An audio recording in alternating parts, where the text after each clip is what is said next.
notice, $169 for a 2500 watt, $299 for a 3000 watt, and here's a 1000 watt one for $68. But there are plenty of choices here. My advice is to go with one that has high reviews and that has USB ports, and check out my links in the description. I'll put some links to some different power levels here for you also, so that you have a choice. But as we go down here, we see we have plenty of options here.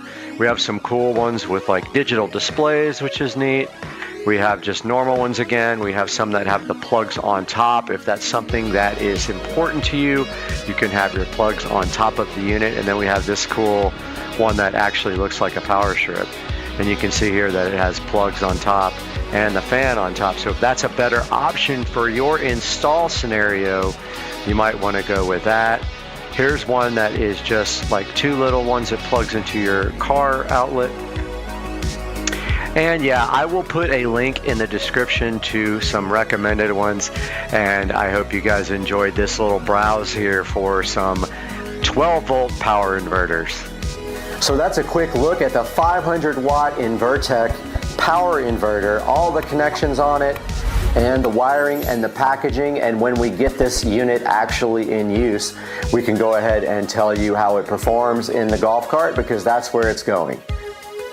Guys, I hope you enjoyed the video. Please like and subscribe if you like to see this kind of content, and I'll be bringing you much more in the future. Starting the day off at the gym, and yeah, way too early, dude. All right, good morning, guys. As you can see, I had to start my day off in the gym this morning. Pretty much every day I get to the gym in the morning. I try to walk a little bit during the day also to keep in shape. And so got on that freaking treadmill this morning and got a good 45-minute workout. And now I want to talk to you guys a little bit about batteries on your cars. So as you all know, a lot of you probably have cars that you drive every day, daily drivers, and you don't really have to worry too much about keeping the battery charged. However, if you do have a vehicle or two that you don't drive every day, and especially the BMWs, they tend to drain the battery for absolutely no reason. So haven't quite figured out why that is. It's just the way it is. If you leave this 335i sitting for a week, it will be the battery will be weak when you start it up. So how do we keep our batteries charged, guys? So there's a lot of options out there for keeping the battery charged. I definitely recommend a trickle charger. And one of the best ones available is, in my opinion, the battery tender. So this is the battery tender right here. So I don't know if you can see this very well, but basically what's going on here is this battery tender will plug into your wall outlet, and then it has a variety of options for connecting to the vehicle. One of the options is this pigtail cable, which you can permanently wire to your battery. And that makes it good so you can just plug it in and unplug it whenever you want. And the great thing about it is the other end of this thing has this quick connector. It has a cover on it right now, but get that off of there. You can see right here, it has this positive negative where you can't reverse them. There's no way to plug this in incorrectly. So the great part is also it's got built-in circuitry. You can see it charging right there in the background. It's got built-in circuitry to prevent sparks and shorts. So let's take a look at this right now. I'm going to flip this camera around first, and then I'll let you take a look at this Battery Tender Junior. Things you can get with a battery tender. That's Battery Tender Junior. Basically what that means is the amperage of the output of the battery tender. And if generally for most vehicles you can get a Junior, and they are incredibly cheap. I think I paid $27 on Amazon. They're quite a bit higher at Pep Boys, like $20 more. So I recommend getting them from Amazon. Now check it out. So the Battery Tender Junior is plugged in there to my garage outlet, and you can see the cord running here. Now right here is the connector that I was telling you about. It's a quick connector, so I could just unplug it anytime I want and put the little cap back on. Each side has a cap, as you can see right here. Just put the little caps back on. If you have the pigtail connected to the battery, what I like to do, and I'll show you that here in the BMW, is I like to zip tie the connector out of the way. So if you can see right here, I don't have the permanent connector here on the front of the BMW because these are the charging posts for the BMW, so I didn't do it that way on this one. However, if you want to do it permanently on the Beamer, you would do it in the trunk with the circle pigtail connectors. So what I was going to tell you is that the cable just literally is zip tied here, and I leave it just like this, and I leave it covered right here. When I want to charge the battery, I lift the hood, plug it in, lower the hood all the way, except I don't click it. When I'm not using the battery tender, I simply disconnect these two and kind of tuck them neatly away down in there. Now here's the interesting thing about the SL65. So the SL65 actually has two batteries. It has a front battery here.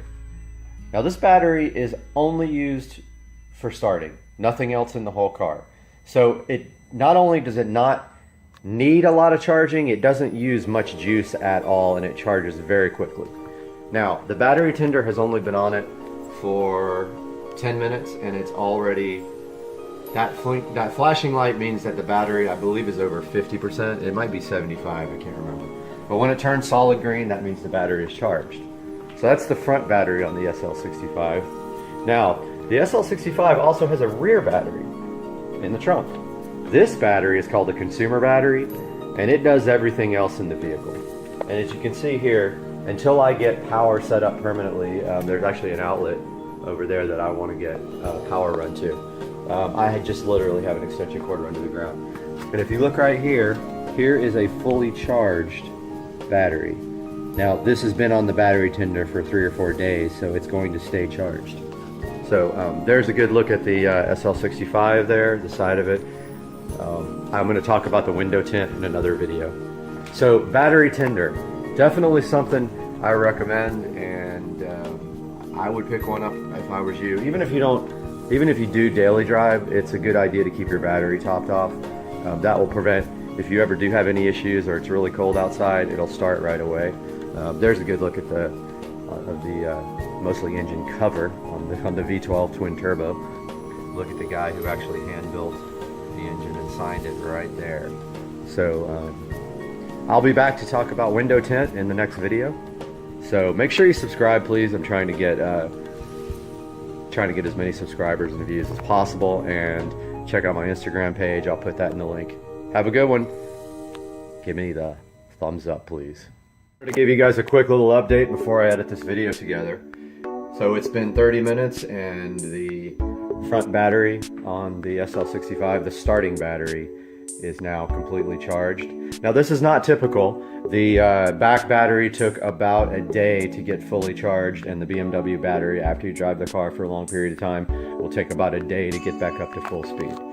Like and subscribe, please. Later, dude. Guys, we are back with another instructional video for the Club Car Precedent, and today we have this Club Car Precedent throttle, pedal, brake, whatever assembly you want to call it. Got this right off of Amazon, so we will hook you guys up with the link for that. But today we're going to be showing you how to install this on Supercar Street Racing.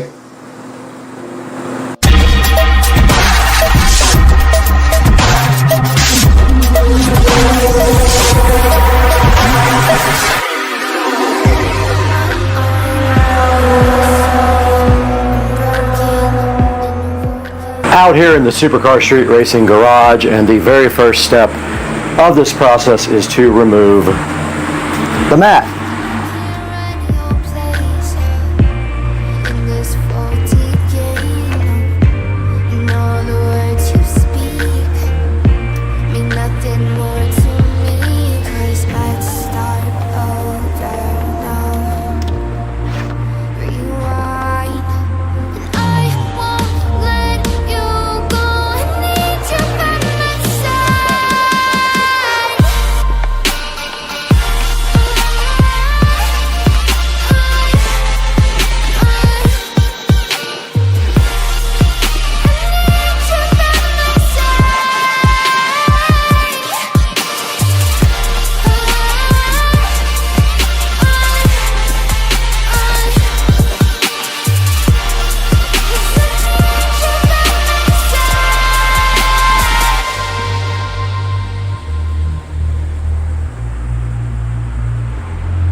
Okay, for the next step here, mine is a little bit strange because I have this brake pedal switch right here that connects.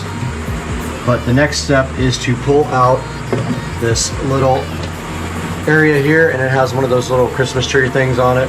Set that to the side, and you can see here the brake assembly that we're going to have to disconnect here in a little bit. But on my cart, we also have to remove this extra brake switch.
Alright, so we just have two crescent wrenches here.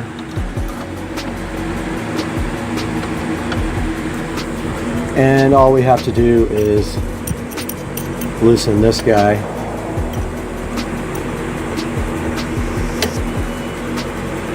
And I think it's going to be this way.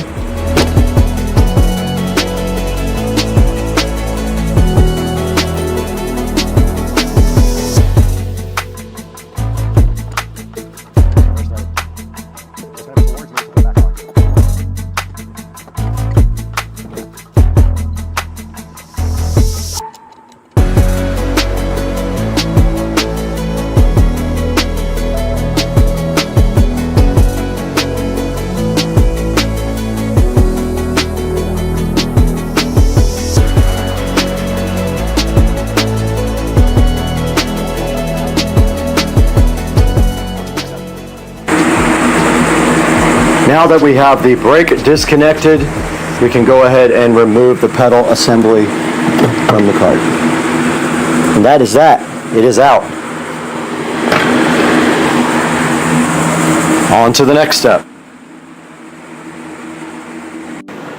We are back in the nice air conditioning in the Supercar Street Racing kitchen, and as you can see, this guy does not come with another one of these rods. So we have to trade this rod out.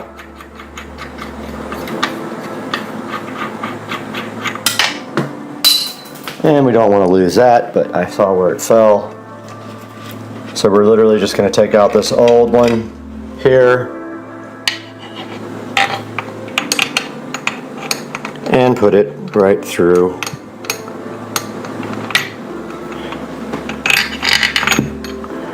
Yeah, easier said than done because I dropped the nut.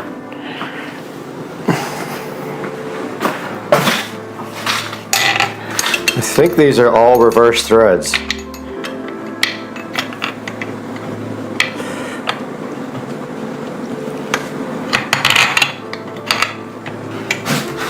So that would usually be tight. It is reverse threaded.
And we do have a problem right here, and that is that a bunch of these screws have broken off. So when we put this back in, we're going to have to actually drill and probably use some self-tapping screws right there to get this thing done. But we are ready to put the new assembly right back in.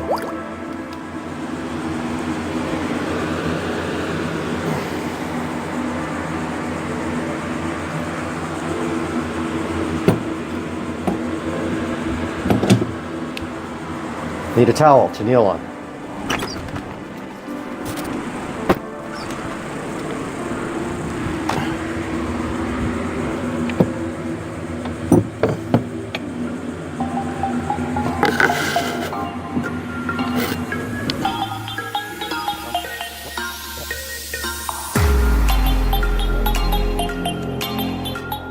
This does not come with a new rheostat, so we have to remove this one with a Torx.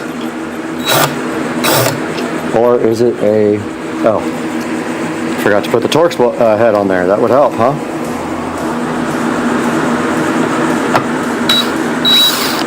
Simple as that. It should come right off. But I don't want to take it off until I have the other one right next to it so I know how it goes back on. I don't know if there's another connection to something here, but I see it clearly on the other one.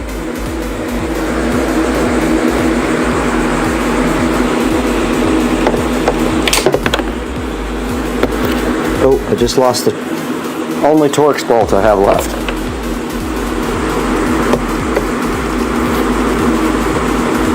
Okay, I can't tell how this comes off.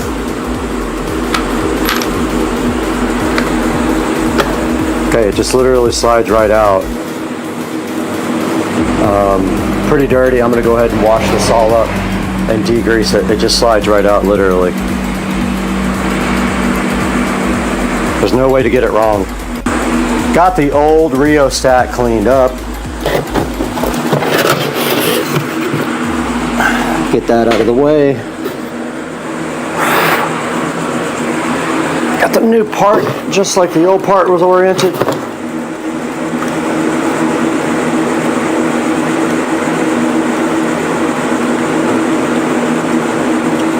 I think.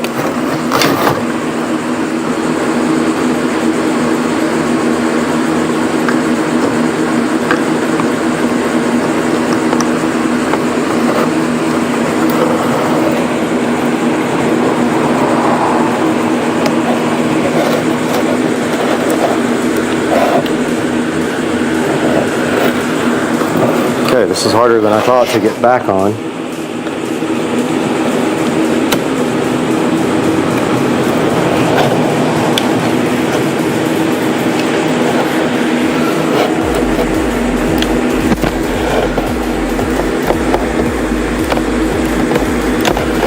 I think it's in there.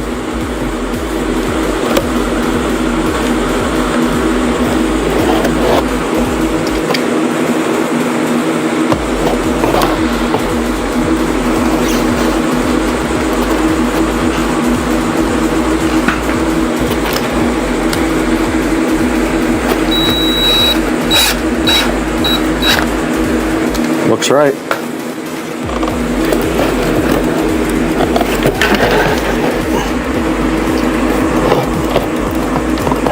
Can't tell if it's turning or not, but I think that's right. Okay, now we have our rheostat reconnected and transferred over. And these can only go in one way.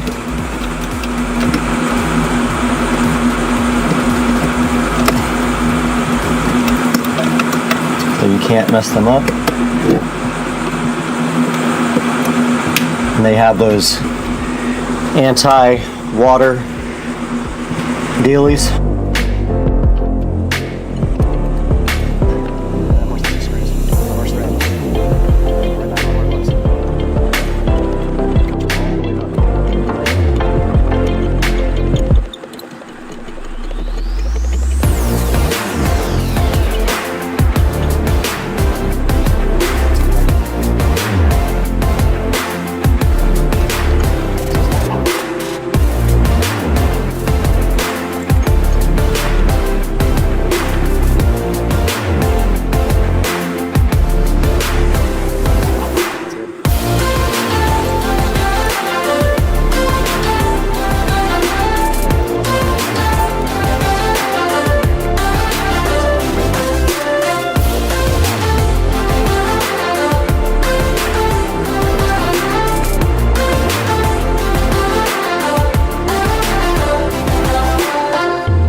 Just ran down to Ace Hardware and picked up some self-tapping screws to finish off the pedal assembly.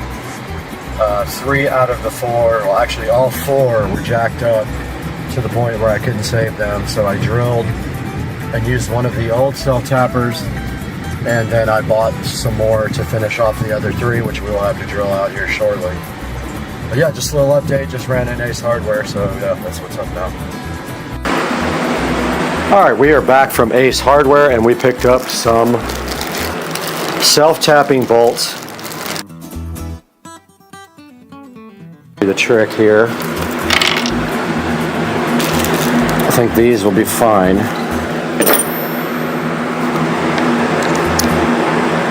They have the same head as the other ones. Let's see if those will go in.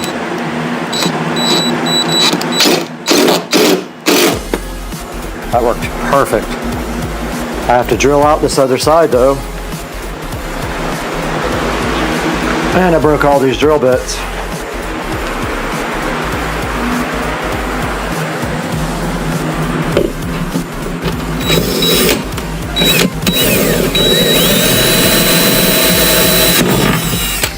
Oh, it's just plastic.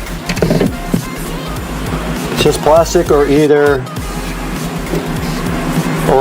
there is metal down below there. Yeah, I think there's metal below it. If not, we'll use the bigger ones. That didn't do anything. That one won't either. We might have to use the big ones on this. Oh. They sold me one of the wrong one.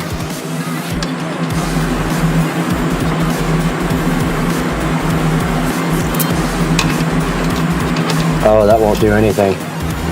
This one might. That back one.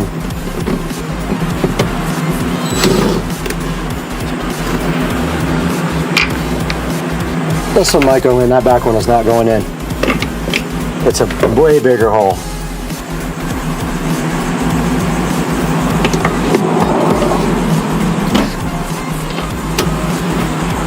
This one might go. Maybe not.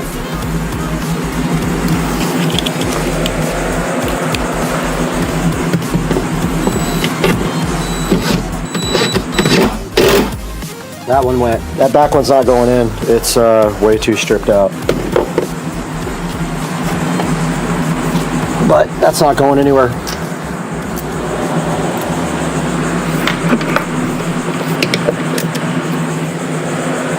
Alright, that part is done. I'm going to call it good with 3 bolts in there.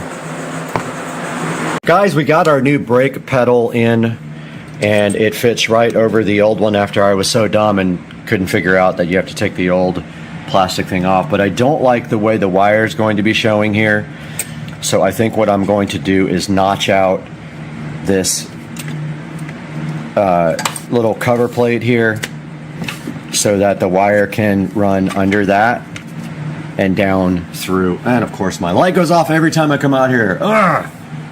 What I was saying is I don't want my wire showing here, so I think this little plastic plate under here, if I just pull it off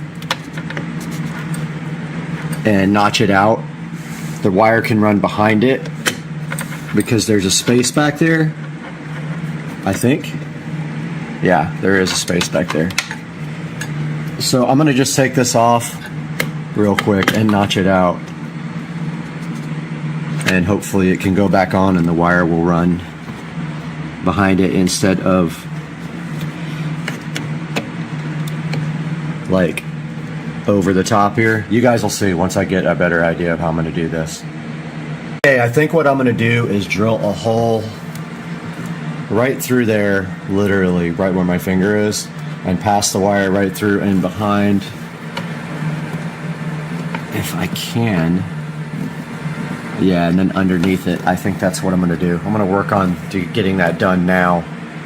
Okay, I did find a way to route the cable behind the pedal and underneath. I will have to extend it though, I'm pretty sure. So I am going to go ahead and mark off right here and drill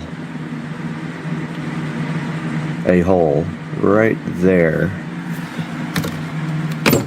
and I'm going to have to go through both the plastic and the metal. So let's see if I can actually get, sorry, I wasn't even on it. Let's see if I can actually get a drill bit to go through there, and it is going to have to accommodate the wiring, and on the end it will either have to accommodate this. I think I can get these through there one at a time, hopefully. Yeah, it looks like I can.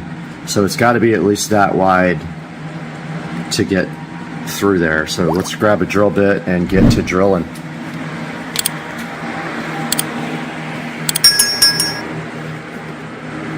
If I didn't break them all yesterday. I know. This thing, every time you touch it, it turns on. Alright, let's see what we got in here that matches. And I think maybe this one will be perfect. Let's see.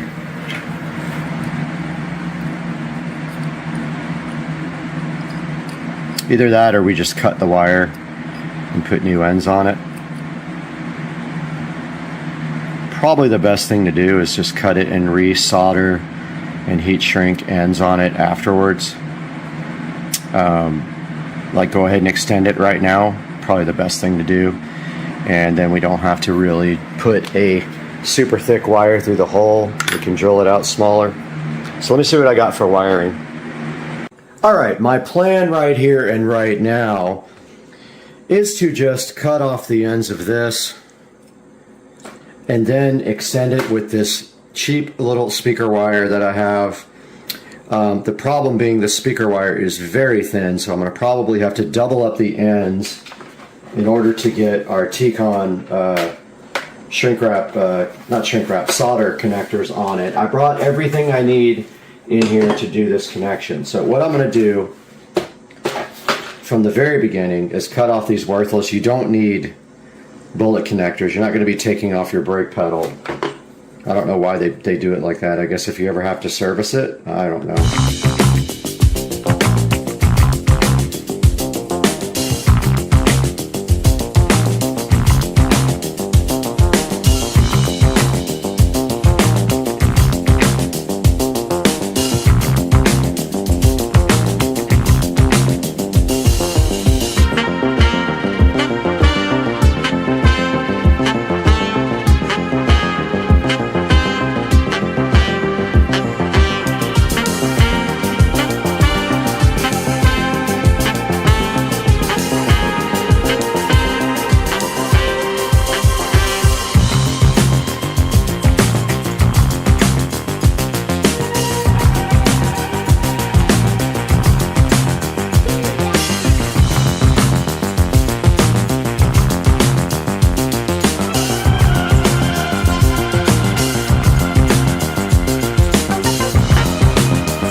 I'm going to have to drill through this brake pedal. See that wires are back? Okay, slow down. Oh, I can't do that. Nope. That's right, it's plastic. Okay, that's not gonna work. Don't think that's gonna work. That's any brake, somewhere back there. Yeah, no. Shoot, it's right on the edge of it. That sucks.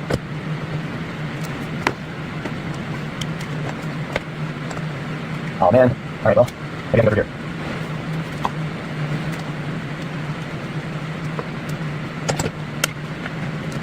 Break this thing.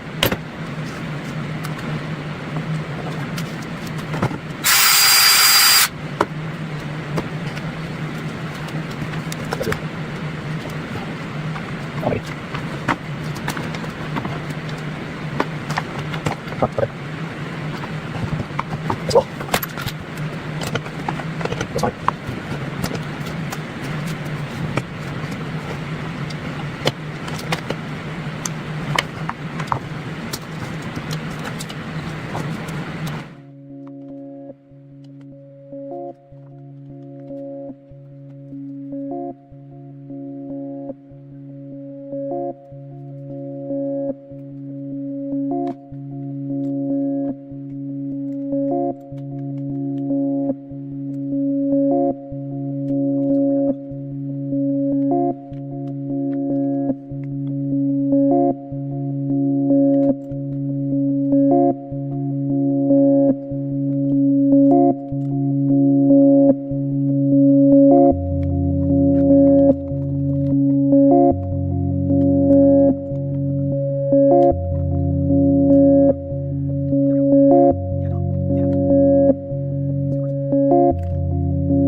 Update from the garage here. I did get the wiring run behind there. I need to tuck this in a little bit better, but yeah, the wire is run nice underneath the pedal right there. It goes behind the pedal and then underneath like that.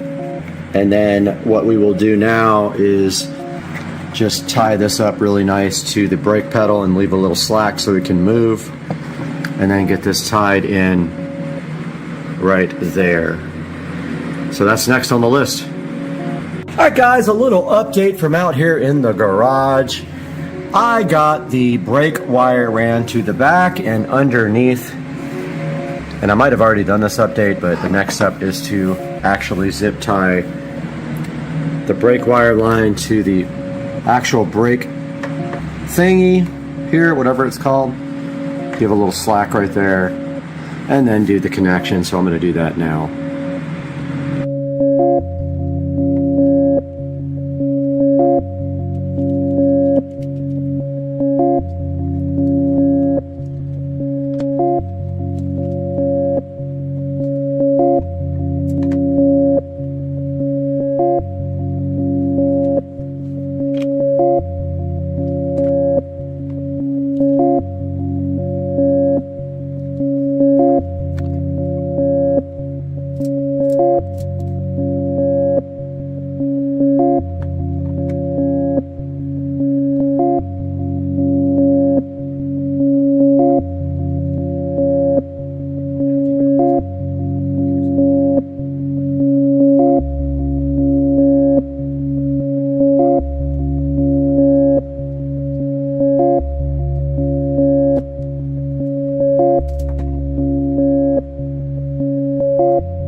This project is completely done. We have replaced the brake and accelerator pedal assembly on the 2014 Club Car Precedent.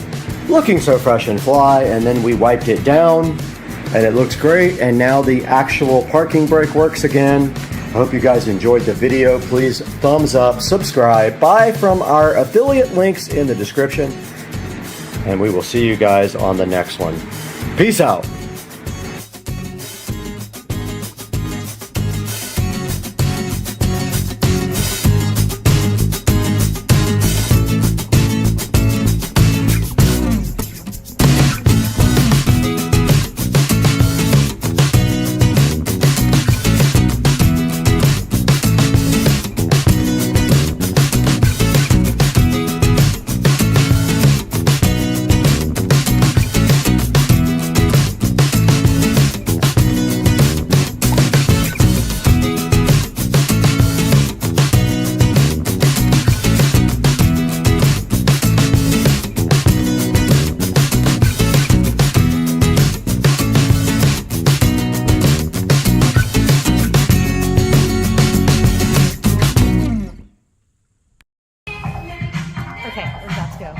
You have to tell me when. Bon voyage.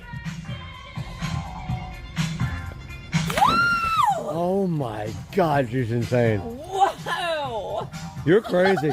Girl! I told you it sucks. Color plunge at its finest.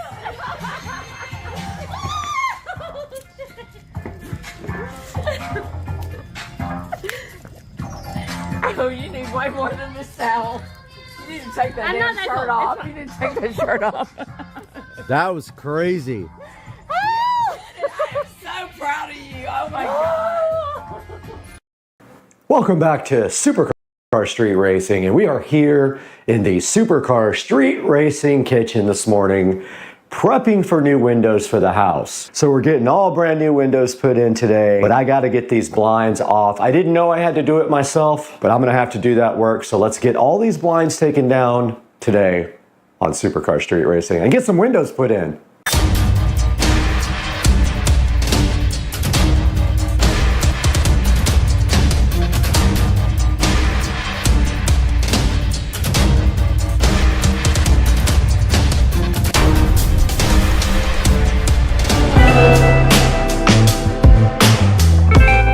Now we only have 3 of these to take down with these type of shades, and they're pretty simple.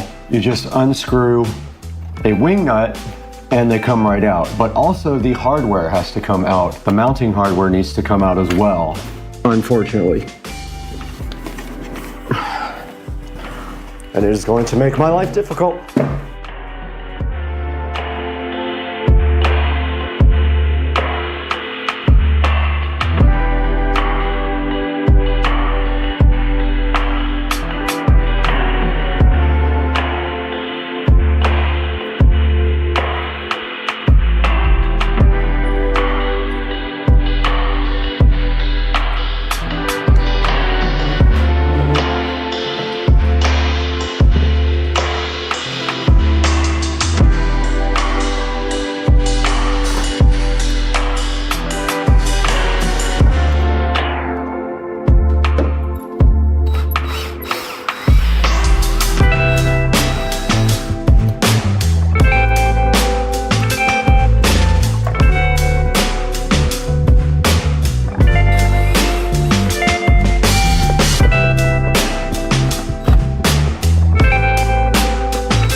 Okay, all of the windows are clear now for the new window guys to come in and go ahead and install those. So that's all we have to do for right now. We're just waiting for them to show up in the next hour and we'll get busy with the rest.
All right, little update here from Supercar Street Racing in the kitchen. Ace Windows and Doors did finish these 3 windows. All I have to do is figure out how to get these stickers off and then also put the blinds back up. So I'm gonna work on that right now. And these just come right off with the peel sat. That new window peel sat is so good in your life, and you love the new window peel sat. That peel sat feels so good on the new window when you peel it, and you get the satisfaction on the new window peel with the satisfaction. And the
Guys, we're standing here in the finished Supercar Street Racing kitchen where you guys just saw me put the blinds back up for these 3 windows.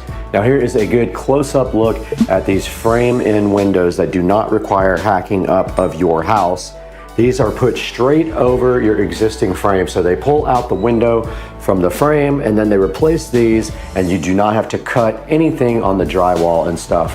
And the one for the garage is ordered. They had the wrong one shipped from the factory. So let's show you now what it looks like in the theater room.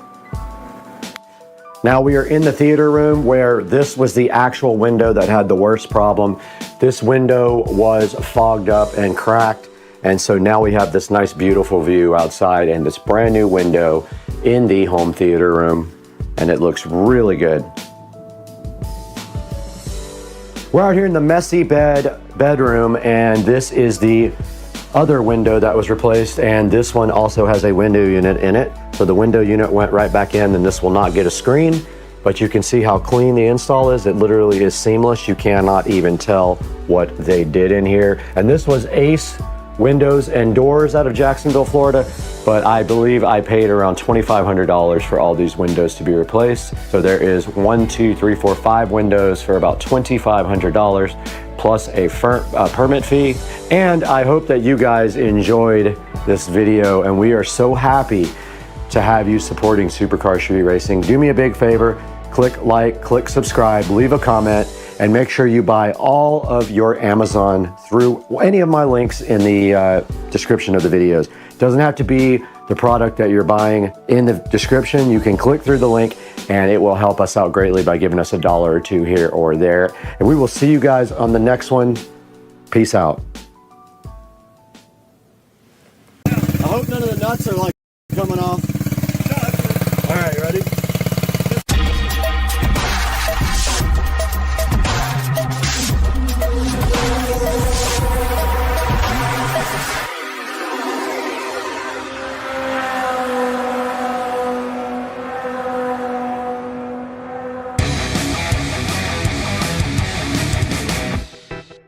All right, we're back in the garage today. We got Joe here again to come work on some issues with the mini bike. You guys saw in the video that aired today that this bike does run and drive. It went down the street, the brakes fell off, and that's where we are right now. I ordered a new brake cable and new fasteners for the brakes.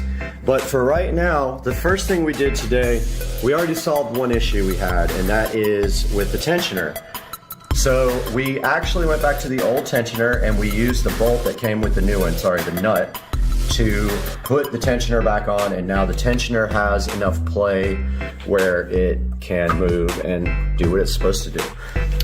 We have a couple of other issues to solve. This governor is free, and as you can see, it's hard to turn with your hand sometimes, but it's free and it rattles because the paddle inside of the engine moves it and it just hits the gear and just keeps rattling. We're gonna JB weld that shut. After that, we need to figure out the castle nut. This is not the correct nut and it's covering the cotter pin hole. That is a safety hazard. This thing can come off at any time. Also, the chain is loose. We probably need to tighten the rear wheel nuts to force the wheel, so the chain will tighten up a little bit there. And then pretty much the only other real issue is the fuel system, that we have to figure out why it cuts out over a certain RPM, and the guy online said that we have a couple of issues that we don't necessarily agree with. One of them being a super long fuel line and the other one being too big of a fuel filter. He said these are junk, but we're gonna investigate that today. But right now we're gonna JB weld this governor. I think I know how you can fix this nut problem. Okay. Drill. So we can back the nut off, and then we can take a sawzall, and because really what you're doing is looking for the slot for that to go through. So if you just basically just cut a groove in it thick enough. Do you have a nut coming already for this? I do have cast iron.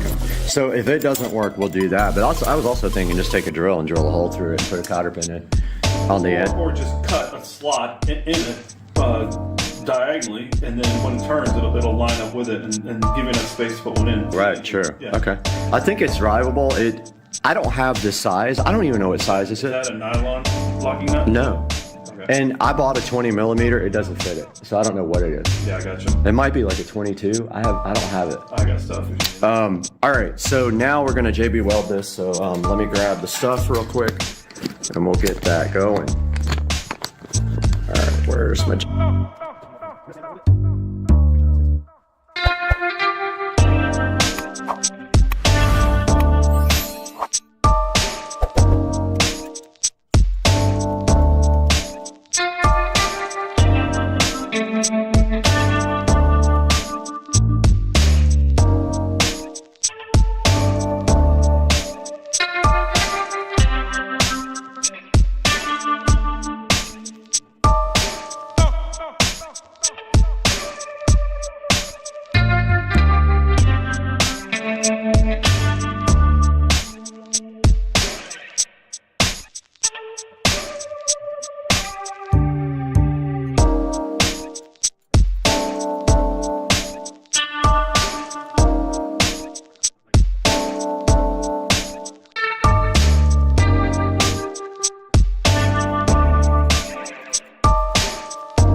out too. Woo, it's getting nice out. Tighten it up, tighten it up. Oh, Lord. Lord have mercy. My God. Damn, look at that. Whew. All right, I don't know how you put this on. It just clips in, look. Clip, it just literally just pushes in those little clips. Start at the bottom or the top, and then it. First. Dude. Go chase her down. Start it, man. It's ready to go. I never use the choke, it starts right up. Push that, yep. Is that? Yep.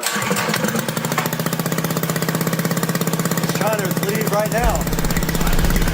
It runs great until you. Here, go try it. Take it off.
There goes Joe.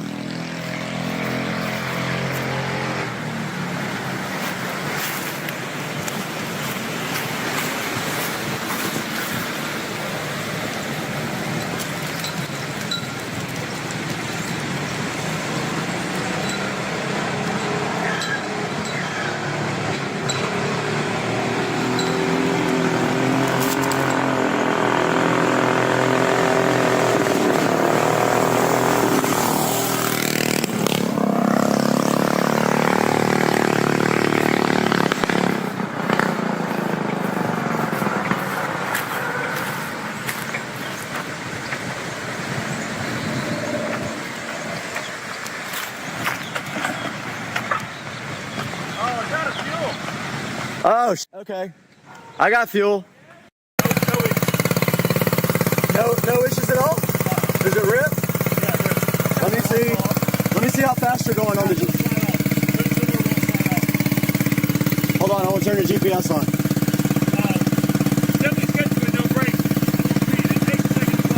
I hope none of the nuts are like coming off.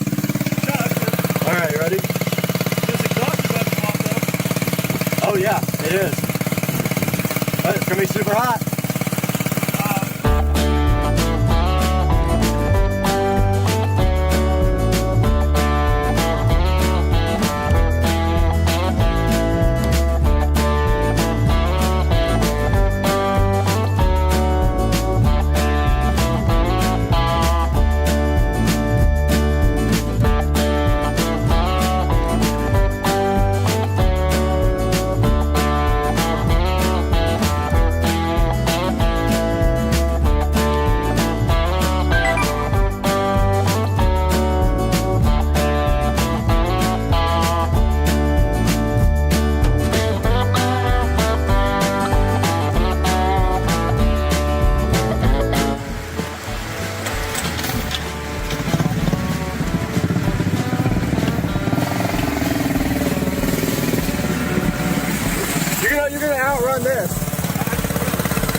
little high?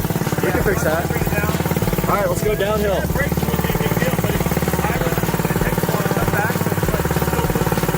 Okay.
Trying to figure out the idle?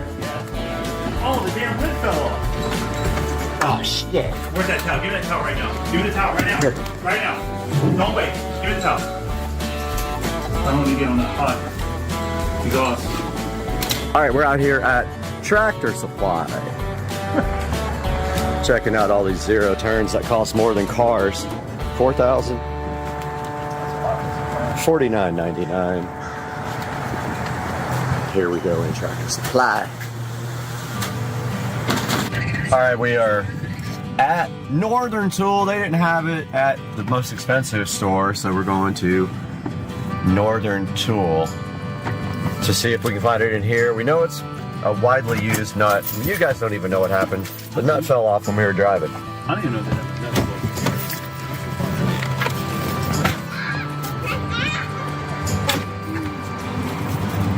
These nuts? These nuts. Got him! Got him! I don't know, but they got some cool stuff over there. Little wood chipper, huh? A little wood chip action. So the nut came off of the sprocket and I'm out here looking for it, and I found the bolt that came off the brakes the other day laying on the side of the road. Crazy, absolutely freaking crazy.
Hey guys, welcome back to Supercar Street Racing. We took a little break up in New Jersey. We went to the LZ Invitational.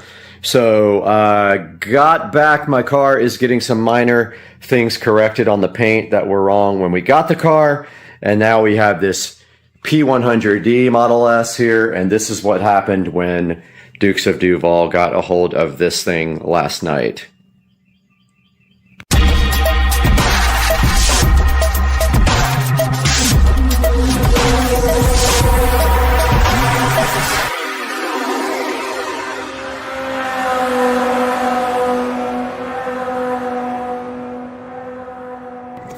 All right, so we're out here with Dukes of Duval, who has been absent from the channel. He's been moving and stuff. So, and I was gone out of town, but we have a loaner Model S P100D with 73,000 miles on it.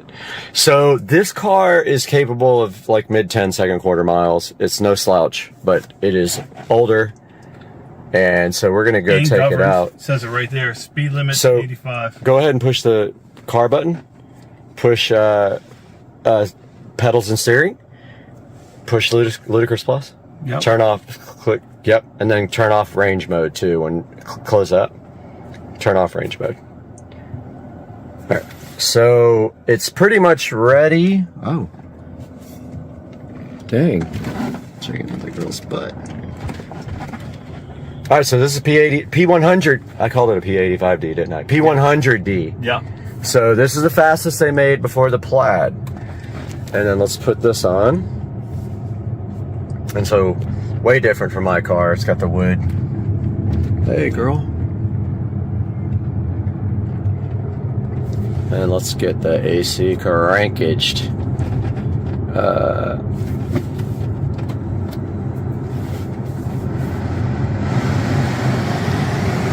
All right. I like it. So look at the wood, like the real wood. It's gonna be fun until 85, and then it's gonna get. I tried every code I could think of in the app, and I couldn't disable the speed limiter. Yep, I tried everything. And it doesn't give you like a max number of like. No, you can try as many times. Dude, they did that whole roof in one day. Shit. And they charge like 20 grand. Jesus. That's a scam. That's a fucking scam. All right. I tried to like. You were gonna shift? Oh, it's got the regen. Yeah.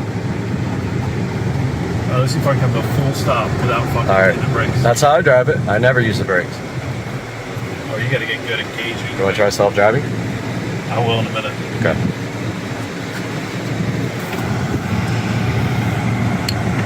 I hate this guy right here, man. Who is he? He parks his shit on the road every time. Oh, yeah. Blocking traffic. Hello.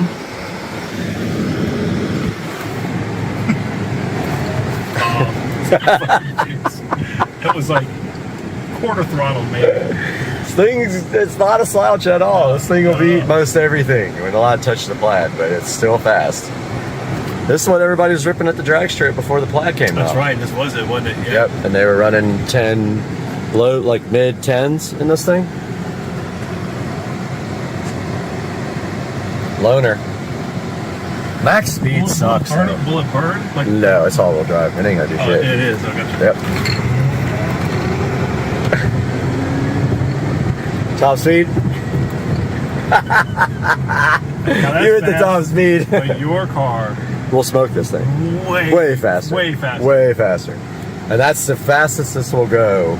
Yeah. I mean, it'll keep, and also, 85, so there's nothing holding it back up until 85. Right, and these cars are also notorious for running out on the top end, so they get slower as you go faster. I felt that from the beginning. It was strong. Yep. Jeez. But there we go. I mean, it's got a good. It backs off as soon as it gets up. Yeah. And it doesn't have launch mode either, so there's no drag strip mode. Your vehicle speed just reached. I just got a notification. Your vehicle speed reached 3 miles per hour before the top speed limiter. Let's see. Hold on, I want to see what it says. So it's got the amperage. Is that what that is? Kilowatts. Yeah, that's the charging. My car, you have to push like this. But this one, it has it kind of on the screen all the time. This one has a little bit different. How much can you get a P100 for right now? Oh, they're cheap, man. You can get this thing cheap. Well, like 10, 15 grand? No. Like 30. I hope it's got good brakes. I don't even know how the brakes are. Are the brakes good? They're all right. I mean, they did the trick. Plus the regen, it was fun. This thing fucking rips, dude. This thing is insanely fast. It's fun, right? It's a lot of fun. This would be fun for a daily driver, and it's comfortable, and the seats are good. This one, the guy was saying this thing was in bad shape, but this thing's not in bad shape. I would take this all day long. I like the color too. Yeah, blue. All right, so where does it show me my range? So, oh, you got a left tire's low. I know, a little bit low. Right there. Where's it? Does it say? Let's see, charge. Consumption. What's your battery life? You see it? Oh, you got 86 miles left. Where's this? Oh, right there. Yeah, I see it. So it'll sit on the charger. If we juice it a lot, it's going to pull it down quickly, right? Yep. And I'm only charging it on the 110 volt, so. So it takes longer to charge? Yeah, it'll charge all night and get like 20 miles. Really? Yes. It just gave me another text. Your vehicle just 3% of your top speed. Because we can't go here, look.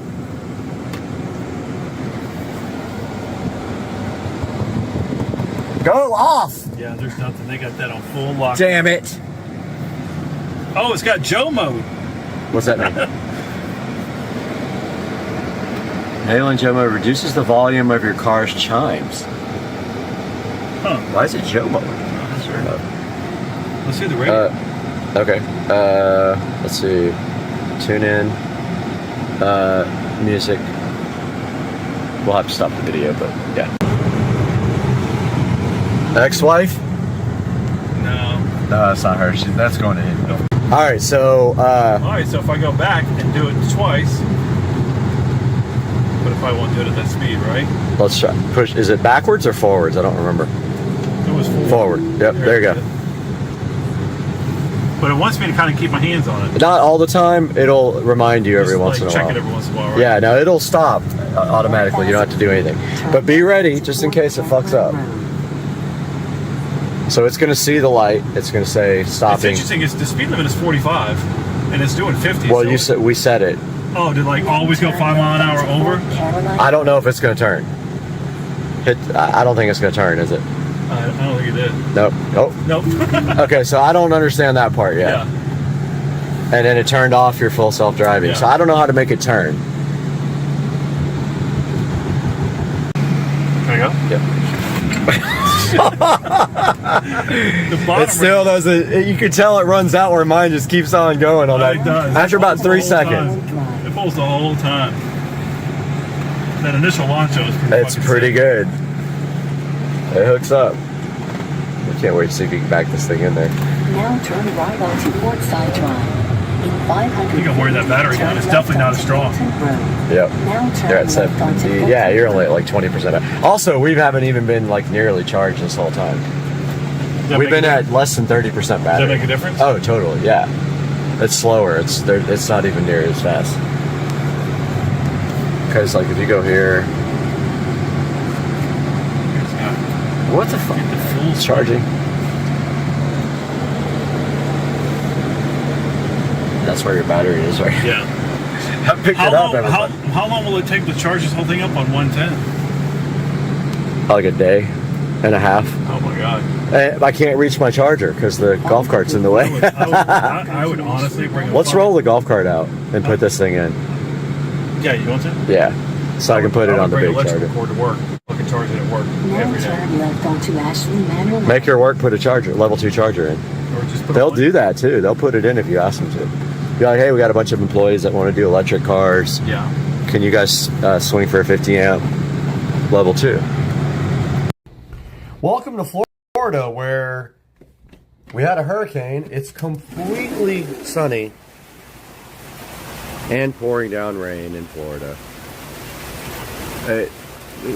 Yeah, this is Florida. It is Tuesday morning, and I want to talk to you guys a little bit about Bluetooth audio for a car that never had Bluetooth. So the SL65 AMG, obviously, this model started in 2005, And of course, back then, Bluetooth did not exist at all. So there are ways to get Bluetooth in this vehicle. Now, unfortunately, for whatever reason, Mercedes thought it was smart to not put an auxiliary port in this car. They had them before this year, but they deleted it on this year model, which makes 0 sense. So in order to get Bluetooth in this car, there is a device installed called the Stream Blue. Now, the person who owned this car before me paid a ridiculous amount of money for that, about $1,200 or $1,300, I think. You can actually buy it for $400, and I will be selling the one that's in this vehicle because I'm going with an aftermarket head unit. So let me show you exactly how this Stream Blue works.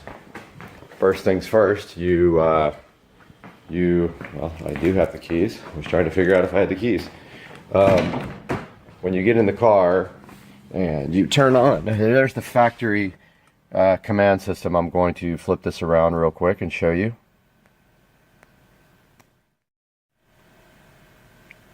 So there's the factory command system, of course, almost 12 years old now. When you put that in there and you turn it on,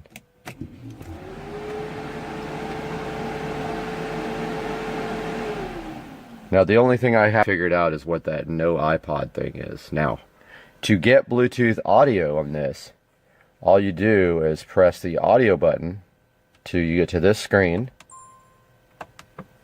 And then once it's on that screen, on the phone, there will be a Bluetooth that says Stream Blue. Now, I will include a screenshot of that.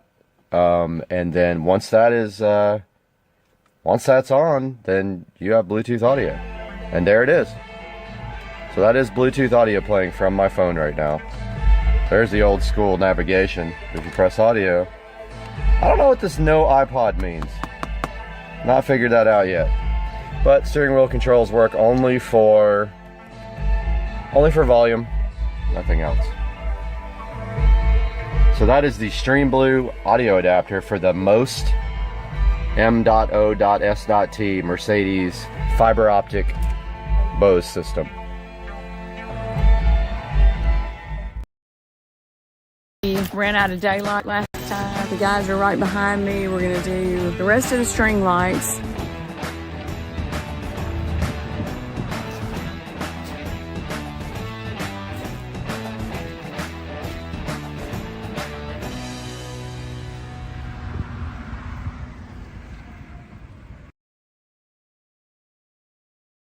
Hey there, we are starting the project again to do the rest of it. We ran out of daylight last time and everything that we have done has turned out great, looks amazing. So right now we're starting part 2 and we're gonna be getting set up here in just a minute. And tonight I will come back out and show you how it all looks, how great it is. It was really a fun project, not hard at all, especially with the great guys I had helping me. This is the part that we're going to be working on right above me there. That's where we let off last time. So anyway, it's been fun. Here we are again getting started with the project. The guys are right behind me. We're going to do the rest of the string lights. These things are amazing. There's even a do-it-yourself. You can change each individual light if you want to. That's what's so cool about it. But anyway, here we go. The guys are getting started over there and we're going to get the rest of this top part of the house done.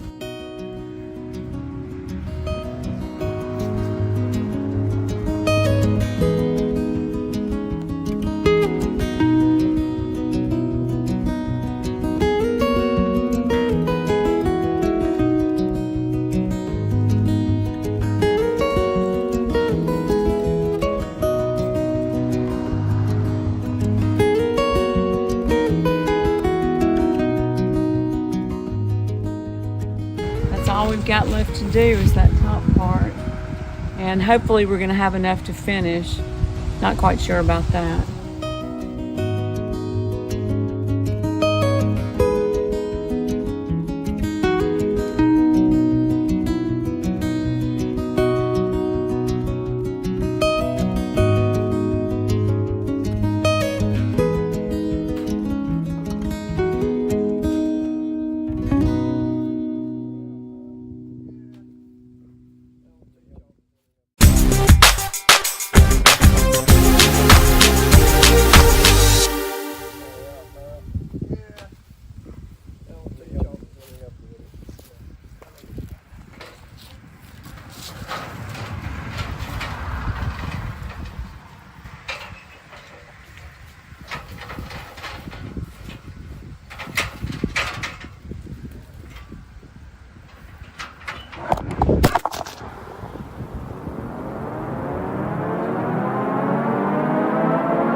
didn't tell my friends here that you really need to stick the sticky thing down for about 3 to 5 seconds to get it to hold good. And I didn't tell him that until way into the project, so he's never gonna let me hear the end of that one.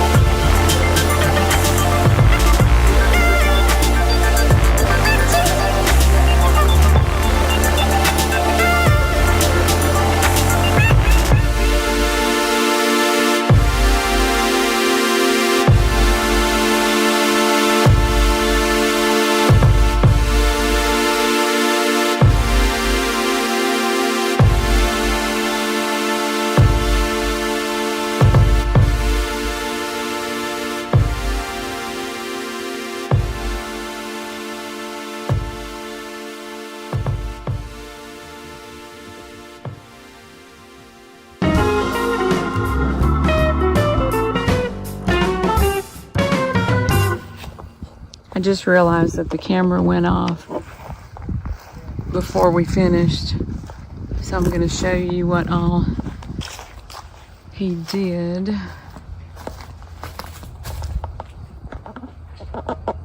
All that, and then we came around this corner and did that part, and this is what. It wasn't enough to do the whole side, so we decided just to do that and see how it looks at night.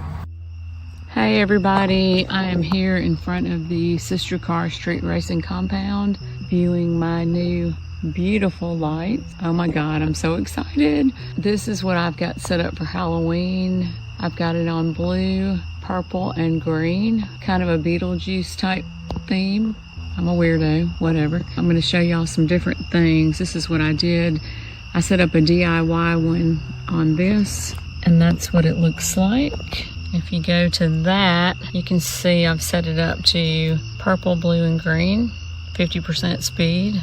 Breath is the effect that I'm going for. It's not too fast, not too slow. It just kind of flashes between each color, and I just did this as my own. The normal Halloween colors were not showing up well on my house, so I'm going to show you some other different things. We're going to go back.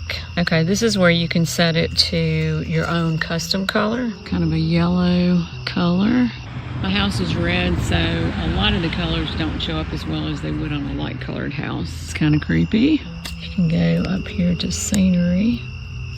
Have all different kinds of things. Willow, Glacier Express, speed, your own colors, whatever you can possibly think of. Let's try this. I haven't tried this one before, Dream. Okay, it is like a meteor. Let's try early spring. It takes it a second to change over. Let's try another one. Okay, this one's pretty cool. Kind of twinkling with blue and green colors. It's pretty awesome. Then we can go to life, which has trends, sports, meditation, dating. Okay, it's kind of a pink and red theme, I guess. Try sports. I guess you can set that to whatever color is your team. Let's go for a party mode. Oh yeah, that's my kind of vibe right there. Looks like a red, white, and blue party. I think we can change that to whatever we want, but I kind of like the red, white, and blue. It's kind of cool. See what work is. Looks like white. You can heart this, or you can go to this little 3-dot thing and you can set the speed of it. So many options, I don't even know. Oh, festival, I like this one. Okay, you have all these different things. Christmas, Valentine's Day, Halloween, Thanksgiving, Forest, Mother's Day, Father's Day, Football Day. Wow, let's see what Christmas looks like. Okay, let's get some green. Oh, there's our, I don't know what color that is. Doesn't look like green, but we can change that if we want. Okay, for Christmas, it's doing all these colors. But if I wanted to, I could just delete any one of these right here. Just click on it, delete it. And then I can add whatever colors I want my Christmas to be. I love it. Love it, love it, love it. It's too cool. Okay, we're going for Valentine's Day. Kind of looks like the dating one. Like that. Let's see what Thanksgiving Day looks like. Okay, this is our colors for Thanksgiving Day. And you can do that speed however you want, if you want it to be faster or slower, or... Oh, Neon World. I love that. Well, kind of looks like it's about as fast. This is it, and I could go on and on all night, and I probably will stay out here for a while.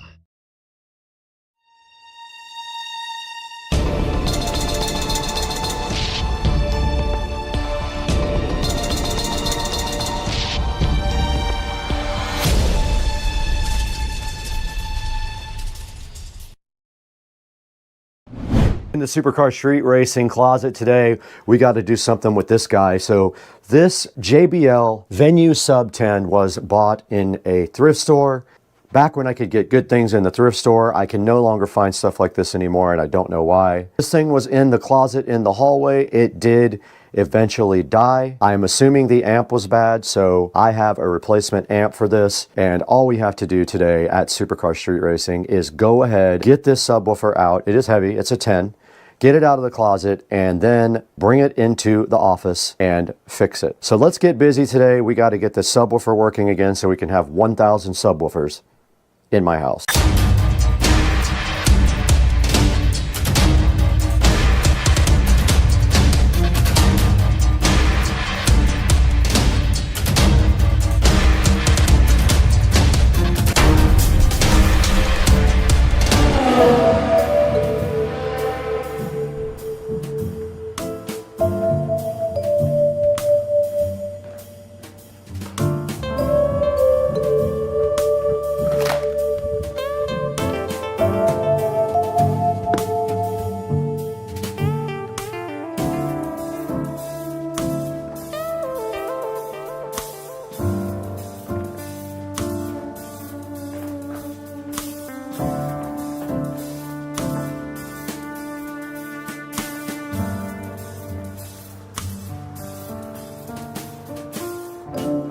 All right, we got the replacement amp for the JBL Venue Sub 10 right here. This fan is loud, so that's what you're hearing.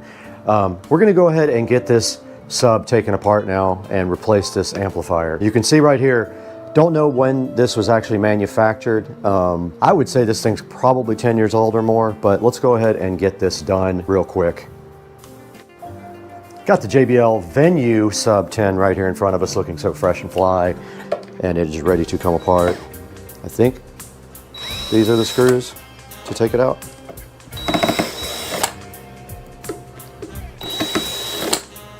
Pretty sure this amplifier is completely fried. If not, we spent $30 for nothing.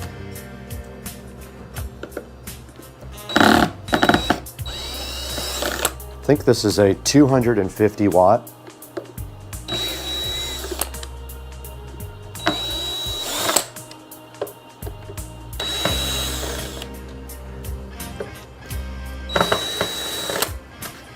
Okay, it's just sealed really well.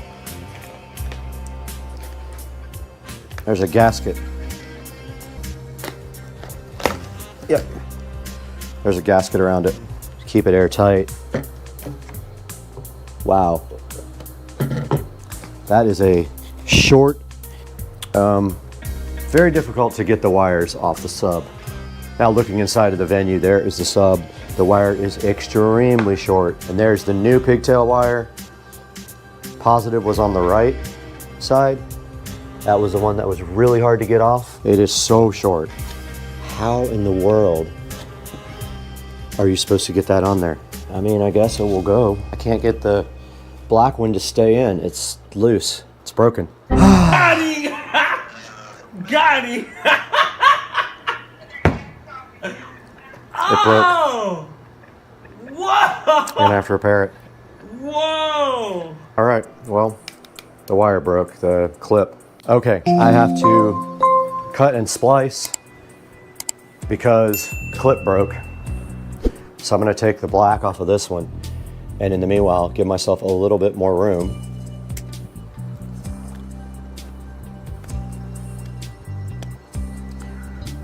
Need my strippers. Got him! Got him! Got this wire strip back here. Just gotta cut this one off. Do the same. This clip is broken.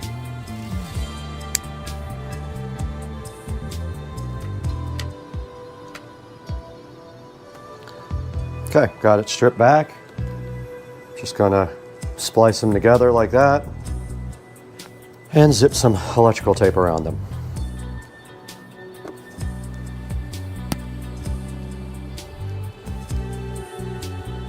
No biggie. And now I have more room to actually work. I'm gonna go ahead and plug this guy in.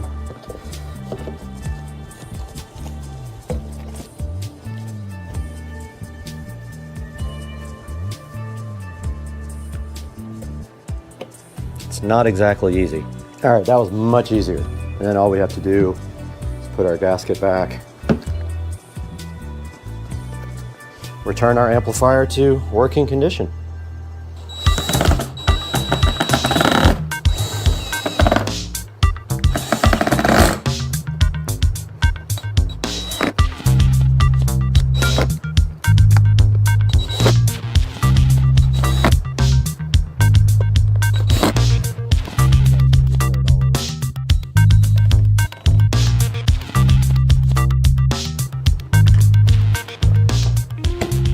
Back in the Supercar Street Racing closet now, and we are going to wire up this subwoofer.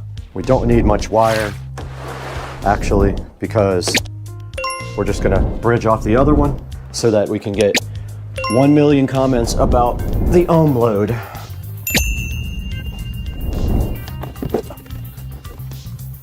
I need my wire strippers, this is crazy.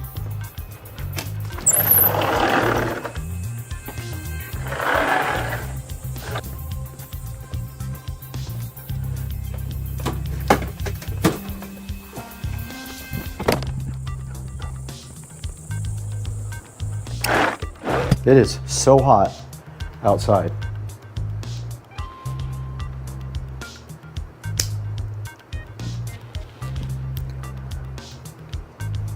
We got our wires all stripped back now, so all we have to do is connect this guy up. Should not be difficult, unless the wire won't fit inside of the terminals, but let's see. And we're gonna do positive is going to be the side with the writing on it. Okay, this might be harder than I thought. Got him! Got him!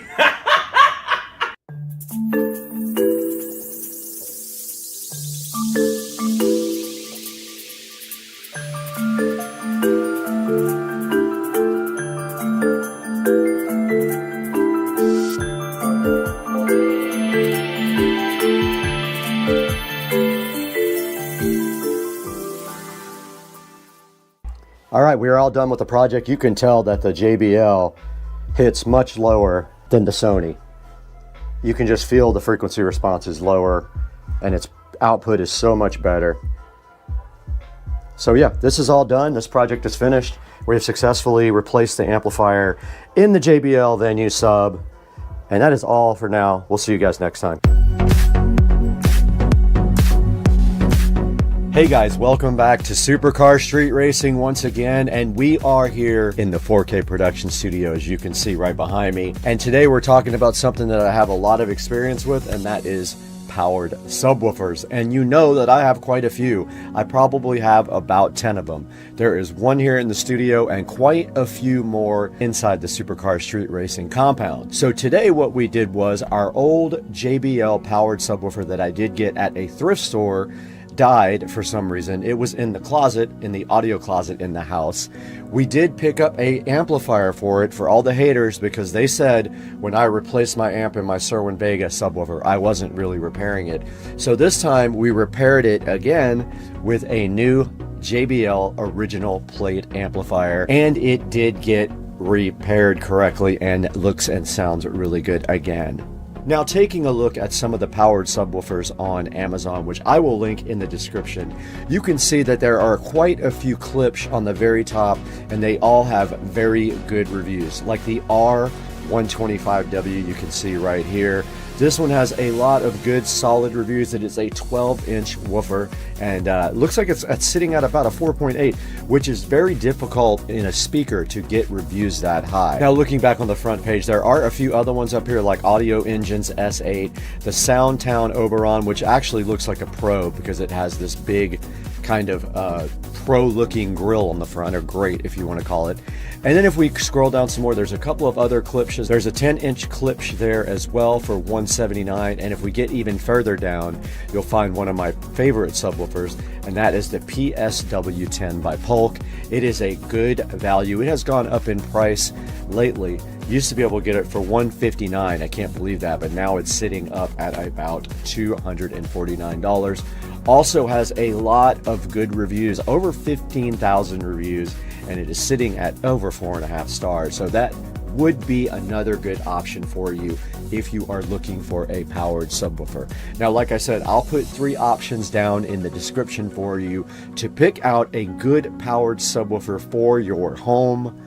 But check it out right here. We've got things like the ELAC for $149, which also has 1,039 really good reviews. Now, some that you may or may not have heard of, because I sure haven't. We have the Rel and we have the Edifer as other choices for subs. And then if we keep going down, there's some like the Kanto, which I also have not even heard of. So there are a lot of choices out there for a powered subwoofer. I love all my powered subwoofers, so you know what I have. You've seen some in my videos. You can always go back and watch some of those older videos. But for now, we are going to be calling it a day at Supercar Street Racing. We have to go shoot another video for the golf cart of some products that we just got in. Please like and subscribe, and always order your Amazon products through any of my product links. If you click on a link in the description and then order anything, doesn't have to be that product, it helps out Supercar Street Racing so much, because you know we don't make any money on the channel, we actually lose money. Now we got to get out of here. We got to go shoot and edit another video today.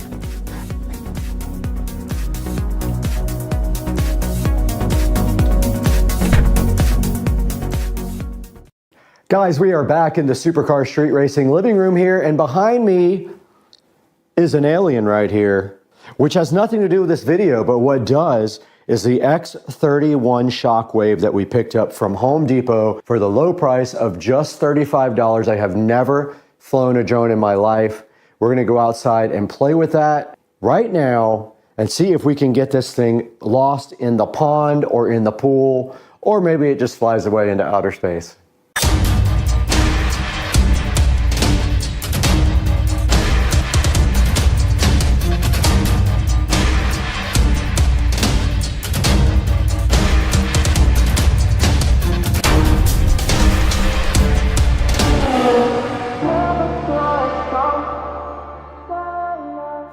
Welcome back to the channel, and today on Supercar Street Racing, we are so happy to have you to look at the X31 Shockwave from Skyrider.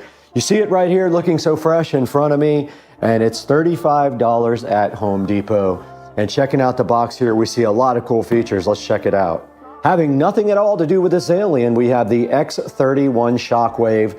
It is a quadcopter drone with Wi-Fi camera, and it has Wi-Fi real-time photo and video, smartphone control. It can stream video to phone and goggles. It has navigation lights and a 2.4 gigahertz remote with a phone holder. And today we're going to be unboxing this. The app is right here. It tells you how to get it right here, and we'll look at that also on Supercar Street Racing. Let's get rolling. Inside the box of the Skyrider X31 Shockwave now, and we can see what came with this drone. It did come with a small screwdriver, some replacement rotors there, does have a manual right here. It has a USB charger, so it has a Type A on one side and a proprietary connection for the battery. It does come with a 400 milliamp hour battery, a very small one. Now to charge this, you can see how you have to hook that up. You hook it directly to the cable that normally would go to the battery. You disconnect that and hook up the charger. And it does take about an hour and a half to charge the battery, and the flying time is supposed to be somewhere between 7 and 10 minutes, and we will see. And then right here looking so fresh is the 2.4 gigahertz remote control for the drone. And it has a phone clamp up there. Beware, that might not be a good stable connection for your phone to be on. If it falls off and you break your phone like I did, don't be surprised. So be careful of this phone connector right here. Now, this does take batteries. You have to put your own batteries in it. So let's open this thing and see what kind it takes. Inside of the drone remote control for the X31, you can see that it has 4 AA AC Delco batteries in it, who also make auto parts, and that is all you need to actually get this thing running. 4 batteries in the remote control. And go ahead and close that, and then once you power on the remote control, you are able to set up the gyroscope on the drone and then do everything else from the remote control, like setting the pitch, the roll, and the headless mode. Now, the app that you're gonna need is the Skyrider Cruise app here. And the first thing you do when you power your drone on with this Skyrider app is you connect to it via Wi-Fi to the actual drone. Your drone will pull up a hotspot, and then this app will be working like that. So that's what you do first. Download the Skyrider Cruise app. It is right here, Skyrider Cruise.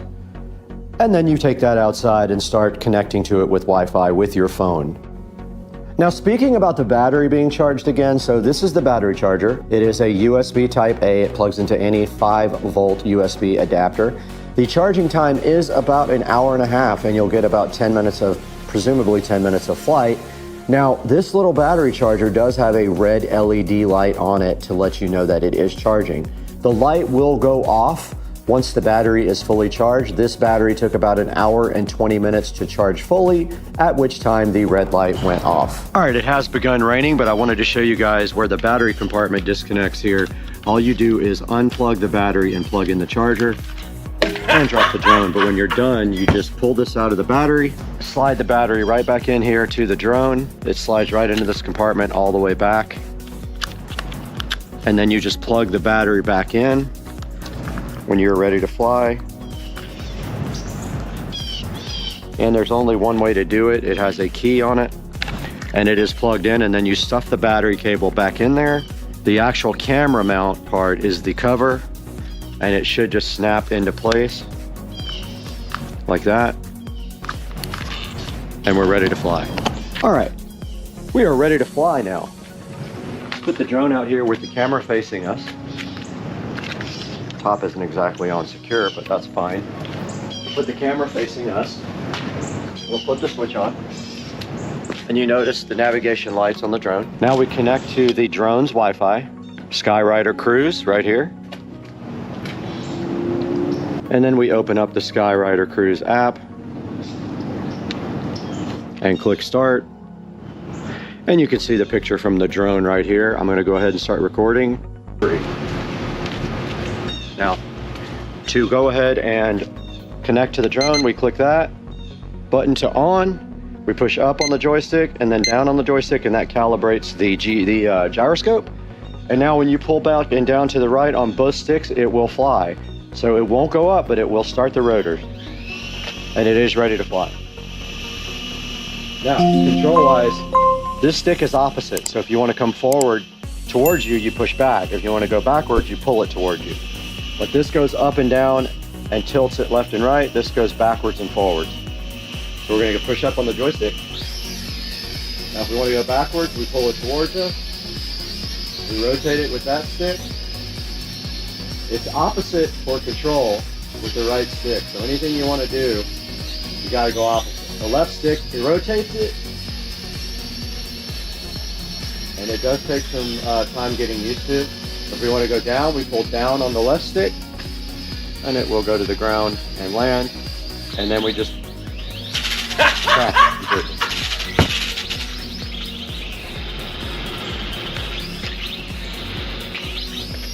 Oops. Okay, so I'm still getting used to it. As you can see, I'm not that great at flying it. But I wanted to land it and turn the rotors off. Okay, it did switch off automatically that time. Now we push forward on the left stick again, it will go up. Oh, we have to start the rotors. Down and to the right on both sticks. Let's raise it up and try to turn it towards us.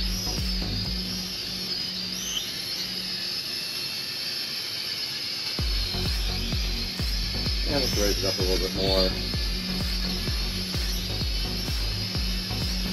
It's really tough for me to get used to the opposite control. Basically, the right stick is opposite. If it's coming towards you, you want it to go away, you push it towards the front. Once you fly this thing for a little while, you'll get used to it. Let's see if we can land it. Go off automatically when we land it. Once again, to start the drone, down and to the right, down and to the left. This will send the drone up.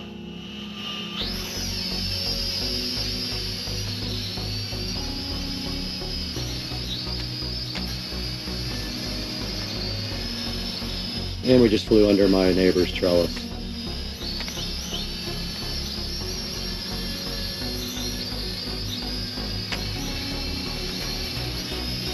And we're flying towards us and now backwards. And let's land it. That goes up. And that goes down.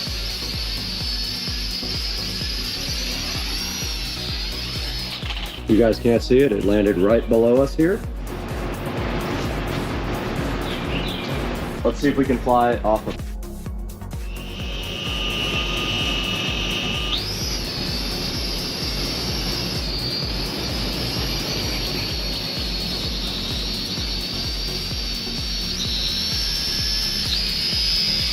key to this is keeping it oriented towards you.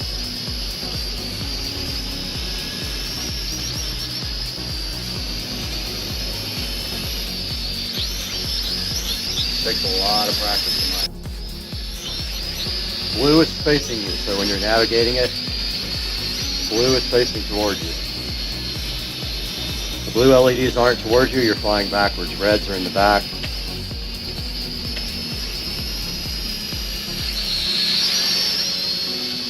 Almost took my head off.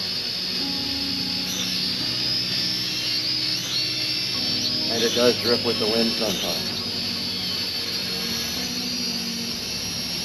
Okay, I'm still getting used to it, that's why I haven't flown it over the pond yet. And the charge is also probably...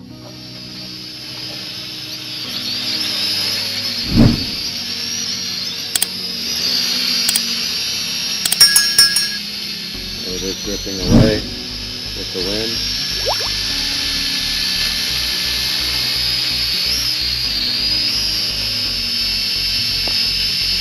There's a good shot of it right in front of, trying to get used to like really precise controls. See it rotate and the blue LEDs in front of you? Almost hit the camera. Very close to hitting the GoPro.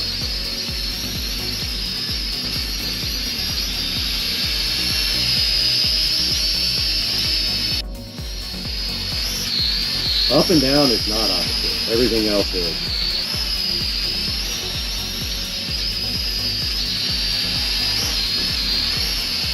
And we have a squirrel. Very curious over there about what is happening with this drone. Now that was a drift. I did not do that. Oh, I almost hit the camera again. Down on the stick. I'm getting to not drift. Straight down.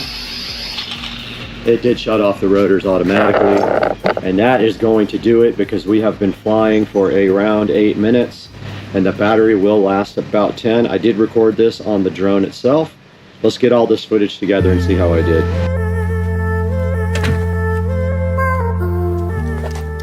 Hey guys, welcome to Supercar Street Racing. You're back again with Brad. We're out here in the 4K production studio. As you can see, we are out here every day bringing you high quality 4K videos, testing all the products and letting you guys know how we feel. And today, we are so excited to bring you this drone. Now, this is the X31 Shockwave, directly from Home Depot right to your cart.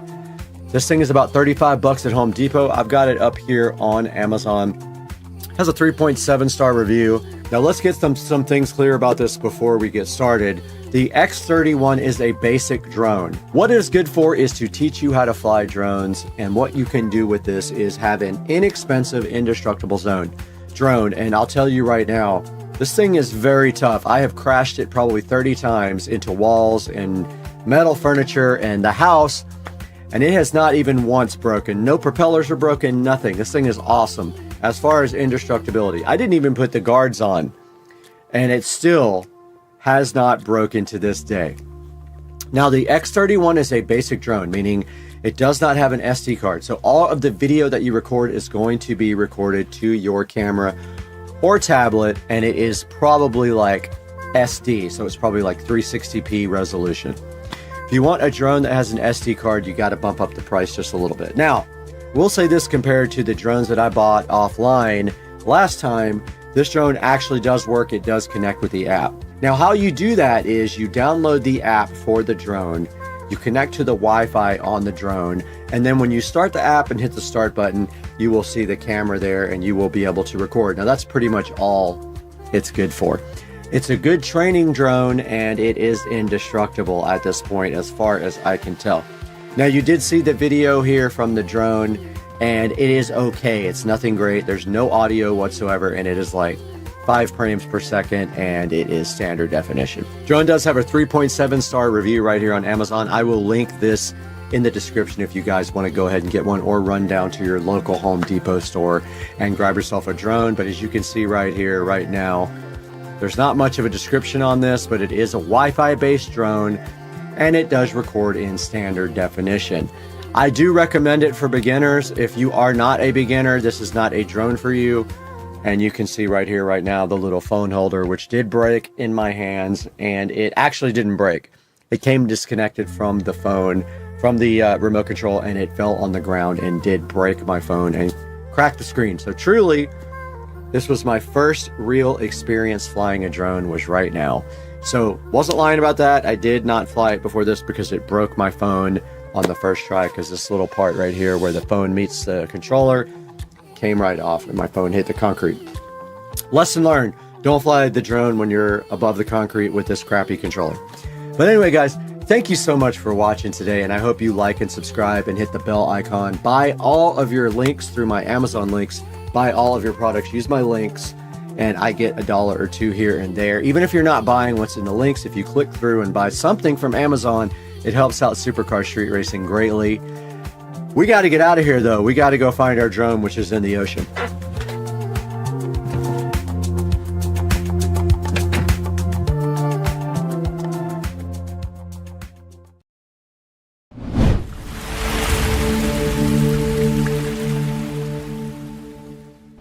Alright guys, welcome back to Supercar Street Racing. We are in the Supercar Street Racing kitchen where it is dark, but today we got an exciting thing happening. The Tesla Model S Plaid is sitting here so fly and so fresh, and today we are going to be taking this thing to the Tesla dealership because we have gotten something in for the inside of this thing that we have been waiting for a couple of months, and also been waiting for like a half a year. Let's go ahead and get in the Model S Plaid and take it to the Tesla dealership.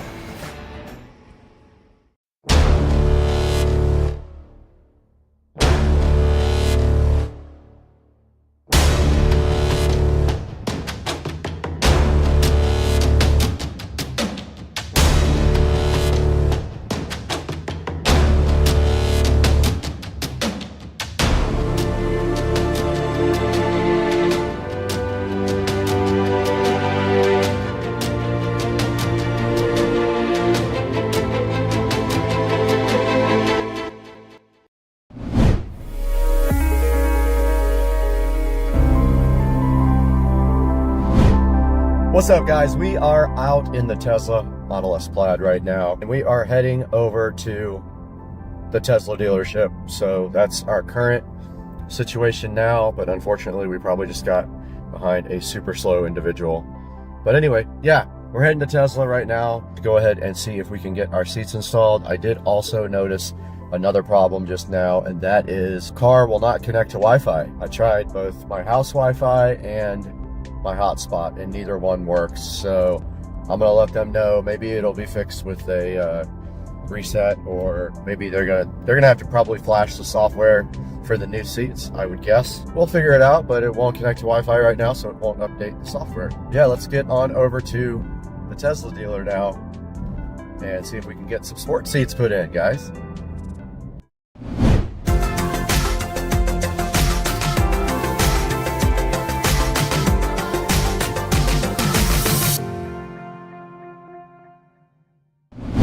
All right, guys, so it is 2 Fridays later. They ordered the wrong seats for me last time. I know we ordered black. Black did not come in. They never told me what actual color did come in, but they did do a quick turnaround. They got the seats in a week and a half, and I did message the service department yesterday, and they said that they opened the box and verified that the correct seats were actually there. So I am en route again to waste a whole nother day to get my new sport seats put in at the Tesla dealership. While they do that, I'll probably borrow one of their loaner cars and go ahead and go get some breakfast and all that stuff. But yeah, we're headed up to Tesla right now. We'll update you guys next time we have some more relevant information for you. Well, I'm in the Cybertruck. They gave me a Cybertruck, and it is the weirdest feeling. It has 4-wheel steering. It turns on a dime. This is crazy. I'm in a Cybertruck, guys. I never thought that I would be able to try one of these out, and check this out. I'm in a crazy Cybertruck. It is the strangest feeling to drive this thing. It's so big, but yet it turns like on a dime with the 4-wheel steering. But the 4-wheel steering is insane. Like, it makes the sharpest turns of any car I've ever been in, even like super sports cars. And right now I'm headed up to see Jared, and I'm gonna drive right up to his window.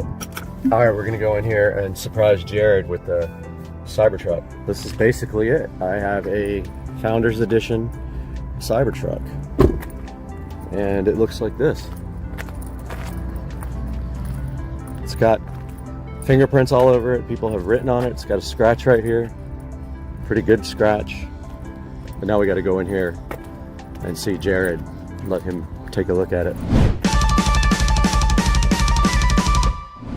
We are, unfortunately, another bad problem at the Tesla dealership. There is a stuck bolt on my seats. Like, how does that happen? I have no idea. But apparently I'm driving the Cybertruck for a minute. Found out it was on chill mode, not sport mode, so that's why it was so slow. Just waiting to see if my car is going to be ready today. So we are headed back to Joe's house in the Cybertruck. We'll update you guys when we hear about the car, hopefully today.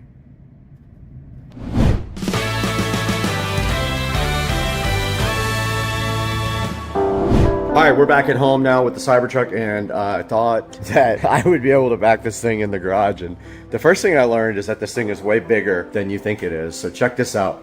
Like, I was backing up and I was using the GPS. I mean, I'm still putting half away, but I thought that I was like way more than that. And also when I went to back in from the driveway, I tried to get it in this slot right here, and it just was like way too big. And so I pulled the golf cart out here, and then I went ahead and backed it down right down the center. And I could have come over here another 3 or 4 feet, but I just figured, you know what? I'll just back it in here, plug it right into the charger, and then let it charge up for a couple hours at least. Yeah, man, this thing, look at this.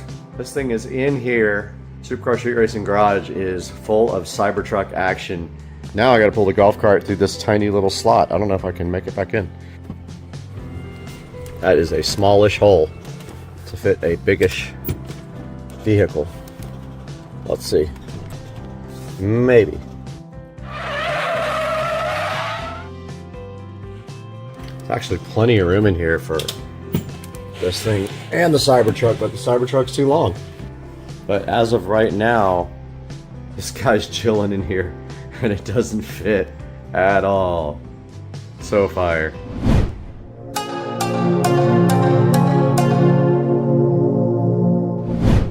Okay, it's dark, 7 a.m. and I can't see. Parked this outside last night because it doesn't fit in the garage. The car supposedly is ready. It was ready probably right when they closed last night, but I wasn't about to run over there at 6:30 p.m. and try to grab the car. Kept the Cybertruck overnight, took it out last night, ripped it all night long. Going to grab the car. I only got like 5 hours of sleep. Second of all, I must have slept weird on my neck because I have robot neck. So yeah, I'm on the way to grab the car, and this guy just pulled right out in front of us. All right, it took me a minute, but I found the car. It is parked right over here. It's 7 a.m. Saturday. Look at the crazy tent.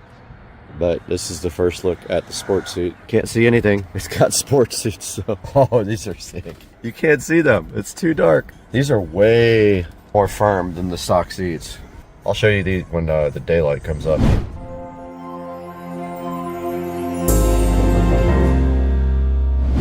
All right, we're back in the Supercar Street Racing garage this morning after being up super early to go get the Plaid from the Tesla dealership. And we have successfully installed the first, I believe, according to the dealership, they have never done this before, retrofit sport seats in a 2023 Model S Plaid. Check it out, guys. These are the retrofit seats. You might not be able to see them amazingly well in here, but they are pretty cool. They're higher than the other seats, so be aware if you get these. They are on the lowest they'll go, and they're a little bit higher, so just be aware if you get these. They sit a little bit higher than normal, not too much. They do have the Plaid logo, as you can see right here. They look awesome. They are more fitting of a Plaid than the regular Model S seats, which are a little bit comfortable and not very sporty. So yeah, this is what they look like from top to bottom, the sport seats in the Plaid. They look cool, and then also you get the back seats. All right, here's a look at the back seats in the Model S Plaid after the sport seat retrofit. You can see that you do get new bolsters on each side and on the bottom. Check it out in the center as well. It definitely gives the car a more sporty feel, and it looks a lot better than the factory seats. Yeah, that's a look at the back. Now here's a lit look at the front. You can see the Plaid logo right there, and the more sporty headrest and the firmer bolsters and bottom part. And there's the other side. This is how it came out. It looks awesome, man. I'm hyped for the Model S Plaid sport seats. Definitely added a new sporty feel to the car.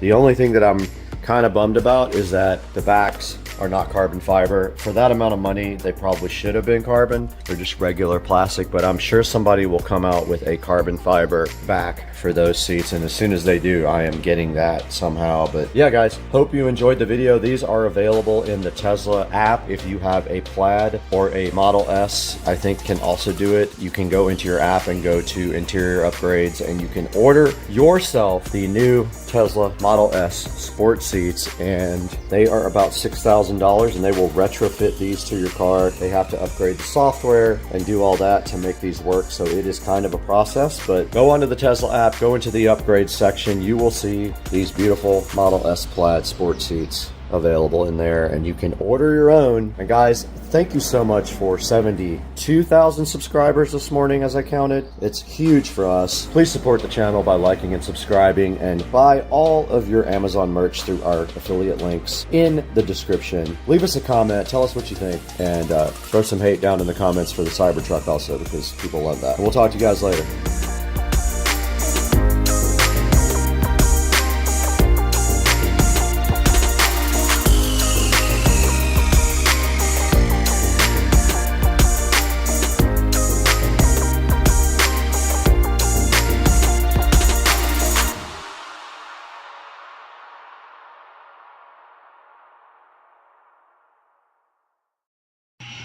All right, here we go, everyone. Maiden going on? voyage on the 70-volt upgrade. I think this is going to be a little ridiculous. What do you think, Brad? I think this is, from what we just saw, this is literally insane. All right. Check motor temperature, what? Oh wait, it's on demo. It's on demo. Yeah. How do I? Communications. Okay. So we gotta connect to the controller. All right, we're connected. Waiting for forward and reverse switch. We're on. All right, Good sign.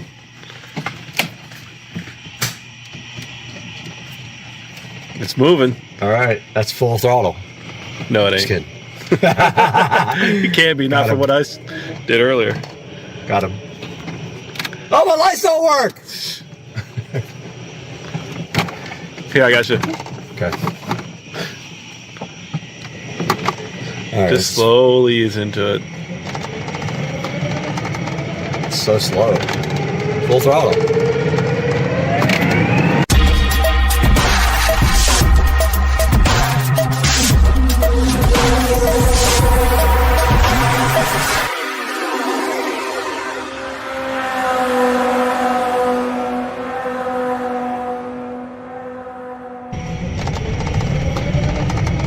So slow. Full throttle.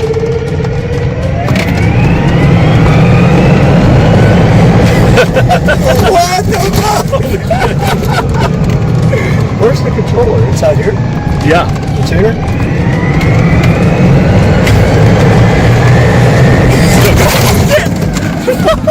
What's wrong? What's wrong? It wasn't slowing down.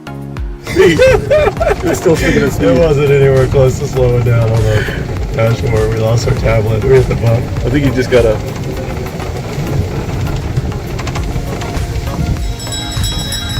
It's gonna keep falling off. Well, you're gonna need like 20 magnets on the back of that thing. So hard.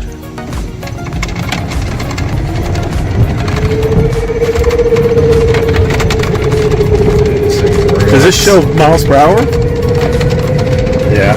No, that's RPM in miles. Just remember those things in the middle, so avoid them.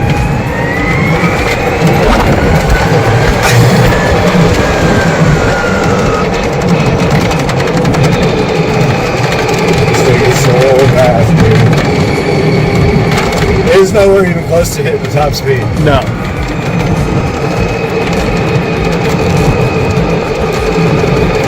Almost like on the hold this so I can rip it. Yeah, just take it off. But let's get on a straightaway before we make turns. Shit. It's gonna be fucking nuts. It sucks without any lights.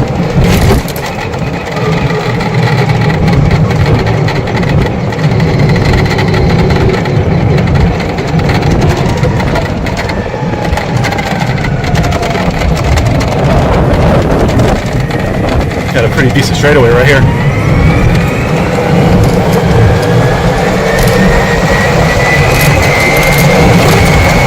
Oh. Holy shit. Dude, hold on a second. You want to get your speedometer out? Yeah, I gotta get it out. That's squirrely. That is big time squirrely. Hold on. Lights, man. No, keep going straight. Alright, speed. Do I have a speed thing? Hold on. Hold on, just stop. You can stop the camera for now. We'll get some video during the day. What's this blocking? See, it's got this like, oh, that shit too. Figure it out of there.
You're gonna be able to open it up and get on the main drag on Monument. You're really close.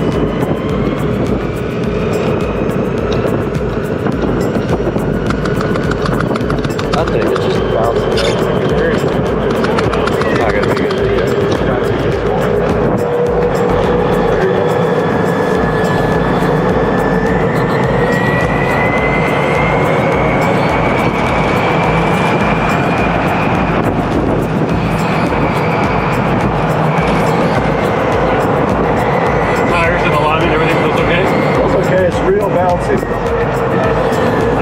speed, you probably need your tires balanced. Tires are balanced. They are? Yeah. Well, I got it done at that tire place. They balanced it. It's just the whole front end is real bouncy.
Got here quick. That was fast. Oh.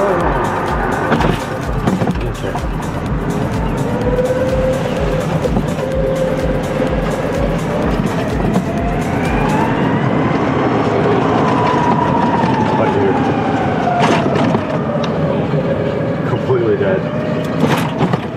Some people here though.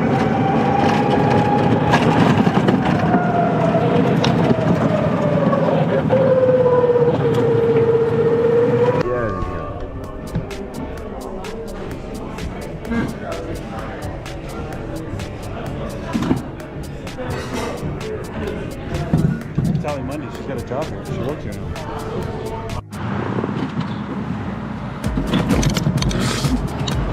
Dude, the other day when you took off, I swore it spun the wheels.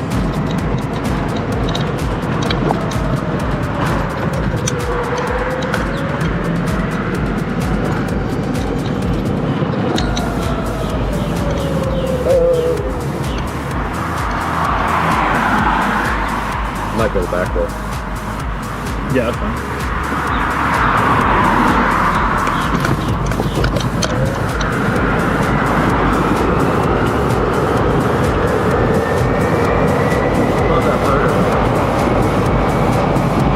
They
All right, people.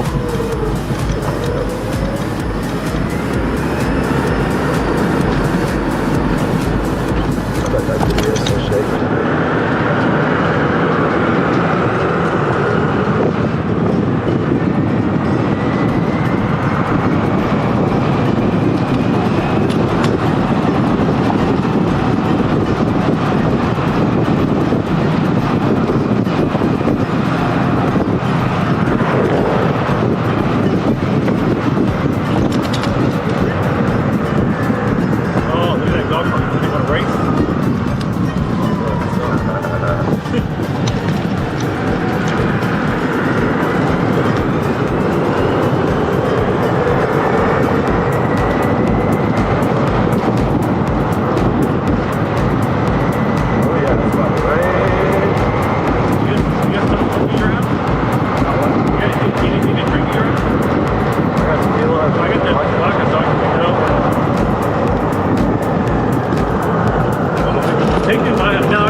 I feel like you could have gassed it and probably got in front of her.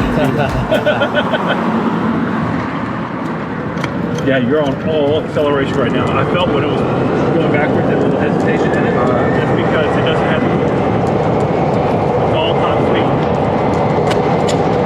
But if you took that and put it to torque mode, this thing would probably pull a fucking tree out of the ground. How do you do that? You turn the speed down?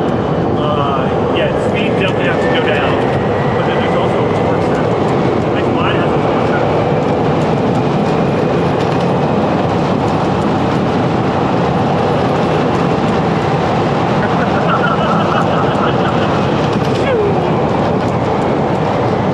Oh, there's another one. Oh yeah, they don't want to smoke.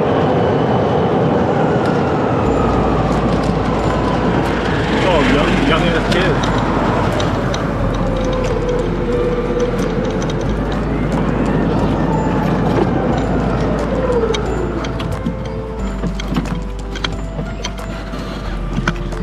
I told Jonathan if we could find your dirt bike before this weekend, man, we could all maybe like Sunday go out dirt bike. Yeah, be sick. I'm hoping that mine gets fixed by then.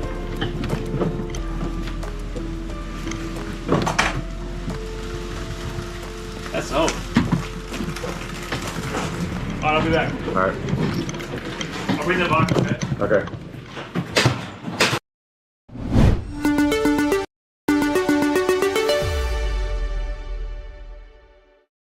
Welcome back to the channel. We're so happy to have you back at Supercar Street Racing. And you can see right here, we're out in Studio A. Our real studio where we do the most editing is right here behind me. And I'm so happy to have you guys back because we have another golf cart battery for you guys today. This time, Sysway reached out to Supercar Street Racing to see if we would be interested in installing their Sysway battery in a golf cart. And I said, of course, I would love to do that with you guys. They sponsored us, they sent us a battery. So today, we're gonna get that battery opened up completely, get it installed, and remove the lead acid batteries from a golf cart. Let's hang out today. I'm glad you're here.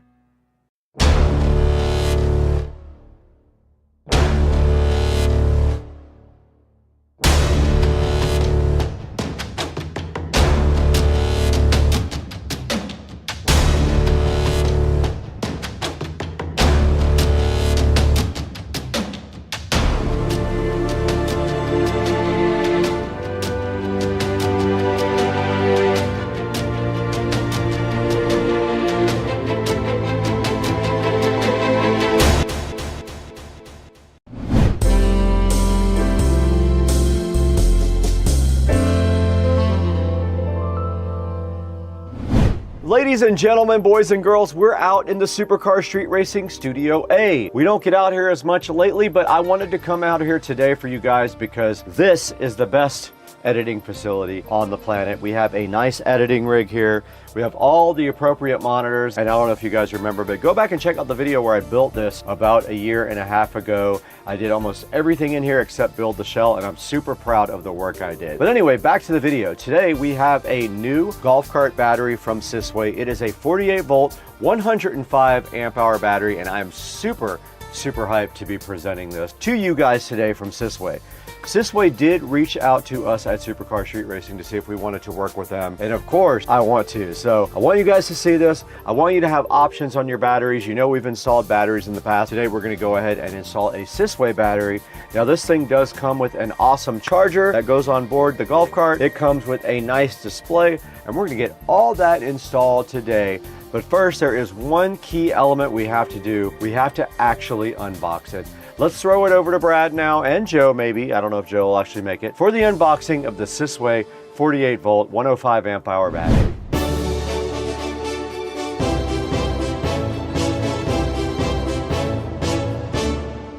Hey, what's up everybody? We're back in the Supercar Street Racing living room again, and right behind me on the ground, and the reason we are actually in the living room right now is because this battery is heavy. I would have to guess this is over 100 pounds. It's sitting right on the floor below me, so today what we're gonna do right now is get this thing opened up and take a look at it. But in order to do that, we need to grab our other camera too, because I want you guys to have a nice top view of this battery.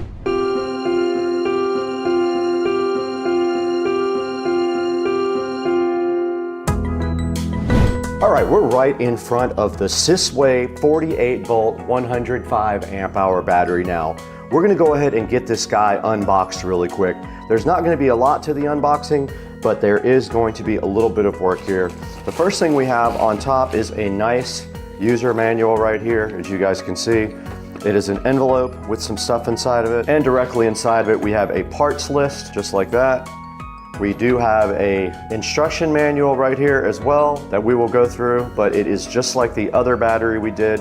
Parts and instruction manual are in this envelope. Now right here next to that, we have a couple of battery post covers. There is a red and a black battery post cover right here. Here is a whole bag of hardware. So a bunch of miscellaneous nuts and bolts. Looks like some of these go to the actual battery posts. There's another box underneath that. I'm assuming this is the display. This is actually the display and the display cable in that box. And then this is going to be the charger. Here's our SCSR knife. And inside of this box is the charger. Now, unlike the other system, this charger does have a port, so it has a port and it does not use a regular extension cord. And then here's the business end of the Sysway battery right here, and it is damaged. It has been damaged in shipping, so we will have to let the manufacturer know that it is damaged. So hopefully it actually works. I'm actually gonna get it out and put it on the charger now to make sure that it does work.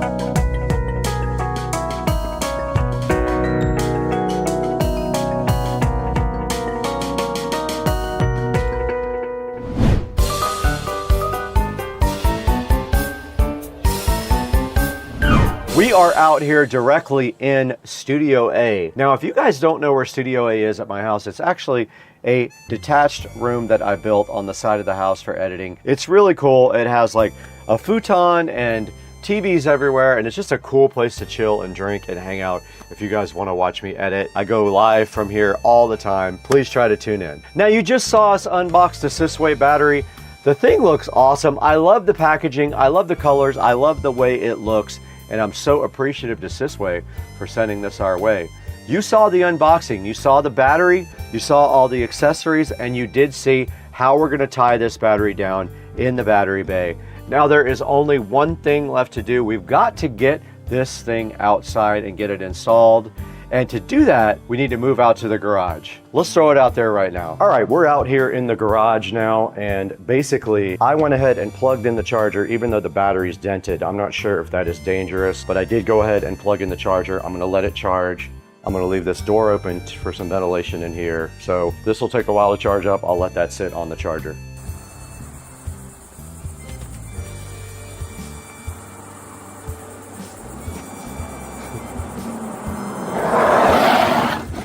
What's up, dog? Let's go get a cart, baby. All right, let's go get a cart. Smells like rubber now.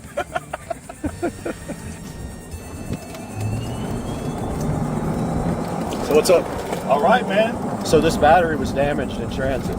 Was it really? It's got a dent on the top of it. I was a little worried about it, but I decided to plug it in anyway to test it. So it's charging right now.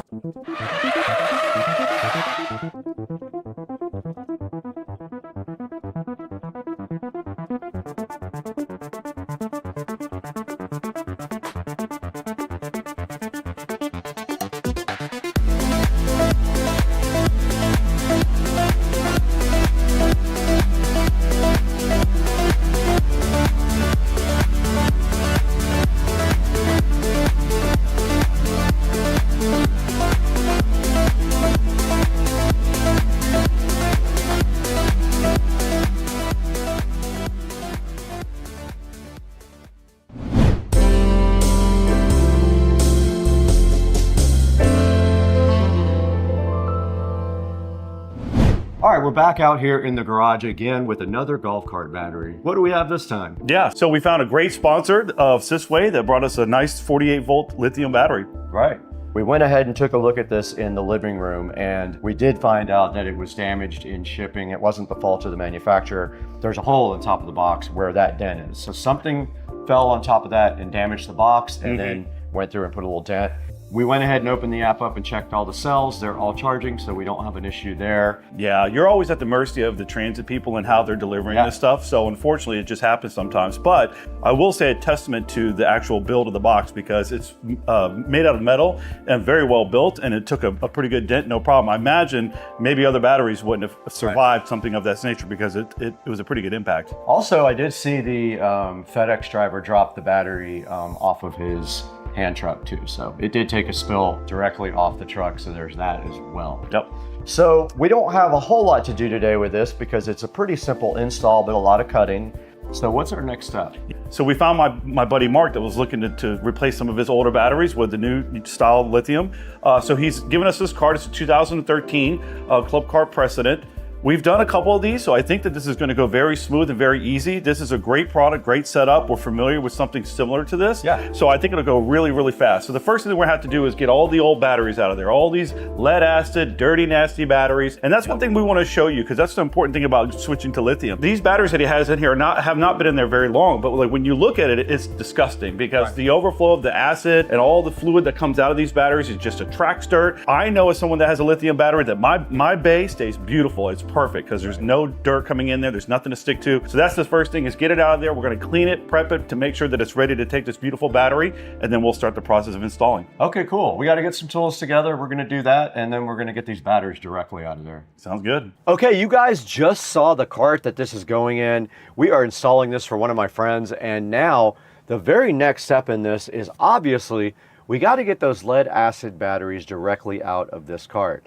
Now the lead acid batteries are coming out because they are old technology, and now the new lithium ion is so much better. It doesn't leave stuff all over your garage floor. It doesn't require you filling it up with water.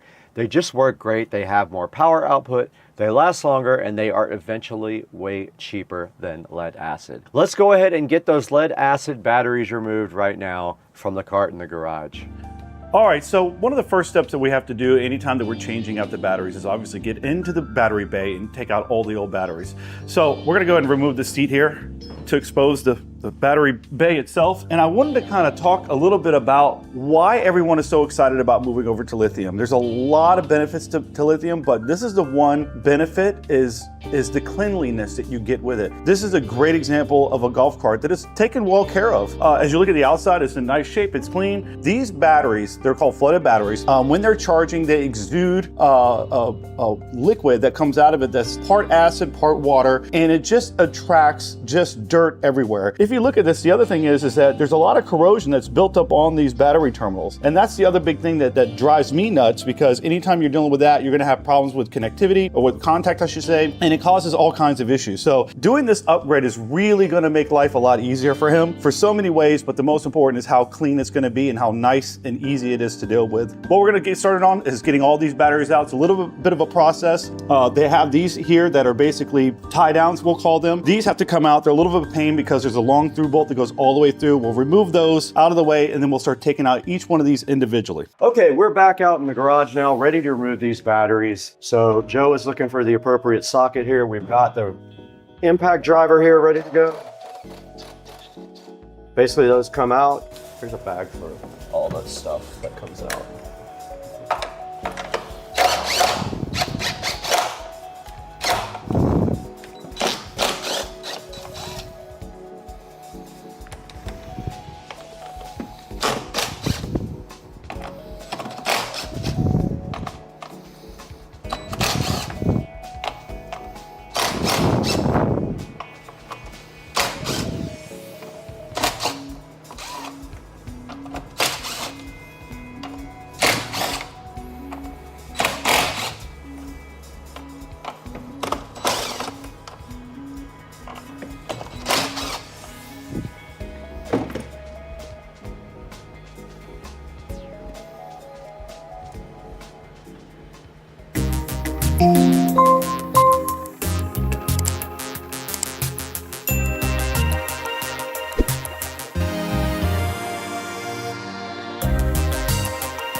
Now we just ripped those lead acid batteries directly out of that cart. You guys saw how easy that was. We used the battery puller, we just pulled them directly out. Very next step now, we have to prep this battery bay for the new battery, and that means cutting the plastic standoffs at the bottom of the bay directly off. Now we have an oscillating tool for that. It works the best. I'll put my oval shaped bit on there. We're gonna go ahead and cut all that stuff out and directly put the battery right in the bay. Let's do it.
We just cut this battery bay on this golf cart to get this new battery in because there's a lot of standoffs in there that are plastic kind of raised pieces, and to get those out of there, we have to actually cut them. We used an oscillating tool to do that, and that made plenty of room for getting the battery in there. Now, the very next step is placing that lithium-ion battery directly in that battery bay. Let's throw it back out to the garage and let's get that done. I'm pretty sure that's the last block that has to come out.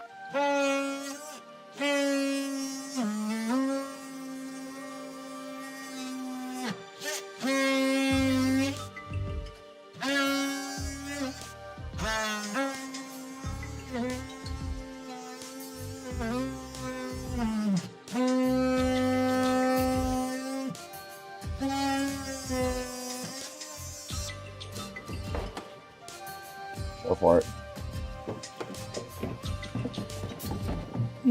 Below. Because you can't get in there, right? Like there's no way. No. We sent something down with a white paint. Get a couple washers. Bigger washers. Yep. Flat washers for the back at least, because it's fine on the front because these will be tight as long as the head's the same. All right, guys, it is very hot out here, but I am about to start the process of putting in the wiring. So basically, I think the blue was negative here for the lights on the golf cart. So I'm gonna go ahead and connect to the positive. I'll come back through after that and do some wire management. Battery is off.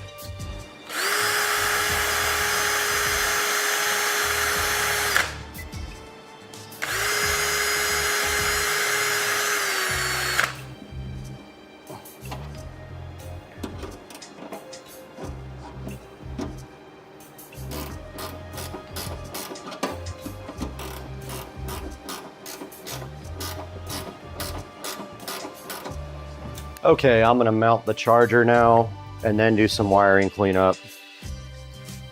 But there's gonna be a lot of extra wires in here that we're not using. But I've got some screws here for this.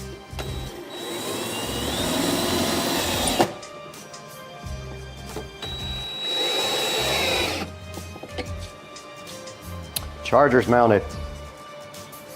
Basically, I've got to tie the wires up. Somehow, this has to go over to the battery. This has to go over to the battery. So I think it makes the most sense to tie this stuff up over here.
You guys just saw the battery install. Now the very next step in the process is we have to secure that battery somehow. Let's throw it out to the garage right now where we will talk to Joe and Brad about what our process is going to be for actually tying this battery down. Let's throw it back to the garage. All right. Yep. Here we go. You got the washer on there, right? I do. Dude, it might run out of socket.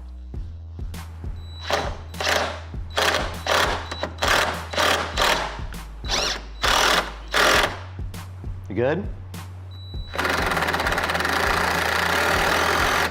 That's it. It ain't going no more. Is it tight? Tight as. The other side should be easier for you.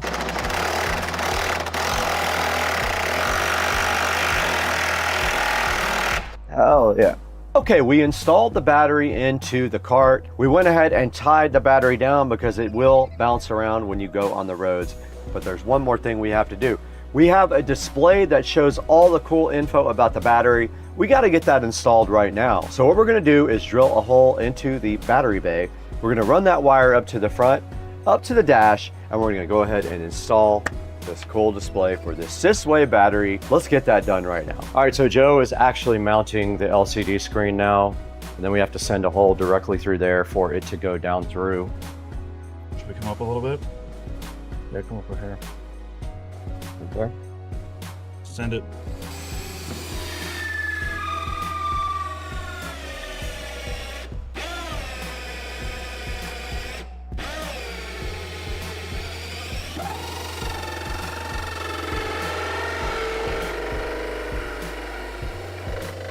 It melted the plastic. It definitely did.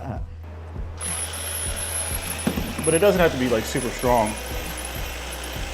I don't think mine went through the plastic. It's been totally fine. Good, good. Just like that. Perfect. Almost.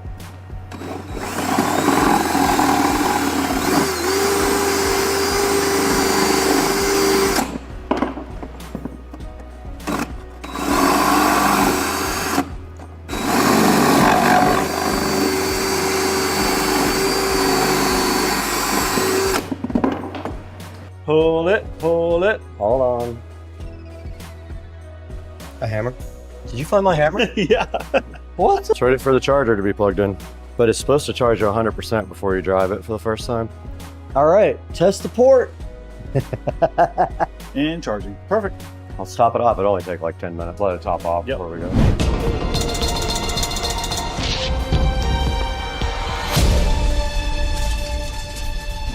You guys just saw us install the display on the Sysway battery on the golf cart. We did it right in the garage right there. We drilled a hole right next to the battery, ran the cable right underneath the cart, and then mounted the display so fresh and fly right on the front of the cart in the dashboard. And now there's only one thing left to do. We have to test this. That means putting the cart in gear, seeing if we hear the click from the solenoid, and then driving it directly down the street. Let's get that done right now.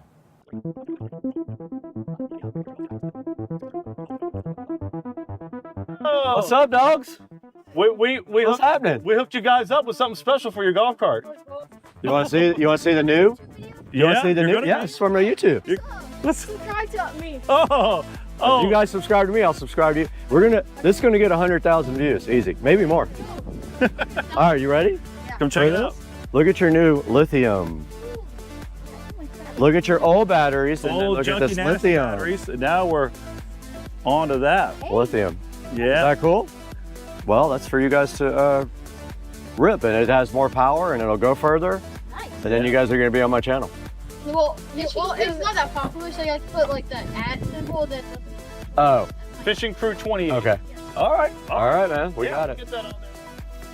Okay, I had a whole plan to show you guys the app and all the batteries that are in the app, but the app stopped working for me. It is called Zeozang Electric app right here, the elephant one. And when you do go in it, it shows you your battery charge state, your voltage, your current, your power. And then at the very bottom, it actually will show you all of the cells in the battery and what their charge state currently is. For some reason, after I used it one time, it kept saying my user information didn't exist. And then of course, my recording was a black screen the whole time. So I wanted to quickly come on the app here with you guys and show you the basic app. Yeah, that's about it. It has a history thing. You can go back and look at your capacity, your amp hourage, your temperature, and things like that for your battery. There's nothing you can really do in here to change things on the battery.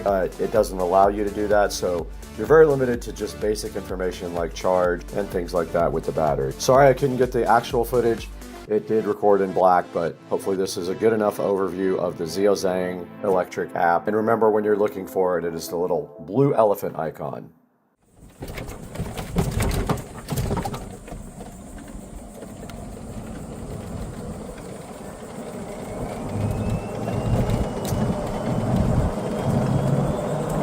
do a drag race. I'll give you an entire cart. Oh!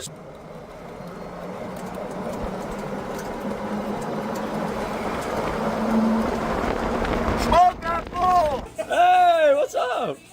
Check out the lithium, man. Yeah, so there's your charger. Here's your paperwork. New charging port. Excellent, thank you. Very simple, I like it. So easy, man. And I leave mine typically. That does look good. And then your display's right there, so the battery's on 92%. Check out the new battery. Like, it was crazy. Isn't it cool?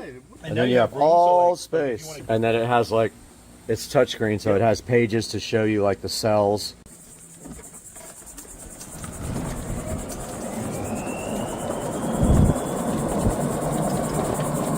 Acceleration was that fast? No, it's way faster. It seems better. Way faster. I drove it before. I think it's a lot better. It was not that good. Yeah. So, And it'll stay like that forever. It's not going to change. It's always going to be just top acceleration the entire time.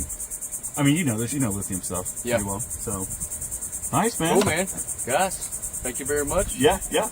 Y'all have a good day. Absolutely, Appreciate it, man. man. You're All right, I'm welcome. outta here. Later, brother. There's only one thing left to do now, though. We need to show you guys how you can get your own battery. So what that is going to entail is I'm going to throw it to Brad in Studio B, which is inside the house. And then Brad, me, will show you how to get your own battery from Sysway. Let's throw it to Studio B. What's up, guys? We're back in the Supercar Street Racing studio, and we just finished this whole video about Sysway. Sysway sent us one of their 48 volt 105 lithium ion batteries. This is a 105 amp hour battery. It has a charger that you mount on the actual golf cart. You cut a port into the side of the golf cart, and then you plug your charger directly in, and you have a nice lithium ion battery for your cart. I didn't have any issues at all with this battery. I had more issues with the app, but it may have been me, not the app itself, but I eventually got it working. And then after that, I could not get it to come on again. You guys saw that. But you guys should get this battery now. It has a $400 coupon right now. It is $1,079 right now. It might not be at the publishing of this video because I don't know how long we are out on our schedule from getting this into the marketplace. But yeah, the Sysway battery is $1,000 right now. You get all that stuff included. The thing works great. It ripped in our friend's golf cart. He is super happy. And I'm so glad that we were able to team up with Sysway and bring you guys this awesome video. Guys, thank you so much for joining us again on Supercar Street Racing. We're always grateful to have you guys with us. You are why Supercar Street Racing exists, and we have over 200,000 subscribers thanks to you. Always buy your products from the description. There's a link down at the bottom, and it doesn't matter if you buy this battery. It would be so awesome if you guys could click that link whenever you need to buy something at Amazon. It will give me $1 or $2. Help out the channel and prove to our vendors that you guys are supporting Supercar Street Racing. We have to definitely get out of here though. It is about 2 o'clock and it's time to party. Let's go. I'll give you an entire cart. Link. All right. 3 hugs. Oh,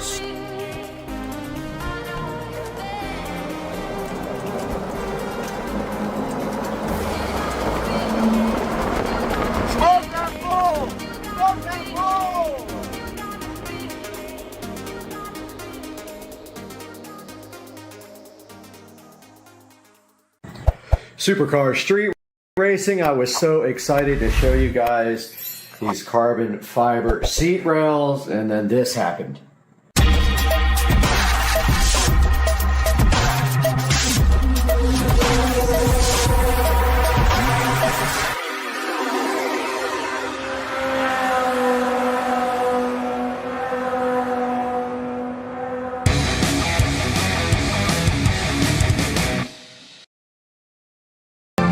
All right, ready to go. Go, Bakery. Go, Bakery. Go, Bakery. Go, Bakery. Is this your are you a cheerleader? Why wouldn't I? Are you trying to be a cheerleader? Well, I am a cheerleader. Oh, you are one. You're not trying to be one. To you. To the gritty. Back. Okay, guys, it is the next day, and they have shipped me out a brand new set of seat rail covers, and here they are, right out of the box, looking much better than the last set. And actually, the last set also had a defect on the small rail, very small, but you could still see it. So basically, in order to install these, you have some 3M double-sided tape there. So what we will want to do is prep the seat rails first with some brake clean, and then peel off these and push them on the cart. So let's go do that now. Let's go prep the seat rails for the carbon fiber seat rail cover install. All right, here is the first rail.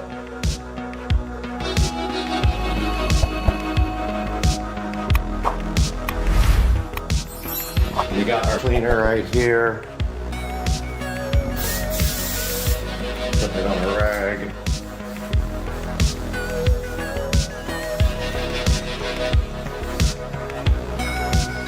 And just wiping off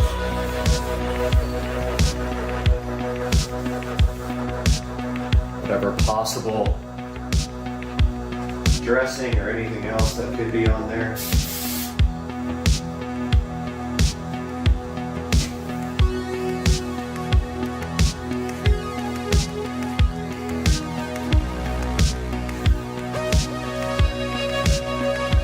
That's simple.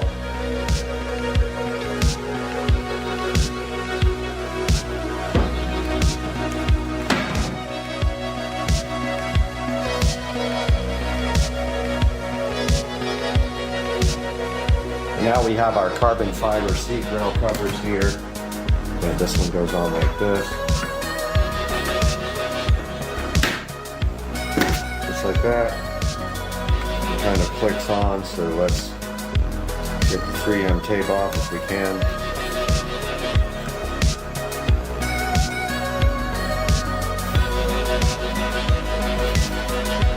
Kind of difficult.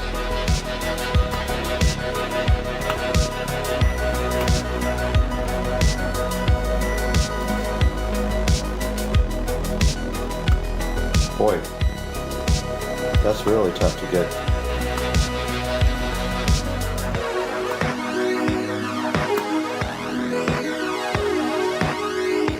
Dang, that is really hard. That's what she said.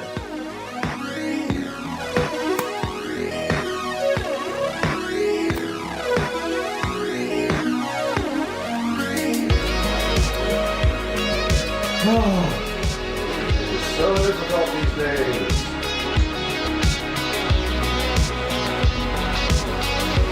Okay, I'm going to use some needle nose pliers here because I can't reach in there. I can't even use needle nose pliers.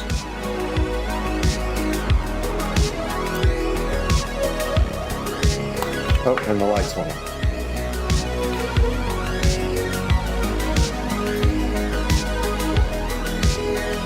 Guys, this thing is being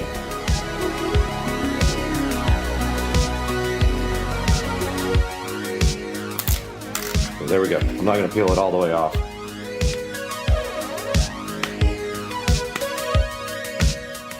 But it is hard to get off.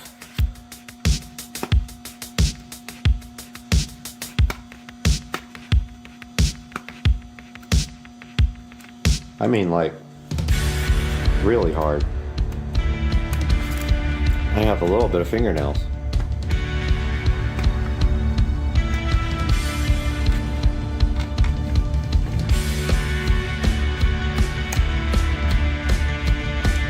Doesn't help that these are trash.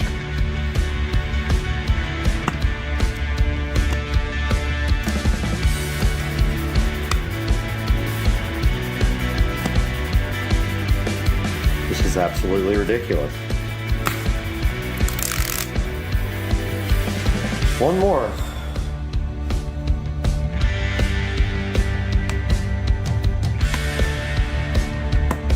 Why don't they have the ones that split down the middle? Alright, that one was a little easier. Alright, now we've got the sticky tape off, finally. Oh man, that sucked. And so we are just going to pop this on there. Push it.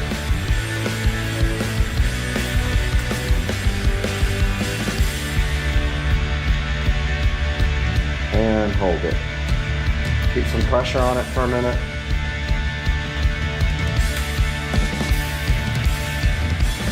So it does not cover all the way over the seat rail. And it is all the way on. It does not cover the whole rail. And it's pushed all the way on. Huh.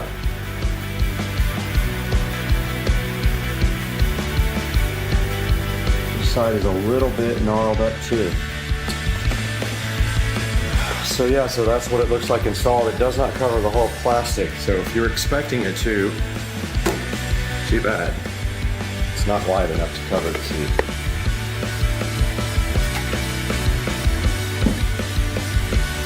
All right, round 2 of trying to peel off sticky tape.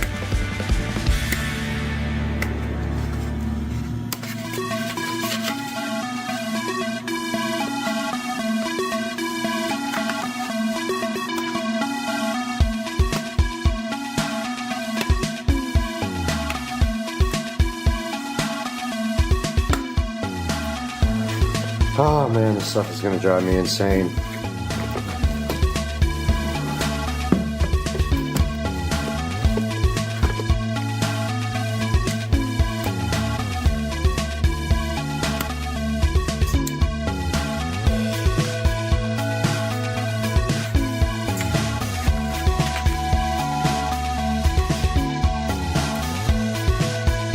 You guys see how hard this is to get off? It is literally kicking my butt.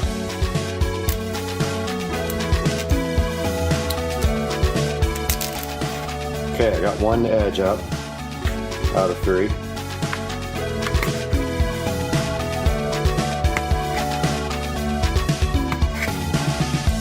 Please somebody tell me I'm doing this wrong.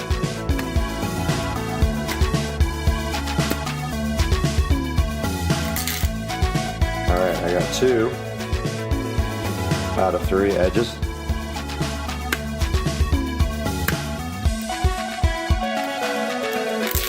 Oh, that one was forgiving to me. Okay, there goes the other one.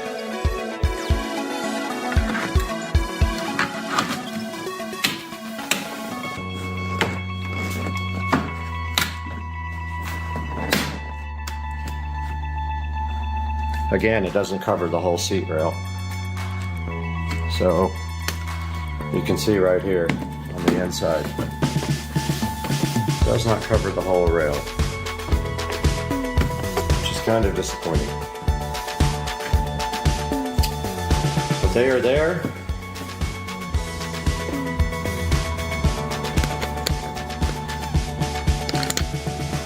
So yeah, overall, they're okay, but that, you see that? It doesn't cover most of the rail. Does on top, but not on bottom. All they had to do was make that a little bit wider. Hey guys, welcome back, and I wanted to just go over with you guys my Amazon shopping cart here for the upcoming audio install on the cart. And starting at the top of the list here in the shopping cart, we have the Invertec 500 watt power inverter. Now what this is going to do is going to allow me to actually hardwire a AC from DC to AC converter into the cart, and then have outlets available to plug in standard 110 volt items. And what I'll end up doing is probably mounting a actual house receptacle, like ones in the walls, on the actual cart, and run the power from these plugs here. So that is part of the list. Next up on the list, we have polyfill. Now this is actually for the inside of the speaker enclosure, and this dampens the speaker enclosure, and it's also going to go in the dash behind the 6.5-inch component speakers. Next we have some Velcro here for holding various things on, like the Bluetooth adapter I'm going to be using to feed the amplifier, and I will show you that Bluetooth adapter separately. I already own it, so it's not in my shopping cart at this point. probably don't need this anymore because the inverter has a USB outlet on it, but this was going to be to power the Bluetooth adapter for receiving Bluetooth audio from the tablet in the cart. So what this is for is these two RCA splitters connect to the output of the, I'll just go ahead and show you the Bluetooth adapter. So Bluetooth adapter, and it's actually this one. Now if you notice here, it's got RCA outputs. We're feeding both a front channel full range, and we're going to feed a subwoofer input as well. So we're going to come off of this Bluetooth adapter with these Y adapters here and feed the inputs to the amplifier, one set to the front channel, one set to the subwoofer channels. Here we have some crimping tool with some heat shrink connectors. I will need plenty of those for the power connections to 12 volts. Now these are terminal blocks for distributing power. Once we go from 48 volts, which the golf cart batteries produce, and we drop that down to 12 volts for all of our equipment in the cart, we will want a place to connect power and ground, and that's what all of these are for.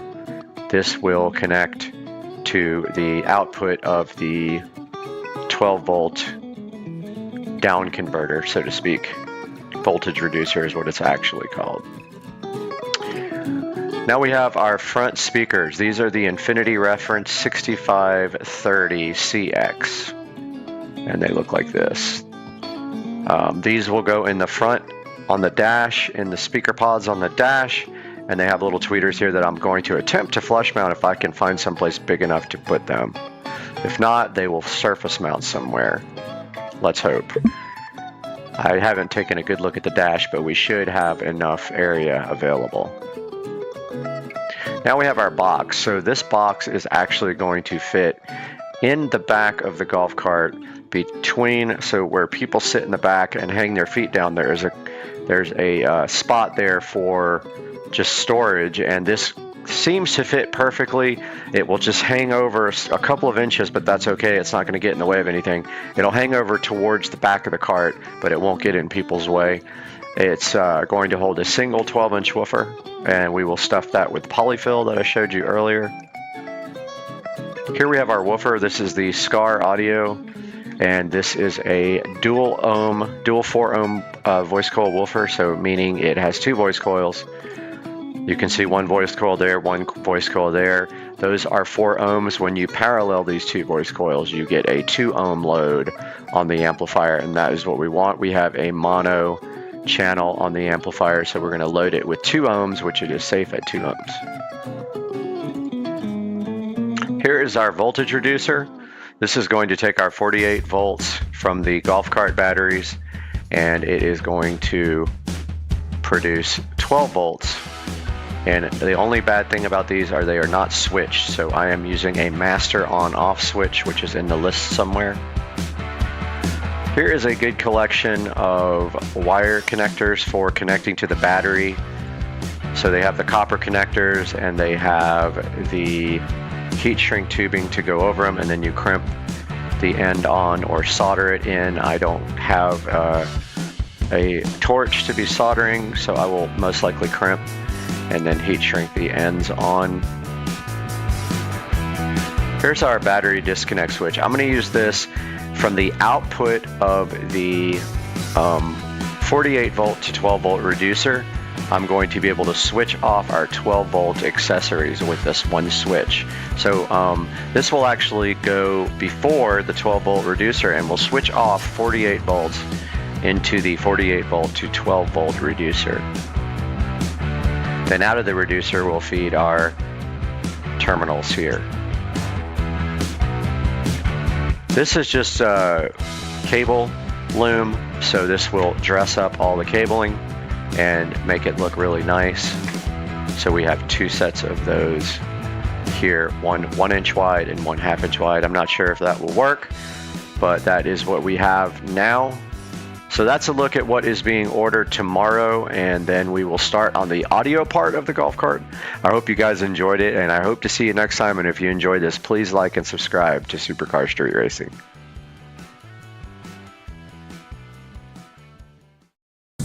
All right, this dude was in the fire pit. Check him out. He was hiding in there when I started the fire. He crawled right out, and I don't know, that looks, I don't even know what kind that might be. I have no idea. Anyone knows, comment. Pretty cool. All right, we are in the Supercar Street Racing kitchen with everything we need to get up in the attic. We have a flathead screwdriver for the cover for the electrical box. We have our drill here. We have our workman pliers, and we have a razor blade to cut the Romex with. Actually cutting the circuit and using the existing wiring, putting this box in, tying in, and that is it. It should be quick and easy, in and out as fast as possible before it heats up there.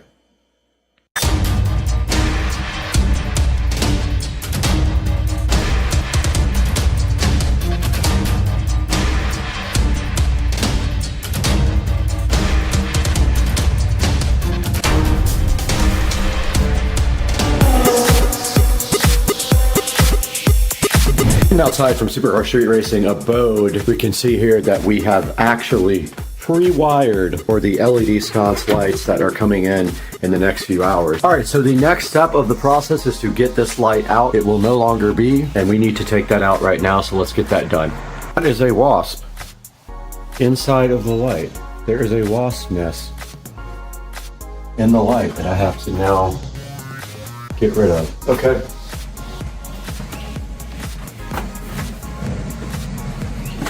Got a towel here.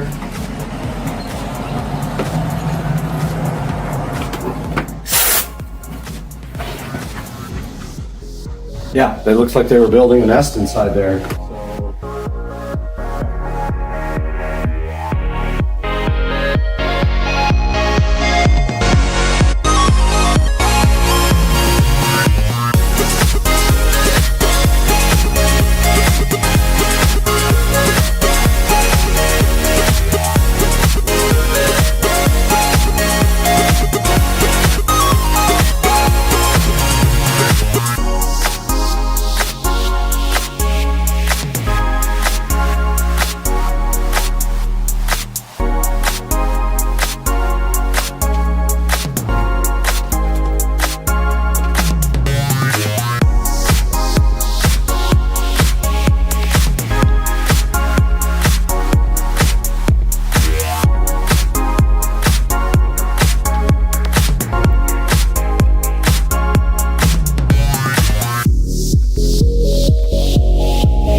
Alright, I did get the light removed and the cover plate put on. It's not perfect because I couldn't get the other screw in, but that's fine too. Clearly see that we need to clean this ceiling and this area up here, so I'm going to go grab the broom real quick.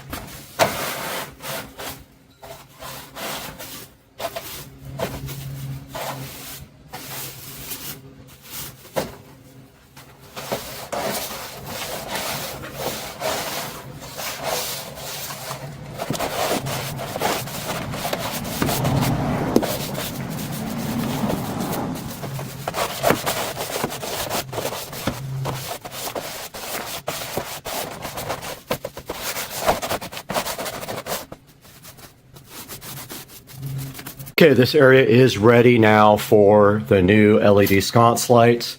They will go here and here. They will mount directly to this board here. And then we just have to cut these wires and tap right into the existing electrical on the sconce lights. And those guys are expected to be here within the next 2 or 3 hours.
Just looked outside and I noticed the box here, and that is most likely my lights. It is them. Let's go ahead and get this inside. All right, just got this opened up, and I wanted to show you guys the quality of this packaging compared to maybe something of a cheaper nature. They have all this nice padding inside. It's very well taped up. It did come from China. I will go ahead and say that right now, but look at all the nice padding inside. And it's not cheap padding either, it's the good stuff. And then the two lights are sitting right inside there. Let's get them out now and take a look at what we have. Here is a good look at the LED wall sconce. It is very heavy. It is glass, you can tell. It's not plastic. And if we flip the back over, so what you do is you unscrew the mount from the actual sconce, you mount that on the wall, slide the sconce over it, and then you power it up like that. So you take these screws out of the side here. They're already pretty loose. They're not all the way in. So inside of here, you have the remote. You have some screws. So let's get this mount off and see what we're looking at here. That one was drove in sideways.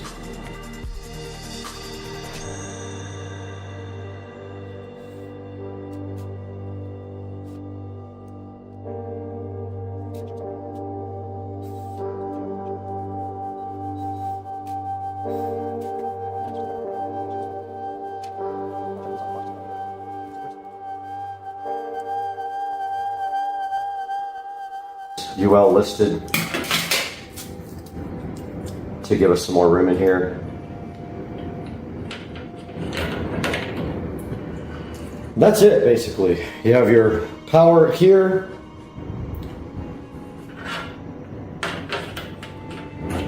Which can go like that. You have your bracket here, which your power wire can run right next to. Put your Romex right next to it, anywhere in there. So what I'll do is I will hook it up outside of, I'll trim the wire up enough, and you have room to stuff some wire in here if you have to. Then you put the wire through here, wire it up, which is going to be kind of difficult. I don't know how they expect you to do that. So I just popped it off the pins. There's no way you can do this without doing that. Wire is not that flexible. And to be honest with you, this is not going to get wet, but it might get hosed off at some point. So you want to get this as waterproof as you can. Our goal is to mount this dead center at 47 and run the wire along the side. Okay, we're outside now and we have wired these two wires here to the switch that controls the patio light here. So there is no more patio light, it is disconnected, and now we have this left. This wire here and these brackets are how you mount this system. Now, you can see here that we're mounting this dead center. It doesn't matter where the wire goes through because there's plenty of room inside of the bracket for the wire to be moved and stored. So what we're going to do here, dead center this on both sides, and I already measured where that is. And so we're just going to go right below the hole like that, as far up as we can, where the wire can still get through that hole. So we'll do the same thing on this side. That should put it dead center. So the light is 47 inches total. So let's measure. Perfect, that's absolutely perfect. So this is where our bracket is gonna go, and it needs to be perfectly level up and down, but that's easy because all we have to do is measure the distance from the wall, and it has to be even.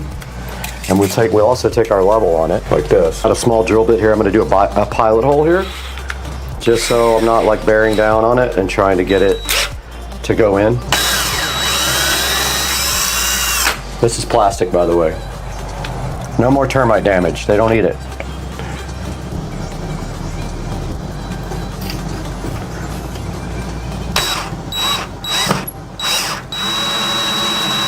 Oh, it moved. We can actually shed any amount of this off we want. This is all going to be covered up. It's not in the wall. Let's go ahead and just strip it all off. So these lights are glass. If you're going to put them somewhere, make sure you put something down to protect them.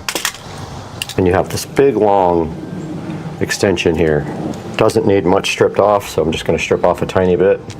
And then take my small flathead screwdriver and you just basically loosen these up. They're pretty loose already. They're not tightened down, and this is not huge wiring. And then you feed your wires through the grommet here. Yeah, you're gonna have to do all three at once. Make sure you don't use big gauge wire, you'll never get it through. Even that is tough. Push on it so it's snug, and then tighten it real hard so it can't physically come out. Then you should be able to pull the slack back through. So this is the cover that's supplied with it and the 4 screws.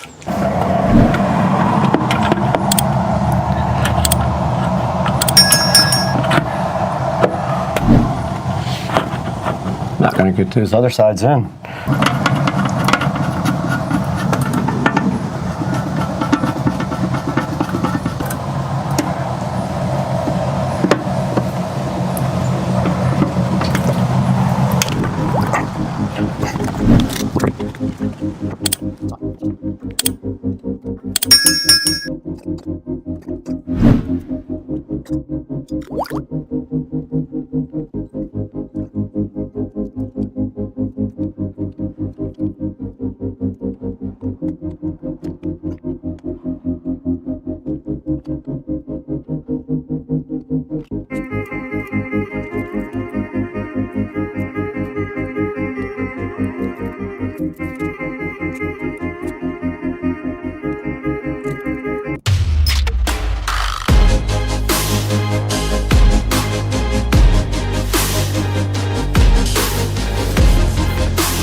All right, I remounted everything, but they don't work. So I don't know why. I'm thinking my switch died, but I'm not 100% sure. One of them worked once and never again. That doesn't work.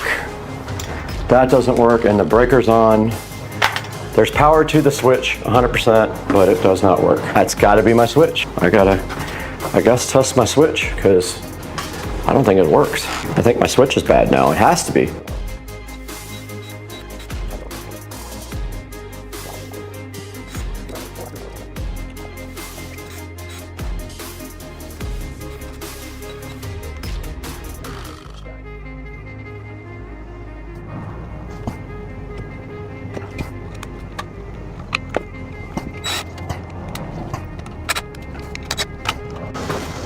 Okay, I did get the lights finally hooked up and on. They look level to me and pretty good. But I'll get a shot for you guys when night comes around. Till then, I'm gonna go ahead and clean up. All right, guys, we are outside of the house now at night. Sun has mostly set. You can see there's some daylight, but I wanted to show you guys the sconces here. And you can see right there as we walk up, they are set on warm white along with all the other lights. And I have the garage, kitchen, and foyer on purple.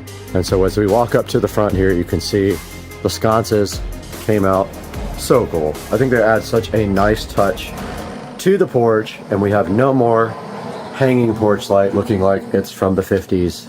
And the house just looks so amazing at night, and people always stop by and give compliments on the lighting. And I'm gonna walk you guys back out one more time to check out the entire house. And that is the house. And then I'm gonna get some good pictures. Now, Base Boy left, and you can see right here, the sconces lit up so fire on the front door. So that's what it looks like at night. And you can dim them and change the color. All right, I feel like we'll never actually use this, but you can pair the remotes to control more than one device at once. I have both remotes here. But as you can see here, we can go center button here.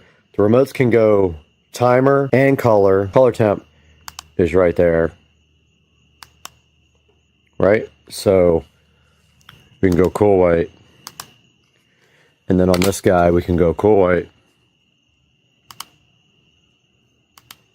And then we could set the soffits to cool white. And so they did equalize to cool white. All right, so this is cool white on the soffits. Of course, I can't change the sconce lights are both set on cool. I will step back and give you a view of that now. I decreased the exposure on the camera so you can kind of get a better idea of how that looks, but that is kind of cool.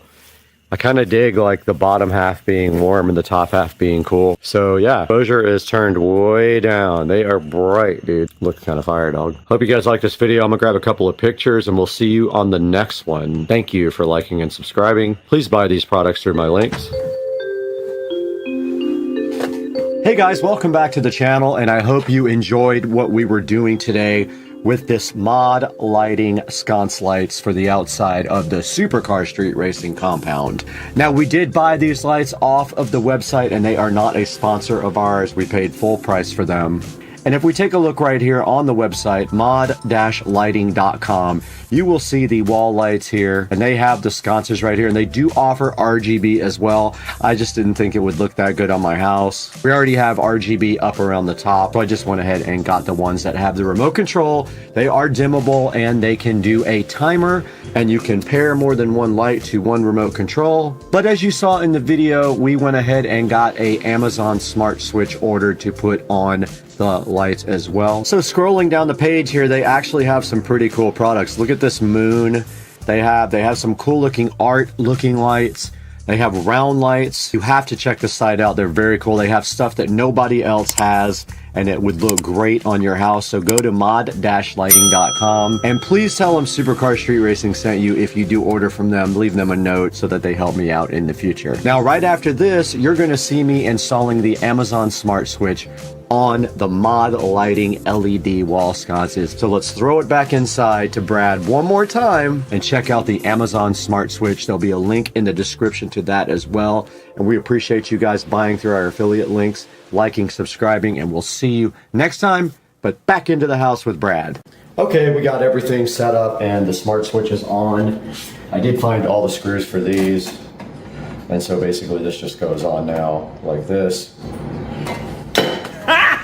Except Got it doesn't fall off. Got him! Oh! And this is the Whoa!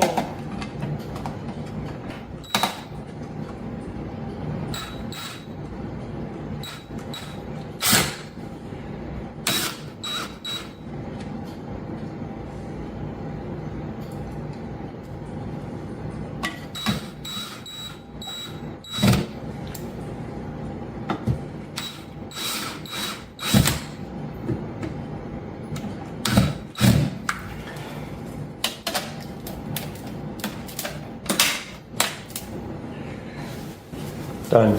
All right, that's going to wrap up the project for the LED sconces outside. They are now on this smart switch. This is a smart bulb. It doesn't need a switch. All we got to do now is clean that off because it's really dirty. But other than that, I hope you guys enjoyed the LED sconces. Link in the description to these guys. Please go get one.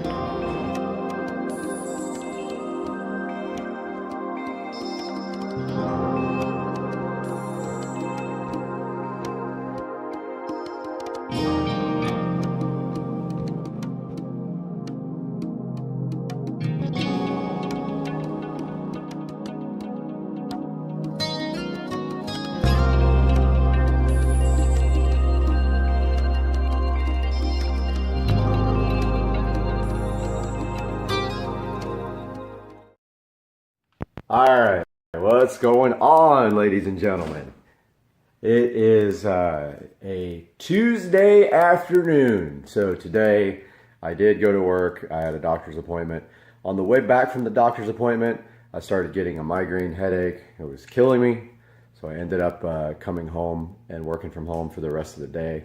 It's after 5:45 now. And one thing I've been wanting to do is give you guys a tour of the SL65 interior, a really good look at what you get with this vehicle from the factory and some kind of descriptions of what everything does. So that's coming up right now. Alright guys, so this is my 2005 SL65 AMG by Mercedes-Benz. Take a look here at the inside. Let's start with the stickers here. And this vehicle was manufactured on 7/04. So this vehicle is about to be 13 years old officially. So here's the interior of the SL65 AMG. Let's start with this door panel. So the SL65 is a little bit different from the other SL vehicles. It is a more luxurious car and has more leather wrapped on the interior. You can see that here on the dashboard. The dashboard is all leather wrapped.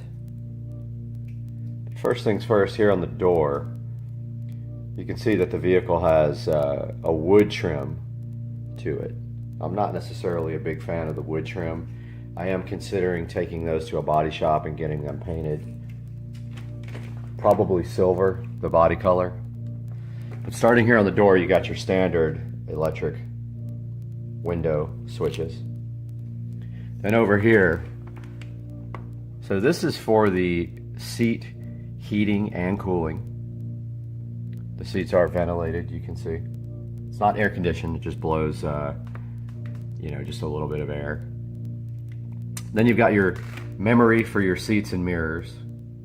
Your actual seat control, which is shaped like a seat, so you know exactly what buttons to use. And the trunk release. You've also got this handy storage container over here. It's interesting because it kind of folds out and back in like that. This is one of the only problems with this car, is this little side piece has been bent a little bit. Moving on to the actual seats themselves, which are very comfortable. The SL65 has this option, not an option, standard, called exclusive leather. It is a upgrade to the regular Mercedes leather, and it is in all the SL65s. Flash just went off, but might have to do this with hardly any light. Let me grab my other light real quick. Okay guys, taking a look at the interior of the SL65 AMG. Here's a good look at the door panels. On the door panel you have your standard window switches, heated and ventilated seat switches, your memory switches for your seats and mirrors. Down here you've got a storage container. Taking a look at the interior of the car, you've got your switch here that moves the seat forward and backward. And let's get a little bit of light back here. Back here in the back, you've got your luggage area with seat belts that go down and clip in right there to hold your luggage, and two storage bins back there. That one has the CD changer in it. Now we will throw this seat control back forward.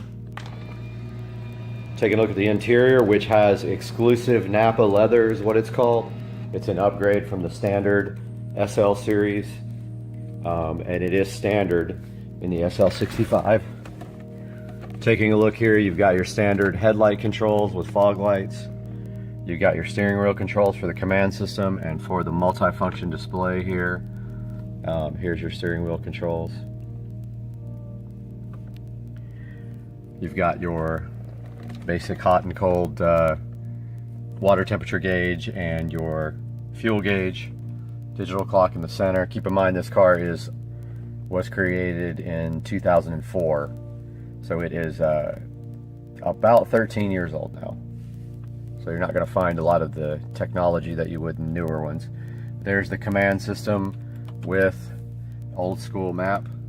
It's almost laughable these days, but that is what it has.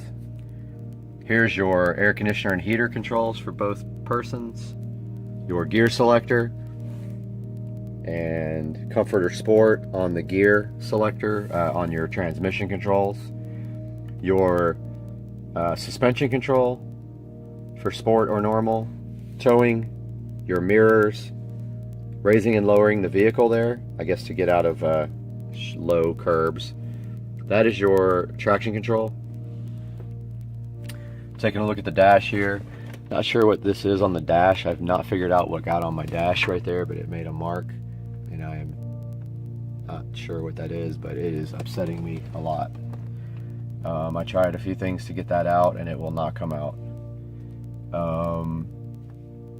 Same thing on the other doors, identical controls. Got your glove box here. Down here on the seat, you've also got another storage bin, and inside that is the Mercedes first aid kit. Up here you got your lighting controls that you won't be able to see because the lights are so bright.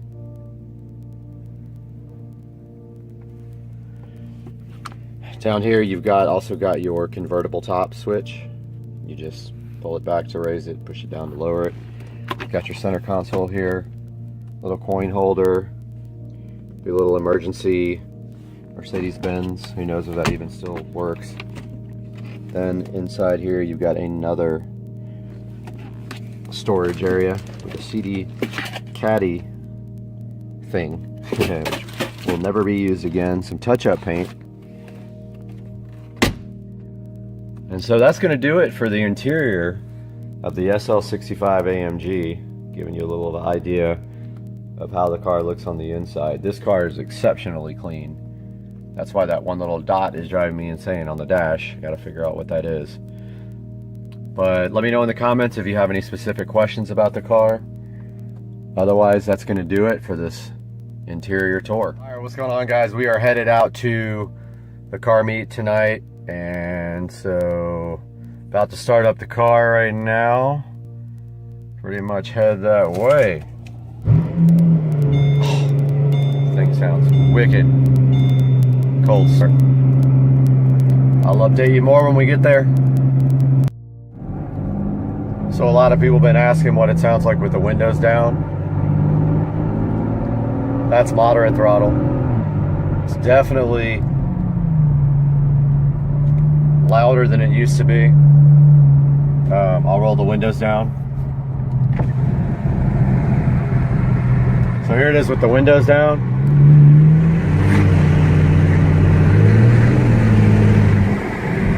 Yeah, it's noticeable. Noticeable difference. Here at the car meet, cops already here. So we'll see what's going to happen.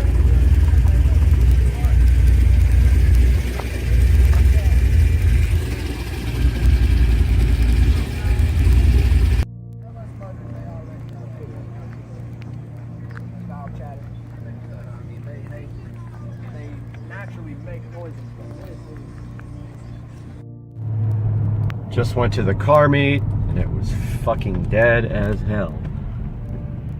So I'm gonna try to get some pulls in right here.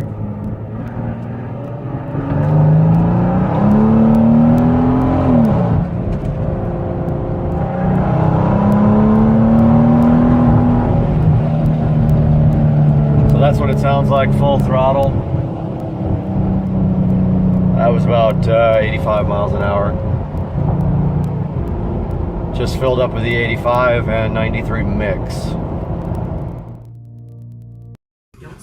Hey dude, get some birdseed.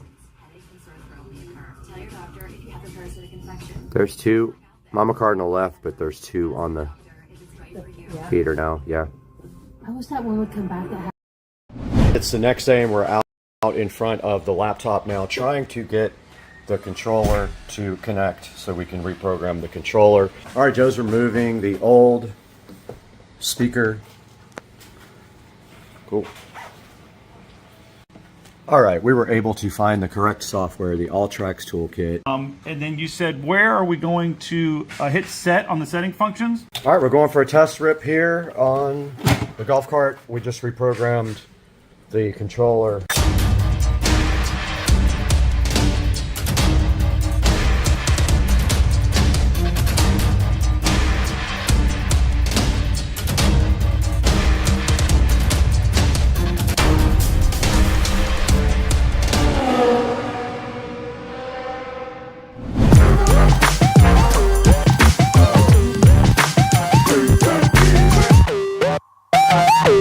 next day and we're out in front of the laptop now trying to get the controller to connect so we can reprogram the controller. So we have a USB cable connected to the side of the controller now, and I'm going to try fiddling with the USB port serial settings to see if I can get the sync to connect. And I'm just waiting on the slow computer.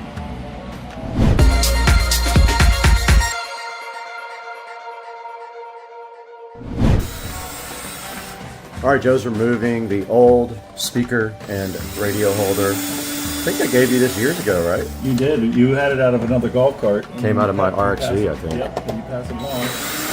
I remember this now because it's a hollow thing. It's worked good. 2, 3 more over here.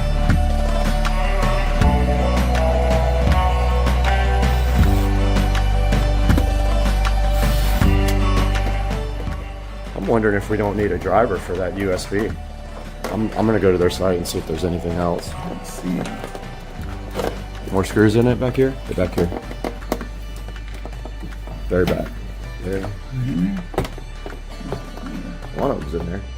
That's weird. I don't see. What's that, man?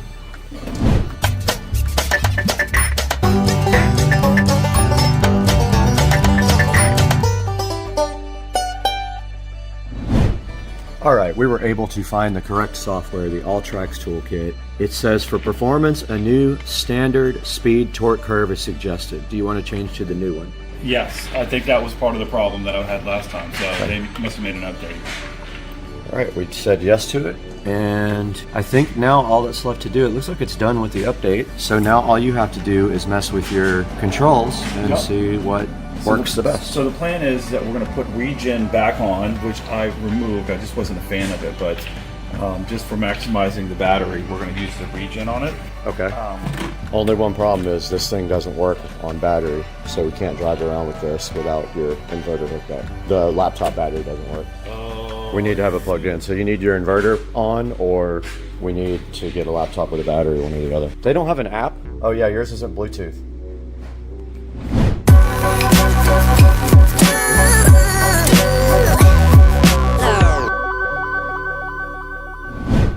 And then you said, where are we going to hit set on the setting functions? Okay, we're set. And that button will turn blue, and when it turns back to white, you're ready to give the test. Okay, now, I should get you, okay, and you don't think the enable speed limit is an issue, and it's turned white. So, okay, well, we're going to go run and test this. Unfortunately, we don't have the ability to do this while on the fly, so we're going to have to hang up and potentially call you back. But I think that I got a pretty good understanding of it now. To be able to make the adjustments as needed. And the other thing, the throttle rate, I have it set at 7%. We did that just because, at least at the time a couple years ago, when I would hit into the throttle, it was jumpy, very jumpy. Has that since been fixed? It was jerking through the whole thing, so it was more like that as opposed to just the initial jerk on taking off.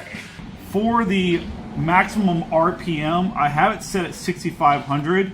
So yeah, basically you'd want to know what the max is for that motor and keep that number around there. Okay, understood. I can do a little research. So, all right, perfect. Awesome. Hey, man, I appreciate you. Nah, man, I just want to say I appreciate you guys' customer service. You guys are always quick to the phone and know all the answers. So thank you very much. All righty. You have a nice day. Appreciate it. Bye.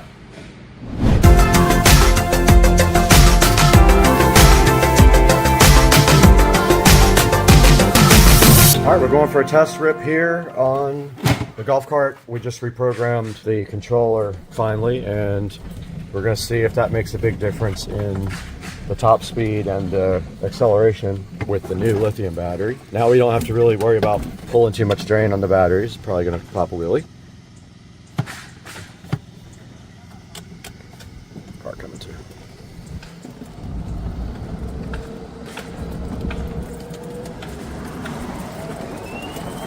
All right. You gotta get your speedo.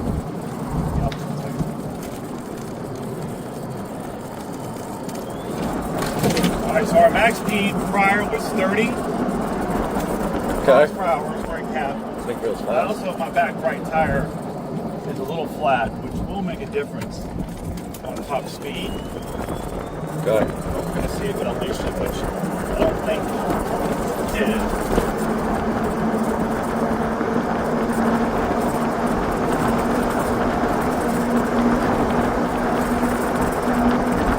I bet your speed limiter's doing that. Still at 29. Yep. I don't feel my regen kicking in drastically. That might be something else that we're gonna look at. So we're gonna go back, make some adjustments. I'm gonna take that top speed off. Okay. I'm also gonna adjust the top end RPM. Yep. From 6,500 to 7,000. I think it can take it. And then let's get this regen figured out. All right.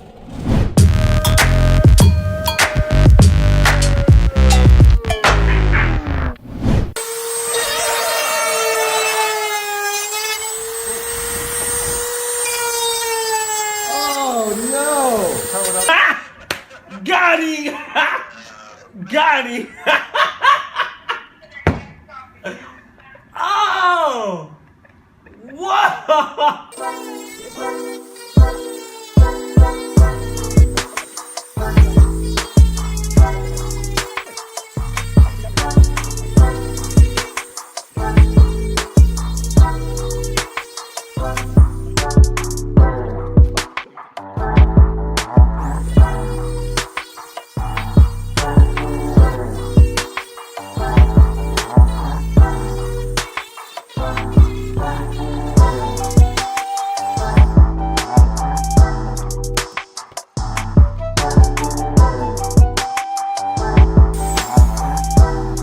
Wait, I put it up again. I need a good place to put it. Oh, it's worse. You actually added material. Got him! Got him! Oh! Problem is, like, if you do it, it like jumps it off. So I'm not And gonna that's keep where, doing that. yeah, that's what And this that is fine because it's covered, so I don't really care about that. I just want it to jump and hit something else. looks like the Amazon logo. Yeah, I'm not worried about that.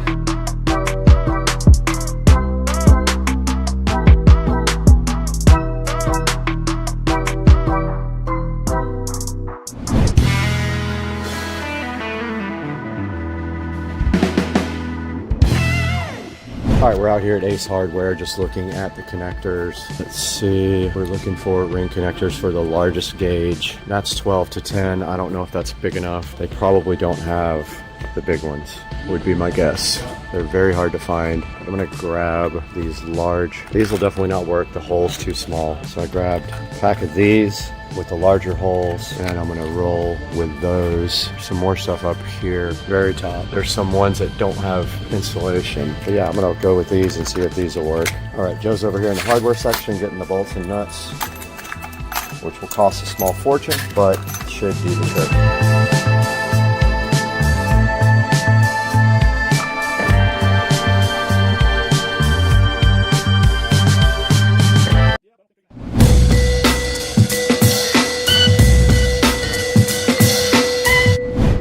All right, we're just wrapping up the end of this part 3 of our video today, and we are gonna go for a little ride here and just kind of measure the speedometer here of the golf cart, because when we last took you guys out, we had not adjusted the controller, but we showed you the adjustments, and now we just want to go for a little ride and kind of see what it's like now compared to what it was before. Absolutely. All right, so one of the things that we worked on was adjusting the controller. And then the controller has a few different things that you can adjust. The first thing that I did was the throttle response. I had it set very low, so when I pushed into the throttle, it took a long time for it to start to get up to speed. So I increased that back to normal. So that was one thing that's already been done. So we should take off a lot faster this time. Much quicker than what it used to be. Very much faster. Yep. And then it also had a governor on it, which would not allow it to go over a certain RPM. So I took that off, which will allow it at this point to not stop at a certain speed and allow it to continue to increase speed as long as 1, the battery's charged up, and 2, if we're heading downhill. So we should be able to get top speeds of 35 to 39 miles an hour right now, depending on a couple conditions.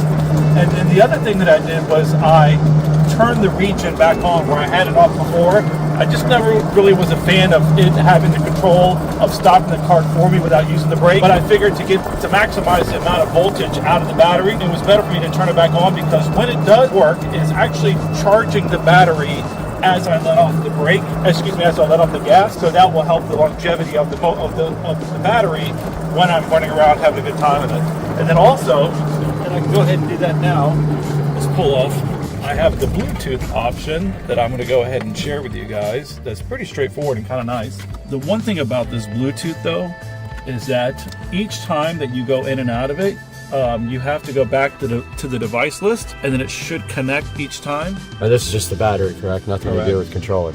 Okay. Nope, not at all. This is just a battery. So right now, if you're looking at this, it's got a bunch of different stuff that we'll go over probably in another video, but I can at least on the screen see what my percentage of my battery is. So I have 93% right now, which is plenty of time for me to run around and have a good time. So we're going to go and stretch this thing out. We'll run it for a little while. I think we're going to get some sampling of how fast we go, and we'll report back. Yep, I'm going to switch over to the speedometer and record the phone real quick.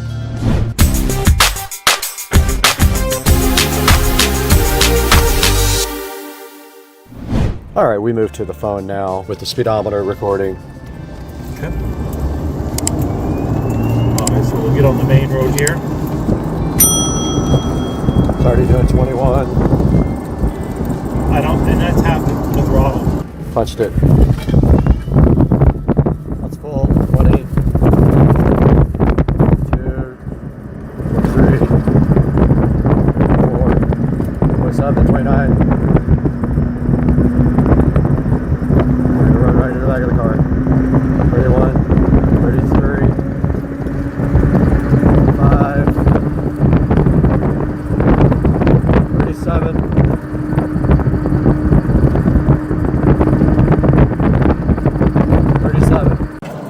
All right, we got the cart up to 37, and we're gonna be wrapping this video up because it's almost dinner time, and we're also been working all day on this. Kind of a recap, obviously from my old batteries that I have, comparison to now, major increase in regards to the power and the sustaining power that it has. Opening everything up with the battery, with this battery, gave us a top speed of 37 to 38 miles an hour, which is really, really fast for this golf cart. So I'm extremely happy. And we'll see you guys next time. We're gonna wrap it up. See you in the next one.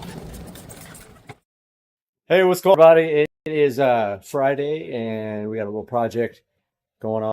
What's up, everybody? Welcome back to the channel. And today, in an effort to make this white golf cart black, this happened.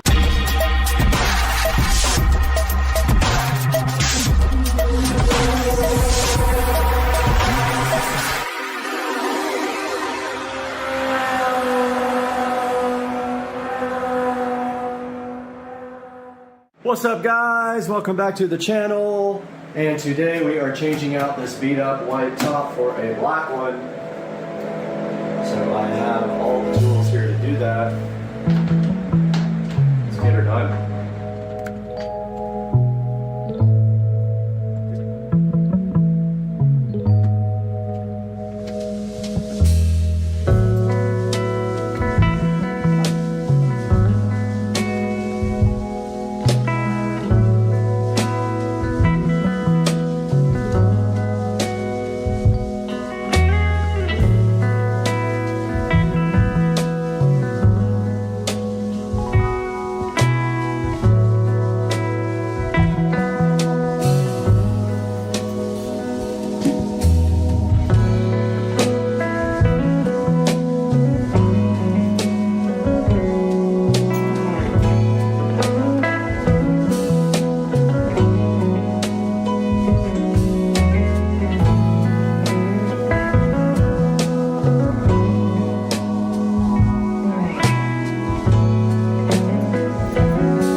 Alright guys, welcome back. I got the new top all put in, nice and shiny black top, and I think now I will polish it up with some of the black restoring stuff if I have enough, and then I'll let you guys know how that turned out. But yeah, the black top is in. I really like it. It definitely changes the card a lot. I can't wait to get a black body put in or a matte black wrap. I'm so hyped.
Got the Meguiar's Ultimate Black Restoration on this. Oh boy, I did a terrible job right there.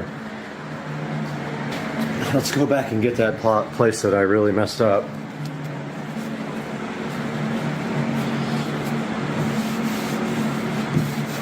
There we go, much better. Anyway, got the Ultimate Black Restoration. Top's in good shape. It has a couple of little scuffs on it on the side, but nothing too bad, like right there. That looks like a casting error when they cast the plastic. But other than that, it looks pretty dang good, and I'm super excited about being able to, and it's got a few little pits right here. But those all look like manufacturing defects, I think. Other than that, top looks great.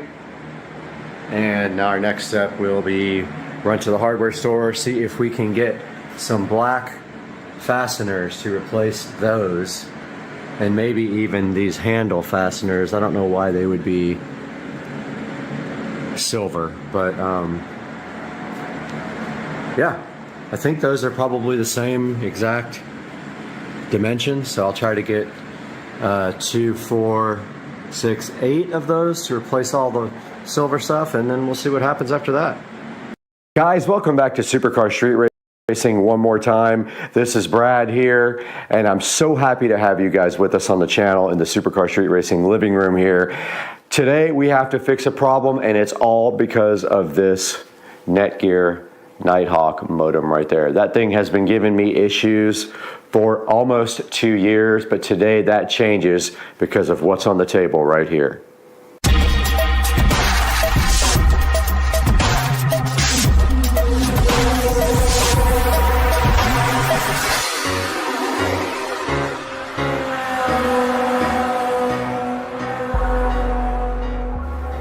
I have absolutely been dreading this day. Today is the day that I have not been looking forward to at all. And the reason is because I need to get a new system for Wi-Fi. And what I have decided, and I looked at the new 7 Wi-Fi 7 is what it's called. It has pretty nasty reviews. So we have gone ahead and gotten the Aero Pro kit here. That is a mesh Wi-Fi 6 system.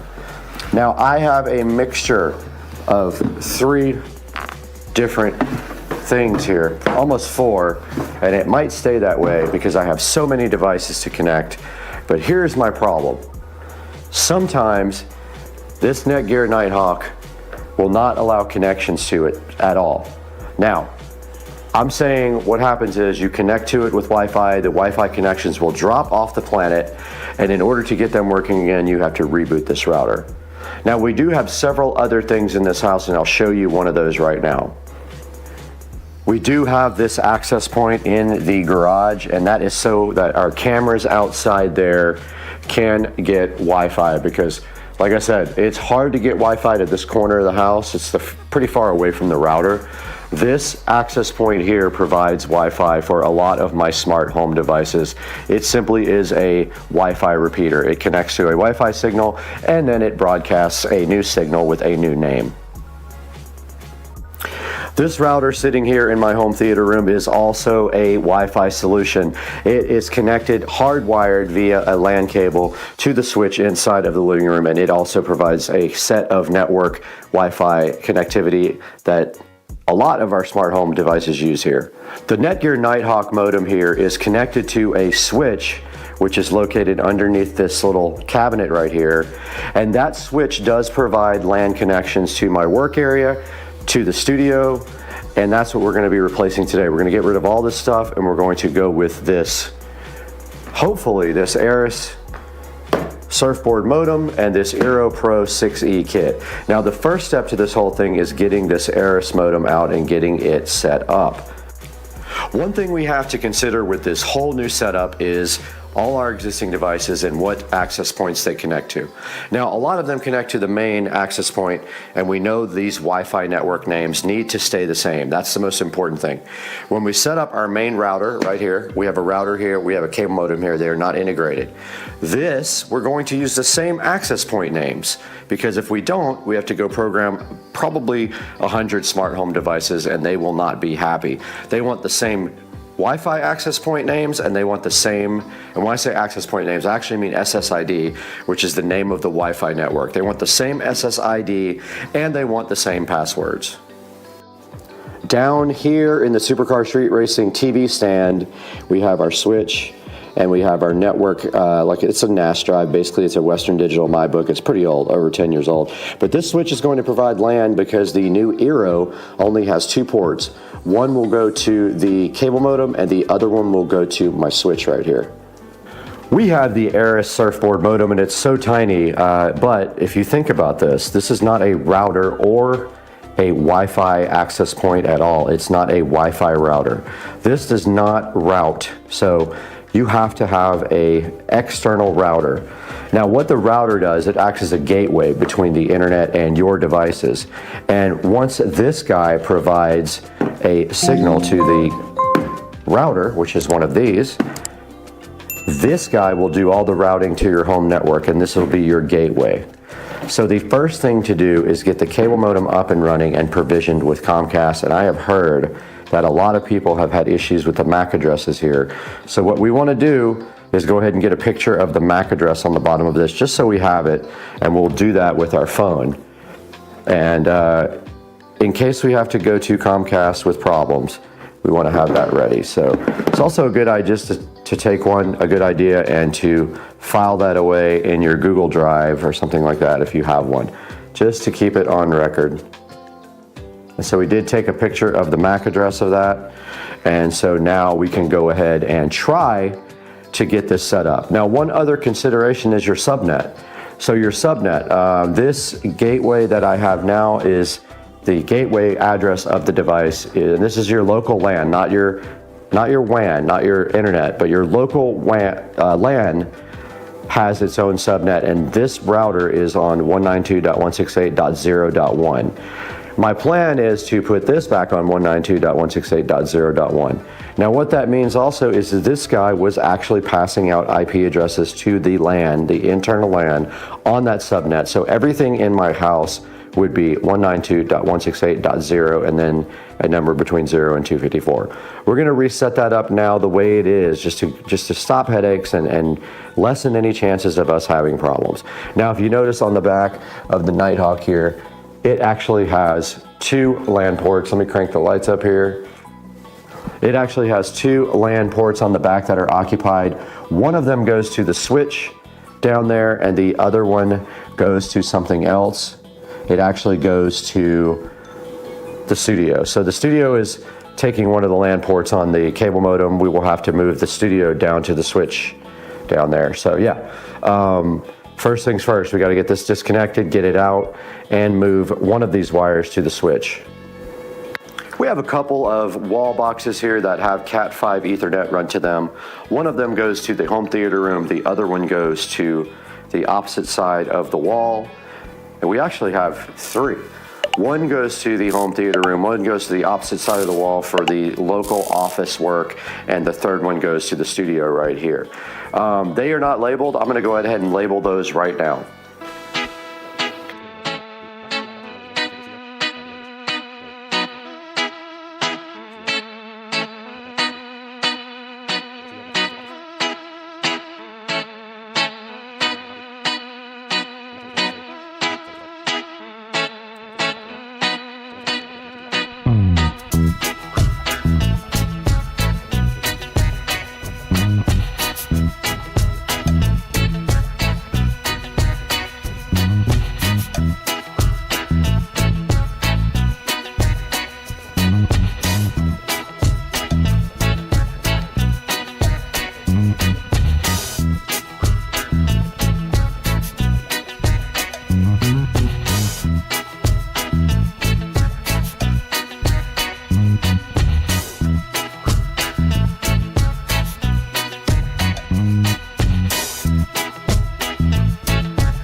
Okay, like I was saying before, we have two Cat5 cables going to the Netgear Nighthawk, which we have to move. But before we do anything to the Netgear Nighthawk, we want to make sure that our new modem will provision, because I've had people say that it will not. Now this is a refurbished modem and it was $105 on Amazon, and this is the ASUS Surfboard S33 V2. So we're gonna need power for our modem. This is only temporary, and we do have a power strip. We do have power on our ASUS. So let's go ahead and get this thing provisioned with the phone. Right here on the phone, we are in the Xfinity app. We want to start activating our modem. We have found an active cable outlet. We have connected the coax cable. We have powered it up. And then now we have to put the MAC address in, which we cannot show here. All right, so now the Comcast app is looking for the modem, and it says it will take up to 11 minutes. The modem is flashing green at this point. Now our ASUS modem has gone from orange to flashing green, and Comcast does say activating your service at this point. So we're waiting on that to happen. We have successfully activated the ASUS Surfboard S33 with no problems whatsoever. It was smooth as glass. And now our next step is to actually plug our router in and get that. We should be able to go ahead and remove our router now, but we have to move both of these guys to the switch, and there are some cable ties here, but they might still reach. So the next part is actually unboxing our new router system. Let's get going on that. This is the Eero Pro 6E mesh Wi-Fi system, and the reason I went with the 6 and not the 7 is because the 7 actually had bad reviews already. The 6 has been proven as a very capable device, and it does use Wi-Fi 6 technology. We'll explain that a little bit when we go into the Supercar Street Racing Studios, but first things first, let's get this Eero unboxed ASAP for you. And we see the Eero Pro 6E here looking so fresh and fly. And I am hyped. And we're all done with the ASUS. It looks like it was successful in setting up. We'll see if we have issues with that. But this is the Pro Mesh system, Eero Pro 6E. with routing capabilities. It is a tri-band system, supports up to 2.3 gigabits per second. It has 2 Ethernet ports. It's a 3-pack, so I have 3 of these to put out. That means any of these 3 can connect to Ethernet, or they can just repeat the Wi-Fi system without that. So over inside the box, we have this Eero setup manual with 3 really nice looking power supplies. So we need to go ahead and get this Eero connected to a power supply. I have already downloaded the app in the phone, so I'm ready for that part. I'm gonna go ahead and apply power to the Eero, and I will be selling this guy. And we do have power for our Eero. All right, it says it found an Eero Pro 6E, so it says it's connecting to the internet, but I have not connected the cable. We need the Ethernet cable. I was not able to connect to the internet. This is where my nightmare begins, so I am resetting the cable modem. If that doesn't work, I'm gonna move the Ethernet port to the other port and try again, and then if that doesn't work, I'm gonna call Comcast and see what's going on. Wow, I can't actually believe it, but we did get past that part now, and it is saying, where is your device located? It is in the living room. Now we have to set up our Wi-Fi stuff. We have to do that off camera, but it's asking for the Wi-Fi name. We're going to repeat what we have now. As you can see on the screen on the phone, we are fully set up now with the Eero, and we're going to click Finish Setup for now because we don't have to do anything, but it wants to update the software, so we're going to go ahead and let it do that on the device now. And now it says it's updating, so we'll get back to you guys when it is done. All right, we have a bunch of devices already showing up. I haven't touched any of the settings here. The Eero, I think, is ready to go. We do kind of want to play with the network, though. We want to change the gateway and the network settings so that it passes out different IP addresses. I think, I'm trying to remember if I have anything that we need to do specific IPs on. I don't think we have anything with static IPs. Now we have gone ahead and changed our default gateway address to match the old default gateway because we have some devices with static IPs, and it wanted to have the device on a different subnet. So we changed it and rebooted, and that's what we're doing now. It's restarting. Our Eero has come back online now. I'm connecting the switch to it. This provides wireless or wired connectivity to the everything wired in the house. So let's see what happens with that. We have connected wired. I'm gonna check a couple of the wired devices and see what happens. All right, I did check on my wired devices and they are good to go. This is a big bonus. Now our next device is going to go into the home theater room, and I made a tough decision about the many different networks that we have here. And we're gonna try to reprogram everything. This is gonna be difficult. I have a lot of reprogramming to do. But we're going to try to move everything to one SSID name and call it that because we have like 8 different ones right now. We'll go ahead and plug that in. And this has a hardwired Ethernet connection to the world. We have updated successfully the Eero Pro 6E here in the theater room, and I have decided to bite the bullet and just name everything on one SSID. Starbase 2.4E, I mean we have to recode a bunch of devices, but we have too many SSIDs floating around here, and we will buy another one of these for the Supercar Street Racing Studios so that we have them everywhere. Out in the SCSR garage is where we have another access point. We will need a total of 4, so we simply just plug in the new device right there for now. So it is updating now, so we'll go ahead and let this finish. Out here in the Supercar Street Racing 4K production studio, and we have an upgrade for this guy as well. We have another Eero Pro 6E that we will be hardwiring to the network here. So all we have to do right here and right now is figure out how to get the plastic off of this box because we don't have a knife. So do you think that our skills are good enough to do this? Let's go ahead and plug this guy in, but let's put the Ethernet port in first. You can plug it into either port in the back when you're using it like this as an access point. And then let's go ahead and fire it up and get the app out. found it. It found an Eero Pro 6E. We got everything plugged in up here. We got our Eero device plugged into the switch. It is booting up right now. All we need to do is make sure it has a link light here in a minute. Yep, it just linked. We just got a notice on the app that the SCSR Studio router is up and functional. You probably can't see that, but it is online, it is wired, and it is 1 gigabits per second, so that is perfect. You can see right there the settings. So the Studio is ready to go. All we have to do now, and it doesn't have any connected devices yet, but it will. It says it's connected now as wired, and I'm gonna go ahead and set up some of the devices in here now to connect to the new network.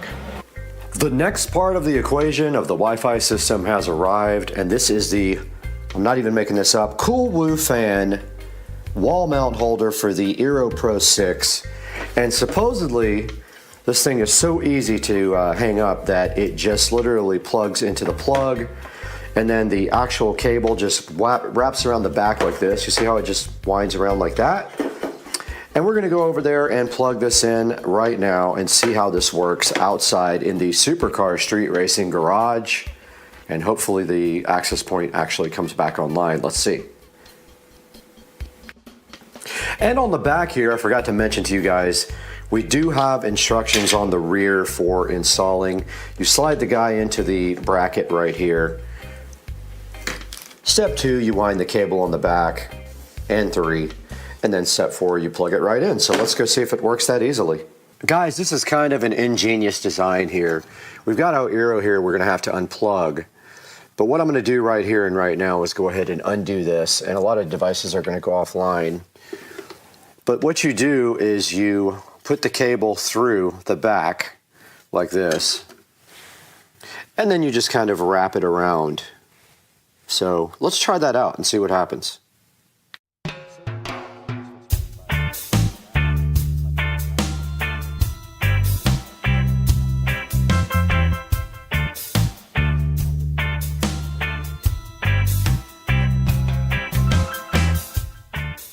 All right, we got the wire coiled around the back, and now we have our Eero mount there looking so fresh.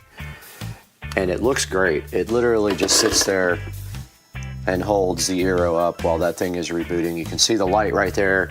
Now, I do have 3 of these, and I have a Eero in the theater room that can be hidden behind the couch or something like that. So I'm gonna go grab that right now and get that one done as well. All right, we got the Eero behind the couch here. Now, the only issue I see here is that it is preventing the couch from going up against the wall, so I may want to move that. It just puts a little bit of space back there, but on the other hand, it doesn't really matter. It doesn't make a big deal. All right, guys, right in front of me, we have the final piece of the Eero puzzle here with the Eero 6 Wi-Fi extender, and this guy is going to go live in the bedroom. We have a perfect little spot right here for the Eero, so all we have to do is plug the Eero in right here behind the lamp. Eero can sit right on the other side of the lamp right there, and the cord will hide nicely. And we are just going to go ahead and let it boot all the way up and then add it right in the app. Okay, it's going ahead and adding the Eero 6 right now. This is the bedroom. Now let's see if it wants to update the firmware here, which it likely will. Finish setup. Yep, it's going to go ahead and install a new firmware on the access point. Is trying to sell us this garbage which you don't need. And now everything is updating. We just have to wait for it to get done. All right, we are all done setting up our extender in the bedroom. You can see everything is back online. It is using wireless. The studio is using wired, and the living room is using wired. The rest are using Wi-Fi to extend the network. And if we click on the bedroom here, we have 13 devices connected, and it shows you all 13 of the devices here. If we click on the studio, it has 26 devices connected. Garage has 27 devices connected. Theater room has 21. And living room has a total of 12. It just went up to 14. Now 13. So you can see how it redistributes the devices, the load on the network, depending on the speed where you actually are. But we are done with this project. Let's toss it back into the studios with Brad and take a look at this online on Amazon. Welcome back to Supercar Street Racing and the 4K production studio, and you got Brad here once again bringing you some high quality products from Amazon. And today we have finally started replacing our entire network and Wi-Fi system in the Supercar Street Racing huge compound of 1,500 square feet. And we're taking a look at one of those devices right here. This is the Amazon Eero Pro 6E mesh Wi-Fi system. Now this is the one that comes with 3 devices, and any of them can be the gateway that connects directly to either your existing router or your cable modem to your existing network. So there is the 3 device system right there that is on sale for $439 right now. I did buy that for the house. And then if we go to the next tab here, there is the standalone box that I bought also for the studio right up here, and this extends the Wi-Fi into the studio for all the devices in the studio that are not hardwired, like the lights in the ceiling are on Wi-Fi, and there's a couple of other little things. Most everything in the studio is hardwired, but there are some things that are on Wi-Fi. And then finally we have the extender. Now this isn't a tri-band, it's just a dual band, so it doesn't give you the 3rd band, but they don't make a 6E extender that I could locate. So those guys are all highly rated on Amazon. Check the links in the description when you're ready to purchase this. And I hope you guys enjoyed another video from Supercar Street Racing. I am out of here. I gotta go shopping.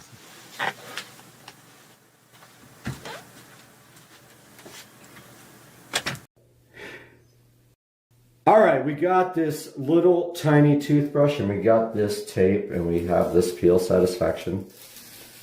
Oh no, it didn't actually work right. Oh no! Now we are full tonight.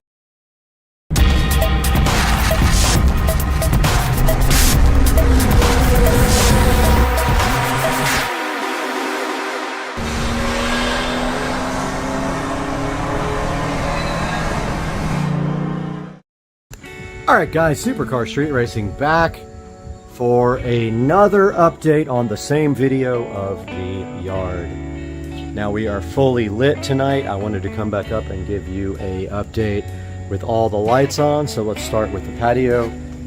We have the Govee lights on. We've got Supercar Street Racing on TV here.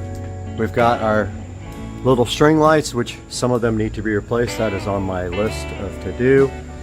We've got our torches lit. I couldn't get that one lit, so I don't know what's going on. Maybe it's out of fuel, but we got our torches lit. We got our pool lights on, all of our yard lights, and this is what it looks like at night. So I'll walk you guys around for a tour. We can see we have the lighting up here inside the sunroom. We have some LED RGB lights.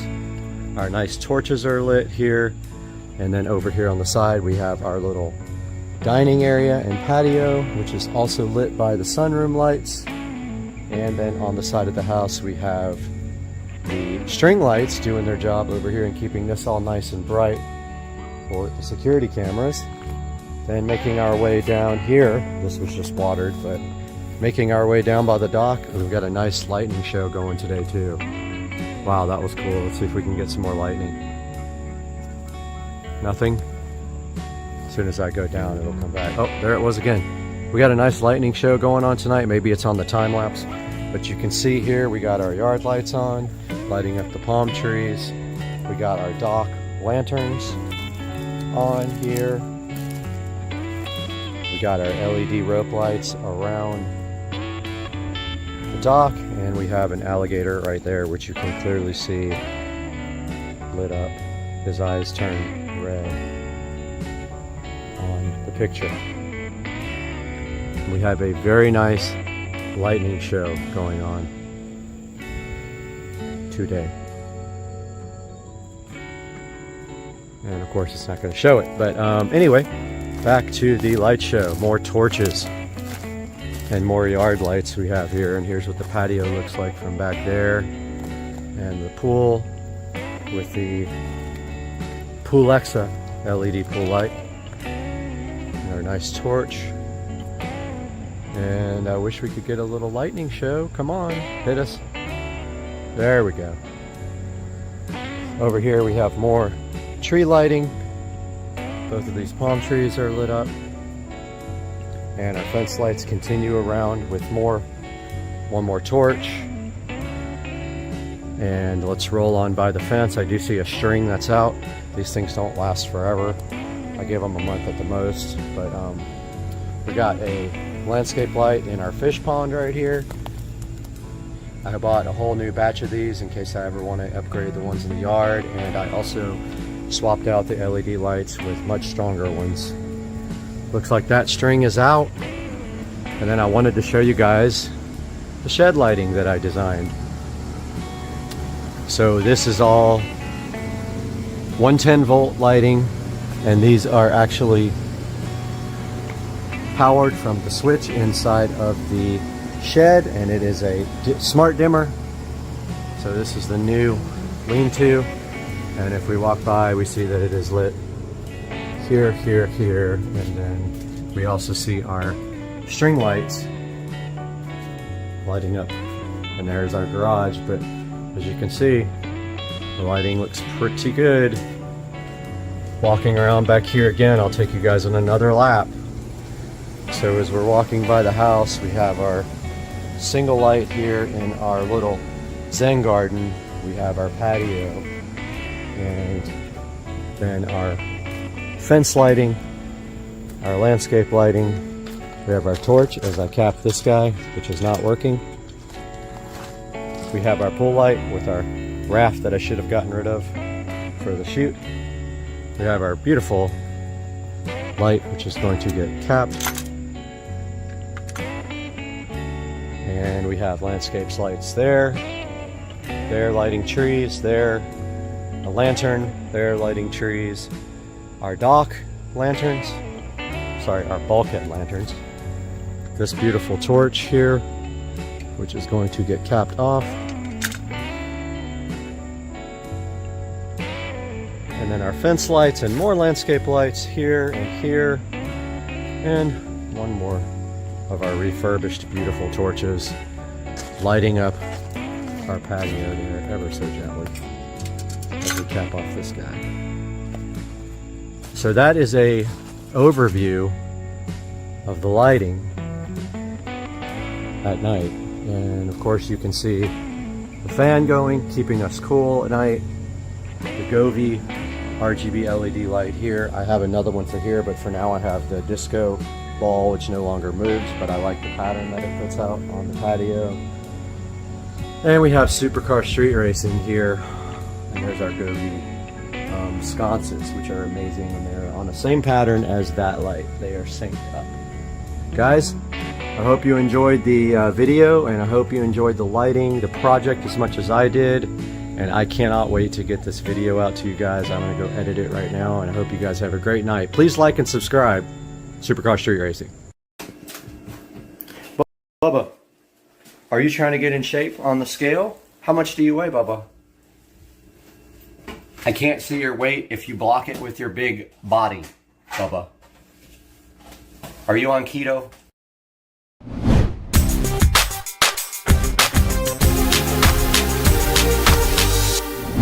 Guys, welcome back to Supercar Street Racing. We are so happy that you joined us today. If you're a first-time watcher, or you're a second or third or permanent watcher, we really appreciate your patronage. Please like and subscribe, and today we have something special for you.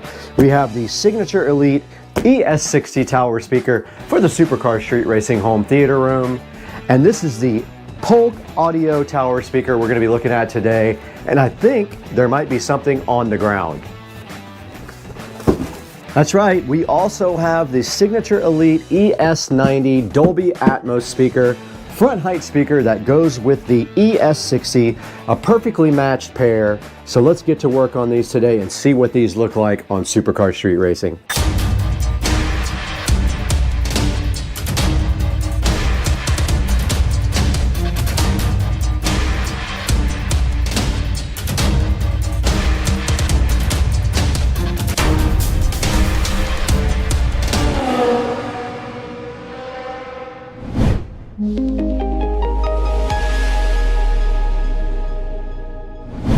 We are back in the Supercar Street Racing awesome home theater room today with some upgrades. You saw before that we upgraded our receiver to the Marantz Cinema 50, which is a super high-end upgrade for Supercar Street Racing Studio right here that you see in this room. And now today in front of me, we do have the Polk Audio Signature Elite series. We have the ES90 Dolby Atmos speakers up here on top.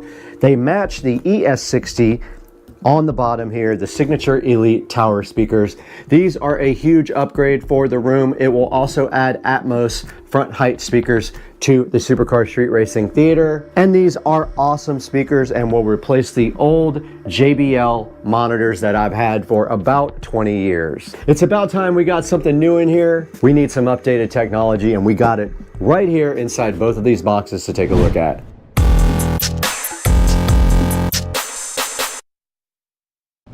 Now, going along with these two guys right here, we also do have some pre-made wiring with banana plugs. It was supposed to be flat, and we also have some Amazon Basics banana plugs right here. These are the best. The ones that I have now are junk, so these will be replacing them as well if we need them. And I got both of these on sale for Black Friday. I don't recall the price, but this was around $300 and this was around $300, a little bit more possibly, but about around $350 on Black Friday. Got both of these at the same time and did the Amazon payment plan with 0% interest. Look into that if you've never done it. They will allow you to pay with your credit card on monthly payments, and they charge you 0 interest. There will be a link in the description to both of these, but now let's get busy getting these things unboxed.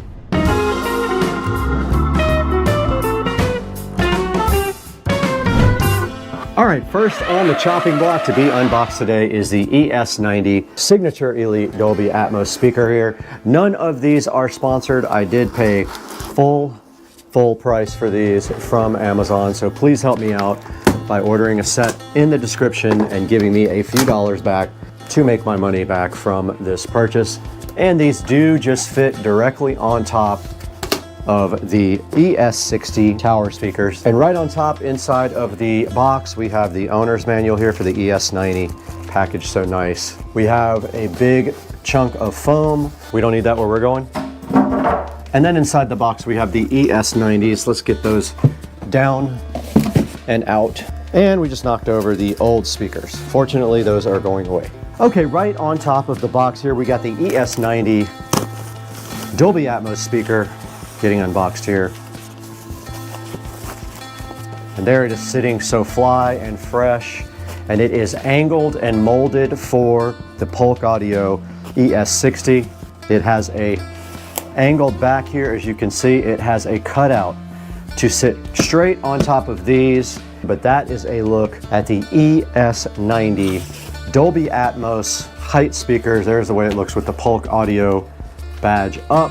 This guy does feature a Terraline tweeter and a mica polypropylene woofer for a two-way experience on Dolby Atmos. So these sit just like this on top of these tower speakers, and the sound does go up to height. And then they do have speaker connectors right on the back for you. So yeah, these are the Polk Audio Height Atmos speakers. Now let's get this tower speaker unboxed.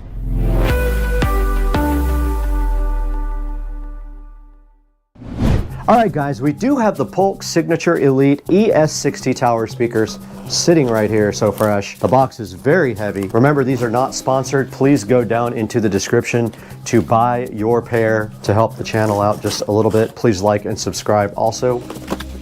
When you have a moment, that would help us out greatly, as we do not make any money on this channel at all. All the money goes back into the channel to pay for the things that you are seeing right now.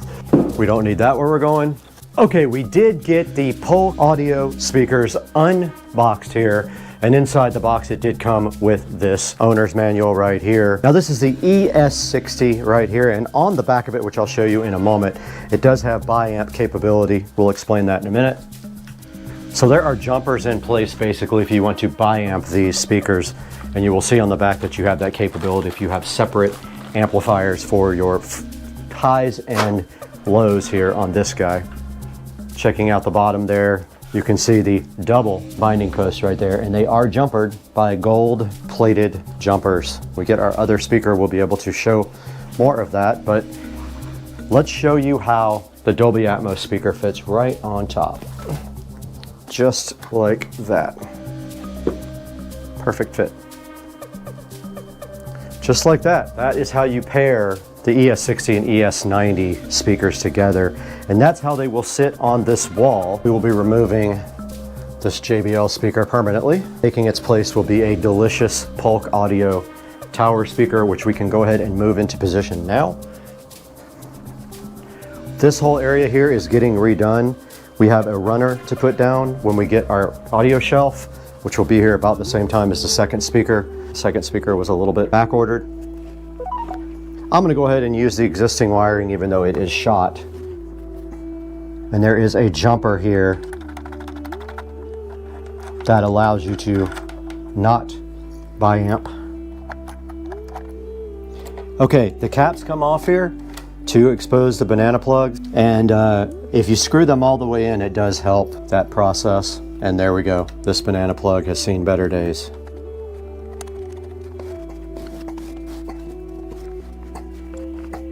All this wiring will be replaced, but for now, we got our pre-made connectors here for our front height speakers. These are the same way. They have caps over the banana plugs. Look right here. All you have to do is pry these out. So if you screw them down all the way, the caps are exposed a little bit. Take a small screwdriver and then just pop these off. They come right out just like that, these little caps. And then your banana plugs go in super easy. So there's just plug in like that. Those are very stiff. And then the speaker does sit just like so. Pretty cool, dude.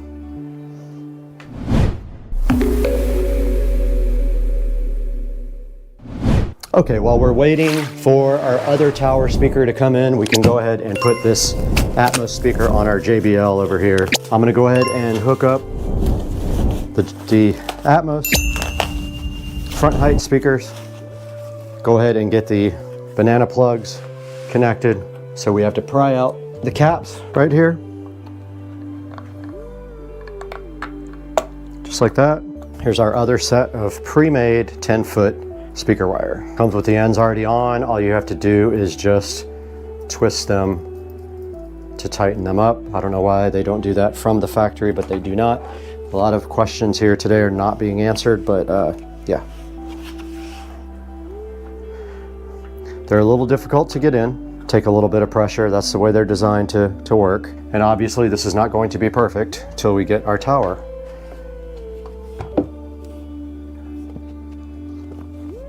And then we'll go through our setup and figure out how we connect these.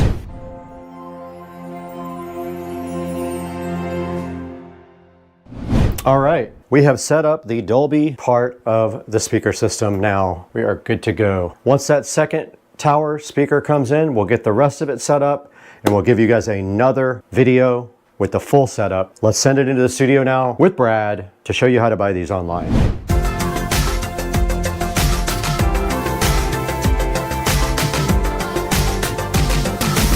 Okay guys, we are in the Supercar Street Racing office now, editing the latest video. I wanted to drop in here instead of in the studio so I could go ahead and show you guys what we ordered. Now these are the ES60s. You can see right here they have 3 6.5-inch woofers there, and then they also have a tweeter up top. These are bi-ampable, and if you look right here, it says they have a 2.5-way cascading crossover, a Terraline tweeter, and 3 6.5-inch woofers for the tower speakers on the ES60s here. And if we go to the next tab here, we have the ES90 height speakers. These guys right here have a nice set of drivers, two-way, a 1-inch Terraline dome tweeter, and a 5.25-inch mica fortified polypropylene mid-range woofer with 75% more surface area than typical 4-inch drivers do. And then I also did order the center channel, the ES35 here, which has six of them now, count it, 6 3-inch woofers, and it does have a 1-inch Terraline tweeter as well, and they are slimline. And so these are all actually on the way right now. The second tower speaker will be here shortly. It will be here, I think, between, I don't know, in the next week and a half or so. And then this center channel will actually be here on Friday, I believe. So we'll have something to show you guys on Friday when we go ahead and look at the center channel Elite. These are all Holt Signature Elite speakers. They're all part of the same family. Now, of course, I don't have any of the other ones because I have in-ceiling speakers for the rears, and also that we don't need. So we just have these. We've got the Atmos. These are the ES90 Atmos speakers that fit right nicely on top of the ES60s here. They're form fitted to fit right on top. And guys, that is going to do it. Please like and subscribe and order these from the affiliate links down in the description. It helps out Supercar Street Racing so much when you support the channel, and we really appreciate you guys tuning in. Like, subscribe, and we will see you when we get the center channel speaker in for a nice unboxing and review. All right, well, everyone, Yeah. that thing, right? Yeah, that's going in the Blueprint too.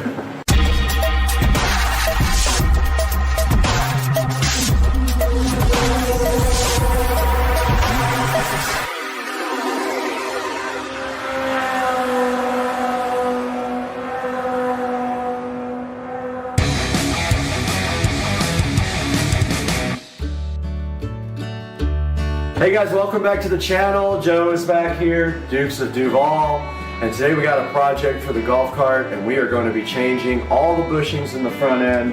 And the reason that we're going to do this is we're not sure if they've ever been changed. We doubt that they've been actually gotten into lately. We have an issue with the tires with the toe, right? Is it toe in? Toe in. Okay, so what's happening with the tires is they are actually towed in at the top, and if you look down there now, you can actually see the toe like that. We also have an issue where the steering wheel isn't centered. So what we're going to try to do is back the nuts off on These the nuts? what is this called? Steering, I think that's the steering. This. I forgot what that's called. The steering linkage arm, maybe? Sounds about right? Yeah, there's basically like there's two rods, threaded rods, and one of the nuts is a locking nut, and we should be able to run both of them the same distance and be able to center the steering wheel without having to get down into the steering rack and remove it and turn it. We need about 2 inches on the steering wheel to be centered, so we're going to run those. We're going to try to assemble everything back up, run these two guys over, and get this thing where it's driving straight with the steering wheel straight. So Joe, what is our plan of attack first? All right, first thing is we're going to have to take off the light assembly because we have to get into the steering front steering assembly to pull that off to get to the two bolts that hold the top of the A-arm in there. Right. So that's the big thing that everybody misses. I think they all do the bushings at the bottom of it, and then they never get up towards the top of the A-arm, and that's actually a larger rod that goes in between there that a lot of people don't know about. So why don't you grab those bushings so we can kind of show. Yep. Now this kit actually came from Buggies Unlimited. They're actually in Jacksonville, Florida, where we're located. We could actually run out and pick these up if we wanted to. They shipped them and they came like the next day. Right. And inside the kit we've got everything we need to do all the front bushings on the cart. And just to be clear for you guys, if you don't have the Magjax light kit, you don't have this lower bumper or LED light that has to come off. So you would skip that. You would still have the bumper though. You still have the bumper, okay. Yeah, if you didn't just have not the LED kit. Correct. Yep, okay, yep. cool. And one thing I will say is that there's a lot of people that make those bushings that you can buy online. Yeah. For the front, I highly recommend this package because of how thin this area is right here on it. Because the other ones are very thick, and a lot of times people struggle to try to get all that stuff back together because you can't spread the metal, you can't move it out, it has to go right in there.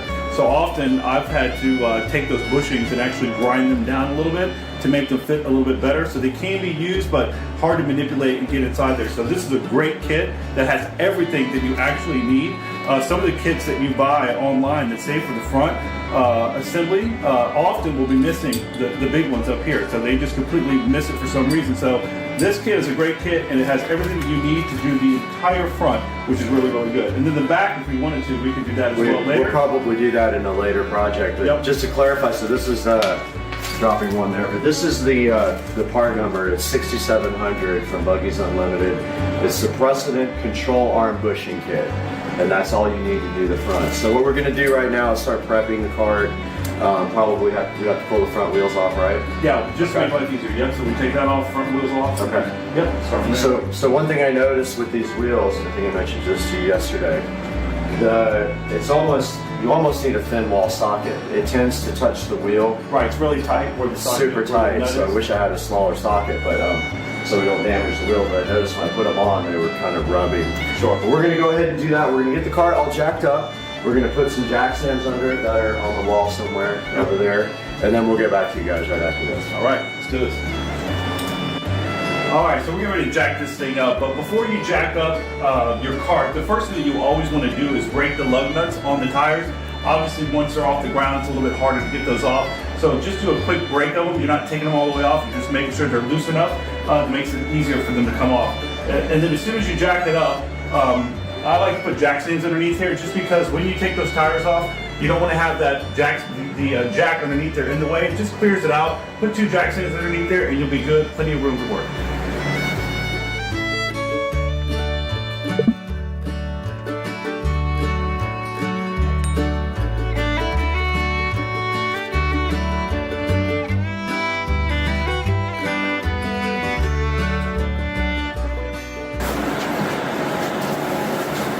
All right, so here we are in the cart, with the cart, and we have our Pittsburgh jack here. And what we're going to do now is go ahead and remove the tires, but we want to stress to you, and we'll show this to you as we get into the cart, is we're going to be checking these hubs, which have bearings in them. And they're not that expensive, so while you're in there, you may or may not want to go ahead and throw new hubs on before you put your tires and stuff back on. We're going to get to that right now.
So as we mentioned before, obviously you want to just check these to make sure they're feeling pretty good, which this one does, but we do have a lot of play down here. So where the leaf spring connects to the spindle, I'm looking at it right now and they're completely deteriorated. So there's a lot of play down here, just right in that area alone.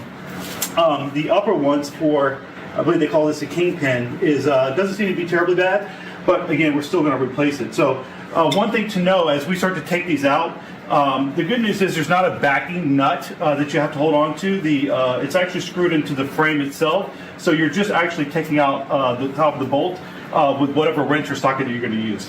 So Joe, what do you think about the fact that we have an issue with the toe like that? Do you think that that's this, or do you think it's more related to the upper? It could be both, to be honest with you. I can't see up in there on the upper A arm, so there's two parts of the A arm that we're going to be replacing. There's the bottom part of the A arm, which is, if you'll back up, I'll show them real fast, which is right here, and then the upper A arm, which is buried back in here again, which is behind the steering assembly right here, which is why we got to take the slide off. So all this is good stuff to replace. You'd be surprised, these bushings probably go out probably every 4 or 5 years. They get worn out, especially if you've got heavy usage on your golf cart. So constantly keep an eye on them, because what you don't want is your tires, especially if you have aftermarket tires, being ran where you're obviously getting bad wear on your tires. So always check those, make sure they're good.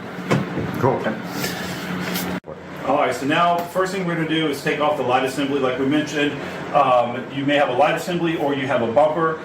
The way that these hold on are pretty simple. There are 2 bolts underneath. You're going to use a 13mm socket to break those loose.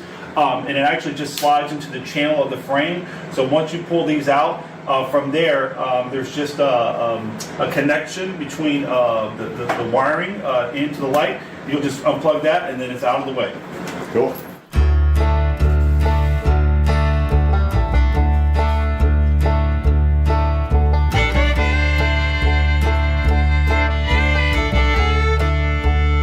Alright, so now we're going to go ahead and take off the front light assembly. That way we can get back again to the top of the A-arm for those longer bushings that go in there. To take this off, pretty simple. There's 2 bolts that go up through the frame. So you'll use a 13 millimeter for the bottom nut and a 10 millimeter for the bolt itself on the top.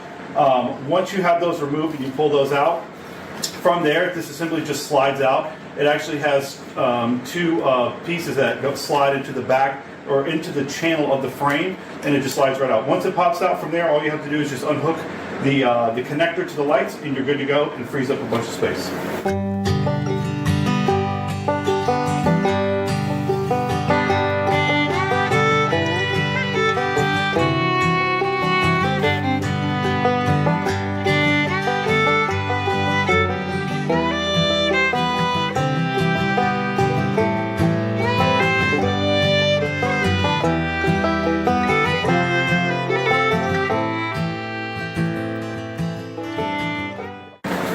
So now that we got the light assembly off, what we're going to want to do is take apart a couple of different things. So this is the steering assembly here. So in order to get to the top of the A-arm, to get those longer A-arm bushings in, you'll need to remove this. We're not going to completely take it apart, but we are going to remove the 3 bolts that hold it into the body of the cart. And then at the same time, we'll go ahead and remove these tie rod ends. To make it where we can manipulate it and move it, because just behind it are the 2 bolts that hold in those bushings. So we're going to go ahead and get that done, removed, and then from there, we'll be taking out the top bushings. Okay, how do the CV boots look? No, these are totally fine. They look in good shape. Are they CV boots? What are these? I would assume maybe. Maybe well, they don't turn, so they're probably just grease inside here or whatever. Probably so. They look to be in good shape. And what are these? The frame rails? Yeah, these are frame rails. Okay, exactly. cool. And again, just to show you, when we took this off, we talked about it.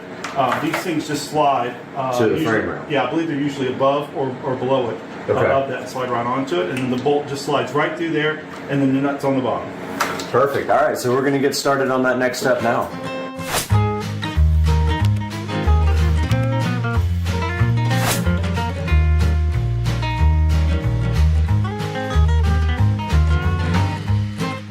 Alright, so we went ahead and took the 3 bolts out, which those are 13 millimeter bolts.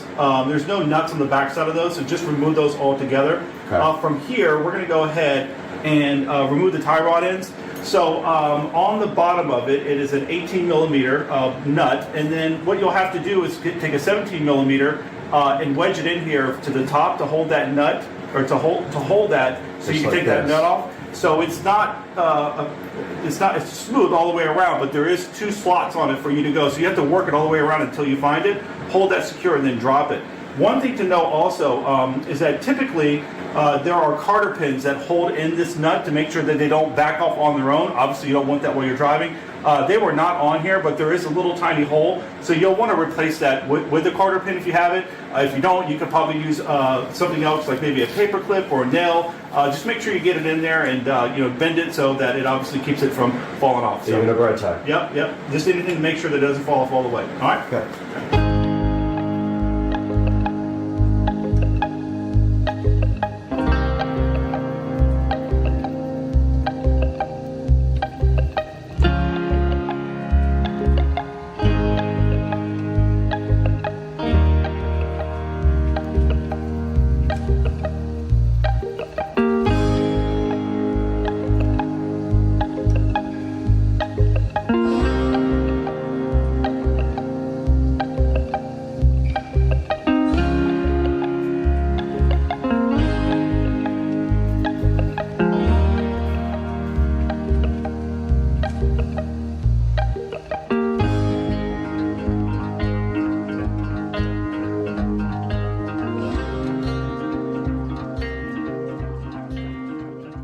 So from here, we're going to now start to disassemble the kingpin, as well as the spindle from there, from the leaf spring itself. So from here, Obviously, we're going to get the appropriate size driver for this one, for the this wrench. side. Yep, to go ahead and relieve that. And then we're also going to be needing to relieve the bottom of the A-arm from here as well. Okay.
Alright guys, so in this next set of clips here, you're going to see me taking all the parts that we removed from the cart, and I take them and I degrease them all, then I wire wheel them all, and then I hit them with a good coat of matte black paint.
right, in this clip you're going to see right here, I am about to hit those little A arms with some flat black paint. Get everything fresh to death, freshen everything up. It's going to look so good, just like factory when I get done.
Okay, so we have the Spindle. driver's side spindle and hub down here, and we are about to start cleaning up those guys with brake cleaner and then hit them with some paint, getting them all fresh to death.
All right, guys, we're back, and we have spent a good hour and a half or two cleaning up everything and repainting everything, and we are ready to start reassembly. So Joe, what's our first step here? Yeah, so we're going to start by putting the A-arms back on, so Okay. the long bolts. Right.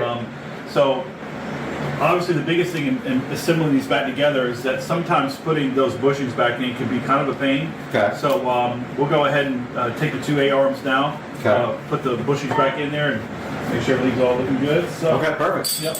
All right. So obviously you got to put those. You got your A-arm there. Can you go get those bolts, Brad? Yep.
guys, welcome back, and we just finished up our project here. We did all the bushings on the front of the cart. We refreshed the front of the cart. We redid the whole entire front end. We painted everything and put everything back together really nice. And as you can see here, if you can look down here at the wheels now, there is absolutely no issues with the toe. Before, the tires were angled in like this. They're sitting perfectly straight. The steering wheel actually straightened itself out too, so we didn't have to make any adjustments. We didn't even have to do an alignment yet. We don't know if we're gonna have to do that, but for right now, it looks pretty close. So we're gonna go out and take a test drive. So what do you think about the project? It took us a couple hours. Yeah, and I think we probably spend more time doing little detail stuff that most people wouldn't. I would imagine most people wouldn't go through the process of cleaning all this stuff up like we did, but we wanted to make it look fresh. But I will say a couple of things to remember, especially when you're trying to put those bushings back in. You'll notice that sometimes they're a little bit tight because two things are happening. One, if you have those rubberized style ones, a little bit thicker, you need to obviously shave those down a little bit. But also the cotter pin. They're like, not cotter pins, they're spacers. The spacers that go in there, sometimes they're a little bit too big. So we had to take a couple of those and take them over to the bench, grind them down a little bit just to shorten them a little bit so that it slides back into position. The other thing is that when you're trying to get that bolt lined up, it can be difficult sometimes. So a little trick is that if you just take that bolt and go to the back side where it screws into, run it back that way, it will line everything back up, then pull the bolt back out, put it back on the other side, and it'll go right back in. So that's just an easy trick to just line things up because it will be a pain for sure. So. Right, so what Joe's talking about is down here where the shock connects to the assembly down there, there's no nut on the back. It's literally just a welded in nut into the frame. So if you take that bolt and go back the opposite way, it'll line up your, whatever that is that sits down inside that shoe there, and it helps you do it. So we didn't really have any major problems here. We got everything painted, we got everything clean. I would say if you want to do this project yourself, maybe you order, if you really want to go crazy, you can order mostly, you know, the whole new subframe and replace all the parts. You can replace your hubs if you think you might have some miles on them. If you don't, you can get by with what we did, which was all brand new bushings, and we actually cleaned up everything on the wire wheel. We degreased everything with some brake cleaner, and then we put everything back together. So now we're going to take this thing for a test drive and see what happens. What do you think? Let's do it. Let's do it. All right. All right, Brad. All right, guys, so we are going for a test drive now, and you guys have not seen the dash in action. So this is Ulysses Speedometer Pro running here. It shows us our battery charge, our compass, our GPS speed, our total speed, like our overall speed, and you also can play, since YouTube is I subscribe, we can play YouTube over it, and so you can see your little dash. But there is Ulysses Pro. Now what we're doing is listening for any weird issues, any clunks, any vibrations, any weirdness in the steering. So let's go ahead and take off and do a little drive here. First test of the new dash system with the YouTube channel. Has not seen it, and it actually already can feel a difference in the front end. It's much softer than before. It was like when we would come off of this before, we would hear a big clunk. Yeah, metal clinking. We had metal on metal. That I would say is another thing. If you're hearing metal clinking when you're going over bumps, you probably need to change out your bushings. Also, the steering wheel is straight. Before, it was over here, like literally like that. We have 100% straight steering wheel now. And you notice when we go over bumps, the magnetic mount on the dash is not going anywhere. So there we go, it shows us our speed. Super street golf cart? Yeah.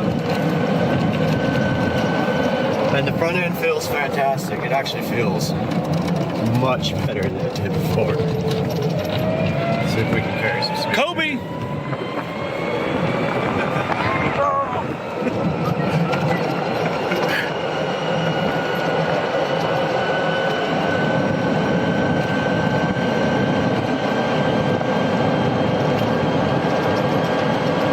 Man, it's driving smooth, nice. It's so good.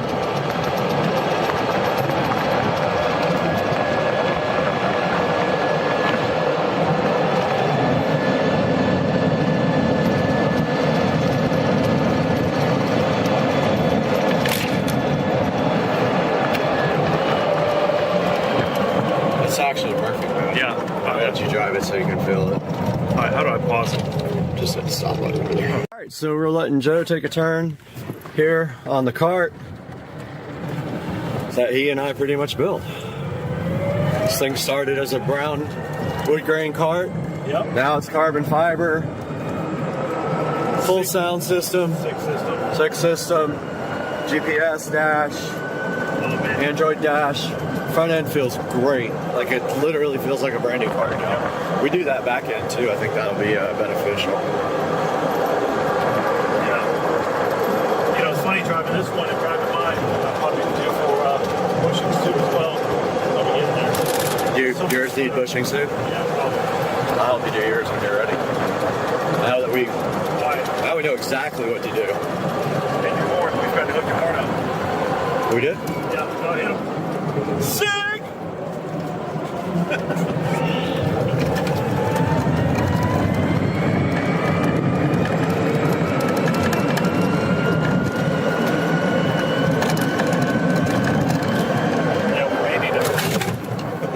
Yeah.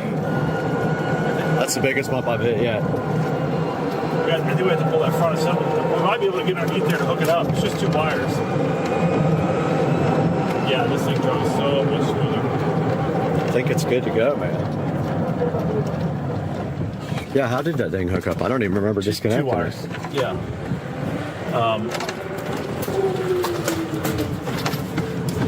Well, guys, thanks so much for joining us today, and I hope you guys are able to do bushings on your cart too, just like we did.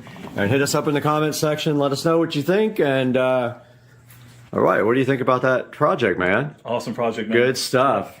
Easy to do too. So any regular person should be able to handle this pretty well. I agree. And now that you have our steps, you can do it yourself. And we'll talk to you guys later. All right, sounds good. Guys, I hope you enjoyed the project with Joe and I. It went really well, but we want you to look for the next video that's coming out. This next video is going to have a full unedited version with the GoPros up underneath the cart. So that way, if you want to do it yourself, you can rewind back and go through all the action. You can see all the steps up close. Thank you for watching, guys. Have a great day from Joe and myself, and we love you guys. Let's go. With the LED mini bike. Check it out, guys. The LED mini bike is the new piece of furniture in the house, and this thing is sick with the LED mini bike. Let's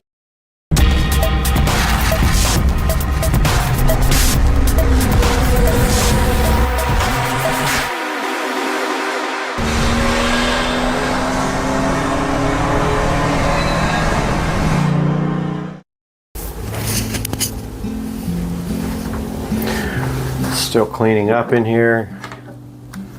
Just vacuumed everything, wiped a lot of stuff down. Gotta grab my subwoofer now.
First, listen, Dolby Digital Plus.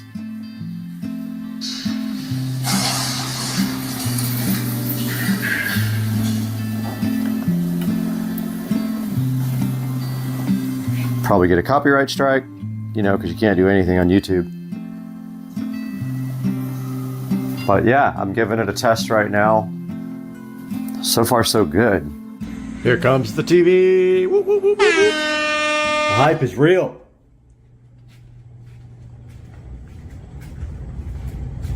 The hype is real. The TV is here. That is a big box. Now I'm excited to see how big it's going to be on the wall.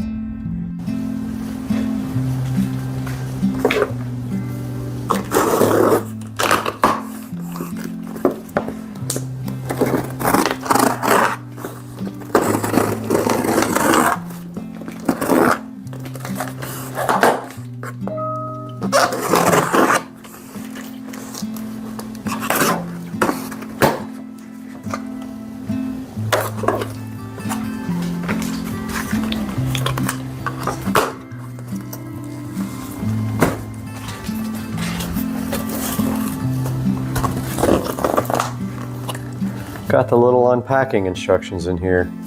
Open the little flappies. Take out this thingy.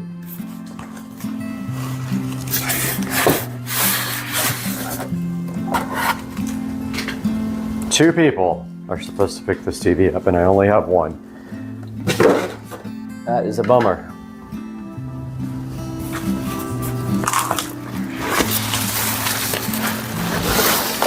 Oh yeah, it's heavier than I thought it would be. Well, I thought that I would be able to do this alone. I don't think that's gonna happen. The little feet are down in this box. I thought I could get this bad boy at least onto the... Thought I could get it onto the bed at least so I could work on it. But here are the little feetsies that I can't get on.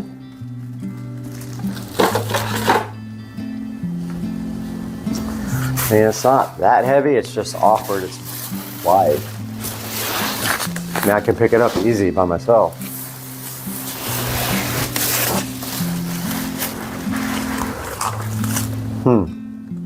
It's got me thinking, for sure.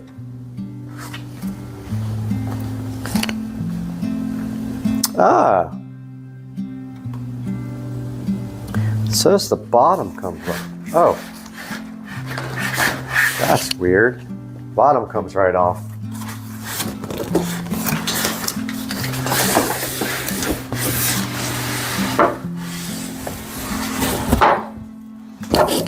Looks like some kind of miracle packaging, man.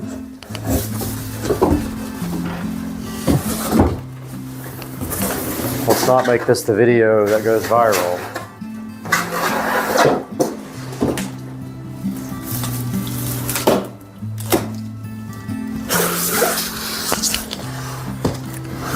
It's a nice piece of cardboard. Yeah, I need to see if I'm prepared for this alone.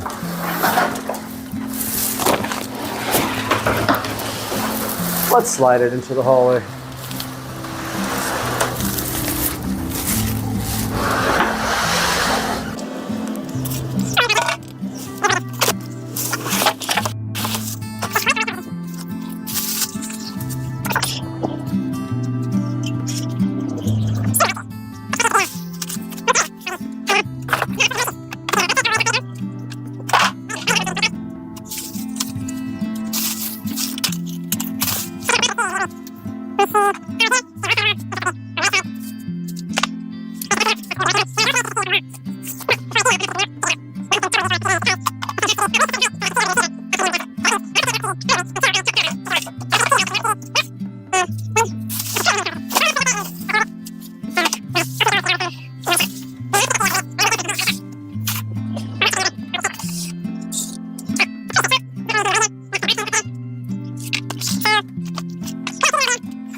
I'm just measuring one more thing over here.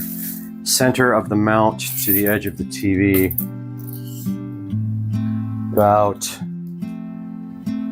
I don't know, 29 inches.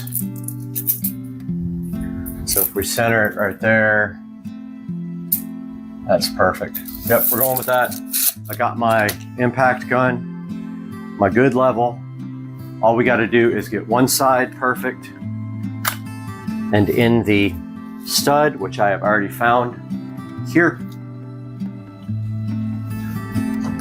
And then we will get the other side after we level off the plate. Got the impact driver.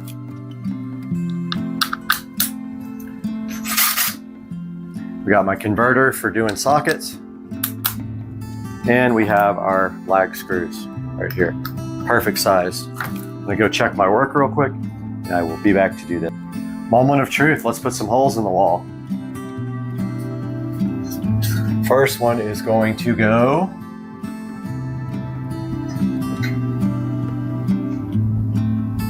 so we're trying to hit the top of the mount right about there. And we have to get a screw into a stud here and one into a stud here. We know we verified there's a stud because we punched holes in the walls. And we probably would have been a little off if we hadn't have done that. But that's about level. That puts us right about here. Let's see if I can do this with one hand. Don't think I'm going to be able to do this with one hand, which sucks. Almost kind of want to put a little screw in there to hold it up while I do it. Also, that's not centered. But it can't be centered because if it is, it doesn't line up with the stud holes.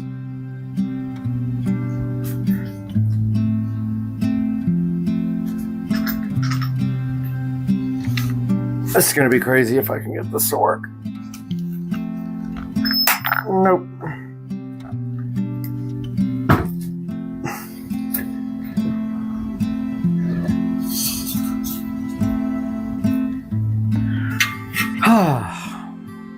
Well, we're going to do it like this instead.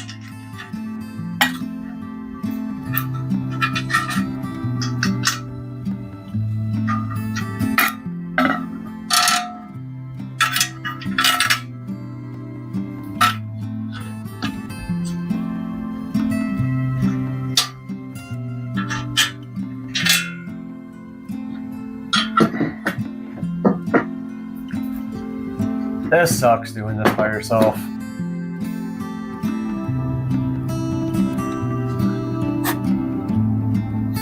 It really ultra sucks.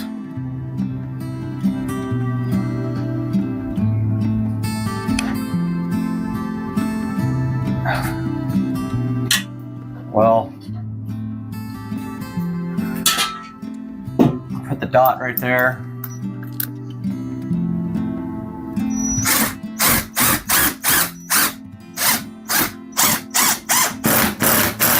And what we'll do is that. We'll start it.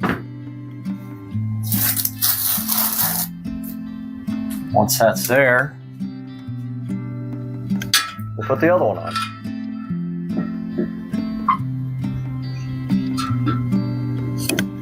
Just like this.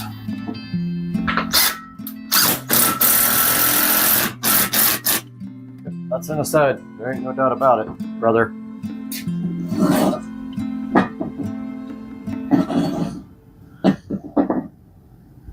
Looking good. We can take our tape off.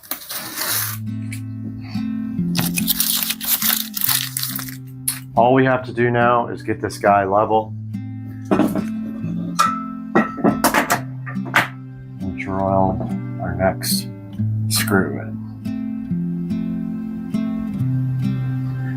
That's money.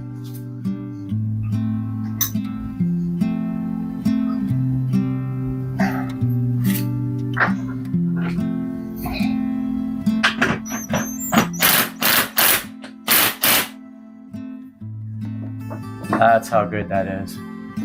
Now, we can move it to make it level. Just like that. I don't know if you guys can see this. 100% on the bubble, one stud there. And I am going to work with this one now. Try to go right in the center.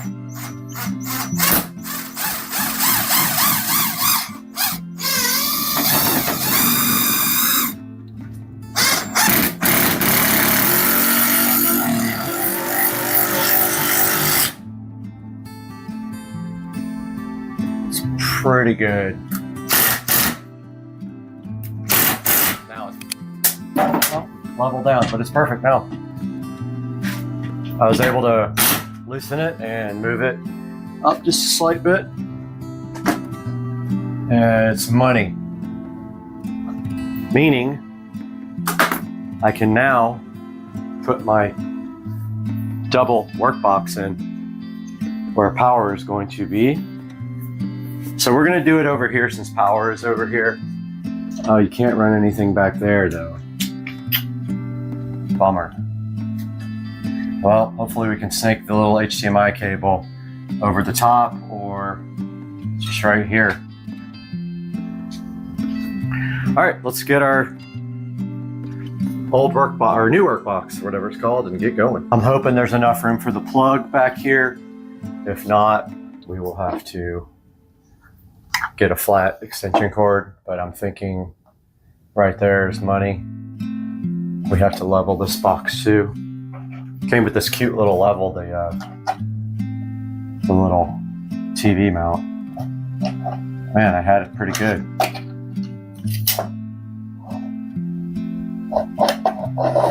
Maybe halfway? I don't know. We're just going straight down with everything.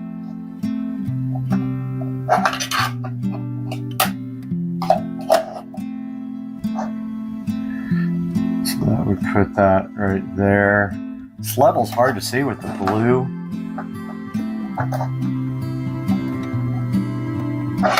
Bubble.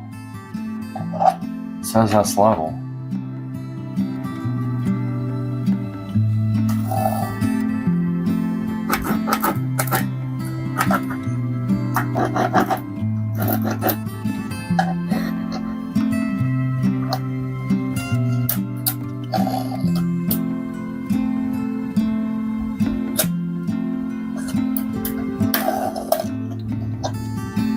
There's our box.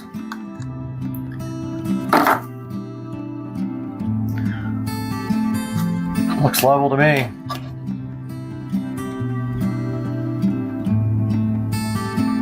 It's close. It's good enough.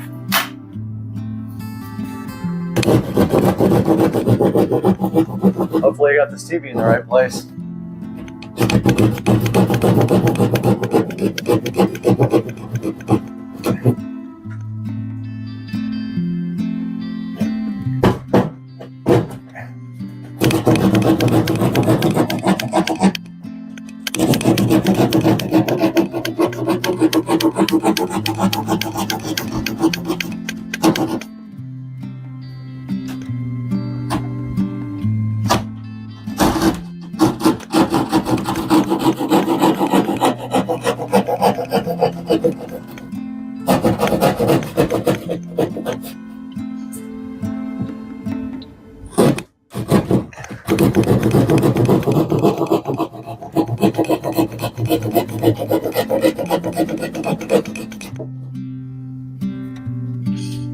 Okay, our box is cut.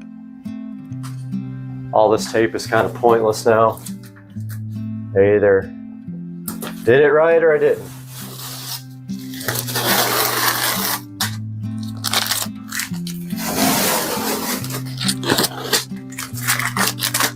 Not sure if I should even paint behind the TV. You're not going to see it. Oh, I forgot to take the tape off. Oh, you won't see any of this. Kind of wanted to fill these holes in paint, but No, I gotta get my shop back now though.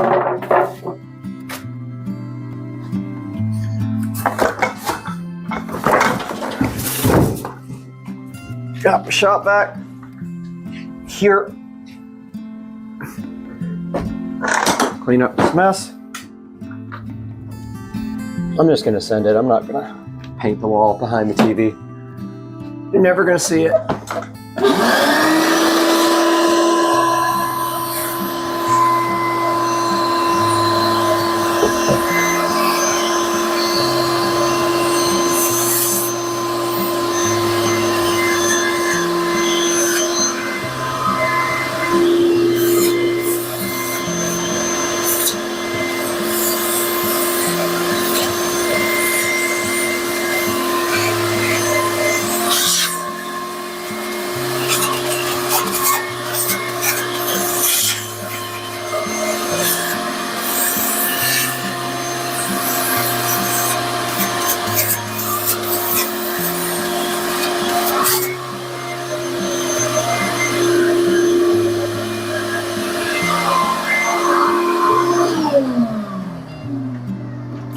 Okay.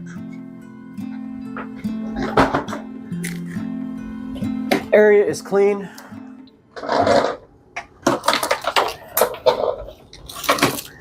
Need to get my electrical tools now.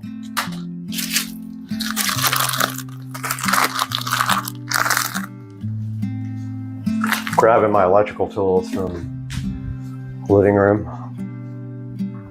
Checking my work.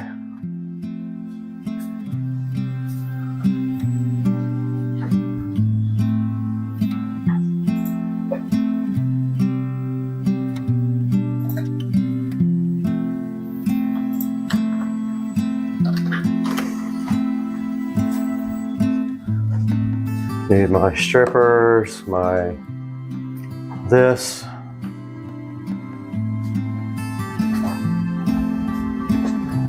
And oh yeah, also my Romex wire.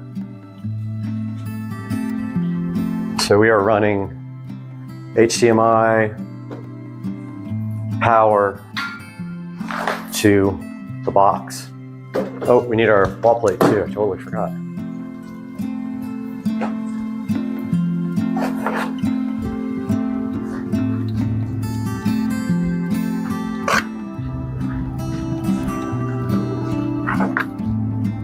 This makes a handy work desk here. Man, I sure hope this TV hangs correctly. I don't want to have to move this mount now. That would be pretty disastrous. Okay, well, we've got to run some power. So let's make sure you guys can actually see what I'm doing here.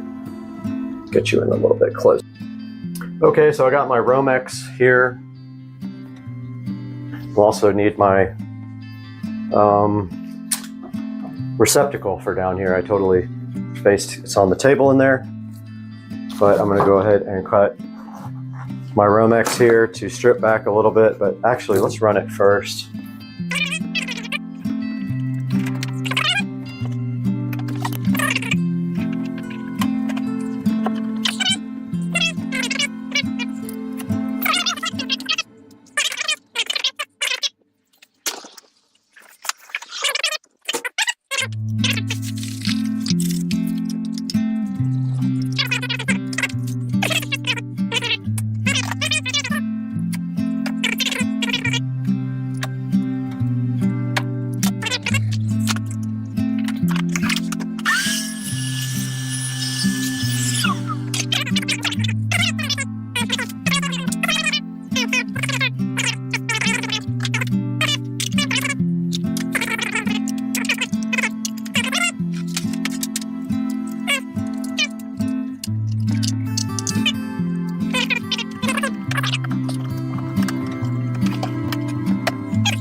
All right, let's finish up our power plate.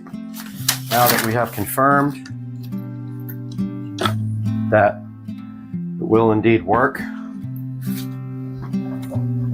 Remember, the power is not connected here yet.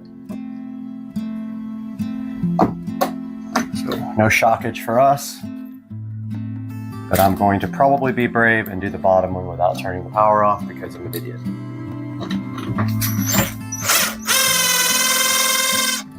But it doesn't need to, it's going into the back where you push in the wires. I don't have to unscrew anything. Much easier than unscrewing and screwing in while it's hot. Okay, there's our wall plate.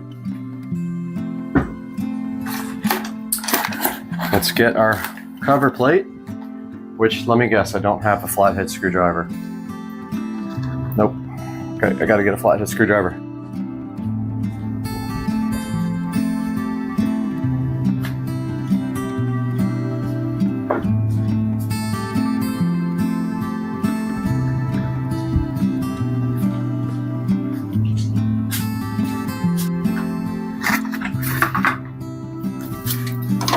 Wall plate. Couldn't find the power screwdriver heads. That's how sad it is. Ah, man, who knows where that went?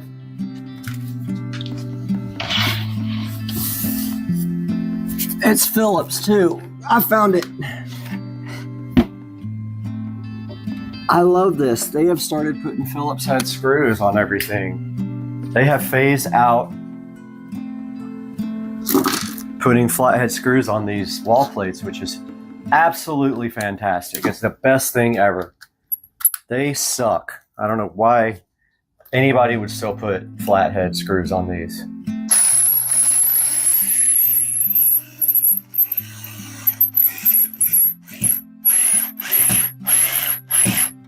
That was weird. Kind of hard to get that one in.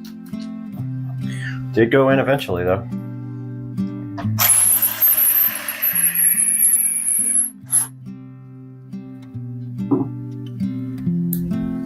Boy, I hope this works.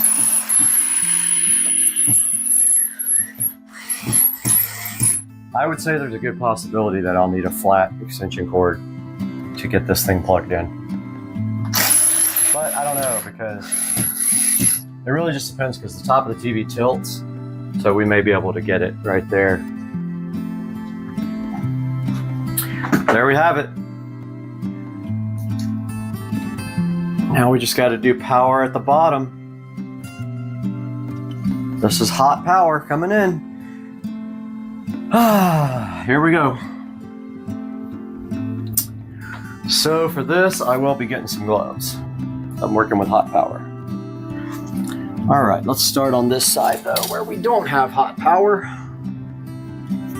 but we need to get our tools. We need this, we need this, this, and this to get our receptacle hooked up. Yeah, so once again, the strippers do not work with this type of wire for whatever reason. They do not like it. Maybe I don't have something adjusted correctly. I'm not sure. I'm not going to stress about it though. It would be nice, but instead I just strip it manually. So this is going into the back of the receptacle. But first,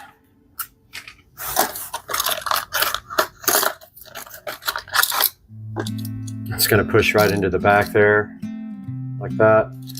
But I'm going to go ahead and do the ground. Ground's got to spin backwards like this. Oh, well, I guess I should put it through the box first. Both of these, actually. This is tight over here though, man. Super tight. And I gotta tie these together and then ground them. So I need another ground. And I need my box. I need to find a little ground wire and my box. My extra box. Get to use my brand new wiring nut kit here. So what we're doing is we got another piece of Romex here. We're gonna grab a ground out of it. Actually gonna connect the grounds, people. I know a lot of people don't. I would be surprised if any grounds in this house are connected anywhere. So I'm just taking the ground out of this and open up my new wire nut kit. And I'm gonna use a couple of gray, blue, maximum 3 16 gauge, and that's what we have. Let's go orange. Should be fine.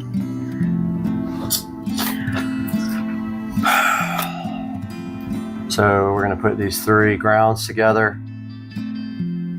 Take our workman's pliers and twist them before we put the wire nut on.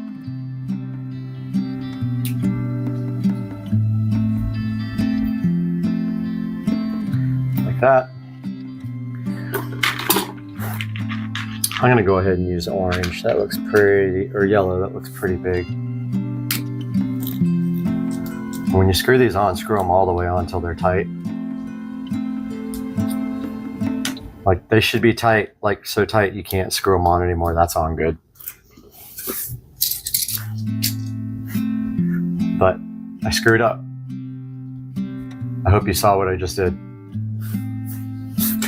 I hope you guys saw what I did.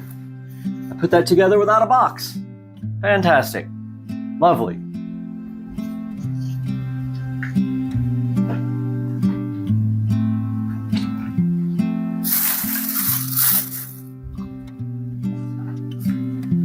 That was just amazing.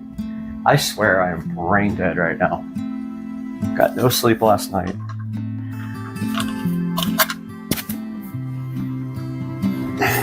I have to take this apart.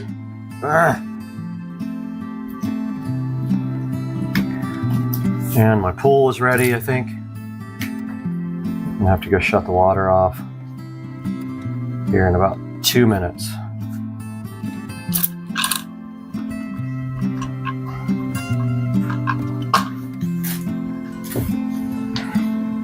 Pool is refilling and it is right about where it needs to be. Alexa, stop all alarms. I'm pushing the tabs out.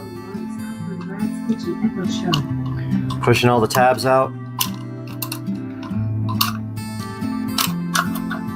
This one is so short over here. I hope it works. It's gonna be hard to get it working. Might need to come from the bottom on that one.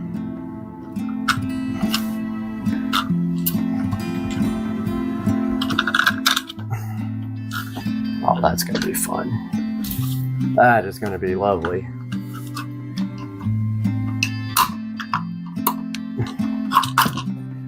That thing's going to be a pain to get in. The wire's too short. That is going to be not good. That might not work. Might not work.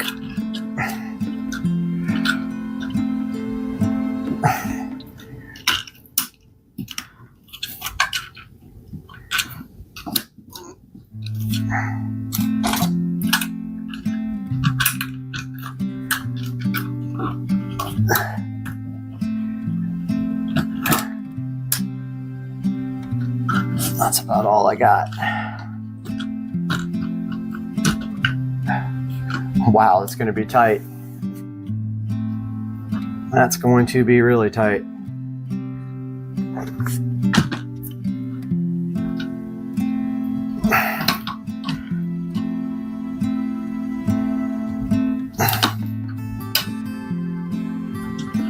Well, I'm going to make it work.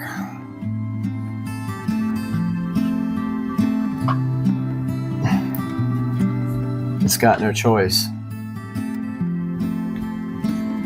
And then I'm gonna run out and turn my pool water off.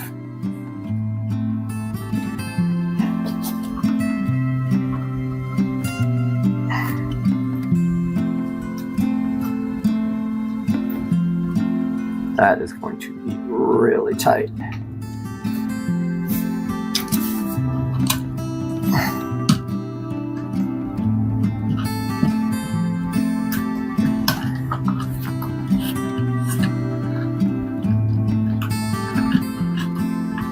But I think I can make it happen. What? It's gonna have to be after I go mess up my pool. Wasn't quite full yet. Needs about 15 more minutes. I need to put this box in. Where is my gun?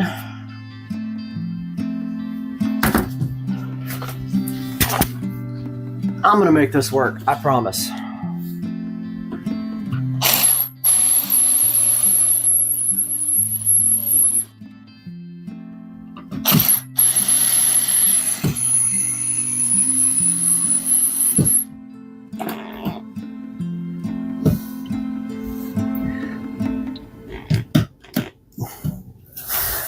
I don't know what's level on that thing.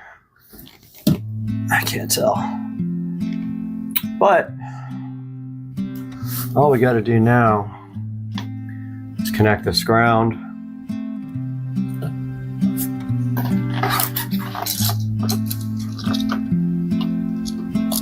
Like this.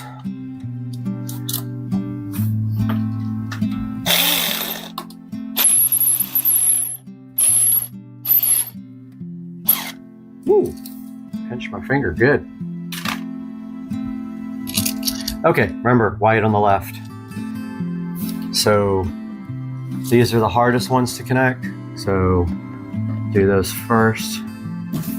Black on that side.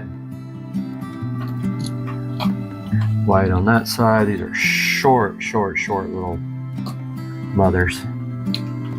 Those are in.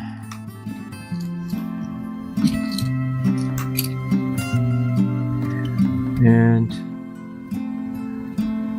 making sure I got the thing right, but yeah, it's correct. Okay, this is wired up. Now it's just got to be pushed back in, which I'm not very good at, but I'll make it happen. Electricians are good at that. I'm not an electrician.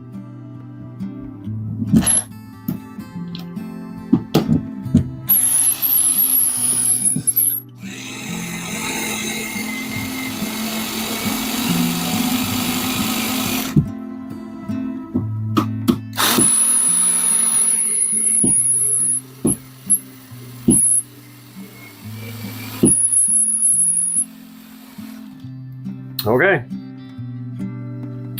All we gotta do now is push the power in the back of this one and we're done. And put our wall plate on. Looks like it might be a little bit crooked, but we can adjust that. Oh, that looks good. Good. I like the jumbo wall plate.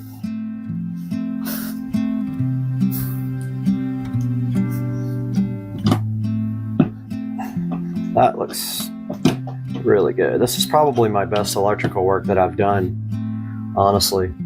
The cleanest and most level and straight and legit, I think, that I have done. Okay, what do you guys think? That looks great. All we gotta do now is, first of all, unplug all this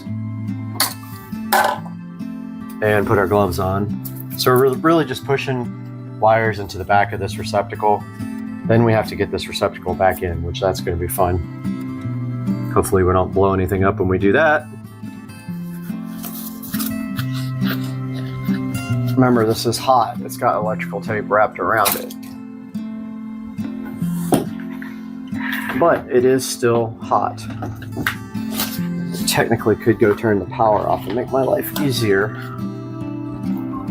then I have to recalibrate millions of fucking clocks and all kinds of other shit.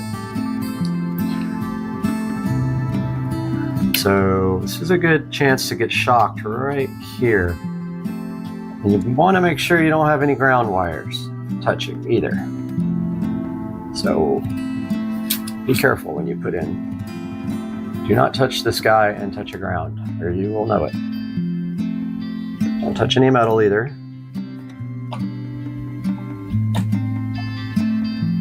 I can't even see the freaking hole. All right. Aha, there's power up there. On our receptacle, I see it. There's a green light on that receptacle, which I love that. It shows you that there's power to it. So our power is on upstairs at the TV.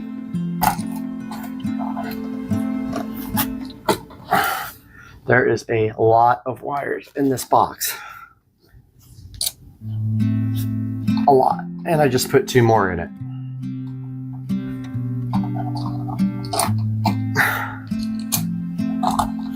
This is like the worst thing for me. I can never get these wires back in properly.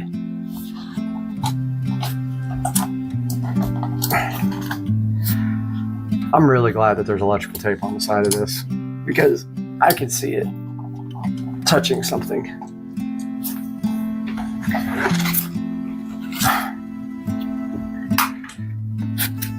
Don't stick a screwdriver in an electrical outlet, people. Okay, that's gonna work. All right, where's my screwdriver? When these do this, I just force them in with the screws. Just like that. It'll bend everything where it needs to bend. If the receptacle is cockeyed, you can bend it with your finger, your hands, and then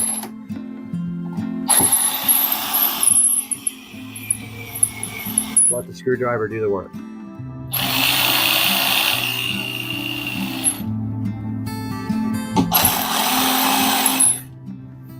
There we go. It's not too bad. Power is on at the TV up top.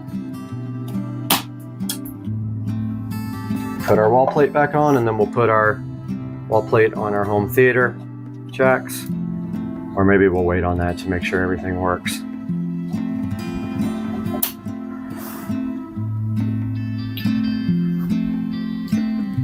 This looks good once it's all buttoned up. So we can't hang the TV until we get the Govee strips on them, on it. Unfortunately, don't think I can put that on while it's on the wall. So that's a whole nother ordeal. But here is our finished power. Is done. You can see here we have power right there, USB, Ethernet.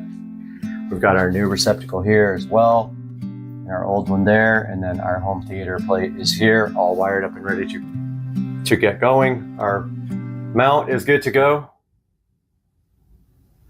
And now we have to put the Govee strip on the TV. And that is before we even see if the TV is going to actually mount properly. Okay. Right here! Right here! Look at you! Yay! Corgi Christmas. Korg deer. Rain Korg. What are you looking at?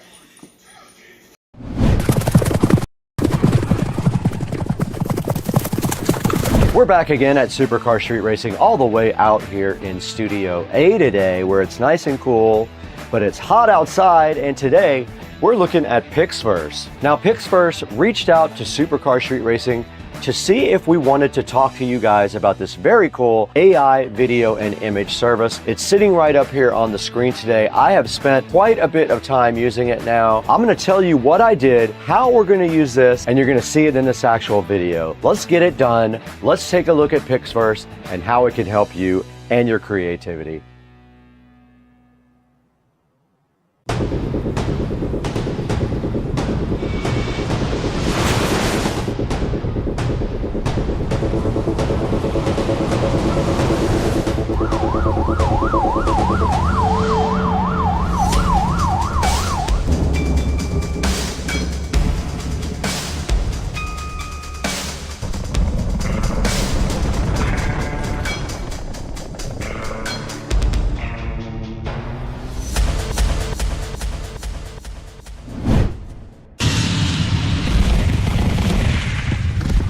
Back in Studio A once again with Supercar Street Racing. I'm so happy to have you guys in the studio with all the fly lighting and cool equipment we have in here. And today, Pixverse reached out to us to see if we were interested in working with them on the Pixverse AI video and image generation tool. And it's sitting right here in the background, and I have spent quite a few hours with it. I made some cool things that you're gonna see today in this actual video, and I might even switch from my traditional AI program to this. Now, as you guys know, if you watch my videos, I use AI a lot in them to add a little bit of fun to the videos and kind of as bumpers and on the opens. So I spent a lot of time working on this on camera for you guys. So the first thing we need to do is go ahead and throw it back into Studio B, where we can take a look at all the cool features of AI in Pixverse.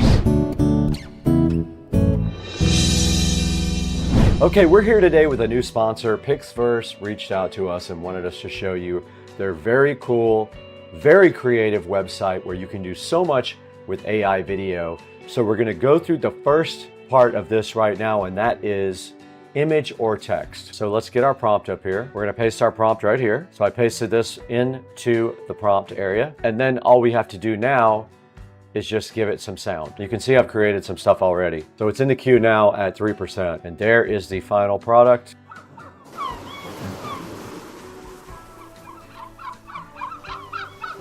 And that's kind of an idea of what the image to text can give you. All right, so the next thing we're gonna talk about here is called transition. Basically, you give it a first frame of video and you give it a last frame of video, and then you describe what happens. If you look on my screen right here, I basically took a picture of the astronaut on the moon. That was my first frame.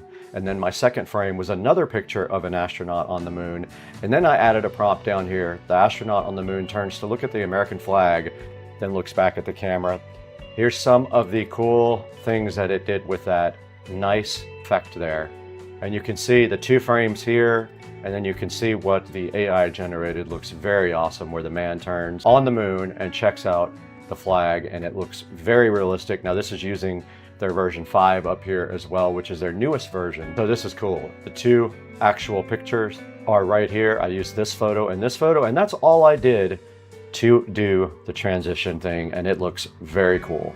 Okay, so now let's look at the extend feature of Pixverse. This is pretty cool. You can extend a video, and I am going to do that to one of the videos that I created already. All right, I am uploading a video that I created with another AI service. It did switch the resolution to match what we have, and we're gonna make it 8 seconds. Let's create it. It's gonna cost us 80 credits. So here's the prompt I used to create the video, and it stopped right there. Let's see what it's doing. It is done. All right, let's see what it came up with. It's supposed to extend this. A little bit of clipping there on my leg going up the ladder, and he's going up a ladder that doesn't exist now, but it did extend it. If we gave it a second shot, it would probably do better. But that's how extend works. It took my 5-second video and made it into 8 seconds. And technically you could take something shorter than that and also make it into 5 or 8 seconds. All right, sound I have not done yet. Apparently sound allows you to add sound to any video by describing the scene. So let's do that with the same video. The sounds of rockets taking off, and that is fast on that one for sure. And here it is, let's download it.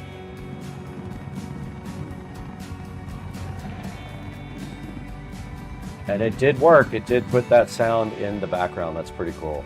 You can also select to keep the original audio as well, and you can go in off-peak mode, meaning it doesn't cost you as much because you're generating in off-peak hours. So this next one will allow you to upload a video and then generate a script for it. So I'm gonna do that for this video that it created. So I'm gonna put this in there. This is the video that Pixverse just extended. I just typed in, the man is walking up the stairs, he's ready for a trip to the stars. And it is going to automatically pick a voice. Let's go ahead and create this. The man is walking up the stairs, he's ready for a trip to the stars. All right, it did work. The man work. is walking up the stairs, he's ready for a trip to the stars. And of course you can pick your own voice. Hey, I'm Ethan, Hi, I'm Adrian, young and free. I'm Oliver, full of energy and... I'm James, been through a lot. I'm Liam. With time, I've gained wisdom from experience. All right, I'm gonna reproduce this with Liam.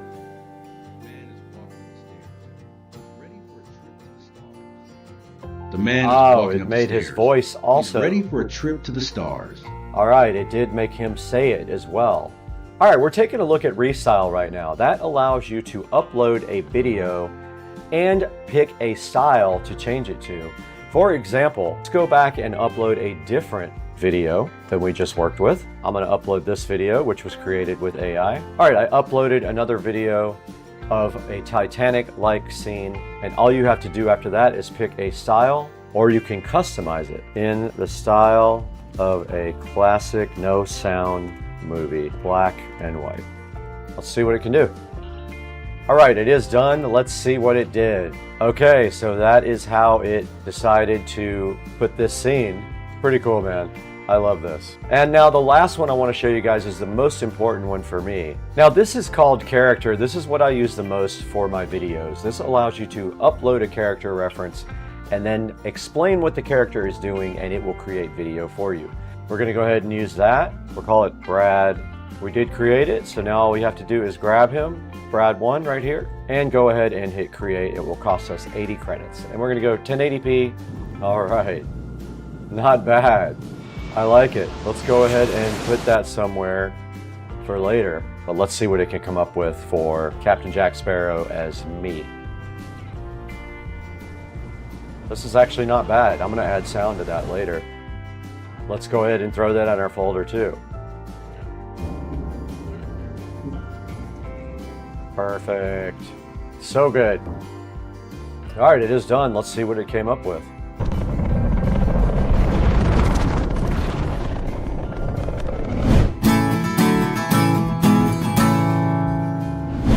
Guys, that's the new open that we made with Pixverse. So we made the whole thing in Pixverse. That was pretty cool. Now let's throw it back to Brad right here again to show you where you can get Pixverse and how you can get it. All right, you guys just saw how cool Pixverse is. We went through all of the different things it can do, and we actually created some cool videos with sound, and we also used them in this actual video. So what I gotta do now is throw it back to Studio B with Brad and show you guys how you can get Pixverse, and you can get your 30-day free trial on Supercar Street Racing. Let's throw it back inside to Brad for some more Pixverse stuff. All right, guys, I wanted to quickly show you this template creation, and all you have to do a template is pick a template out of all the available ones, and then you put a photo in, and it will generate a scene for you based on what you see right here on the screen. This one right here is called Who is Arrested? And it took my picture, and I did get arrested. And so, yeah, you can take any of their templates and put your picture in it or other people's pictures in there and generate anything you want. This one's called Welcome to My House. It says a sip of red and the rich life appears. Now, also taking a look at the rankings, check out where Pixverse stands. Here's your AI leaderboard here. Pixverse is at number 2, image to video, and then text to video. Check it out. Look at that. Pixverse is also at number 3 on that. They wanted me to show you guys those rankings as well. All right, guys, we're right in front of the PC now in Studio B, and you guys just saw how we made that brand new open with the cool Pixverse AI. It was pretty cool. We made a new AI open like the old one I made in another AI program, but this time we did sound and new music, and it came out great. I encourage you guys to try out Pixverse. The first 30 people will have a code down in the description. You got to get there fast though to get a code. Check the description out in Supercar Street Racing down below in this video and go ahead and get your 30-day trial for Pixverse. And guys, thank you for supporting the channel. Thank you for 200,000 subscribers. We have to get out of here right now though. We have to go to dinner.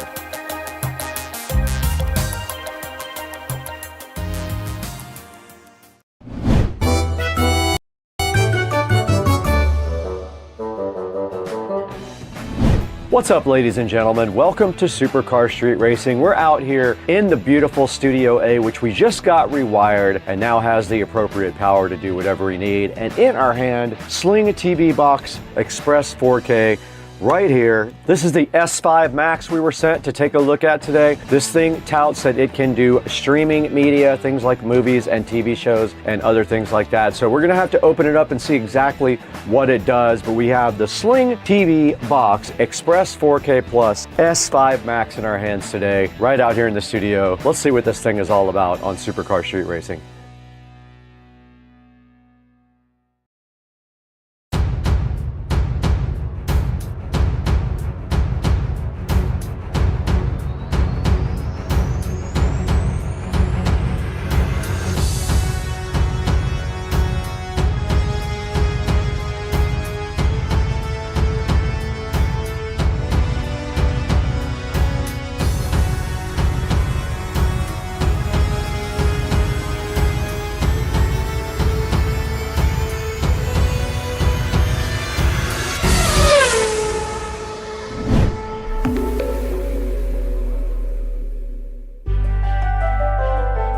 How's it going, ladies and gentlemen? You got Brad here on Supercar Street Racing, and today we were sent the Sling TV box. This is the Express 4K. Now this thing is supposed to do a lot of cool things. It's supposed to play movies and TV shows and other kinds of multimedia entertainment, and it's supposed to do it in 4K. We're gonna have to get this thing hooked up though to see exactly what it really does. It took a while to get this. They were on back order. So many people were ordering, but I'm excited that we finally have it. We're ready to get down with this thing and see exactly how it works. It says on the back, incredible picture, exceptional value. It says it uses smooth Wi-Fi, TV controls, and a 4K picture. You do get some things with this. You get a nice manual, a cable, an adapter, and a remote. So I'm assuming you get an HDMI cable. We'll have to go inside and find out if that's true or not. So let's take a look at this Sling TV Box 4K today on Supercar Street Racing.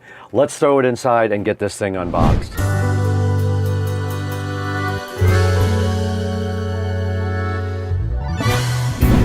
All right, we're out here in Studio B, and we got the Sling TV box right here. This is the Smart Media Player Express 4K. This is the S5 Max that they sent to us to check out to give you guys a good look at. So what we're going to do right now is go ahead and get this thing out of the box and see what's inside of it. But on the side of the box you see, you just plug it in, connect to the internet, start streaming, and it says that you get 4K pictures. We will see about that. It says it's an incredible picture and an exceptional value. It says it does 4K with smooth Wi-Fi and TV controls. And it's got a picture of the box right here. And that's about it. Shows you what comes inside the box. We'll see if it's actually in there. But let's get the Sling TV box opened up right now on the channel. And the first thing we see on top of it is inside of a nice kind of plastic condom here. And there's a look at the Sling TV box. Looks a lot like the old school Apple TVs. It is very light. I'd say it probably doesn't even weigh a quarter of a pound, probably just a few ounces. And on the back, it does have a USB Type-C for input, so that means it's probably 5 volts. I'm not sure. We'll have to see what the adapter says. Oh, it actually has an Ethernet jack too, so you can feed it actual Ethernet instead of Wi-Fi, and then there is your HDMI output. There is also an AV hole right there. I'm not sure what that would be for. We'll have to take a look at that. And then underneath there, you actually get an Ethernet cable, which is kind of interesting that they give you Ethernet there. That's kind of a cool thing to get. They usually don't do that. There's your power adapter. Just looks like a standard 5 volt, 2 amp max adapter there. There's your free HDMI cable right there. They give you an HDMI. And then also inside the box, they give you your power adapter cable. So it goes from USB Type A to USB Type C. But then there's a nice remote control in here as well. No batteries. They are AAA batteries times 2. 2 AAA batteries to power up the remote.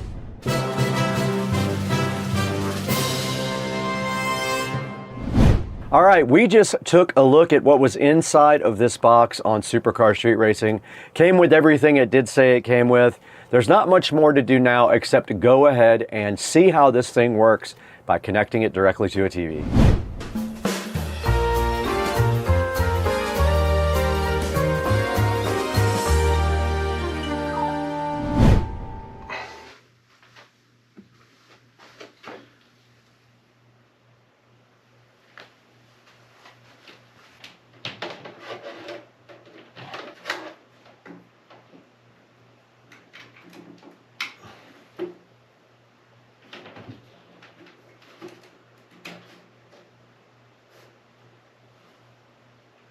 We're out here in the home theater room now, and I did find some AAA batteries. I am completely out of my EBL rechargeables, but I found some I robbed, and this is the remote I'm gonna go ahead and fire up. I have not turned on this thing yet. I was waiting for you guys to go ahead and fire it up. I connected it where my Xbox usually goes because I don't use the Xbox that much, but I'm gonna go ahead and darken up this room before I plug it in. We have to turn on the projector. Projector is coming on, and here goes the power to the Sling TV box. There it is, there's your logo. And that thing is firing right up right now. Got a cool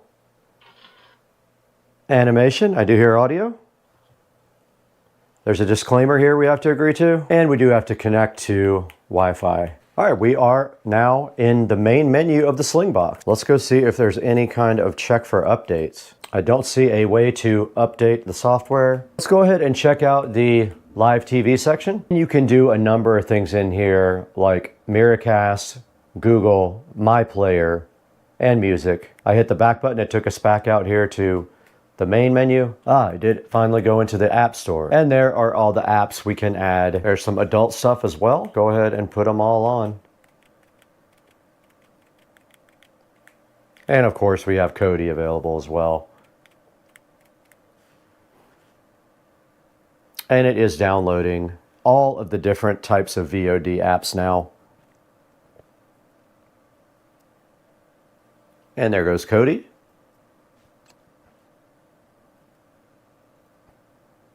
Looks like it is done. Let's hit the back button. Let's see what's in my VOD.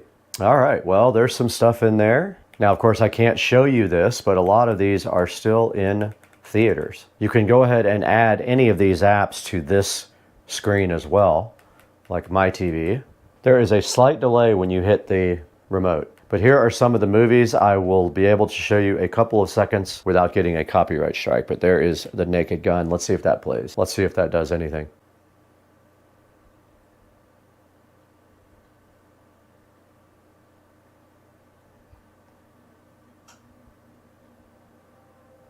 It is playing and we do have sound.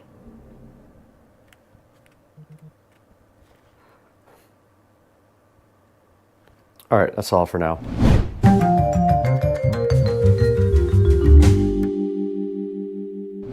All right, we just went ahead and tried out the Sling TV box right here. We showed you guys what it can do, what it cannot do, and now there's only one thing left for us to do in the meantime, and that is go ahead and throw it back inside to see how you can get yours on Amazon or other places online.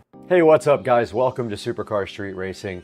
We're back here in Studio B, which is our second editing studio in the facility and on the SCSR compound. And today we were provided with this 2025 version of the Sling TV box, basically an Android streaming box. We took a look at that and it was kind of complicated to figure out how to get it working, but we eventually figured out the VOD part of it, and you can get movies and TV shows on there that people post on different servers. You can also add other apps to it. You can sideload any apps you want, including Kodi, so that you can use whatever apps you please with this. But yeah, it worked fine. It's a little laggy on the remote. When you go from remote to screen, there's a couple of seconds of lag here and there. But other than that, it comes with all the cables, comes with an Ethernet cable. It's $300 right now. And I did try it out. I can't show you too much of that on camera just because all the stuff is copyrighted material. But yeah, I had a little bit of luck with this thing. You might have better luck. There's not a lot of instructions, but basically it comes with the VOD thing already enabled, and you can go in there and check out movies, TV shows, and sporting events. Go ahead and check it out from the link in the description and order yours if you're interested in the 2025 Sling TV Box Express 4K S5 Max. Tell them Supercar Street Racing sent you also. But we got to get out of here. We got a lot to do today, including editing this video. We want to thank you guys also for 205,000 subscribers. It is awesome. Buy all your products through our affiliate links down in the description. Even if it's something else besides what's in that link, click through the link and buy it anyway, and it does help us out tremendously. Thank you for liking and subscribing. We got to get out of here. We got to edit this video.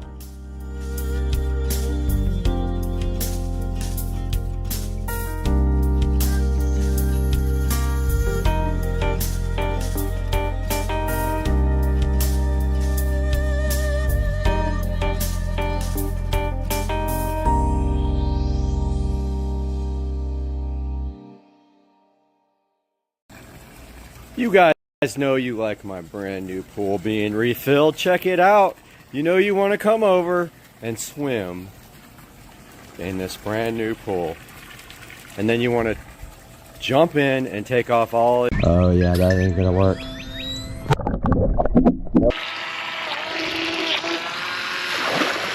Guys, in the Supercar Street Racing kitchen, and we have this amazing RC boat that we bought. And we did buy 2 of them, one for me and one for Joe. And we are going to be unboxing this today and having a blast with this. I know it's going to be fun, and I am super hyped. Let's get it done.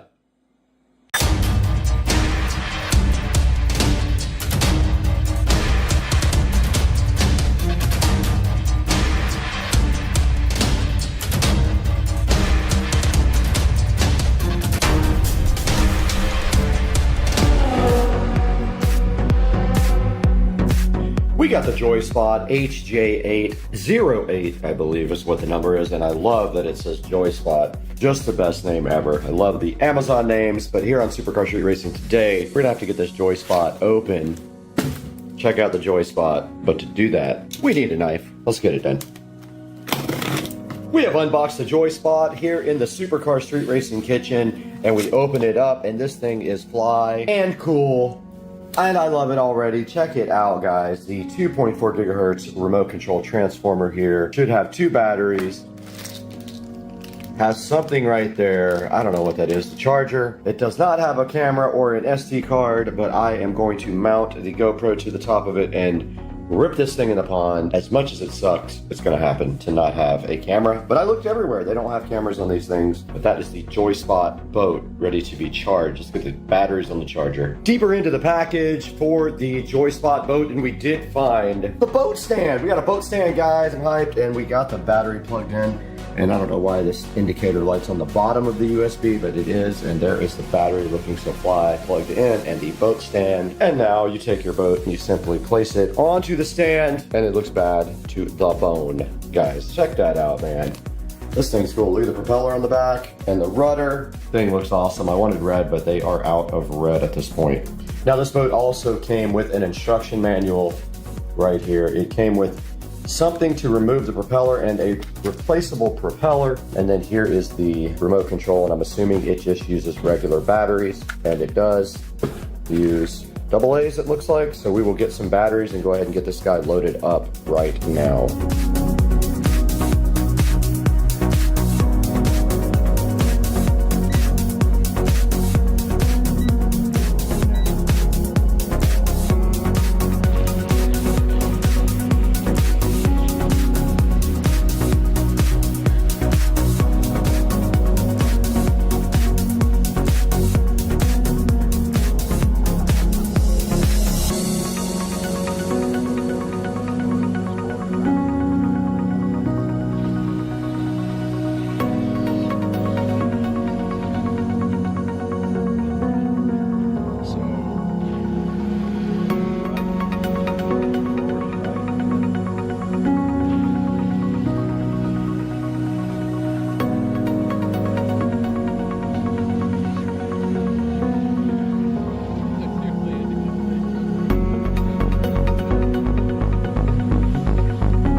All right, let's go see if this thing works with a GoPro attached to it or if it's gonna flip over and not come back.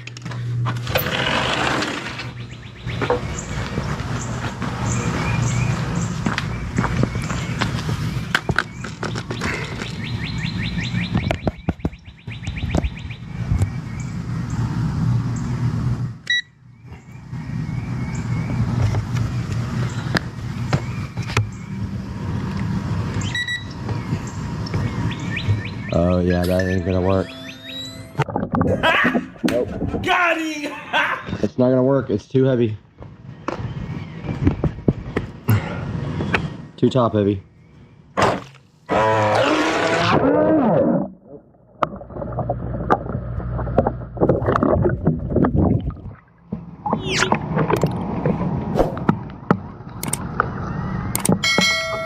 thought that would be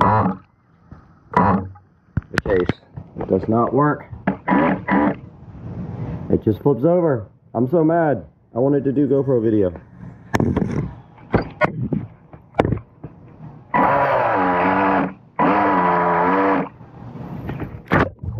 Yeah, this isn't gonna work.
Welcome back to Supercar Street Racing. I'm Brad, and it's been a while since we went live from the Supercar Street Racing studio at the end of a video. We are back after testing the JoySpot remote control boat, and it is so cool. I have to say, this is one of my most favorite things that I've ever purchased on Amazon. I'm super glad I bought it. I have nothing but good things to say about it. Just to give you a brief overview, you can see it right here on the screen. It does have a 4.4 star review, and there are a lot of these boats on Amazon for you to choose from. So let me blow this thing up so you can take a good look at it. But right here you can see the RF remote control. It does use 2.4 gigahertz for its transmit signal, and it says it can go up to 600 feet. And right here in front of me you see the JoySpot boat.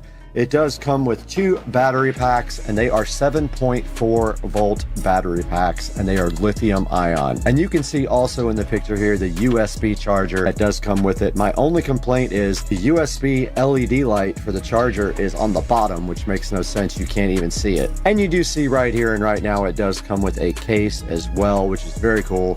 You can take your boat out to the water in a case, and it does come with a boat stand for your boat. Now this boat actually will right itself if you flip over in the water, and honestly I never flipped it over, but we did get it. We may have flipped it over and right back over without knowing it. If you do flip the boat over, all you have to do is push forward and backwards a few times on the stick, and supposedly it will just right itself.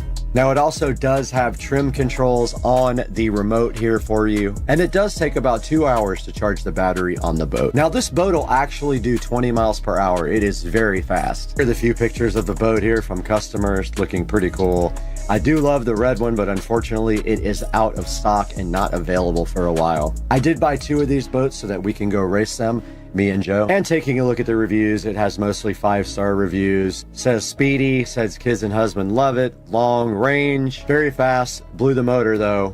quality's about 3 in this one for the quality, but I disagree. I think this thing is very high quality. And let's see what some of the 1-star reviews say. One didn't work and one stopped working after the first run. Now back on the main page here of the Joyspot RC boat. If you look down at the bottom, you can see there are a variety of different types of boats for you to choose from, and they are likely all kind of the same thing.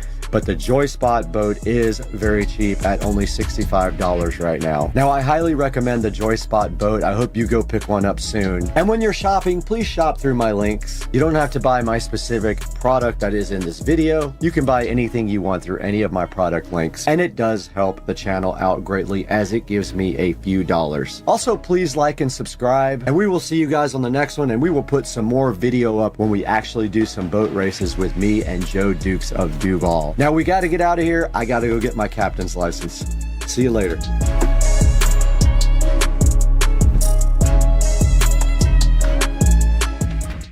I thought the rain was over, but wow, it is pouring. Pouring. Lightning, thunder, everything good. Look at the water right here. Hey, and welcome back to Supercar Street Racing. I'm so excited to have you guys back today in our brand new 4K production studio. Today, we're going to take a whole tour of this beautiful brand new facility and tell you what this is going to mean for the channel, because this was built specifically to enhance your experience with Supercar Street Racing. And you can see behind me here this beautiful editing rig set up and ready to go. So let's take a look at the Supercar Street Racing 4K production studio.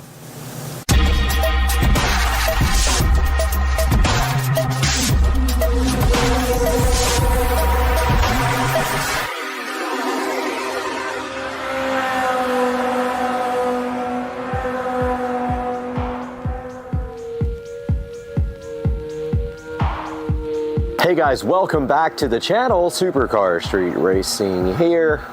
You got Brad, and today is the day to give the formal studio tour. The studio is 98% done. I just have a couple of lighting things to do. So we are going to start here on the outside. So this is a lean-to building, and yes, the fence is crooked, not the building. The building is straight 100%. The fence goes on an angle, so there is a narrowing path right here. But starting on the outside here, we have the LG Super Quiet dual inverter air conditioner system, and that is the same unit that I have in my bedroom. It is a 10,000 BTU unit that runs on 110 volt AC, and you can see here I did frame around it and cut into the wall to mount the AC, then sealed up everything really nice around the air conditioner.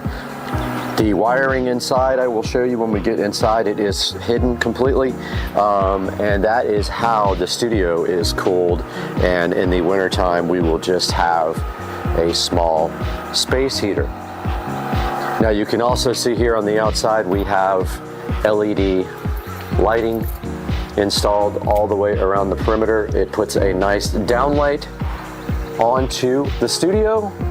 And I also did get gutters installed to move the water away from the door and away from the studio, as we had an issue where the concrete was not poured correctly and the water was running towards, so that will fix that. The door eventually will be replaced with a real door. Right now it's just a shed door, does not close very well, so that will be done in the future. And that is a look at the outside of this nice 150 something or 160 something square foot studio. And now we move into the interior. Guys, welcome back to Supercar Street Racing, and you are in the Supercar Street Racing 4K production studio, and we are going to give you guys a very quick tour of the studio and show you all the amazing features. And the studio is 99.9% done, and so let's start the tour, guys. On this side of the studio, when you enter, you will see the LG dual inverter super quiet air conditioning system. This is a 10,000 BTU unit. I have a review on my channel. I will post a link in the description to this guy. It is Wi-Fi controlled with the ThinkQ app. It is very awesome, makes very little noise. You don't hear when the compressor kicks on whatsoever. This is how I'm cooling the studio. I did build it directly into the wall, sealed it really nicely, and then with my foam tile skills, I foam tiled all the way around it, and then the wiring actually goes right over here inside the wall and plugs in right there very nicely where you can't see it. I didn't want to do it inside the wall, so I did it on the external there. Moving to the right of the AC unit, we've got a wall plate here with a Cat 5 or Cat 6, whatever you want to call it, jack, and an HDMI. That Cat 6 goes to the switch, and the HDMI cable goes up here to the Psyche or Seiki or whatever you want to call it, 32-inch monitor. Now, we have the HDMI down there, so we are capable of plugging in anything to this guy and displaying it from either the corner of this desk or whatever you want to do. You can easily just plug right there, and there's power conveniently located there as well. So that is the Seiki 32-inch television / HD monitor with a Fire Stick 4K plugged into it. Now this is the only guy that doesn't have Ethernet. Now we can add Ethernet. I do have an Ethernet adapter for these Fire Sticks, so we might do that because I want all Ethernet, not Wi-Fi on my monitors. So yeah, so that is the first thing you see on the left for reference. The door is right there. You walk in and look to your left, and the television is right there. Stepping back and looking towards the door, we have the Echo Show 15. You guys are familiar with this from my video review, and I will put a link to that video also in the description. Now this Echo Show 15, I did flush mount completely into the wall. I was able to nicely get that to flush all the way in by adding a cross support inside, and I wired it up inside the wall. You guys all know this, the Echo Show 15 does have the built-in Fire TV, and I have a very popular video about how to install Kodi on that. They have disabled a lot of the ability to do that, but we still have the beautiful Echo Show 15 right there, and right below that we have our smart switch for the outdoor lighting and our regular standard switch, because all these lights up here, which I will show you next, are smart. Moving up to the left of the Echo Show, we have a wall plate in the actual wall. There are two of them. There's one over there as well. This is going to be for Govee lighting. The hexagon panels are going here. I have not purchased them yet, but I will be putting the Govee hexagon lighting right there. And moving back to the front, and obviously I forgot a few foam tiles up there, which I will have to get back to. Moving up to the front, we have a switch right there for Ethernet. It's a gigabit switch, and you can see all the active ports on it, and I will put a link in the description to that switch. Those Ethernet cables all run through the entire studio. And now I'm having an OCD attack because I literally forgot that I didn't finish these tiles, and hopefully I have enough to do it. I have like 5 or 6, but anyway, yeah, that part I completely forgot. So there's the Ethernet switch, guys. I hope you like that switch right there, Netgear, and there is a good look at that guy right there. Now you notice I did put the power in the wall as well, because right below the Netgear switch we have the Harbinger 12-inch powered studio monitors right here, and the input from those goes down to the receiver below. On the left side of the desk here, the editing desk, we have a HP all-in-one computer. Now this one is the one that I have a video on my channel for. I will put a link to this guy in the description. This is the one that we got for free and we refurbished.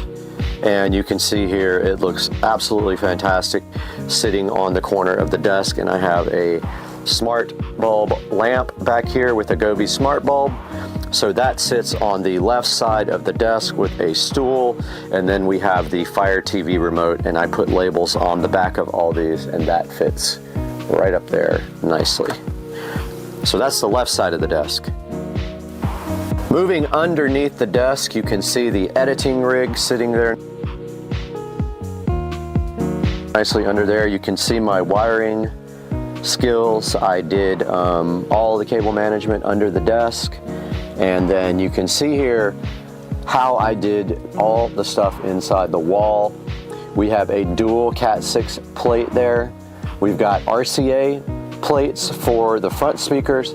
Those go to the preamp output from the Marantz 1711. We then have our HDMI jacks that feed the monitors. So 2 HDMI jacks, those go, one goes to the Marantz, the other one goes directly to the back of the editing PC. We then have our 7.2 wall plate with all of the wiring running up through some tubing and going to the back of the Marantz NR1711. And then we have power. All I need to do is kind of tie that up a little bit. And yeah, so that should be good for underneath. And then over here, underneath the HP all-in-one, we have a Cat6 jack, we have power, and we have HDMI over there running to that monitor in case anyone wants to monitor their systems. Moving up from the desk, we have our Amazon 4K 50-inch monitor. This editing PC, one via the Marantz receiver, one directly connected. And moving behind them, we have the Govee immersive lighting on the back and all of the wall plates. We do have Ethernet, HDMI, and then we have another HDMI plate running to the bottom down here so that anyone can connect their laptop or other device. I know it's hard to see here, but there's an HDMI plate here that says lower plate. It runs down behind here, and there will be a small desk here set up for a laptop as soon as I find one. Same with the second TV, or monitor, there is a wall plate down there, or actually behind it on HDMI running underneath the desk, which is very hard to see because it's dark. And that is the setup for the monitors on the editing rig. Moving to the sound, up above that monitor there, you can clearly see the center channel speaker. I will put a link in the description to these in-wall speakers. I chose to go with square because they're easier to cut the foam around than round. We have the center there. Don't forget our fronts are Harbinger powered monitors here. And we have our side surround there where the foam is coming off that I have to re-glue. And we have our rears there. Those are all the in-wall speakers, completing the sound system here for the 7.2 surround sound for the audio rig. Okay, moving to the bass part of the sound system, we have the Polk PSW10, and that is from the house, and I got a brand new one in the house, so I will be showing you guys that at another point when we review it. So that is the sub for the sound system. I wanted to get something that would fit there, but it's not gonna happen. So this one will probably go somewhere like in the corner here or somewhere inconspicuous. I'm not 100% sure yet. It depends on what I do with a desk here. It actually could go way under here and be fine. So we will get to that when we get to it. But that is the sound system bass. And then above that, we have our refurbished thrift store Mac that may or may not stay in here. Moving to the corner, I originally had planned the subwoofer here, so we have our subwoofer wall plate there with RCA cables and power conveniently located. But for now, it is not possible because this is just too big, so I might move the sub underneath the desk over there where it's not in the way. And then moving to the rear, we have a futon with some nice pillows, and that is the rear, along with this nice black coffee table that I refurbished myself. That is the rear of the studio for guests to hang out while I edit, or to sleep in here, it's possible as well. And that's the rear, or sort of the side. If you're looking at the door here, you rotate around this way, there's the editing, and if you keep going to your right, there is the futon and coffee table. So if you come in the door and you immediately look to your right, we have up here in the corner another wall plate with receptacles for Govee hexagon lighting. We have our 43-inch Amazon TV here, which was not on, but I will show you guys that now. And for whatever reason, it affects both televisions. I don't know why that is the case. They're supposed to be locked to their own guy, but this one is affecting the one behind me, which is hilarious. When I push the home button, this guy went home too. So yeah, so this is a 43-inch 4K Amazon TV monitor, and that has its own built-in, obviously, Fire TV system, and behind it, it is hardwire Ethernet to the switch up in the corner right there. And that completes this side of the room. If we look down here, we have a Cat 6 wall plate, so you can hook up here and chill and have wired Ethernet. If we look down here, we have Cat 6 and HDMI. HDMI feeds the second input to this monitor, and then you have power. So this is capable of also displaying up here, and that rounds off this side of the room. Guys, moving up to the top of the ceiling, we have the Govee canned recess lighting. It's actually just pucks lighting. It is smart lighting. There are 6 of these. There are 4 in the studio part here, and there are 2 behind the televisions up there, and they are all smart controlled. Alexa, set the studio switch lighting to blue. Alexa, set the studio switch lighting to 5%. Alexa, set the studio switch lights to red. Guys, there we have the Govee puck lighting, and I will have a link in the description to these. They can be synced with the Govee immersive lighting behind the television, or they can run independently, and I have them set in different groups, so these can come on separately and do some backlighting there. And that is rounding off the amazing lighting at the Supercar Street Racing Studio. Guys, that's gonna wrap up a tour of the Supercar Street Racing Studio. I'm so glad you guys decided to join us today, and I hope you like the studio, and we will see you next time on the channel, hopefully soon, with some more exciting things your way.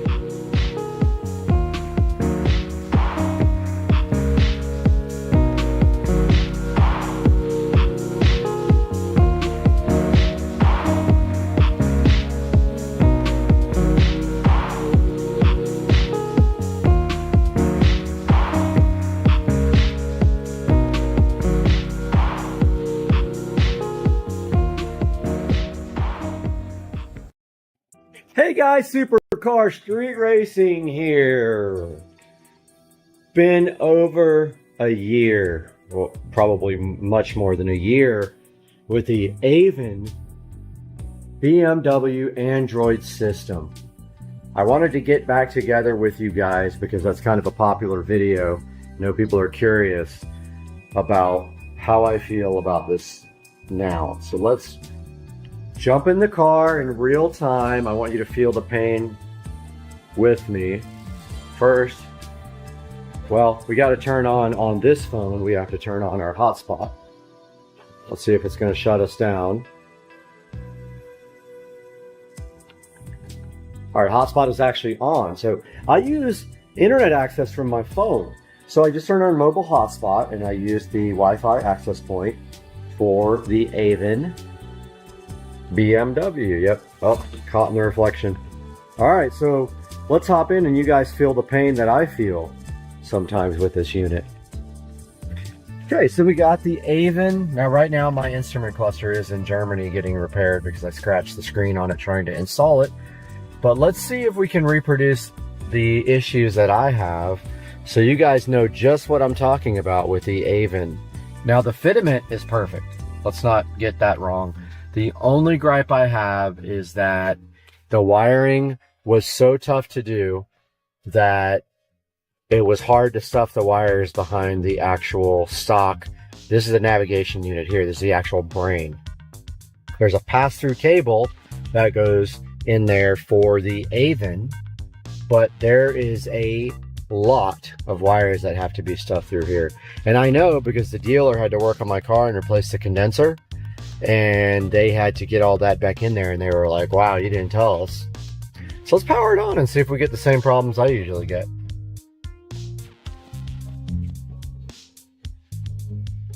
All right, so first things first, this is booting up to the actual AVIN, which is unusual. So what happens usually, well, I'd say it's about a, it's 50-50 if it boots to BMW nav or to AVIN. Now there's a setting inside of the navigation system that says memory. If that setting is on, whatever you were booted to when you shut down is supposed to boot back up. I'm sorry, AVIN, that has never worked properly. Half the time, it boots up to Android. So see, Android is starting here. So this has been in here for over 1.5 years. Now let's see what happens once it boots up. Now here's another thing. So of course, I always want navigation to start. So why wouldn't you want to start navigation every single time that you get in your car? Because that's just what you do. Especially with Waze, because then you can go in and you can see police and other issues. Now, see, booting up, we're already connected to Wi-Fi. Not sure if it's the phone Wi-Fi? Let's check. All right, we are connected to my home Wi-Fi, so that's fine too. Now, you can see here that I have this type of menu system on as the default graphics system. I did not do the, I mean, this is sort of BMW-ish, they copied. I've tried different ones. I am sticking with this one for now, but I do like some of the other ones a little bit better. But as you can see here, if you, this is the iDrive. I'm using the iDrive to do this. You can go to navigation, Bluetooth, video, audio, or the dashboard. So one thing that I want to tell you guys is I found a program for Android that automatically starts whatever program that you like when you boot up your Android, and that's a phone or whatever, because it uses regular Android apps. So I have Waze actually as a boot up program for my device. Now you can see we've been on here for what? Over a minute, and Waze has not started yet. Now I don't know if that's an issue with the operating system or what, but it takes a variable amount of time for Waze to start up. And here we go. Waze is starting up. So over a minute. And it is what it is. It is what it is. I can't say that it's, maybe the operating system isn't fully booted up yet. I really haven't looked into it very much because it hasn't been a problem. Because when it doesn't start, if you hit the nav button here, if I can get it to focus, then Waze will start because Waze is the default navigation. Now you can see here it's still trying to load Waze. Now likely that's related to Wi-Fi because the Wi-Fi signal from inside the house is low. Let's go to the Wi-Fi. And okay, so it did decide finally that it wanted to start. Yeah, my Wi-Fi on my phone inside of here is going to be a little low. Now, also, Waze just updated the actual app. So there we go. Waze is on and ready to go. So if we zoomed out here, reminder, there's a touchscreen.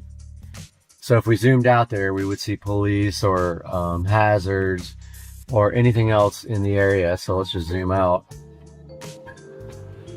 Not really much going on around this area, but yeah, so Waze finally booted up. Now, let's talk about some of the issues that I've had with this box. So the first major issue is obviously what I just talked about. Sometimes the box wants to boot to the BMW navigation. Now you can get there by pushing this and holding down the menu. There we are. We're on the stock BMW navigation system. If you want to go back, hold down menu, it switches back. All right, so that is the first issue. The second issue is Wi-Fi.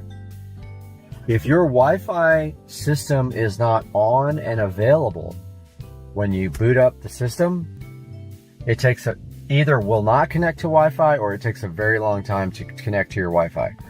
So in other words, when you boot this up, you want your hotspot on your phone already active. So this device is a PX6, so it's a 6-core unit. There are people making aftermarket ROMs for it. I haven't even gotten into that because I've just been busy with so much other stuff, but there are aftermarket ROMs available. If you want to take that chance, go for it by all means. You're welcome to do that. Now this guy has the Google Play Store installed. Let's take a look at that. So Google Play is installed. So if you go over here and you go to Play Store, so there is the actual Play Store. So if you touch your little icon, I don't want to reveal my whole name, but if you touch your icon there, you can actually go update all your apps. So you can install anything you want. So let's take a look at the menu again. Now, once the menu's up, you have use of your iDrive controller. Let's go to apps. So there's my app screen. Now you can use the iDrive controller. Or you got signed into Waze after it showed my full name, which I'm not really keen on. But yeah, so this thing is still connected to inside. Let's connect it to hotspot, which is my phone. Okay, now it's connected to hotspot. Go back to this app. I'm not sure if my phone has any access here, but as you can see, there's no thumbnails for my security cameras for the house. So just an example of something you can do with this guy. But yeah, it runs all standard apps. So of course you've got Pandora, you've got YouTube. Now if we go to YouTube, we can probably go to subscriptions. And let's see if I'm in here. It's a different account. But if we go to all, I mean, you'll be able to see like all my subs here. There's the channel.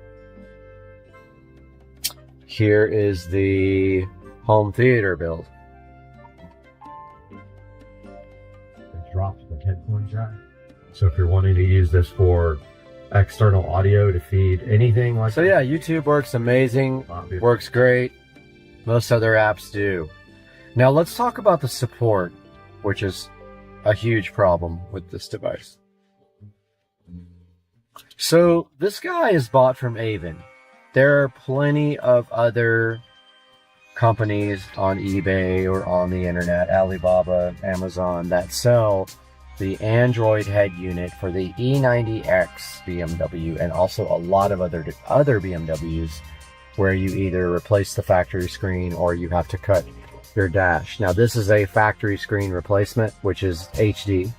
So you not only do you get better video with your factory navigation, you have high def video on your brand new screen.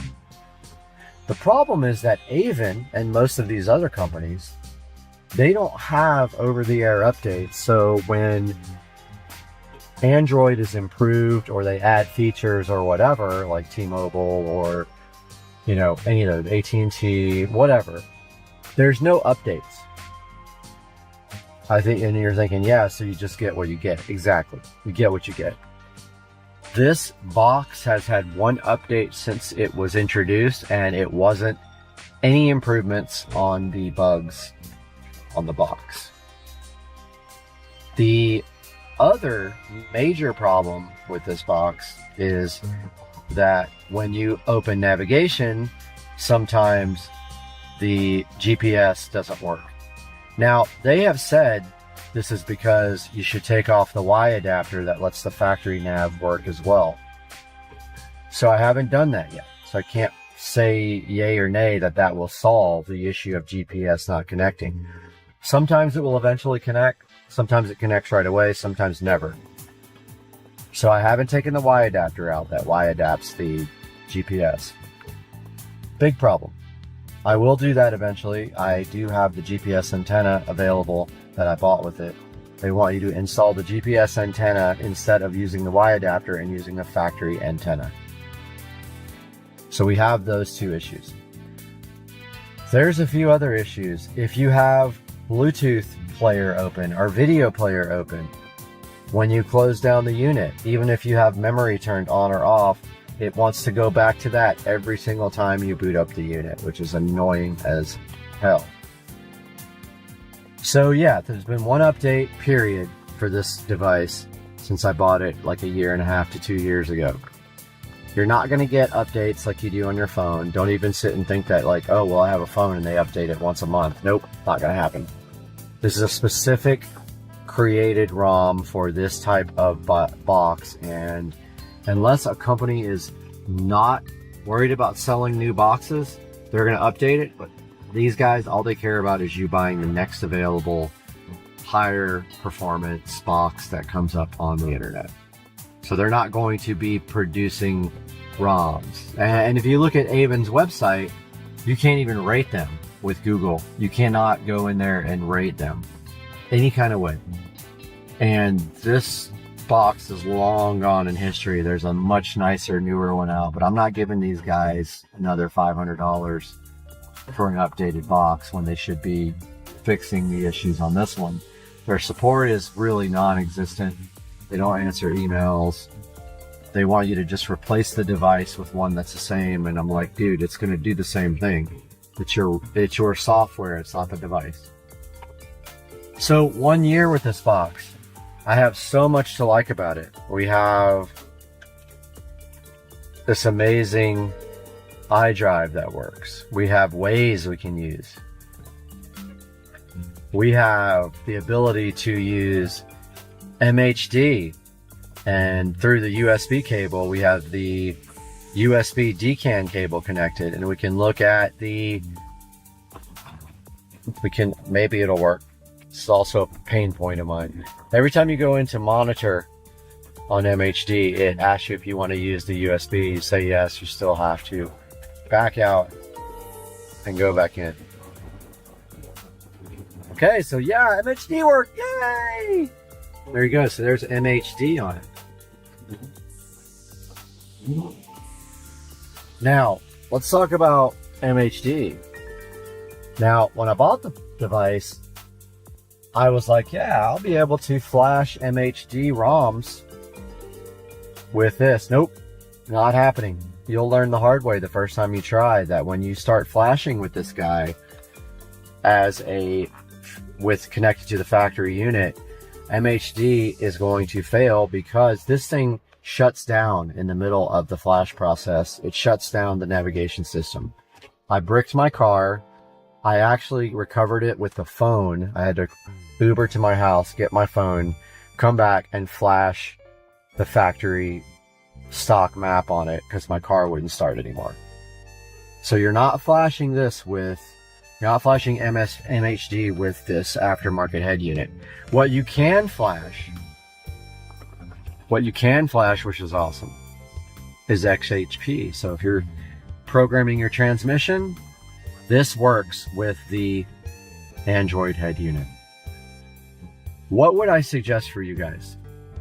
Well, my advice is this.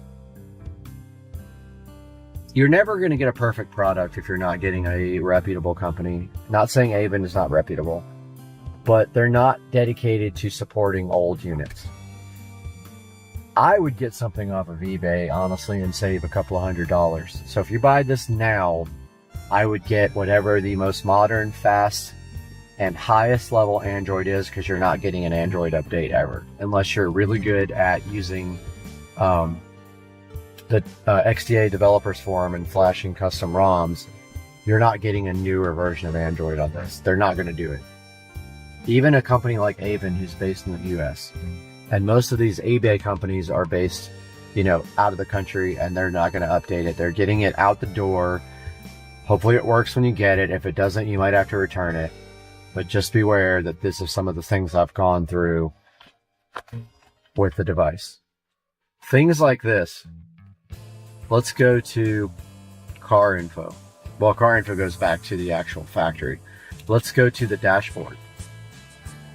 Okay, so if we go to dashboard. Oh, you're like, oh wow, this is awesome. No, that's in kilometers per hour, and that's in liters of fuel. The only thing that really is good is the RPMs. So would this be cool if it was, you know, miles per hour and gallons? Yeah, it'd be cool. I would use it all the time, but it's never going to be that way. There's no option to change it to US because they just don't care. All they care about is selling it. So that's my little 1.5 to 2 year update. Not sure when I bought it. I'd have to look at the records on the Avon Android for E90X, BMW Z90, E92, E93 BMWs. If you got more questions, hit me up in the comments section. I'd be glad to talk to you guys and let you know and help you out with some of the install stuff. Oh, one more thing. I did finally get, and I think you guys could see my video, but I did get the backup camera installed. And yes, it does work right when you turn the car on. It doesn't have to boot up the Android system. So there's the backup camera right there pointing at my garage door. I just wanted to update you guys on that. You do not have to boot up the system to get the backup camera to work, because the system takes a while to boot. So yeah, that's another thing that is working. And let's go back to the dashboard. That shows you that it does work. If not with a delay, it does work. And I'll see you guys in the next video. Check out this dude. Hawkage. Sitting on the pond. Oh, bye-bye, Hawkage. I'm sorry you don't like me anymore and you flew away.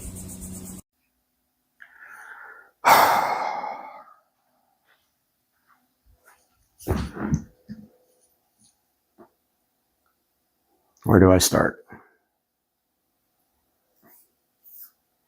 Good morning, everybody. This is a video that is painful for me to make, and some big changes coming in my life.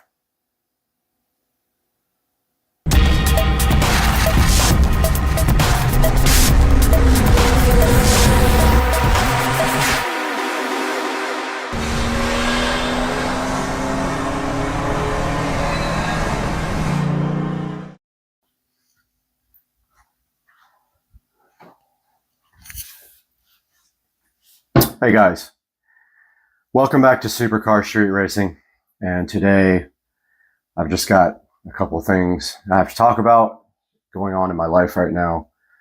So as you guys all know, my channel all started with car. It was all about my Toyota Supra, which regretfully years ago I sold. Probably the largest mistake I've ever made in my life. The biggest mistake that has happened is selling that 1993.5 Supra hardtop, which I bought brand new, by the way, almost. It had like 13,000 miles on it, not a scratch. And I modified it and ended up selling it. And I did make money on it, but after all the mods and stuff, I actually lost money, of course. Which brings me to the current situation that we are in right now.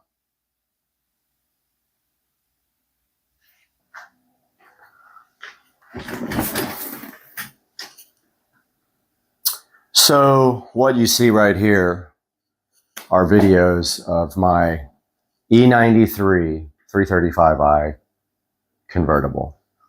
We can see here some hours being put into this car. It was modified, not heavily, but modified. It did have a MHD tune running E85, E50 blend. It had a VRSF large intercooler, and it had a VRSF charge pipe. Amongst a few interior modifications, which also included the ID4 digital dash, and also had the Android head unit on the inside.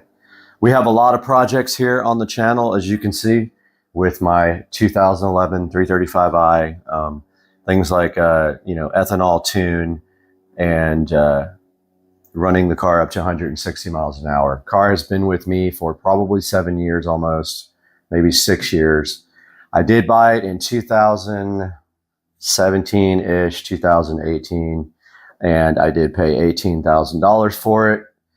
At the time, it had an aftermarket warranty, which made it attractive. The car had lower mileage. I can't remember exactly how many, but I think it was in the 50s when I got it. So haven't driven it very much. And through the years, we have put content up on the channel, and the car has been with me ever since. And you can see here me doing a project on MHD on that side of the screen there.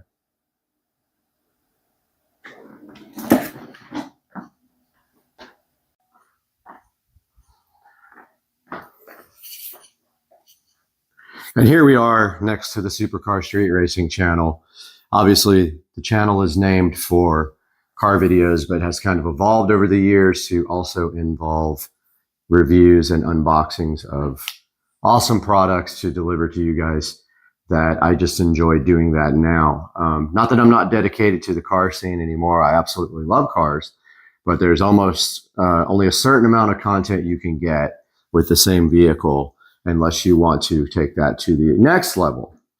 For this BMW 335i, though, for me, I didn't want to take the car to the next level because I always had issues with the car. Now, I won't say I always had mechanical issues, but the car has been kind of bad luck. I've had issues with wheels and tires over and over and over again. And of course, with the VMR V810 wheels, 2 of them got damaged by me, and I waited over a year to get replacement wheels for the car, during which time I suffered with curbed up and bent wheels. So you can see here, the car right here on the channel, it is on the banner on the channel as sort of a, an ode to my love for cars. However, the time has come to do something else.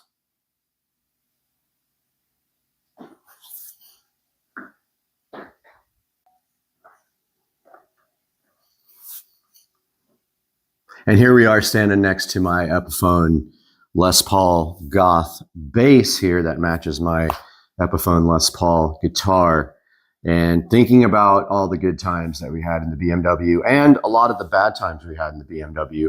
I have been stranded on the side of the road in that car probably 15 times. And if you know BMWs, there is no spare in that car. They encourage you to run flat tires, but of course the first thing everyone does when they get new wheels and tires is they ditch the run flat and they go with Michelin Pilot Sport 4S's, which in my opinion are the best street tires made, unless you get the Pilot Cups, which don't last very long. They're super sticky, but just don't last very long. So that brings me where we are now. So I would say maybe about 4 months ago, I started noticing the car would idle, kind of like surge up and down at idle, and nothing bad, but just a little bit of up and down. It would start hunting for idle. I didn't think a lot about it, and I just continued to drive the car around. So at the same time, the car did need a PCV valve. So I did the PCV valve hack on the car, which is you actually cut out the old PCV valve and JB weld the new valve in. Now, the reason for doing that is BMW does not offer just the PCV valve. They want you to replace the whole valve cover at a cost of $500 and something for the parts, and then it's another around $1,000 for labor to put that in. Long story short, I did take the car into Sam's Automotive to get that work done.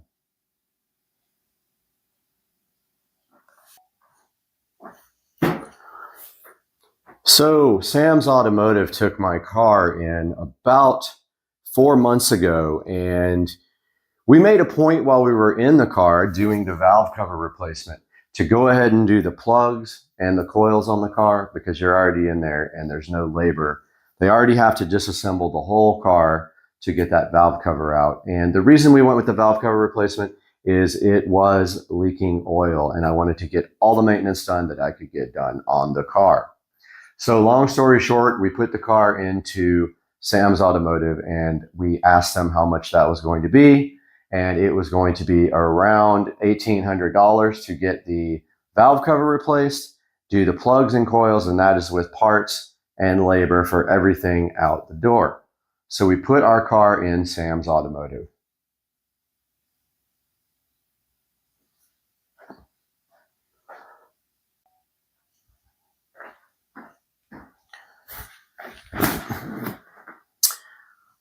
So that leads me to where we are kind of now. So we picked up the car from Sam's Automotive probably about 3.5 months ago. When we got there, we asked for the bill, and unfortunately, right before we picked the car up, we got a call from Sam's Automotive letting us know that when they went into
Oh, yes! This is you if you break in! Yes! All right. Just gonna tamper it. Wait.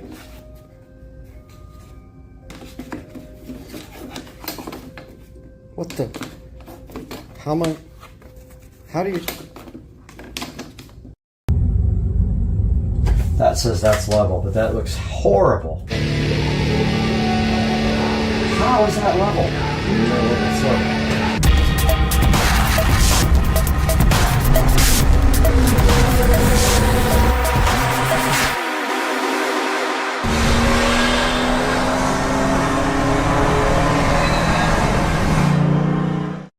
Hey guys, welcome back to the channel. Supercar Street Racing here with another project going on in the house. It seems like it's endless, but today we are starting on 5.1 surround sound for the bedroom. So in the bedroom now, we have in-ceiling speakers, but these are for the whole home audio. So what we are doing is we are going to be converting these existing speakers, particularly this front one, will become the center channel for the new setup. I did order a 4K Amazon Fire TV, and I'm waiting for that to be shipped on Tuesday. But meanwhile, we have a lot of work to be done in this room to get this ready for in-ceiling 5.1 surround sound. You can see here in the center of the wall, I have marked the center. That is where maybe the TV will be mounted, depending on how big it is. It's a 65 inch, so it's rather big. This is only a 42, so you can see it's going to be quite a bit bigger. But that will be the center, and then I'm not sure if it's going to have to go higher, but my amplifier is going down here. My Pioneer 5.1 receiver will be going on this guy here. So it has to be high enough to clear both this dresser and the Pioneer 5.1 receiver, so another maybe 5 or 6 inches above here, maybe 5 inches. Let's take a look at that. So the receiver measures out at 6.5. So we need 6.5 above the dresser in order to accommodate the receiver. That is all that's going on top of this dresser, so we'll make it look really nice and clean it up. It is getting old, but I might repaint the top white on it. It's got the distress, which I and my ex did. We distressed this guy from IKEA. So anyway, yeah, so that's the center of the wall. That's where the mount will-ish go. And then I'll either have to move it up or down from there, depending on where the top and the bottom of the TV reach. We won't know until we get the mounts. Here we measure from where the TV hangs on the mount to the bottom of the TV, and we will know where the bottom of the TV will land compared to that.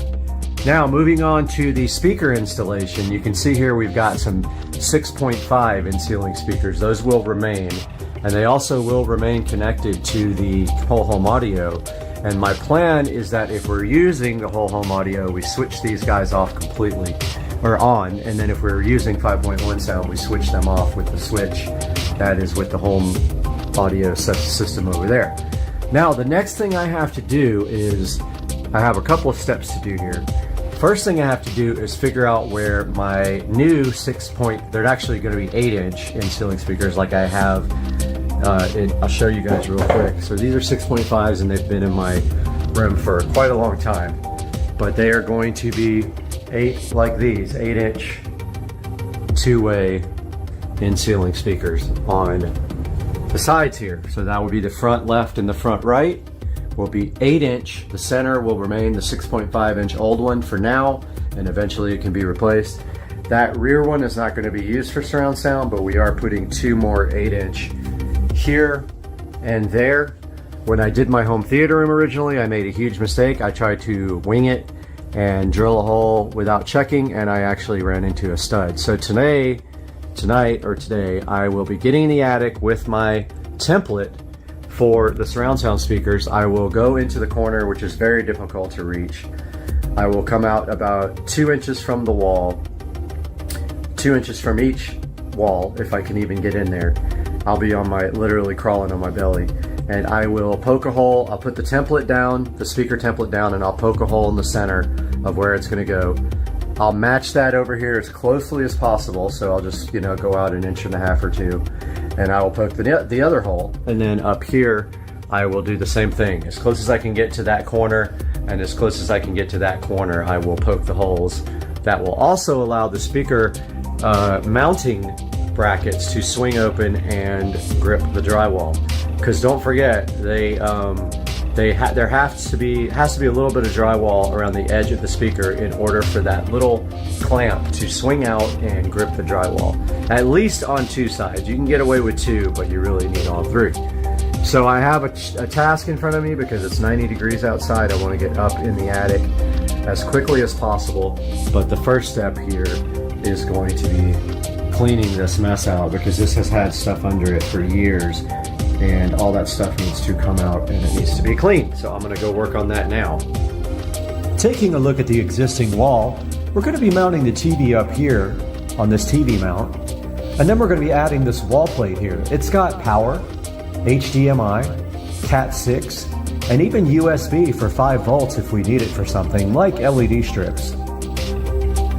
Then we're gonna get our existing power from down here, and we're gonna feed off of that. But first, right to the left of that, we're going to have our 6.1 surround sound HDMI wall plate. To the left of that, we're going to put the new power in, which we're going to tie the TV into. And the subwoofer jack will go over here. Alright guys, I just did the worst job ever. I cleaned underneath this dresser, and I cleaned all the baseboards and the floor. And from now on, I will make sure I tell the housekeeper to get underneath this dresser, because I'm not going to be storing anything under there. I was prohibiting her from cleaning under it, so there's some dust bunnies under there. And the next awful step is, well, there's 2 awful things. I got to get up there and drill through the cap to get my wires down through here. So I'm going to come off maybe 4 or 5 inches from where that speaker is and drill through the cap. And these wires will run right down the wall here on this side of the baseboard, which I have to find now. So what we do is we get our stud finder out. Now we know that there's a stud there, so likely 24 inches. Let's see. So we got our stud finder on stud scan.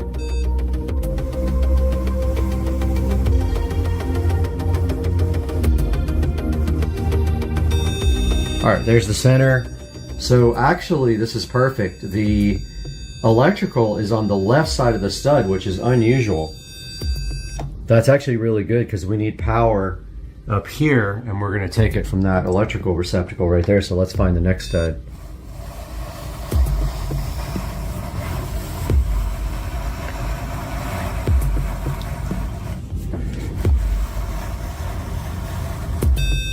Next stud is right there, so I'm going to grab some tape and mark it, and I'll be right back.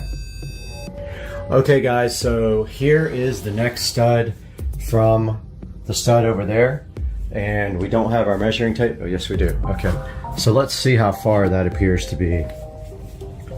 Let's see if it's 24.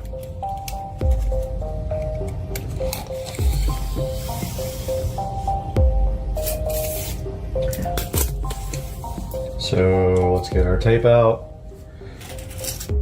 Yep. Looks like that's 24 on center. If you look at that, because the stud falls on this side of the electrical outlet, it appears. So now we know when we're doing our electrical and our audio wires that are going to be coming from the attic. Our attic is going to supply our audio wires down through the cap. We need to basically take it down in the center of the wall here. So if we line up with this speaker up top, we should be fine, because if you look up here, this is center of the wall. And if we go straight down here, we can put our wires right up through the cap there if my battery works on my drill. I've been having issues with it. I need to really just get a new battery. But yeah, so that's my plan. I'm gonna line up the hole in the cap with that speaker. So I'm gonna drill through right there. Now remember, this is an interior wall, so there's no fire breaks. So I should be able to come straight down this wall with our speaker wires, put a box in right here, and then be able to take the speaker wires out from there and up to the receiver, which sits in the center here. Now let's take a look inside that receptacle and make sure that that is the stud is on the right side of it. Taking a look at the wall now, you can see the speaker wires running from the wall plate up the inside of the wall and through the cap on top to the attic. Then we've got power running from the new receptacle up to the TV here. And then we got our subwoofer running behind the wall from the wall plate that we just added. All right guys, taking a look at the receptacle here is good news. I pulled the receptacle out and you can see that the wire is on the right side of the box. And so, actually it's on both sides, but I do believe that the stud is on the right. Case in point, I can kind of see it in the wall, but we put our stud finder.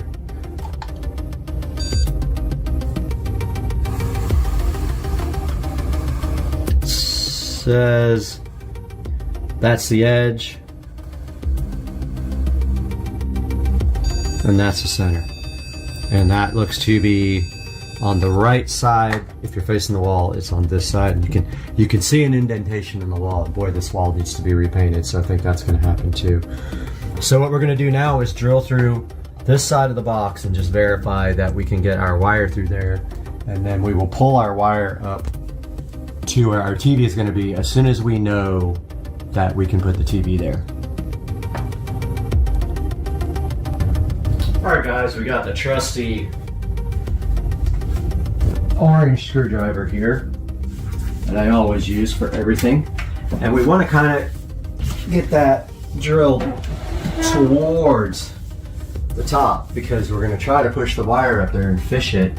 And if we can't get the wire, then we have a bigger problem. So yeah, we need, but at the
Guys, welcome back to the channel, and today we're going to take a look and unbox this Nylon wireless lavalier microphone for the iPhone. So stay with us.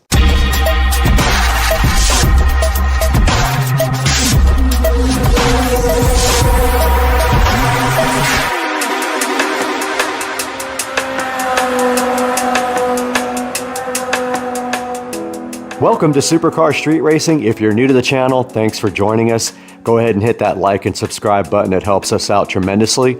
And welcome back if you've been here before.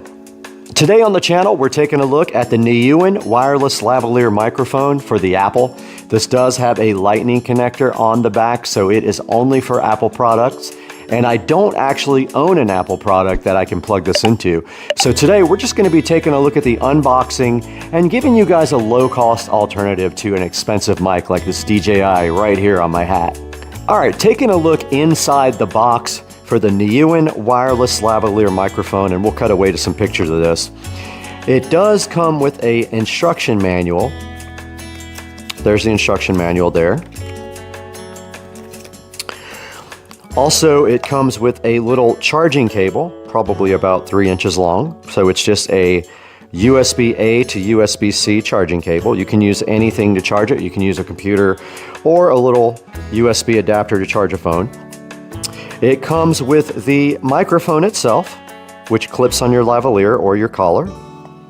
And then it comes with the receiver that goes directly into the phone.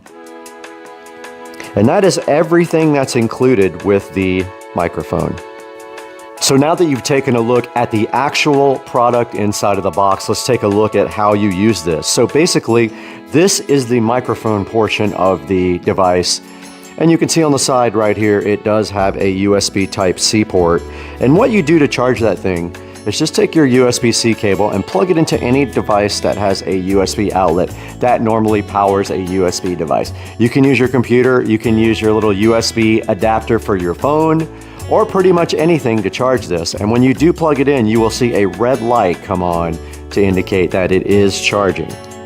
Then you take this lightning adapter here and you place it in the back of your iPhone or your tablet, and then you're ready to start recording immediately. So this microphone that I have right here on the hat is the DJI mic, and if you're wondering why it's up on the bill of the hat, it's because sometimes when I put it here on my collar, it is a little bit muffled and I don't have a pocket or a lapel here to put it on, so I just put it right here on the top of my hat. I know it looks weird sometimes, but I saw somebody else online do it and I thought it was kind of a cool idea just because of the muffled sometimes.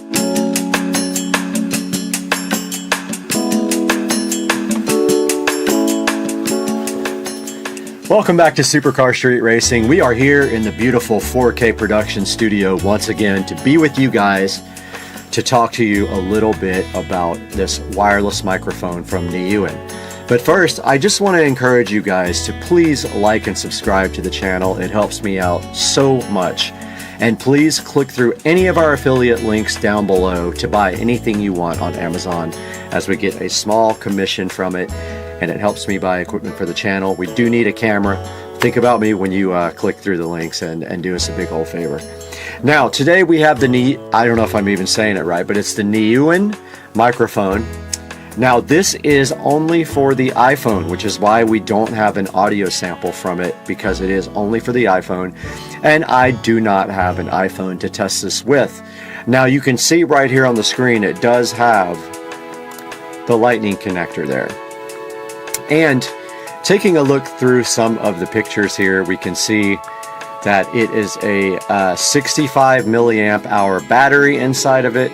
It says that it'll work for 6 to 8 hours, and it says that it will fully charge the battery in 1 hour.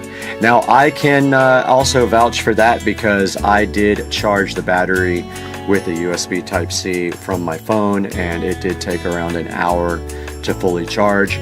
Now, when it does charge, there will be a little red light on the front of it letting you know that it is charging. Now, in our next picture here, you can see that all you have to do is just plug and play. And down here it says that the microphone and receiver cannot be used while calling, so you can't make a call and use this microphone to do that. It does record on to the actual recording And you can see right here, right now, the 3 steps. Plug it in, power on, connection succeeded. And now, this is hilarious, exquisite fixed clip. Yes, it is a built-in windproof. It has built-in windproof, it says. All-round recording, so meaning it can record pretty much anything. Full and rich sound. It holds to your collar firmly. It is fixed but not rigid. And it has a flexible position on it. Now here is some more details about it. It says that it has high sound quality, a highly sensitive microphone, and a newer smart chip with noise reduction. Now let's be honest here, 100% honest. You have to base this on the price of the microphone. You cannot for a second think that this microphone is going to sound like the DJI mic. This is an $11 microphone. The DJI is around $300 if I remember correctly. So you're going to get exactly what you pay for in this case, and I'm sure you know that. Now this thing has 14 reviews and they are all 5-star reviews, so that says something about it. But down here it does say that it's a new upgraded microphone, unrivaled audio quality, automatic noise reduction, built-in windshield. I think is supposed to mean windscreen or wind, not a windshield, that's on a car. Wireless freedom, so I mean you're totally free with this, right? I mean you're free anyway with your phone, but this gives you a wireless mic to walk away from your phone with.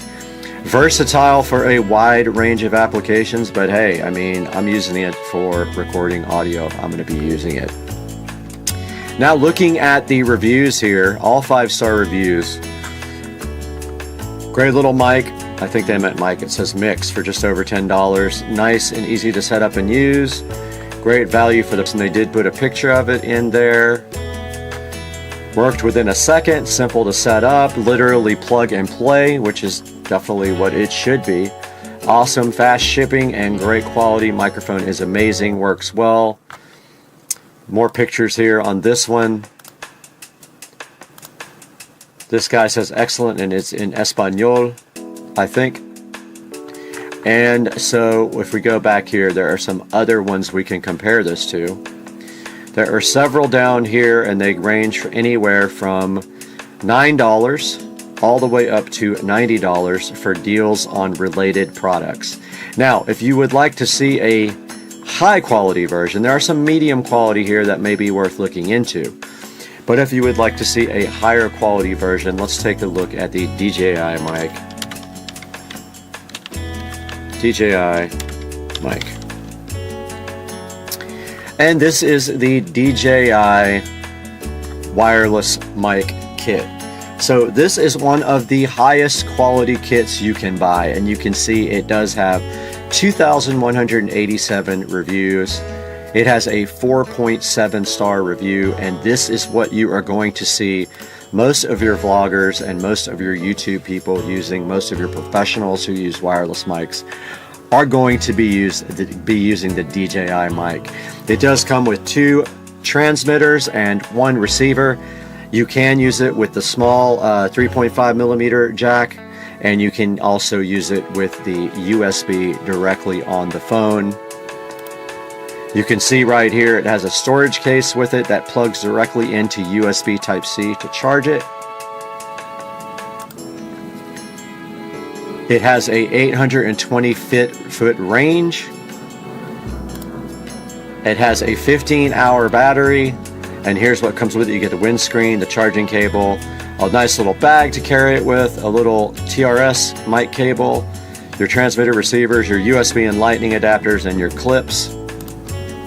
And it does have a nice LCD display on the front of it, which is very cool and which I use a lot. So yeah, this is a high quality version of what we were just showing you for $11. So obviously it is going to be a much higher quality product when you go from $10 to $329 is what that one is going for. Now back to the one we were just checking out. There are no videos for this yet, so I was going to play a video for you and thinking maybe they might have someone that has a video review, but there is not one. So At some point, we will take and get an iPhone and we will make a better review for you guys. But as of right now, this is all we have on this because we can't actually plug it in and listen to the sound quality. Buyer beware, it is an $11.48 microphone. So you know what you're getting for $11.48. Now let's talk a little bit about the channel again. Supercar Street Racing is a channel. We do video reviews, we do house stuff, we do power sports, golf cart, mini bike, Tesla, everything. And we so much appreciate you coming to the channel and supporting us. And please, once again, like and subscribe and click through our product links. Even if you're not buying this microphone, I'll have a link to it in the description. But even if you're not buying this, go ahead and click through that link and purchase anything on Amazon, and we will get a credit and we will get a small amount of money to put back into the channel, because as you guys know, we do lose money on the channel. Thanks again for tuning in. We'll see you next time with some more content on Supercar Street Racing. See you guys later.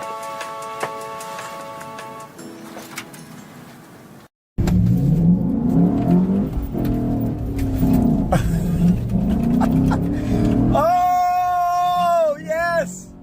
360, 720, and we're...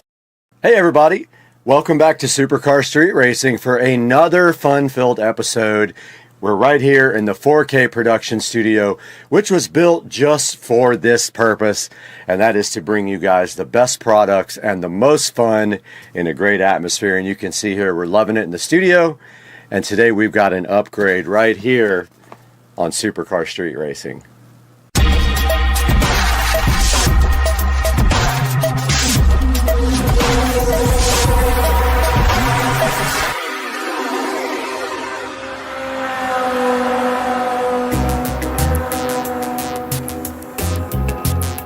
Guys, we're back in the 4K production studio at Supercar Street Racing, and you've got Brad here once again.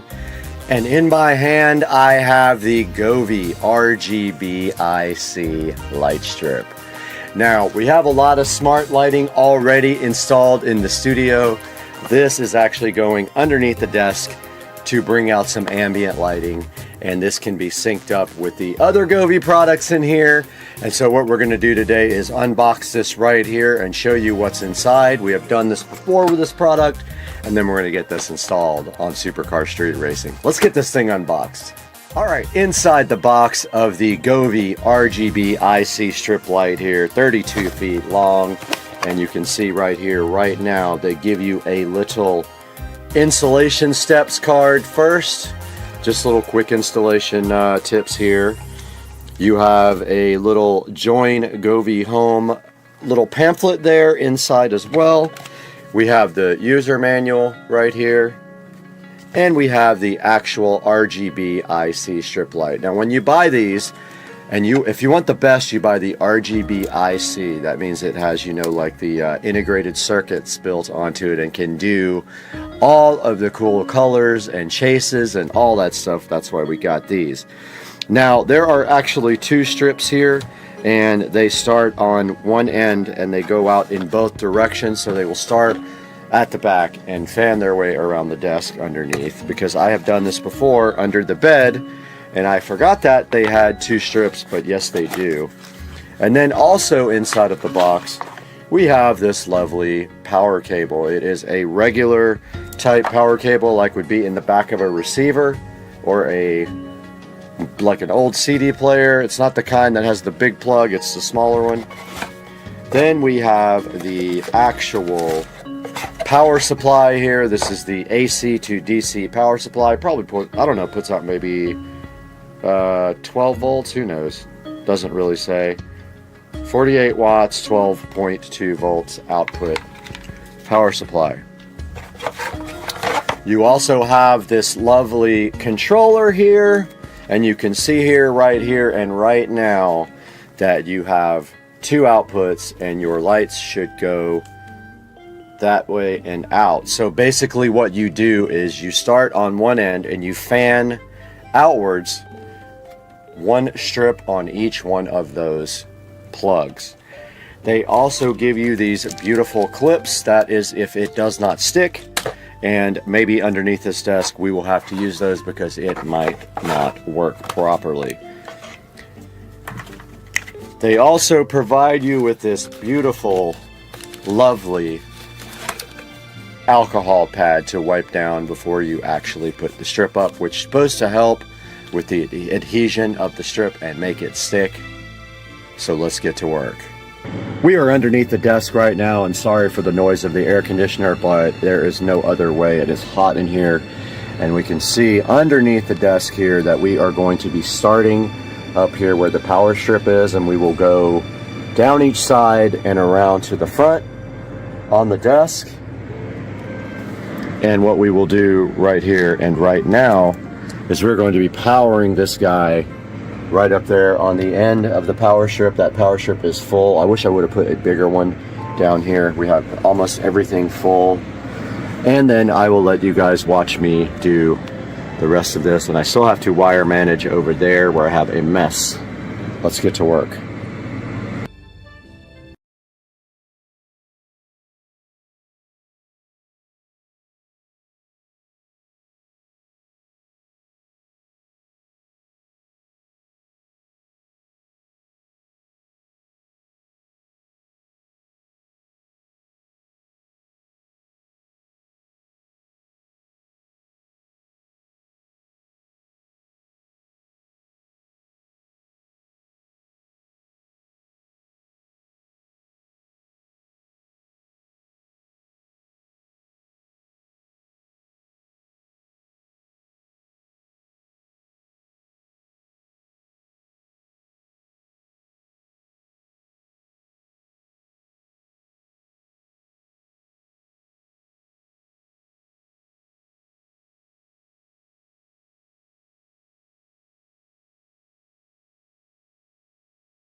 And we are back again in the Supercar Street Racing 4K production studio, and I just gave the whole entire studio a cleaning. I finally got up there and cleaned the monitors for the first time. They're a little off right here, but they're pretty easy to just move back in place like that, and they line up pretty good for guesswork because that was all luck when I put those in. But I did clean all the monitors. You can see I cleaned the desk and I vacuumed the floor, and look at our wonderful Govee RGB IC light strip looking so fresh underneath the desk. And so what I did right here and right now, oops, zip tie left. What I did is I actually stuck them up to the desk, and then I used the clips and screwed those in various places where I knew it might droop. If it continues to droop, I might have to put more or some hot glue or maybe some other type of glue, but I think that's going to work out. You can see the controllers in the back there where you can't see it, and everything is nice and tied up. When I was finished with the RGB IC light strip install, I then proceeded to do some cable management under here that I had not done before, including tying up the new editing PC. This is the old editing PC, that's the new one. I actually tied up the old one, which I recently added so that I can do extra live streaming from here. If I want to do live streaming from like the security cameras or anything, I have an extra computer here to do that with. And like I said, I cleaned, Windexed, and wiped down everything in the studio, and the studio looks absolutely crazy insane. As you can see, whoops, weight dropped, but yeah, check the studio out, guys. And that is how you do production at Supercar Street Racing, and that really does add a lot to the studio. I noticed also may want to do it under the futon over there, to put some light under that area as well would look cool. Because in the dark areas, you know, it doesn't stand out very well on the webcams up there. We are broadcasting live from the Supercar Street Racing studio in two angles, one there, one up there in the corner, and one up there in that corner, and you can see so fresh on the screen there that we are live. And we hope you guys enjoyed this project. We got another special one coming up that I have to get shot and edited, and we'll see you guys next time on Supercar Street Racing.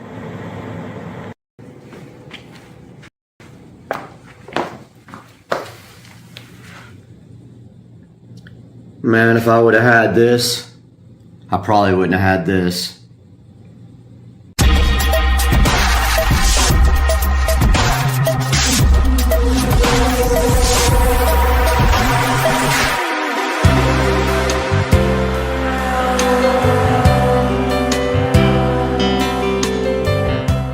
Back in the Supercar Street Racing amazing living room here.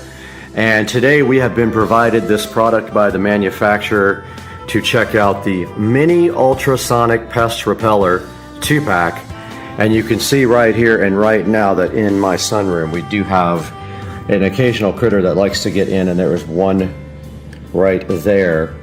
So what we are doing right here, right now, today on the channel is taking a look at this pest repeller, and you can see right there, if it'll ever focus, it says no pests, and it looks almost like it's RGB, so I'm interested to see what happens when we plug this in. Now, yes, this was provided with me from the manufacturer, and it says that you can plug it in to repel mice and pests using high frequency sound waves, and they're imperceptible. And what we also will do is probably put one outside on the patio since we have a problem with rodents. And then I will let you guys know if I honestly think that this guy will do anything. Guys, we are back in the lovely Supercar Street Racing dining room here, where we have the mini ultrasonic pest repellent unboxed here on the table and out of its cardboard condom and in its plastic condom. And as we can see right here and right now as we remove this from the box, is I'm hoping it has an RGB ring on it, is what it looks like on the picture. And we do have a warranty card right here, and we're not supposed to show you that part up close. So this tells you about their lifetime warranty, premium support, and releases from the giveaway team. And on the other side, it says that you will have to register there to get your lifetime warranty, and it gets you a gift website there also to check out. And right here we have our instruction manual. Let's go ahead and take a look at what that says inside. And it tells you about the working principles of how this works, how it does prevent pests, how to use it on the back page, the cautions, and how to deal with batteries, and the warranty, and a little support QR code here. So let's take a closer look at each part of this little part of the manual. Alright guys, we are here live in the Supercar Street Racing 4K production studio, and you might hear the air conditioning on because that is the only way for survival in this hot, ridiculous environment. And the first thing in the manual here, it talks about the working principles of the mini pest repeller here that we have the box for right here. And basically it's saying that the high frequency waves will not cause harm to you or your pets, but will annoy everything else like rodents and other creatures like roaches and things like that. And next in the manual here, it tells you how to use it. Plug it into an AC outlet, press the button on the side to turn off the light, etc., etc. Don't place this product outdoors or in a high temperature or humid place. This is definitely both of those, but we're going to see how it acts in here in a little bit. It says install low to the ground and it will take effect within a few days, but the maximum period of time is 2 to 4 weeks. And the next page talks about batteries, which is interesting because it actually just plugs into the wall. We have one plugged right above my head right here, which is coming up in a minute on the video that you can see. And then it comes with a free 12-month warranty, and inside of the manual you have to go register on their website to get this warranty. And then it has some support, email address, Thanos Home, and 1-802-200-9062 for support. And that was that for the actual manual itself. And so now let's take a look at installing these things right behind me in the Supercar Street Racing studio. Guys, back in the Supercar Street Racing 4K production studio, and we have brought out, while all of our systems are firing up here, we have brought out our ultrasonic pest repellers, and we're going to go ahead and plug 2 in here right now. And these have a switch on one side, so I think it would be more convenient if the switch is at the bottom. And so we have outlets up here on the wall ready to go for this installation. And there we have it.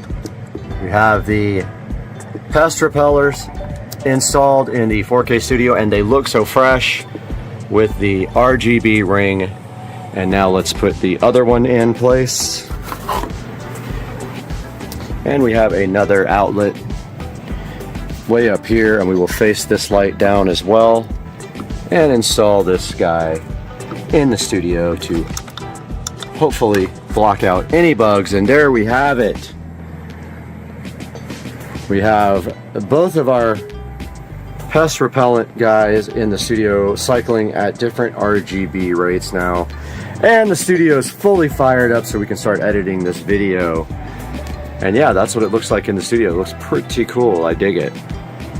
Guys, we're back in the beautiful 4K production studio here at the Supercar Street Racing Ranch. And right in front of me right here right now, we do have the ultrasonic pest repeller indoor pest repellent, ultrasonic, plug-in 2-pack, X-Pest mouse repellent, electronic rodent repellent, pest control for fly, insect, mice, rat, roach, bug, and spider. That's a lot, and we do have it right here, right now.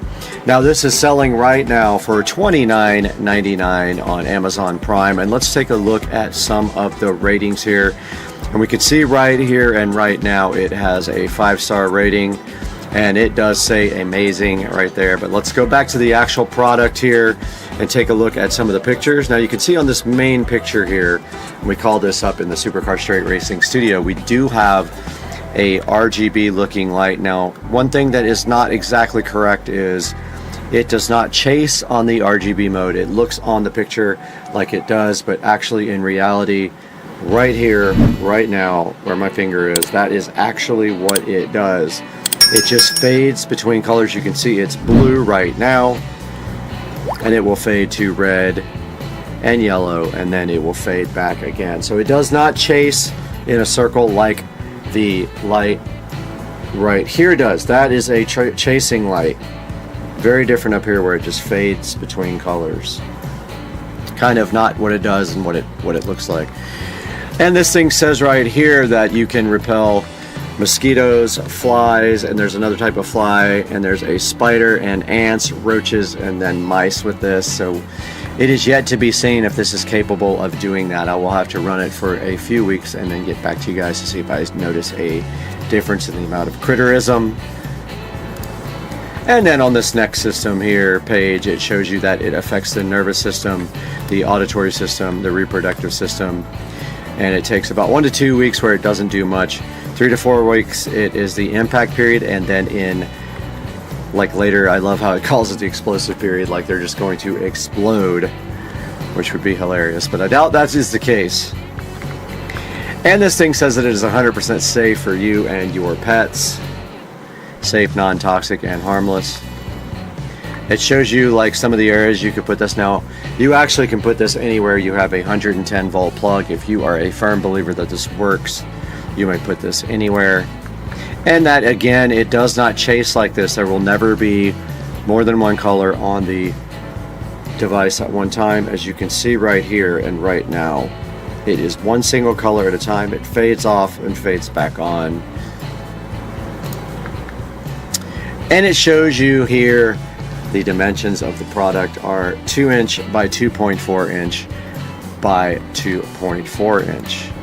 And looking down here further at the ad here, you can see that it has another picture here that calls it the Pest Extermination Expert here. And the invisible pest killer, it is claiming to, in 1 to 2 weeks, decrease the appetite of pets. Pets start getting sick and then they bail, as in this cartoon character here took off and went into hiding. Showing another picture of pets here, acting like it is safe for your pets. And it shows you again a bunch of the things that you can do here for it. And it does have a warranty. And if we click there, it says to contact the seller directly. And if we do a search for other ultrasonic pest repeller indoor, let's see what we can come up with and look at a few of these guys. Alright, so we can see right here we have a variety of choice. With this seller you get 1, 2, 3, 4, 5, 6. It has 4,738 reviews here, mostly 5-star. With this guy you get 6 for 36. We got 2 for 19. With the current seller, we have a big 1 million pound looking device here. We have some right here that look completely different, and another set here that look completely different. So you can see that we have a lot of choices for our pest repeller, but the far from least amount of reviews has got to be this guy with 4,738. Now that doesn't mean the one that is behind you right up here, right here, and right now will not work. It just means that it does not have a lot of reviews yet. And if we go back to our product right here, We can see the brand here is XPest. And make sure that you please look into the description for this. I will drop this whole description here into the video description, which then you can click, and what it does is it puts the full description there. And then since I have an affiliate link, I go up here and I go to this and I copy this link, and this is the one that you click for literally anything you want to buy on Amazon. You can click through this link. Even if you don't want to buy the pest repeller, you can click through and buy something from my affiliate link, and you can help out Supercar Street Racing so much if you could just do that for us and give us some income from your buying on Amazon links. But again, hopefully you will be able to go to my affiliate link here and check out the brand XPest ultrasonic pet repeller and give that a shot. And then in a couple of months I will do another video and update you guys on exactly how I feel about the product and if I feel like it did anything, and we will put that back on the channel later. Guys, your support is so important to Supercar Street Racing. What does that mean? It means you need to click the like and subscribe button, the little bell icon, so that you get notified when we have new videos out. Support us by buying through our affiliate links. Let us know what you think in the comments section, and we appreciate you guys so much. We wouldn't be here without you. We're doing this without making money, and we just appreciate you so much, and we'll see you next time on Supercar Street Racing. All right, Hater's still out there? John, where are you going, buddy? Some more shrimp, man.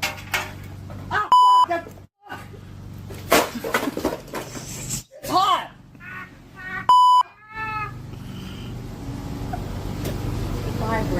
How much ice do I put? I'll do the 6 or 7 cubes. apple cinnamon. It reminds me of my DEA days, making methamphetamine. I'll do the apple cinnamon. Apple cinnamon. Okay, apple cinnamon. All right. This is going to be amazing. Here you go. Okay. So what is it? What's in there? 1 billion views. Just regular old Jack Daniels. Okay. So just 1 JD right there. A little bit of simple syrup.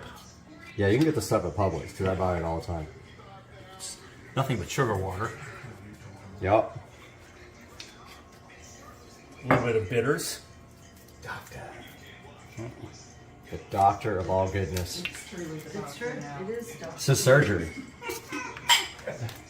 Dr. Feel Good over there. You actually should get... Cheers. What are the other cherries, honey? I got the wrong cherries here, but... No one can have the wrong cherries. The dark cherries. Yeah, I don't have the dark cherries. What? Dark cherries. Nah, I can't remember the names of them. I don't know. I got nothing. I don't know. That was a question I couldn't answer. I don't know. Put that. This is the best part. Okay, Oh, yeah. When you get fire involved in anything, we selected Apple cinnamon. apple cinnamon. Yup. He's a freak for apple cinnamon. I haven't really watched him do this either. Well, It's pretty fascinating. Like, it had me... Wait till this gets 1 million views. And we can finally retire. Young. This is like we're doing something illegal over here. Well, I know. it's much different than a cold cook or a heat source cook. Yes. We're not making meth here, folks. You who are making meth will figure that out. This is the old-fashioned doctor. This is the best. Chris is the only young person here. We're all just like his grandparents. Blowtorch. Anything with fire is good. I know, that's what I'm saying. Absolutely. I think that's why I always liked creme brulee. That's why we like that movie Fresh. Oh my god. Oh my god, that movie's crazy. Oh, jeez. This is amazing. But you see, I mean, the viewers can see that, like, there's actually, like, a black something going over the drink inside there. It actually turns black. Smoke. Oh. Yeah, it turns it, like, charred.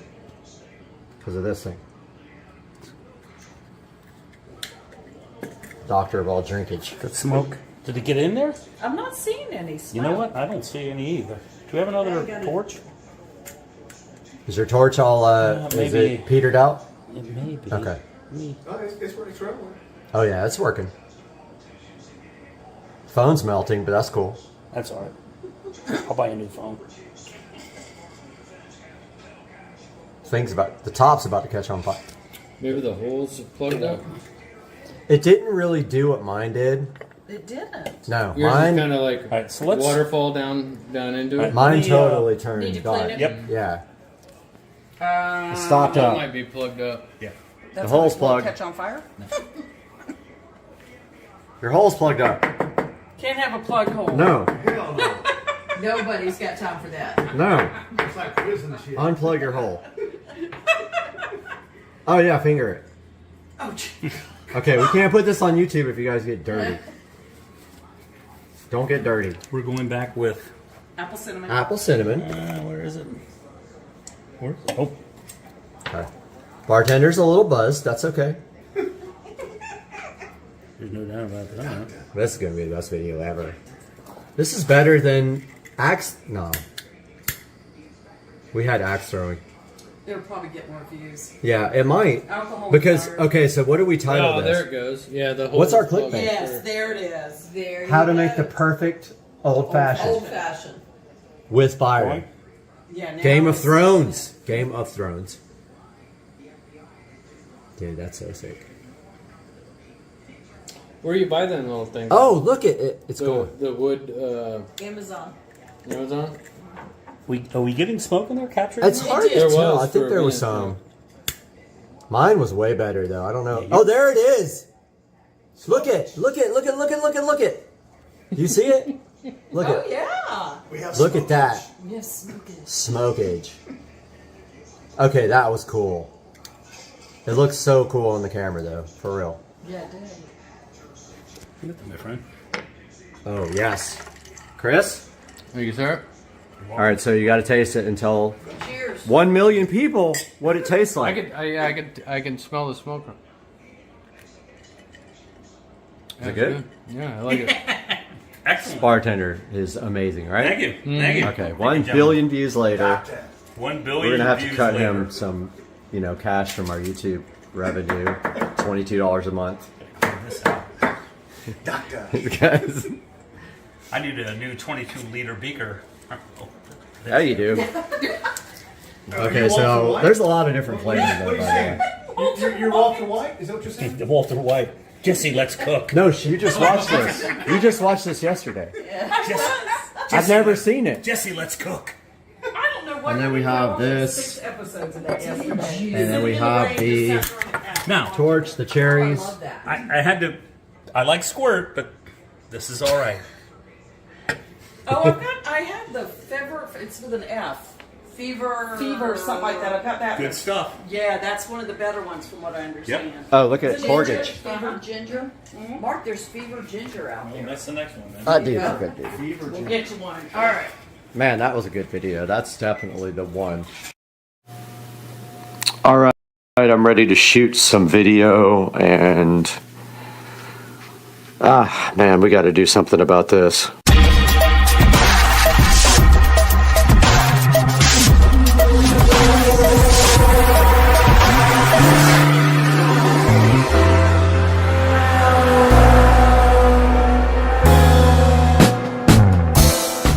Welcome back to the channel once again, guys. I am so hyped to have you guys here today that I just cannot express it in words.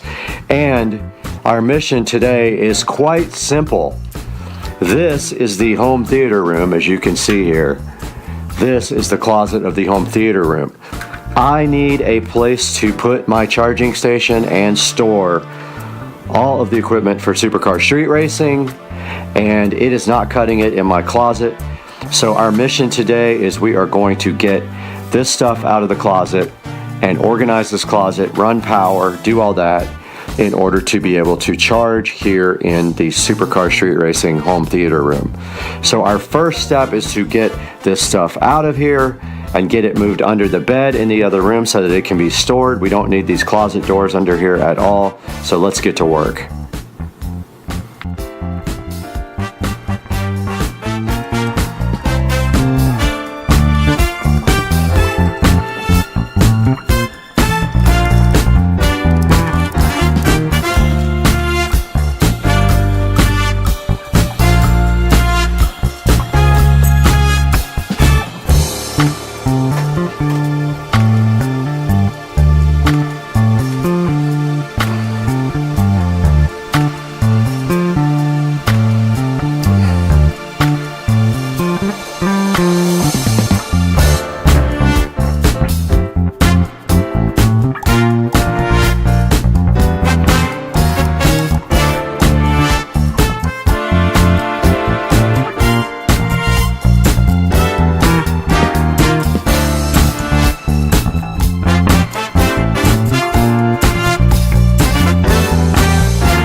We got the biggest obstacles out of here.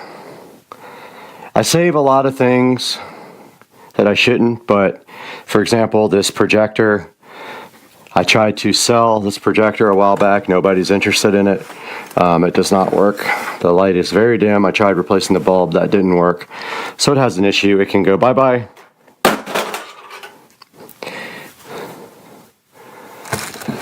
And here we have a box for the pile speakers. We don't need that anymore. That can go into the burn pile. This is a TP-Link box for the TP-Link router right there. No point in keeping that anymore. Thing's too old to return anyway.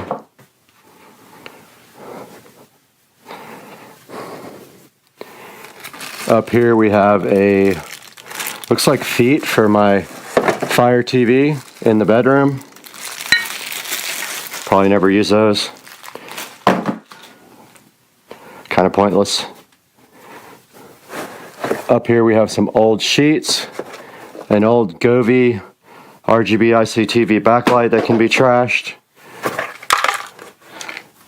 a Fosmon home theater wall plate that can be trashed, and a mount. I think this was for the Fire TV in my bedroom. No longer needed. The remote for the projector, no longer needed. The actual Nebula Cosmos Max box, this thing is well out of warranty now. We can probably go ahead and make sure there's nothing in the box and go ahead and trash that. And really the only bad thing about this whole area is that I had to cut the wall open to do some work on the plumbing. I sealed it once and then it broke again. So as of right now, there's a hole in the wall. We could probably put something on the back of it to kind of hide that hole. But this is the old bulb for the Epson, trash. And the rest of this is just clothes and blankets and sheets, which I can redo the top shelf if I want to store blankets and sheets up there. And then down here on the bottom is where we're going to do the actual charging station. So let's get this clothes and blankets and sheets and stuff out of here.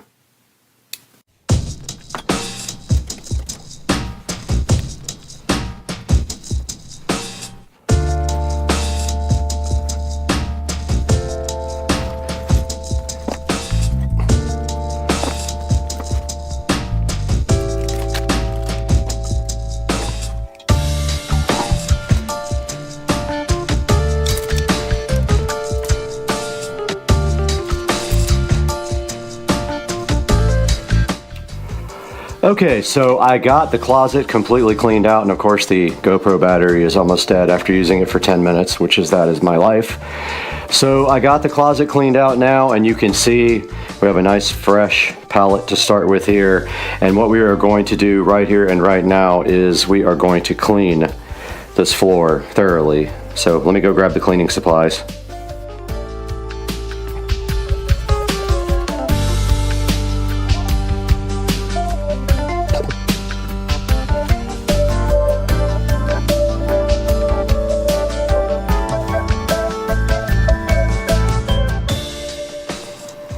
Alright, we got the area all nice and clean. I'm thinking about buying an metal access hatchway for that. Not sure at this point, but we are ready now to look at the next steps. And I am going to be moving that table into the closet for a charging station base and pulling power through that wall there and putting a receptacle right there, because I have power in the closet right behind that.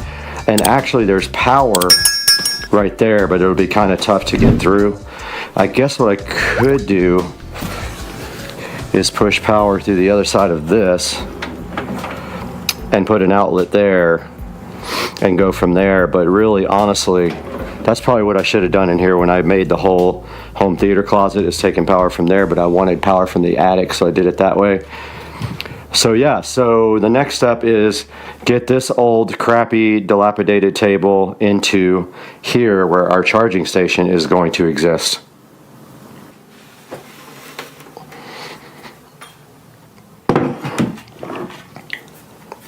Perfect. I'm going to come off of our power in the home theater, the audio closet right next door. And we are also going to do LED strip that runs up the side here and up and around and down this way to light the inside of this. Going to figure out a cover for this somehow. I don't know what I'll cover it with, maybe just a framed print or something like that till I can figure out if I want to put an access port in there. And we have storage down here. As you can see, we already have stuff being stored in these pockets that come out of the side, like the TV legs. That all is going to come out, and then the only bummer is I can't really use that side because it's going to be blocked. So yeah, I'll figure it out though, but we have 2 levels here to put stuff on for storage and for the all the stuff for Supercar Street Racing Productions. And then over here we got room to put the tripods and anything larger right there, and then we still have the top shelves for other storage.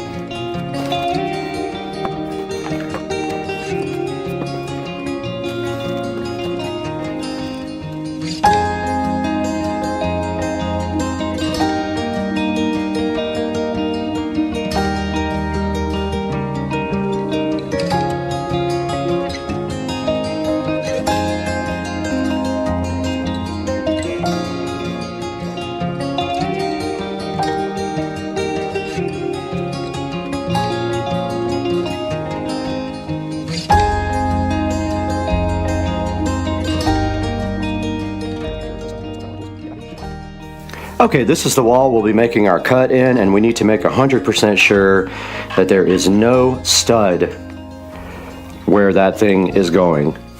So we're going to use our stud finder here.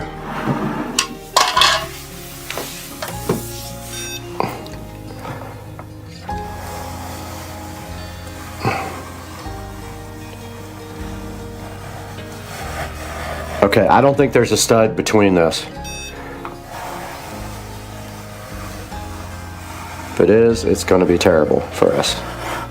So then we just need to find the center.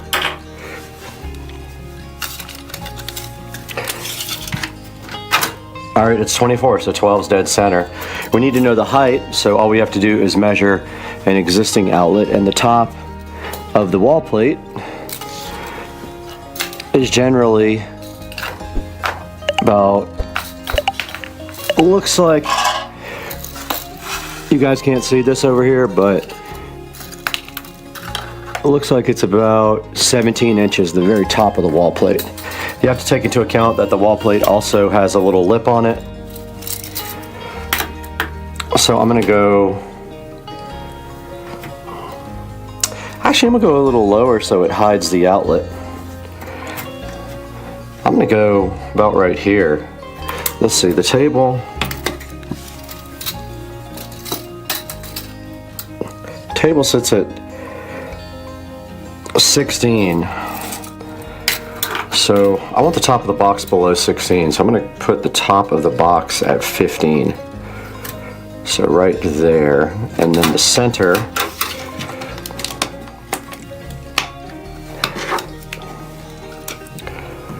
so the center, where is my drywall saw? Somewhere in there. Now the center is 12.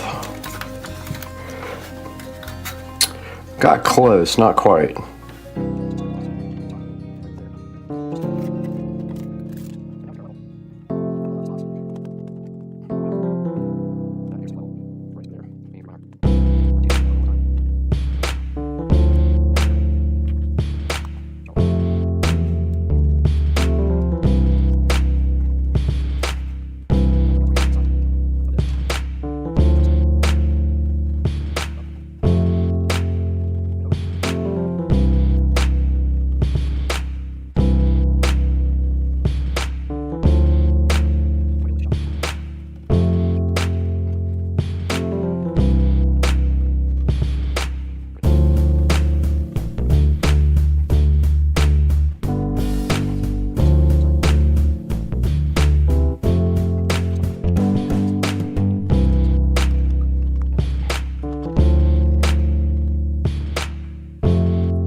Okay, we are back here in the theater room closet, and I got the outlet done. It does stick out a little bit, not sure why. It's just the way the box is.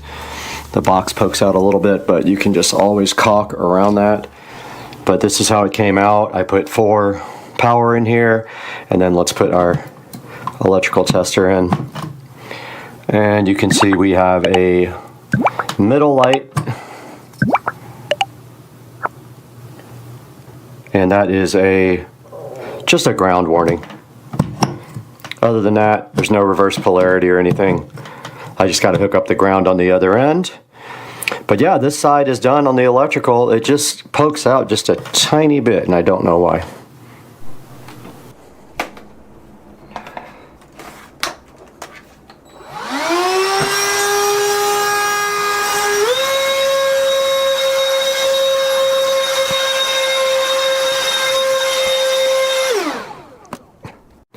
Back into the old charging station, and our next step here is to get everything disconnected and get this existing huge power strip off of this table and bring it into the other room and do our planning. So let's get that done.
Alright, this is my temporary layout I came up with, and then over here on this side will be the tripods and the lights. I'm actually about to order a light set, so I'm going to put that right here. I've got power over there for anything I need to do now. I've got the huge power strip. This is looking good. Now we got this big old mess to clean up and get everything reorganized in here. So let's get moving.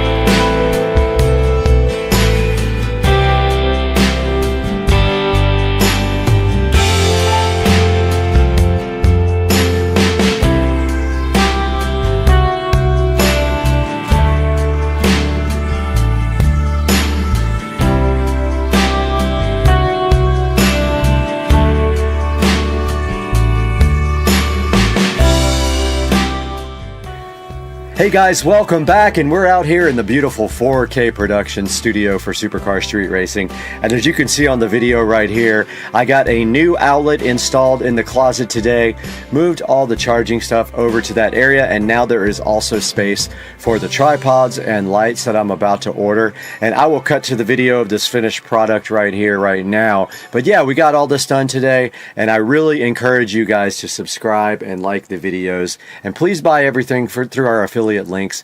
It helps us out so much. We appreciate you being here. We hope to see you for the next project on Supercar Street Racing. I'll see you guys later. I'm out. It's so slow.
Alright guys, we are at a point now where we are ready to connect the battery to the solenoid and the controller.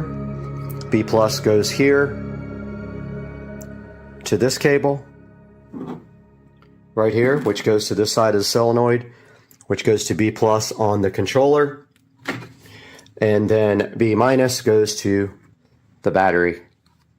And we are ready to make this connection. I just need to tighten the top of this solenoid up a little bit and then go ahead and make that connection.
All right, we have power to our battery and our display is on. Green light's on, the eco battery. Should be able to access the controller now. All right, we see our controller, our battery is at 13% there on our meter. It's interesting because no power lit up on the USB charger up there, which gets 48 volts. Wonder why that is. Not sure. Okay, now that we have onboard charging, all we do is plug in a regular extension cord to the charging port right here. So I'm going to go ahead and do that. All right, we plugged in our onboard charger and we see that we have charging going on now, and there should be a charge light somewhere on there. I don't see. Oh, there it is. There is a charge light somewhere. I'm gonna go look for it over here.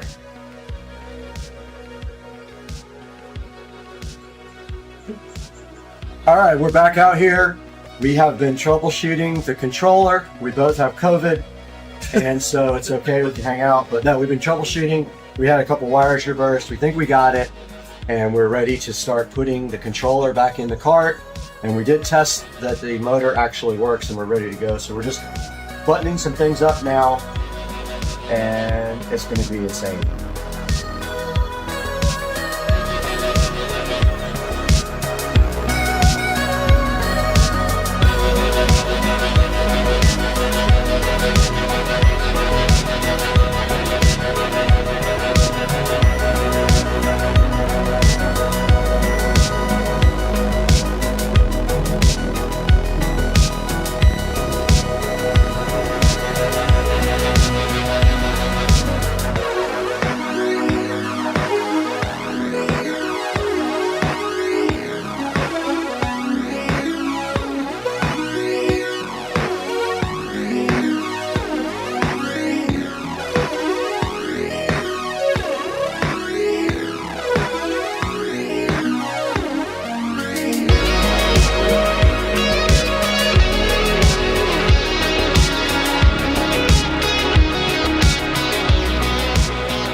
All right, here we go, everyone.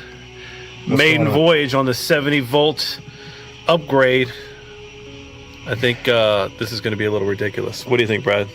I think this is, from what we just saw, this is literally insane. All right. Check motor temperature. What? Oh wait, it's on demo.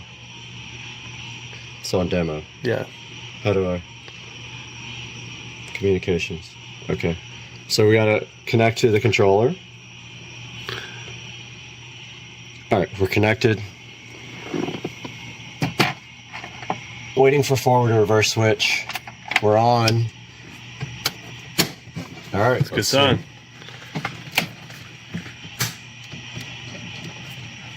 It's moving. All right, that's full throttle. No, it ain't. Just kidding. It can't be, not from what I did earlier. Got him. Oh, my lights don't work! Here, I got you. Okay. All right, Just slowly ease into it. It's so slow. Full throttle.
Taking a look at automation here. We're gonna build a V12 twin turbo. Try to make some horsepower. Hopefully my mic is working. It was really distorted last night. Let's go over to Card Designer.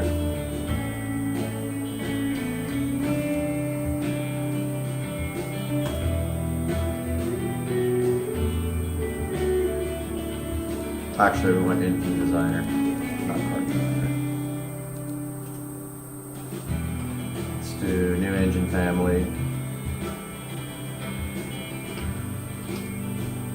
How do you turn off this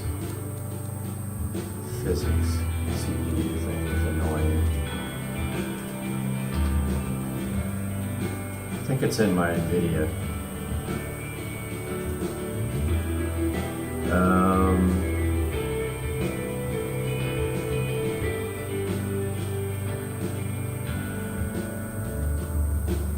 Yeah, I'm gonna try to get that turned off, but I don't know why it's on. Audio, I don't think we need this music. Alright. Let's go back to engine designer. Let's go to V60. Basically, we're going to max everything out here with the 12-cylinder magnesium. Notice here it shows you like the weight, material costs, and then engineering time. Do mag. Of course, we're gonna go what? Let's see. Bore and stroke maxed out. We'll do dual overhead cam, 5 valves, because why not? Looks like ALSI is the best head material. Can't do VVL, variable valve lift. So you got 3 choices here on your crank. You can do cast iron billet or forged. Obviously, billet is handles the most RPM here, as you can see. Now we got to do connecting rod, and look, you can actually see the engine while we're doing it. Wish we could move this up. Oh, we can. Okay. Good graphics, man. Let's see. Turn off physics CPU overlay. Right click, select control panel, go to control panel 3D settings, and unchecks visual 3D setting. I can't right click on the desktop. Alright, I'll worry about that later. Alright, so compression, obviously we want higher compression, but low enough that when we turbocharge we won't have any any detonation. So let's go for like 11.5, which is a little high for a forced induction. Let's do a race cam.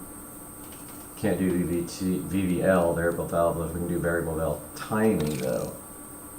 All cams. Let's check the quality up, of course, because why not? Because everything's free. Oh, man, I heard something outside. I don't know what that was, guys. Alright, so we're doing twin turbos.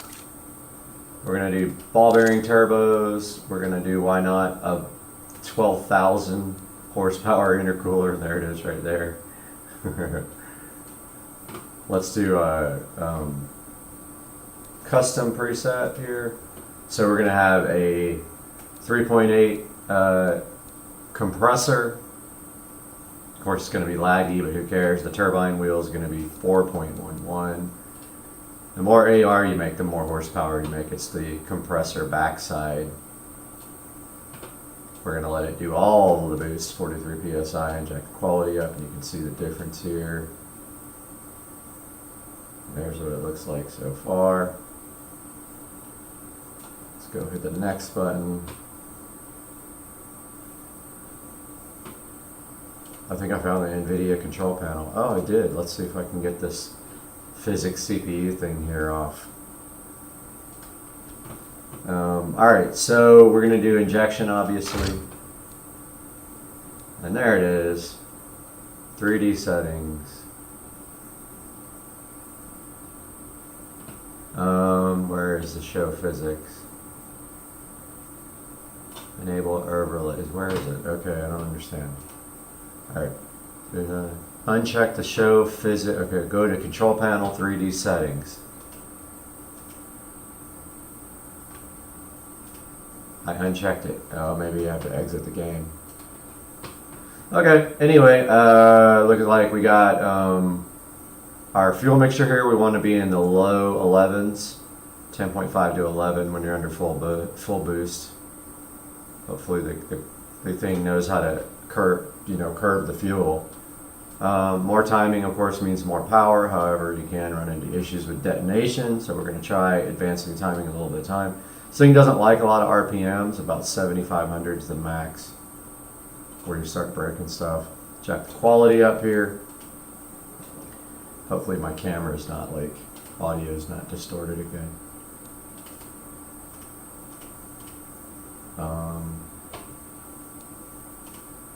can't do the next panel.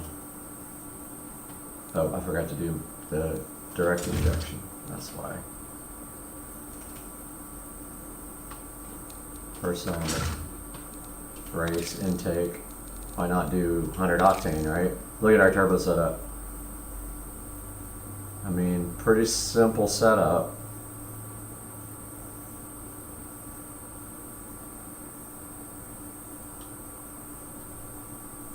Let's go to the next page. We got to do, we're only allowed to do short cast headers. We can do dual exhausts. No valves. Let's just freaking take it up to, okay, so let's just do an 8-inch exhaust. Okay, that's freaking hilarious. No cats, no muffler, no muffler. Jack the quality up. Okay, so here is our engine. Weight's a little high. Reliability is about 48. Needs a lot of cooling.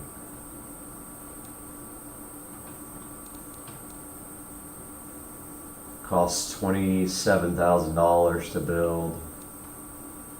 And let's give her a test. It's predicting 2,354 horsepower. Let's see what that actually makes. Should we, like, yeah, let's, why not? Let's mess around with the materials. Okay, so that was a valve cover. Valve cover trim. Let's do, what about transparent? That looks cool. Bolts. Let's see. Paint. They gotta be like zinc.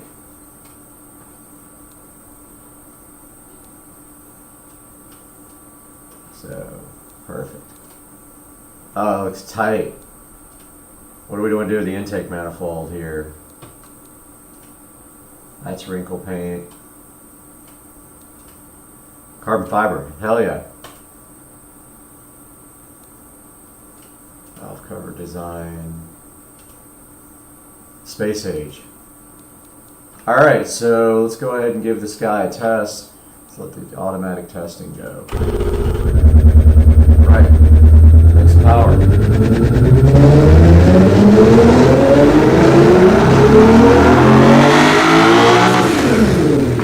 So we made exactly what it thought it was going to make, 2,354. Wants us to lower the RPM, but let's try a little bit more timing. Let's advance it. It actually is predicting a little bit more power.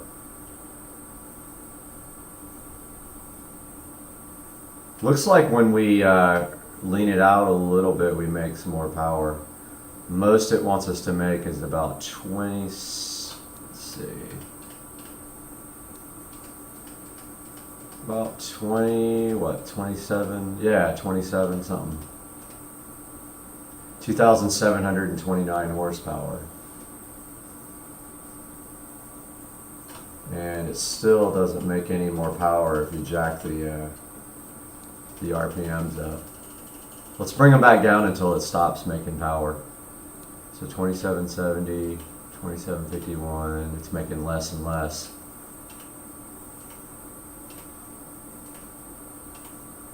Okay, it looks like 2793 at 7,700 RPM is the jam. Look how much less power it makes on 98 and on 92. Makes 279 horsepower. I don't think there's a whole lot we can tweak.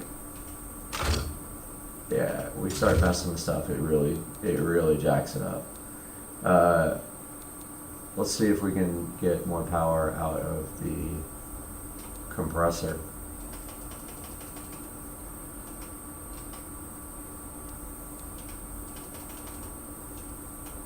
Nothing there. Yeah, it's just basically maxed out. If you go full compressor, It's a bummer we can't go any more boost, you know. Let's test this guy. Still says we got RPMs. It says it's too rich, but the power is definitely there. Let's test it.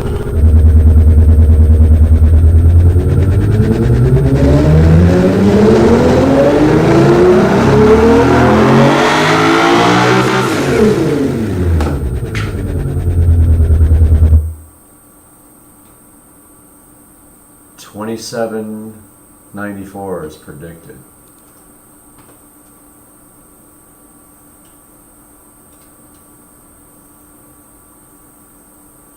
Give her a little run here.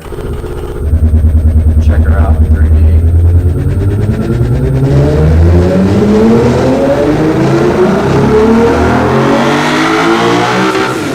That manifold eating up. Cool. So 2,794 horsepower V12 in automation. Pretty freaking cool, dude. Mess with this a little bit more with you guys in another video. Alright, this is 0 to 85 in the 2023 Model S dual motor. Here we go. 1, 2, 3, go.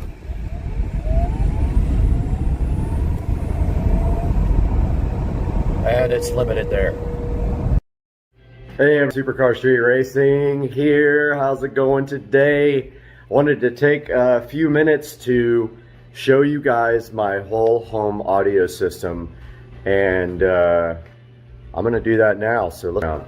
So when I bought the house, I started on the whole home audio immediately.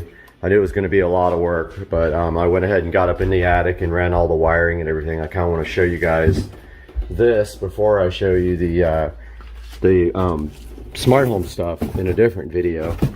But closet's a little messy because this is where I keep all my Amazon package for returns. But so this is the whole home audio system here for the house, and basically it's a less expensive way of going than having a switching system for each room. I'm basically doing a manual switch for the rooms there, and this is a Pioneer receiver. This is a VSX 1124K, and it is actually my leftover receiver from when I got a new receiver for my home theater, which you guys will see here shortly as part of the home audio. Now, this monitor up here is strictly for the receiver to be able to look at the setup menu, because without that, some of the features are not available. Like, it's very hard to find them on the remote. So if we just press home here, we should see, yeah, see how now we can see the, oh, it still says no signal, but may have come unplugged, but that's, oh, there we go.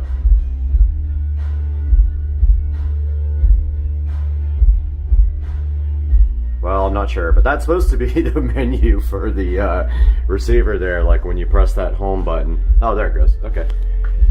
So that's how you set up the receiver, all the speaker modes and everything on it. So that's why I have this monitor here. Right below that, you can see that there is a speaker selector switch for each room. Generally, I leave all the speakers on all the time. They are not individually level controllable.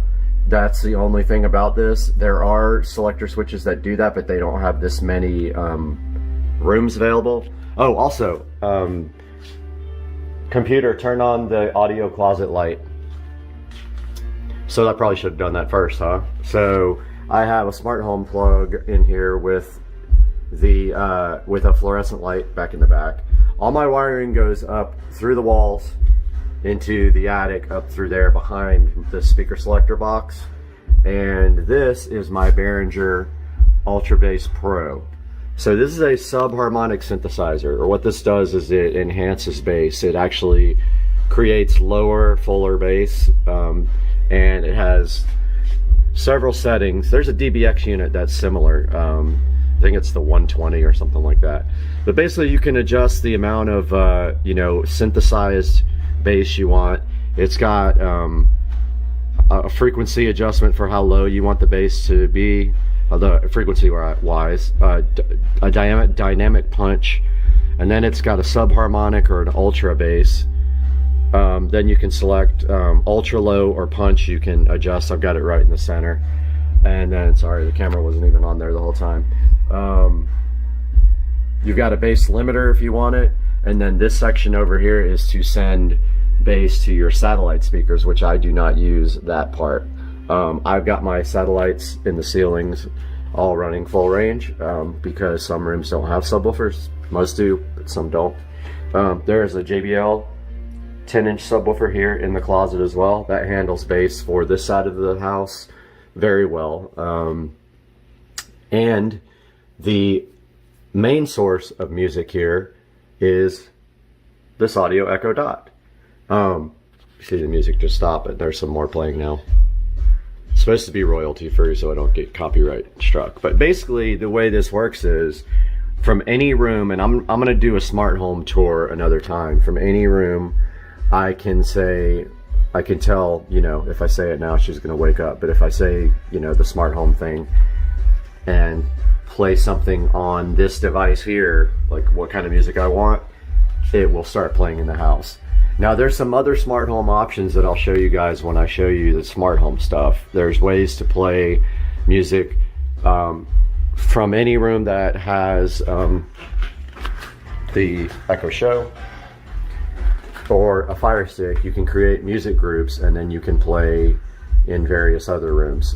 So this is the audio closet. This is the amplifier section that feeds the whole house. And really like the ability to just have the dot right there. Just makes things so much easier. Now, if you really wanted to, you can control this from the phone as well with the Pioneer remote app. And this guy will play, this is internet capable too. It will play internet radio, Pandora, but you don't really need it if you have this guy because that's really all you need. But yeah, so that's the closet. Give you guys a tour of what the in-ceiling speakers look like now. All right, guys, let's take a look at the in-ceiling setup here. So you can see in the bedroom here, we got, these are actually 6.5. They're not the 8s. I have slowly been upgrading these speakers to 8-inch speakers when they fail. I haven't done this room yet because actually I am going to be putting 5.1 audio in this room, and so I'm going to be using that for the center channel. That's going to be the rear center if I have a rear center. I don't even know if I'll have that, but I'm going to do 2 more in the front there for left and right, 2 here for the mid speakers, and then 2 more in the back for the surround. So that's the bedroom. Now let's take a look at the living room.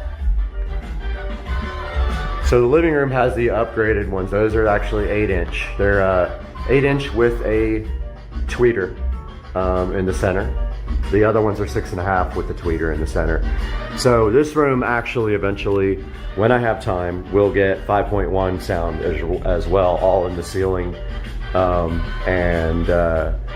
This room also has the Refurb Polk PSW 10 from yesterday that we acquired for $30 and cleaned up really nice. The only thing it really needs is the screws cleaned up. I got to get the same screws from Home Depot because those are rusted out. Taking a look at the sunroom here, we've got the 8-inch with the tweeters in the center there. It's a different design.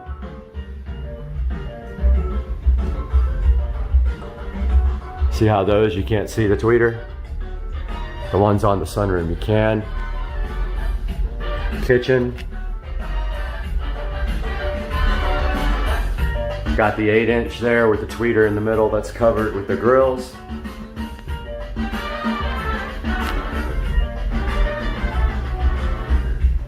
Moving into the office area, we've got Still the 6.5s, those need to be upgraded. I noticed these speakers will start cutting out after a while. I think the wires on the voice coil come loose a little bit and then they stop playing, because if you like tap them, they'll come back on. Then moving into the bathroom area, we've got, since this is a small room here, I did one 8-inch there and one 8-inch there. I noticed this one up here is actually starting to do that weird thing with the voice coil wire, I believe, because you literally tap it with a broom and it comes back on, and I believe that's a short. All right, so moving on to the patio. So the patio is a kind of an interesting story here, because it had a cabinet there that literally fell apart, and it had its own amplifier powering those speakers, and then I had a powered subwoofer in the cabinet as well, and then there's a 50-inch television there. So when that cabinet failed, I decided, I actually haven't decided what I'm going to do yet, because I'm going to be redoing my pool here pretty quickly, but these can actually run off of the zone 2 of the amplifier in the closet inside. So for now, you can still do Fire Stick here and listen to it on this through the whole house audio thing with the Echo devices. All the rooms have, most of the rooms have either monitors or televisions and Fire Sticks. I will show that on my smart home video tour, which will be quite extensive, as my house is completely smart home, everything. Moving out to the garage, we've got the 8-inch in ceiling out here as well. The only thing that I'm lacking in the garage is a subwoofer, and I'm going to do that as soon as I find another PSW10. I'm going to throw it out here, and then of course run the prerequisite wires. I don't know where I'm going to do that, probably that up in that corner there, come down, since you can't see that up there. That's probably the easiest way to get the wires from the back of these guys. I'll just take speaker level out of these guys and then run them to a subwoofer. So guys, that's my whole home audio tour. Now, I did want to show you guys my home theater, which died last night, literally died.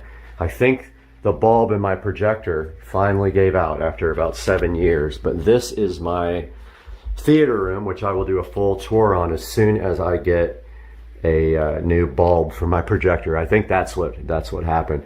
Now, the bulb lasted a long time because I run it in eco mode, and like ever since I got the projector, I've run it in eco mode, and I've just got it strapped up on a glass shelf up there underneath, and it's a 120-inch screen.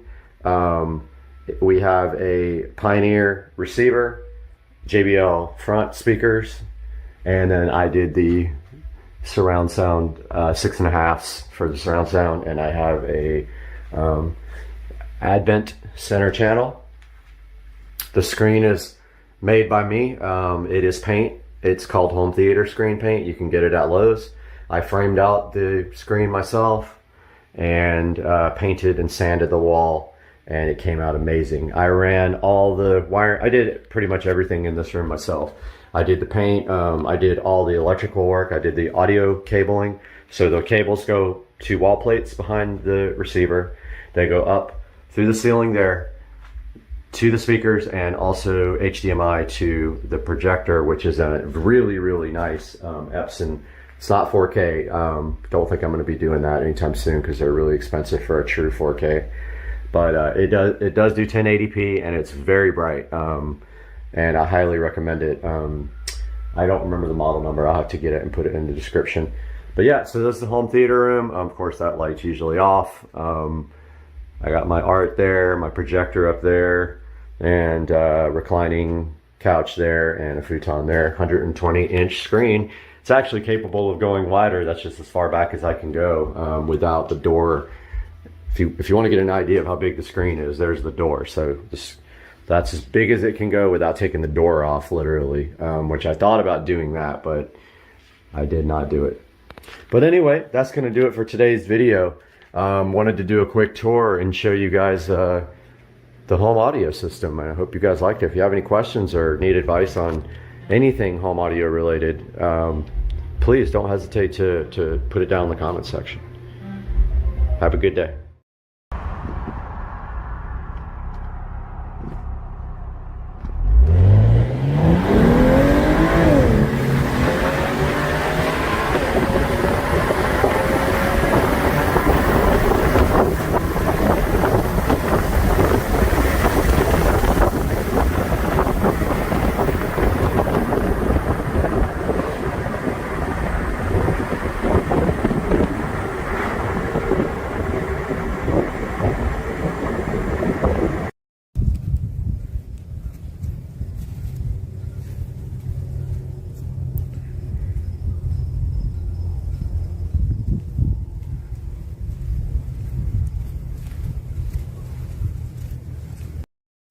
Guys, welcome back to Supercar Street Racing, and we have a studio update for you today.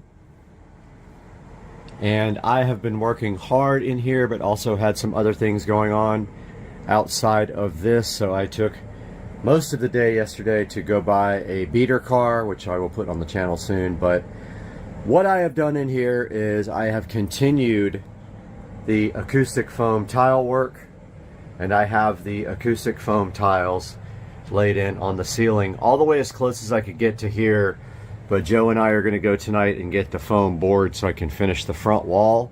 But I got the acoustic foam tile done literally to past halfway through the room, and then I ran out, so I ordered some now. I need about, I think, 80 more to do the rest of this. And what else did we get?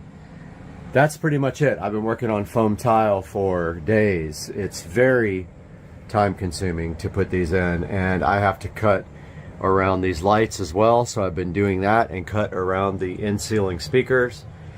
And I ordered the amplifier. I ordered the receiver for the front, for the whole room. It is a Marantz 7.2 Slimline TX NR1711, I think. Just NR1711. It'll be here tomorrow, so we'll be able to test out this surround sound here. So that is a little update. The studio is looking awesome. AC is kicking. And the tiles are going in, and all that is really left to do is this front wall, which is going to take me a while. I have a lot of electrical and wiring to do in this front wall. The actual cutting of the foam will be easy. It's the actual putting the boxes in and planning all that, because there's 2 boxes up here, there's several boxes here, there's 3 or 4 down here, there's more boxes there and down there. So yeah, it's going to be a big, probably an all-day thing. But yeah, wanted to get you guys caught up on the Supercar Street Racing studio. We'll talk to you guys soon. We are so blessed to have the company Lumery sponsoring the channel, and they sent us an 8-pack of their retaining wall lights to look at. We're going to get these opened up today, take a look, and install them over at Rich's house on his bar. So let's go.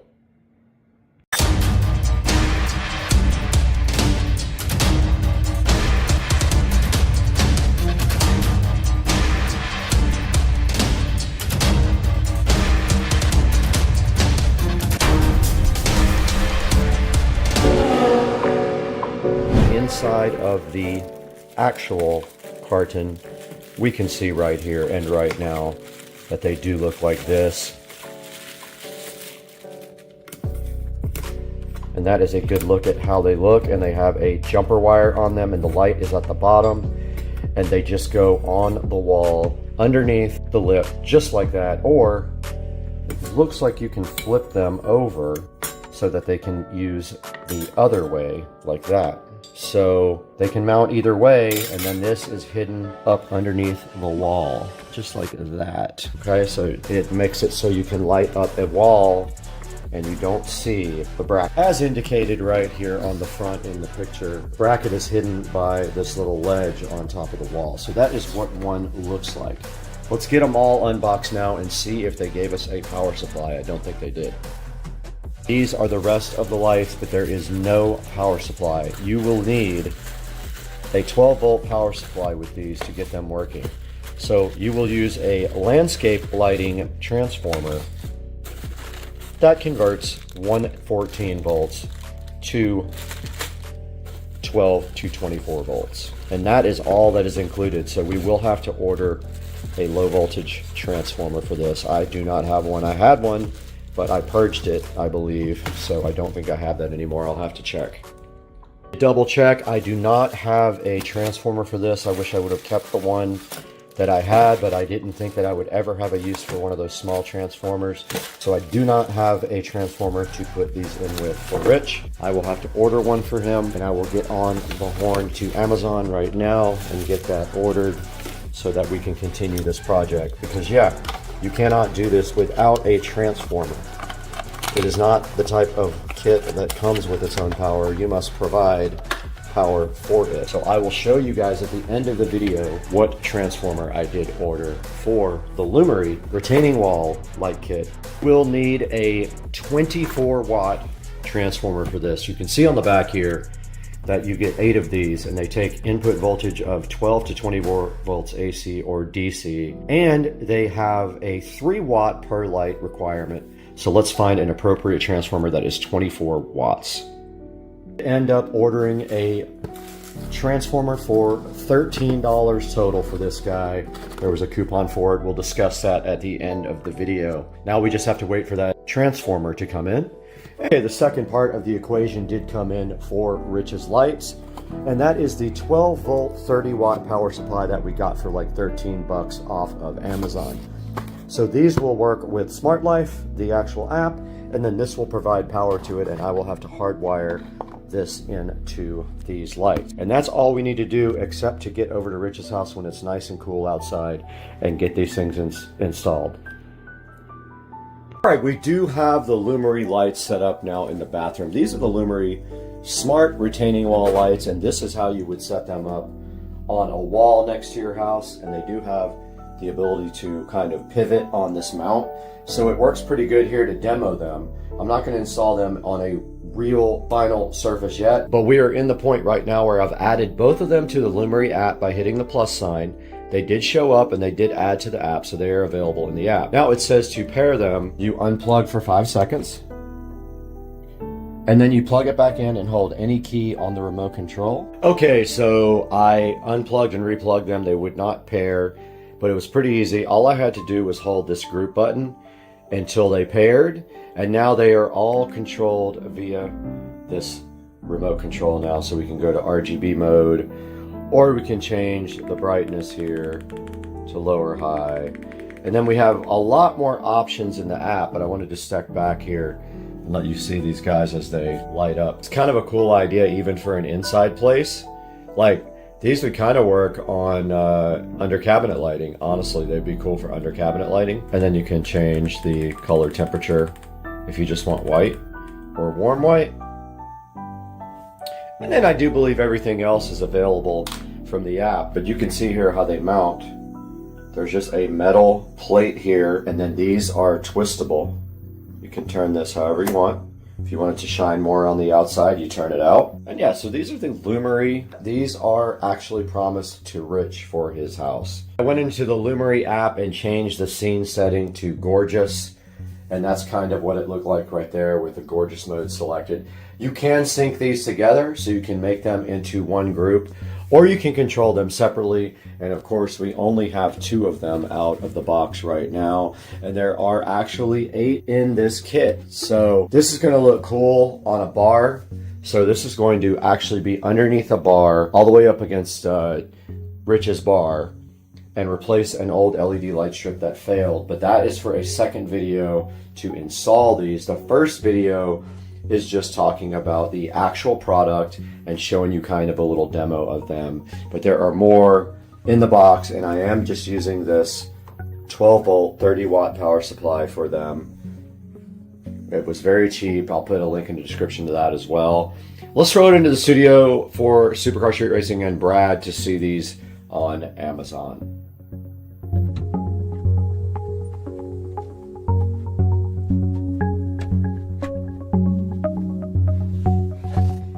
Hey guys, you just saw us check out the Lumery retaining wall lights, and Lumery was so generous to send these to Supercar Street Racing. Now let's take a look at Lumery showing you how to use the app to operate the lights.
Alright, you just saw Lumery showing you how to use their app. Now let's take a look at them showing you how waterproof these awesome retaining wall lights are.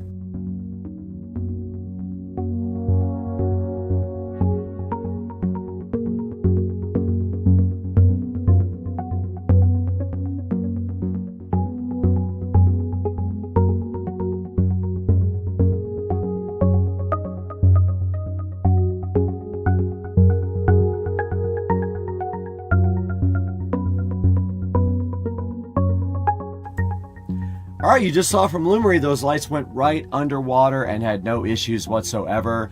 Now let's take a look at Lumery Company unboxing their own lights.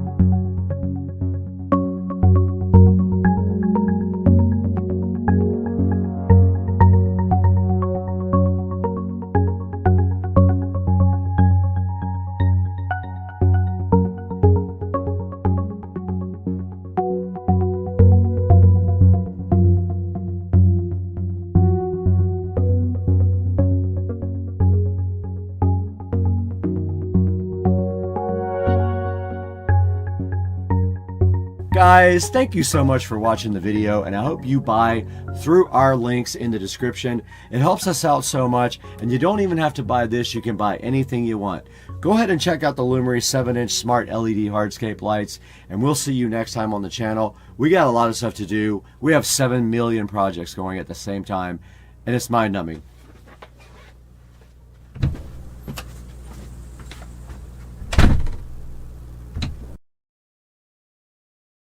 Guys, today we have gotten rid of the furniture on the porch, and we have this whole entire load of IKEA furniture to put together today, right out here in the beautiful Florida sunshine. I'm so happy to have you guys with us today, but we got a lot of work to do, so let's get busy and stop talking on Supercar Street Racing. Let's go.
right, 4 hours later, and we have finished assembling the furniture. I tried to do this in a pair, so I did both of them at the same time. One step, yapper, and this is how it came out.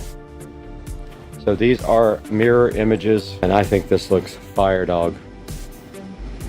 I'm just gonna move everything over like an inch or two to fit on the carpet here. That.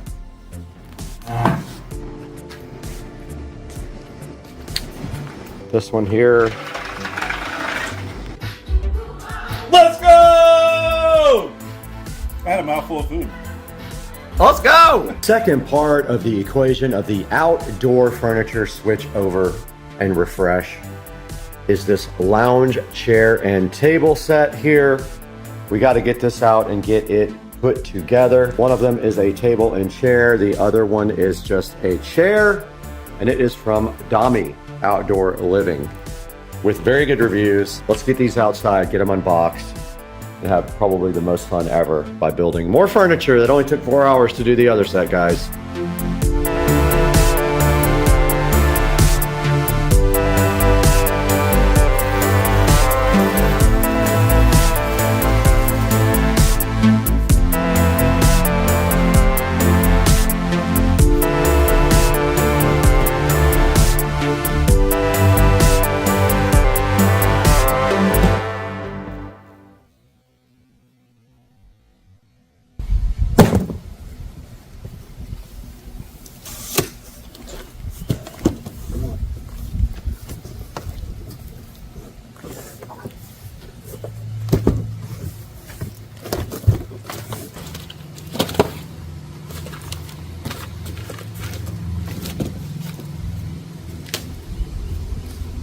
Okay, they gave us this nice toolkit with the accessories, but I went ahead and got my bit for these Allen head right here, and now let's go ahead and get this thing opened up and put together.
All right, we got both the chairs built now and the table. They definitely feel cheap, way cheaper than these guys over here did, and they're just not that much cheaper. I kind of wish I would have gotten metal ones instead. They have some metal, but it's mostly plastic. And, you know, I had a few issues getting them together, but nothing big. But yeah, these are the new chairs there. That rounded off the new patio furniture there. And now let's throw it into Supercar Street Racing and Brad to see how you can get both of your sets of these on Amazon and IKEA.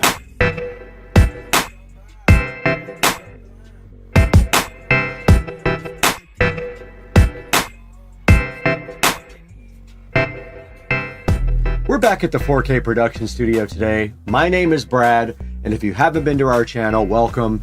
And I'm so happy for your support and for your subscription and your like. And we're taking a look today at this IKEA furniture that I bought, and this is the Rev Scar, along with the Duve-Holman seat pads, Duve-Holman cushions, and the Frozen covers for the IKEA furniture. Now this entire order was $1,487, and it comes with everything you need to go ahead and build this set for your patio. Now it is made of metal, there is no wood except for the table part that looks like little slots. And then the other furniture was ordered from Amazon. Here's a look at the Hdmi Outdoor Living Patio Shea Lounge. It has good reviews, but I'll be honest, it does feel kind of cheap. I like my metal furniture way better. But this guy has a 4.7 star review, so not too bad. Guys, please support the channel by liking and subscribing. Now, I don't get any money from IKEA if you buy from them, but if you buy this set from Amazon, I will get a small amount of money for the purchase or anything else that you click through any of my links to buy. Now, I don't have time to hang out here all day and talk to you guys. I have to go assemble 1,000 furniture.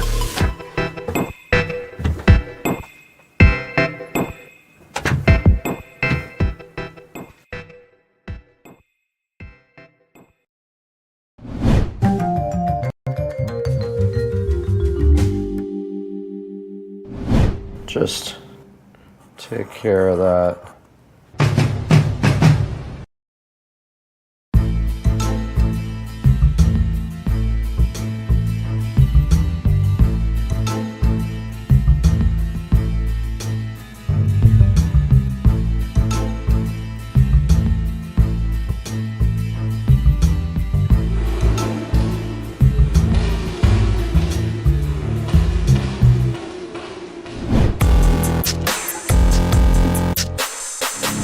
Right below me in this big cardboard box, there is a Besmo Titan 100 robotic lawnmower. Besmo reached out to me and asked me if I would be interested in showing you guys the Besmo. And I know there's a lot of interest about this online. Now they make some bold claims about this Besmo T100. Supposedly it's perimeter wire free, can mow up to 1.5 acres per day, has 1 to 4 inch adjustable cutting height, should not run into objects in your yard. It has smart obstacle avoidance. Say the battery is pretty powerful and auto recharges also. There's also a feature called no-go zones. We're gonna check into that as well. And it is all controlled by an app. So let's dig into this T100 from Besmo on Supercar Street Racing.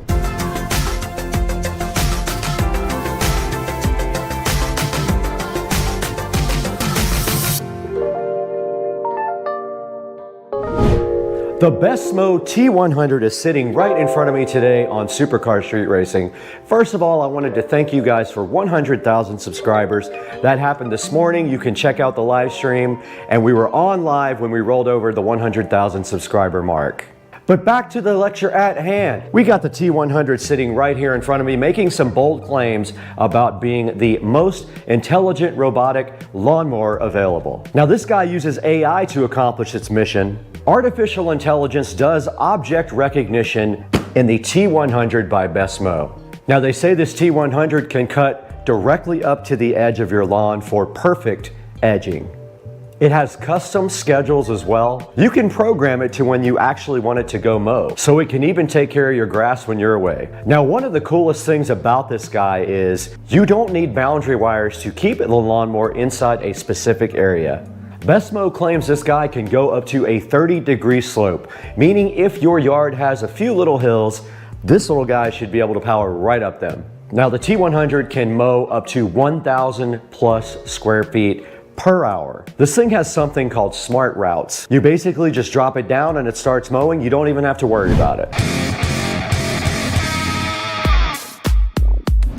All right, directly in front of me, guys, we do have the Besmo T100, the Titan, and it is ready to be unboxed right in front of me. I did notice that the box had a few dents in it, so let's hope that this guy is not damaged. But let's go ahead and crack into the Titan, the T100 from Besmo, and see what is inside of the box. It is packaged very nice, first of all. And we got the patented SCSR knife here for the unboxing for you guys. And it is backwards for you guys, sorry about that, but here on the top you have a quick start guide here, and it does look like there is some assembly required, but not too much, I don't think. So right on the top there is a quick start guide that I will turn around for you guys. There's the quick start guide that comes with it. There is a app here that you can scan this QR code and download the app. Tells you what's inside the box right here. Says to install your charging pier where there is a good Wi-Fi signal, and it needs to be directly on flat ground. Then there are some initial instructions right here to go ahead and get your guy charging up in the beginning. Says if the Besmo doesn't turn on to go ahead and manually turn it on, and then follow the app for setup procedures on the Besmo. Really cool, great packaging here. And then some more tips on the back. It shows you how to do the app-driven mapping mode here. There's also the drag mapping mode. Lets you drag along the edge of the lawn to complete the mapping. Here's how you do obstacle avoidance manually. It gives you nice instructions there that tell you how to do it. And then there is a customer support email right here and a phone number to go ahead and call if you need help with your Besmo. Putting that one aside, there is a quick start guide right here underneath that. Tells you that before installation, you are going to need an impact drill. These look like drywall inserts here. Looks like this is the base station for it that has to be installed. There is a base station power adapter, a RTK base station. Looks like they got a misspelling here, antenna. I'll go ahead and let them know that. It says once you install your antenna system, do not move it unless you're directed to by Besmo. Now there are some instructions here for installing your RTK antenna. Wants you to make sure there's no obstacles there. Make sure that your RTK antenna can receive stable Wi-Fi. They want you to go ahead and secure it to something for extreme weather conditions. They want you to also use a all year round area where there are no obstructions. And then it shows you some examples right here on how they expect you to install your RTK antenna. Now further inside of the box, there is a white plastic cover right here. Very nice packaging. You can see right here, very, very nice packaging. Let's put that aside. And then inside of the box, they even give you tools. There are 2 socket drivers here, you can see, 2 socket drivers. There are a couple of other tools. There is a Phillips screwdriver, and then a hex head driver set right there as well for you. This looks like it is part of the RTK antenna. From what I am seeing, that is what I believe it is. This looks like it's for mounting the antenna. There's some mounting bolts right here as well, almost like mounting a satellite dish. You have this here, all this bracketry is for that, and then there is a power supply for that, it appears. There are some stakes here. Don't know what those are for yet. We will get into that. There is another power supply here. Looks like that might be for the charging station. There is a handle of some kind here. Now it looks like this is a blade installation fixture here. Now this guy right here is called your drag and mow tool. Very neat looking. It's got some gold anodized things on the end. And then right here there are some blades. It appears to be some blades. I don't know if they're extra or the original blades. We will have to get into that and find out. Now it looks like we have located the Besmo inside of the box now, and also the charging station is sitting right here below it as well. So what we're going to do right now is get the Besmo out of the box and get the charging station out of the box and take a look at everything outside of this box. And to charge it, it looks like it just slides up right on the end of the charger. And now here is the actual charging station. Pretty cool. That's the actual Besmo charging station there. Made out of a heavy-duty plastic, it seems. Okay, let's get this box out of here. We don't need that where we're going.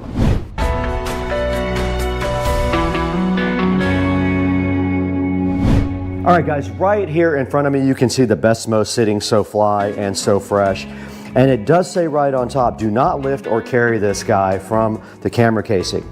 This is the camera right here on the front. So when you're lifting this guy up, do not lift it from this guy right here. It does have a large red stop button on the back. That way, if you want to stop it, you can just go ahead and hit that button.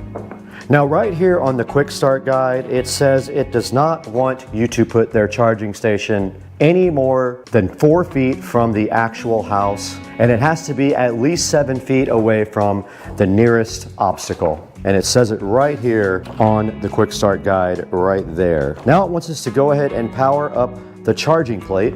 Let's move the Besmo. Now you can see here there is quite a long cable on the charging plate. If that is something that concerned you, you have plenty of cable here for running power to your charging station. All right, we did go ahead and get the Besmo all plugged into its charging station. I have not powered up the charging plate yet. This is the second half of the equation to getting the charging station working. It is a power supply. One end has a standard plug on it, the other end has a round connector with, it looks like a waterproof 2-pin connector on the other side. So the back of the Besmo charging station just has this round plug here. Yeah, so when you place the Besmo on the charging station, there are 2 holes in the front of it. It just literally slides right here onto the front of the charging station. Okay, we went ahead and applied power, and green LEDs on top of the Besmo did light up. Now the next part of the setup is app-based. So we're gonna go ahead and set up the mower in the app.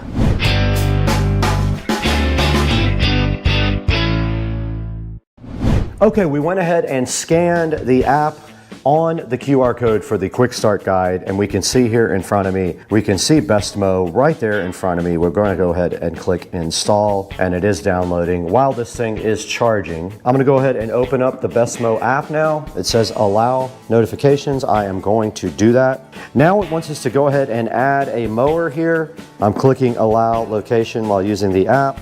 It says Bluetooth connection successful, start configuring Wi-Fi. Now it says it is connecting, it is 10%. Successfully paired with the charging station is what it just said with a heavy accent.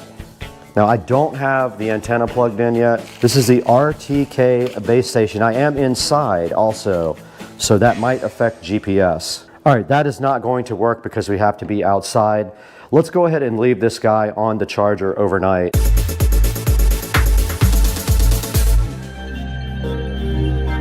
Now right here we have the RTK antenna. Now RTK stands for real-time kinematics. These RTK antennas transmit data from here to the lawnmower, providing satellite GPS signals. Now the RTK antenna uses a network of satellites and a fixed base station to obtain almost centimeter level accuracy. This guy mounts right to the side of your house. They do give you all of the mounting equipment.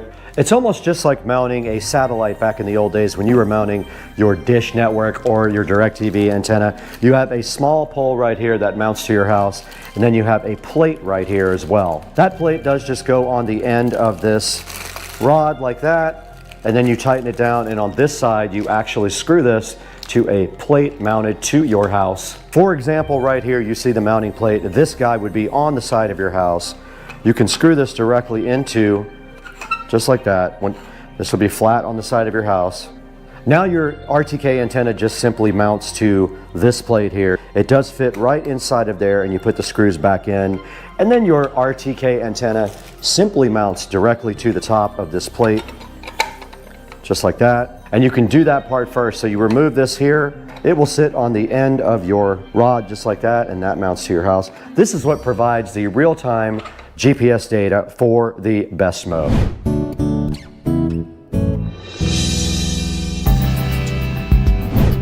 Guys, thanks for watching the video, and right in front of me here, BNLink has been so kind to send us one of their mechanical indoor timers.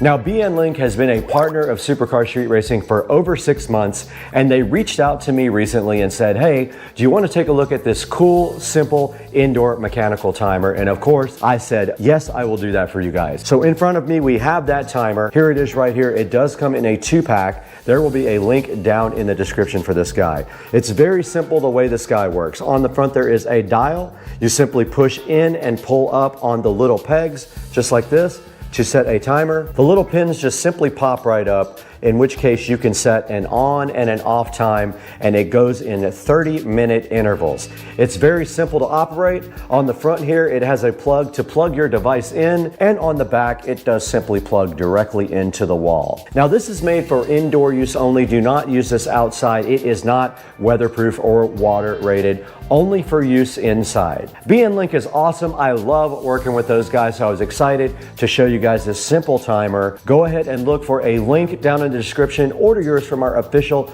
affiliate links. Get your VNLink timer. And don't forget, also on the side here, there is this cool on switch, or you can switch it down to timer to actually use the timer. Order yours today, and thank you for supporting Supercar Street Racing and our vendors. Now back to the video.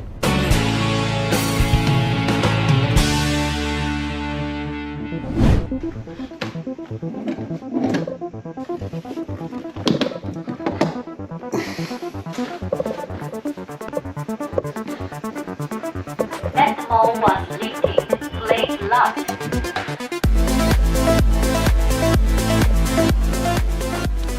All right, we have to get our antenna out and working today. Let's go ahead and get it out of the box now and get it outside. And this guy does just use a USB Type-C on the bottom right there. And here is the power wire they supplied. Let's bring all this outside.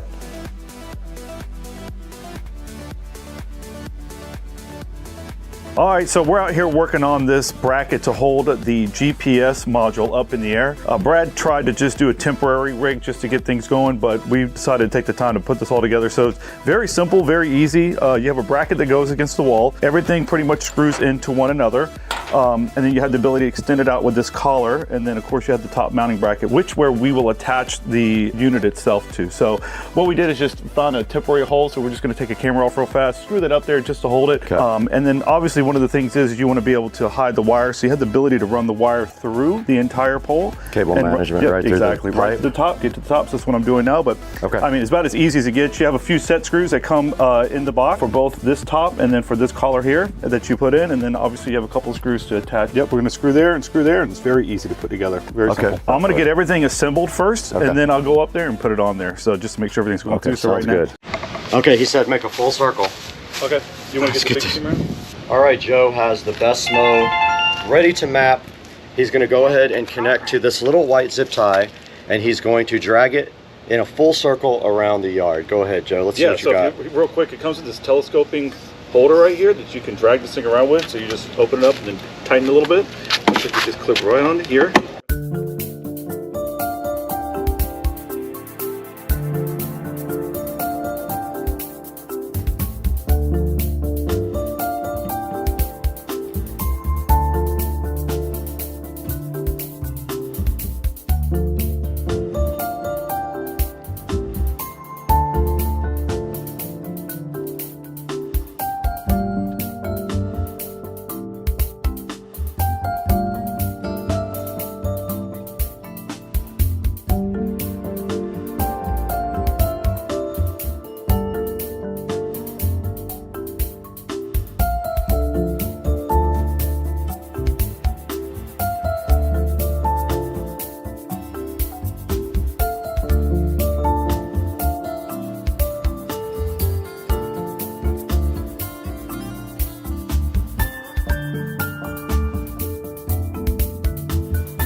This is the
detected.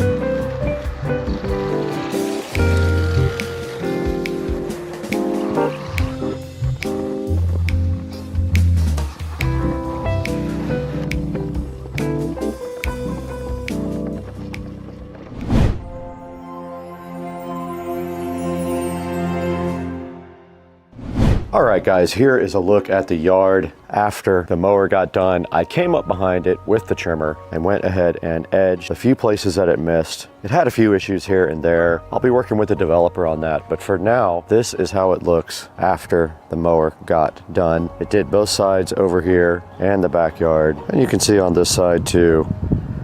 It did this whole entire side via mapping, and I came right up behind it and followed through with some trimming of my own. Depending on your terrain, you may or may not have problems with it. It has issues with like large steps, like coming off like that. It did not have a problem over there most of the time, but other than that, it did a good job. Now let's throw it back into the Supercar Street Racing Studio A. Take a look at how you can get your best mow with Brad.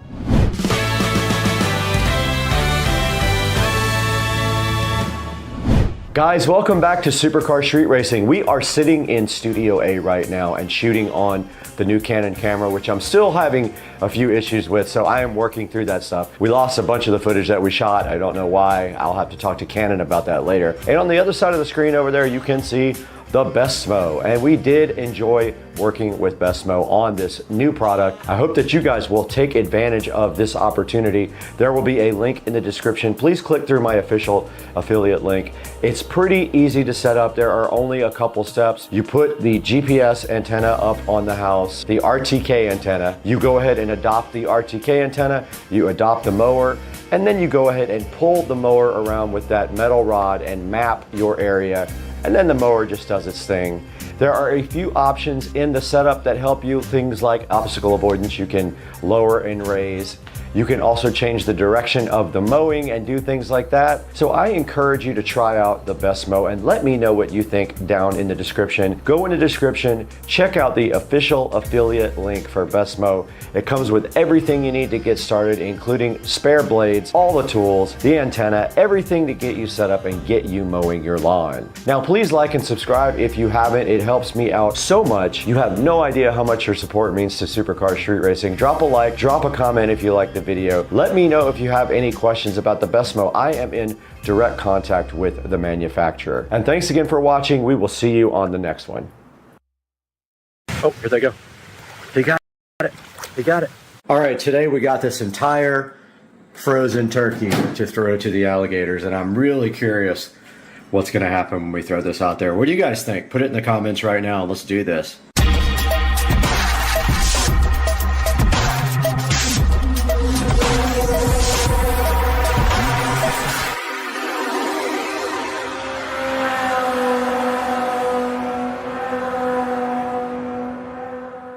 The first thing we got to do to get this frozen turkey out there to the alligators is get this guy unpackaged. This thing is old, so it's time to get rid of it.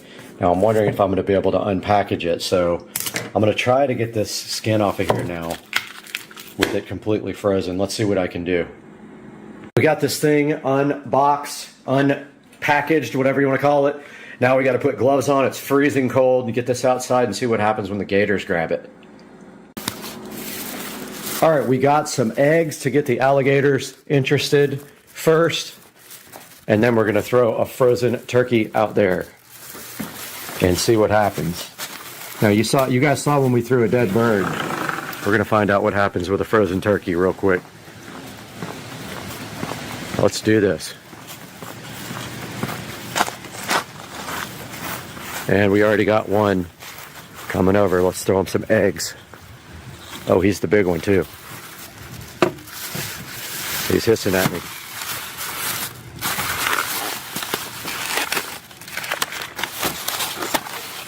All right, let's give him an egg.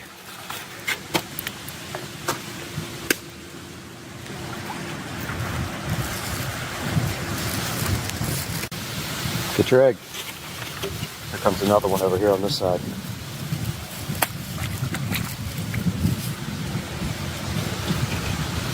And we got another one coming up.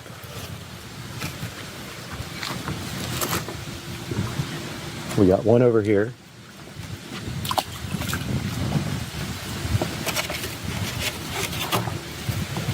And we got a bird.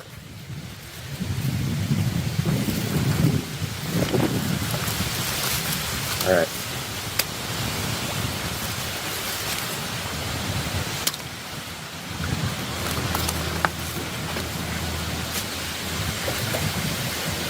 And he got that one. He got the egg. He spit it out.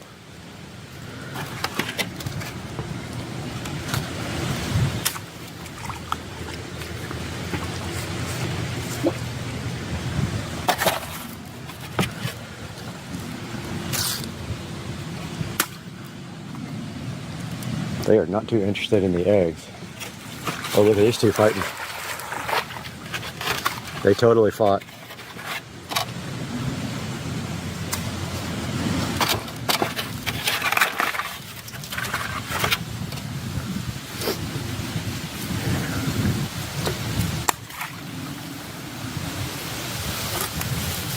And this is all the eggs. Now let's see if we can get that. Oh no, no, no, no, no, don't go in the water. Don't go in the water.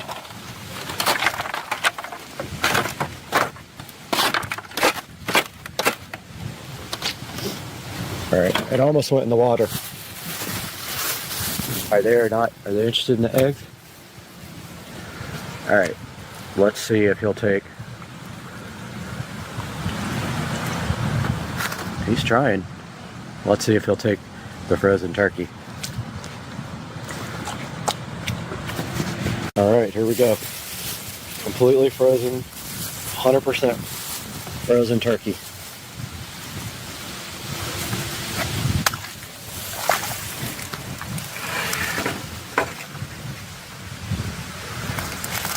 Oh, he is so confused. He is so confused.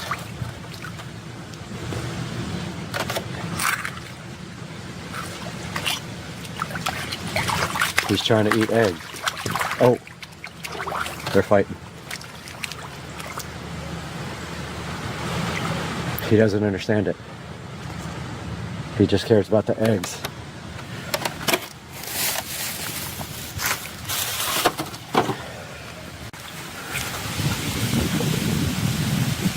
Oh, he almost got it. He doesn't understand it.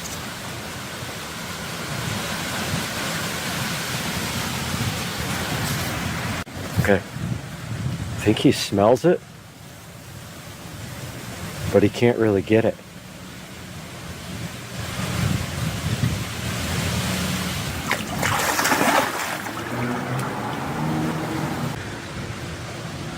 You can see the turkey is putting some smell out into the water. Let's see if they're going to do anything. There's a turtle right next to it. Soft shell. A turtle's trying to drag it in the water. A turtle thinks he can drag it, and he almost had it. There's all kinds of turtles coming up. Fish. A turtle was dragging it into the water. Oh. Alligator got the egg. Oh, he might see it. He might see it. All right, here it comes. He got it. He got it. Oh yeah, let's go.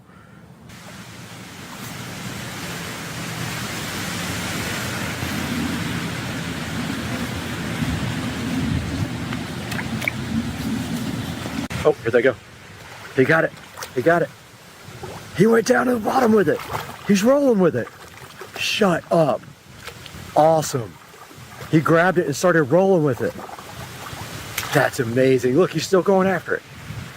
Wow, crazy. He got a piece off of it. That was insane. He took it to the bottom and started rolling with it till he got a chunk off of it. And now it's just floating in the water. I'm waiting to see if they're going to grab it again. But there's fish jumping around near it. He did take it though. He's right there. Come on, get it, dude. It's right there. He took that thing and rolled with it. Let's see if he's going to do it again. Oh, here comes the other guy. Right for it. Here he comes. Yep, he got it. He's got it underwater. He's rolling with it. He's rolling with it. He's got the whole thing in his mouth.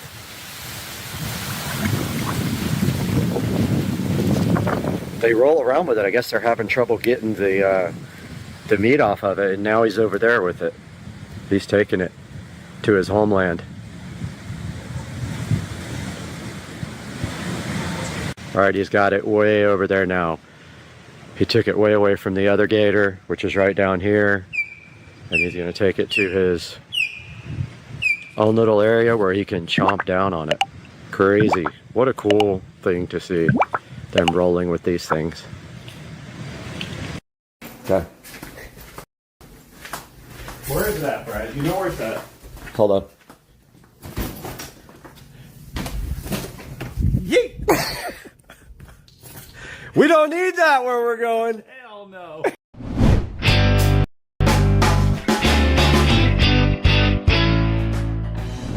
Guys, welcome back to Supercar Street Racing. Brad here, and we are in the Supercar Street Racing living room right now. And right behind me, Whim reached out to the channel to see if we wanted to work on some of their new cool products. And of course, I said 1000% my viewers love Whim. They love the Whim Ultra sitting right over here in the audio closet. They will love the Whim Amp, and we got the Whim Sub too. They sent us both of these to check out. Check this out, guys. Today on the channel, we're gonna be opening up both of these guys and taking a look about what they are and how they work. You're gonna like this today. I'm hyped for you guys to be here. Let's get rolling. The train's going out right now.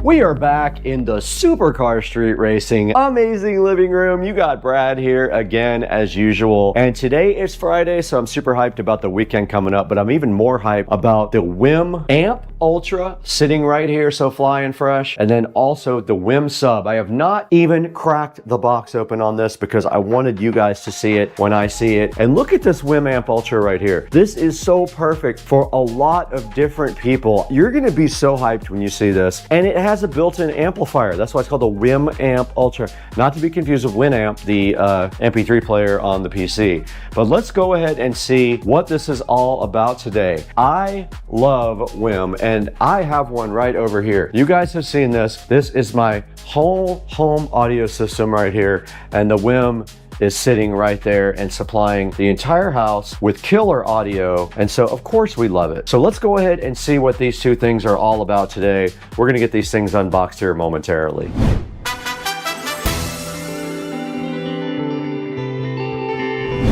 So this is the WIM Ultra preamplifier, which I bought because I thought it was so cool that it had subwoofer outputs and does all the streaming, and it has been a workhorse for the SCSR compound and the whole home audio system that I built right here. You guys can see that video on my channel where I rebuilt this whole entire closet.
Hey, I'm not going nowhere till I get to Tampa. This man come from the other car to come right here. I'm talking to you cars.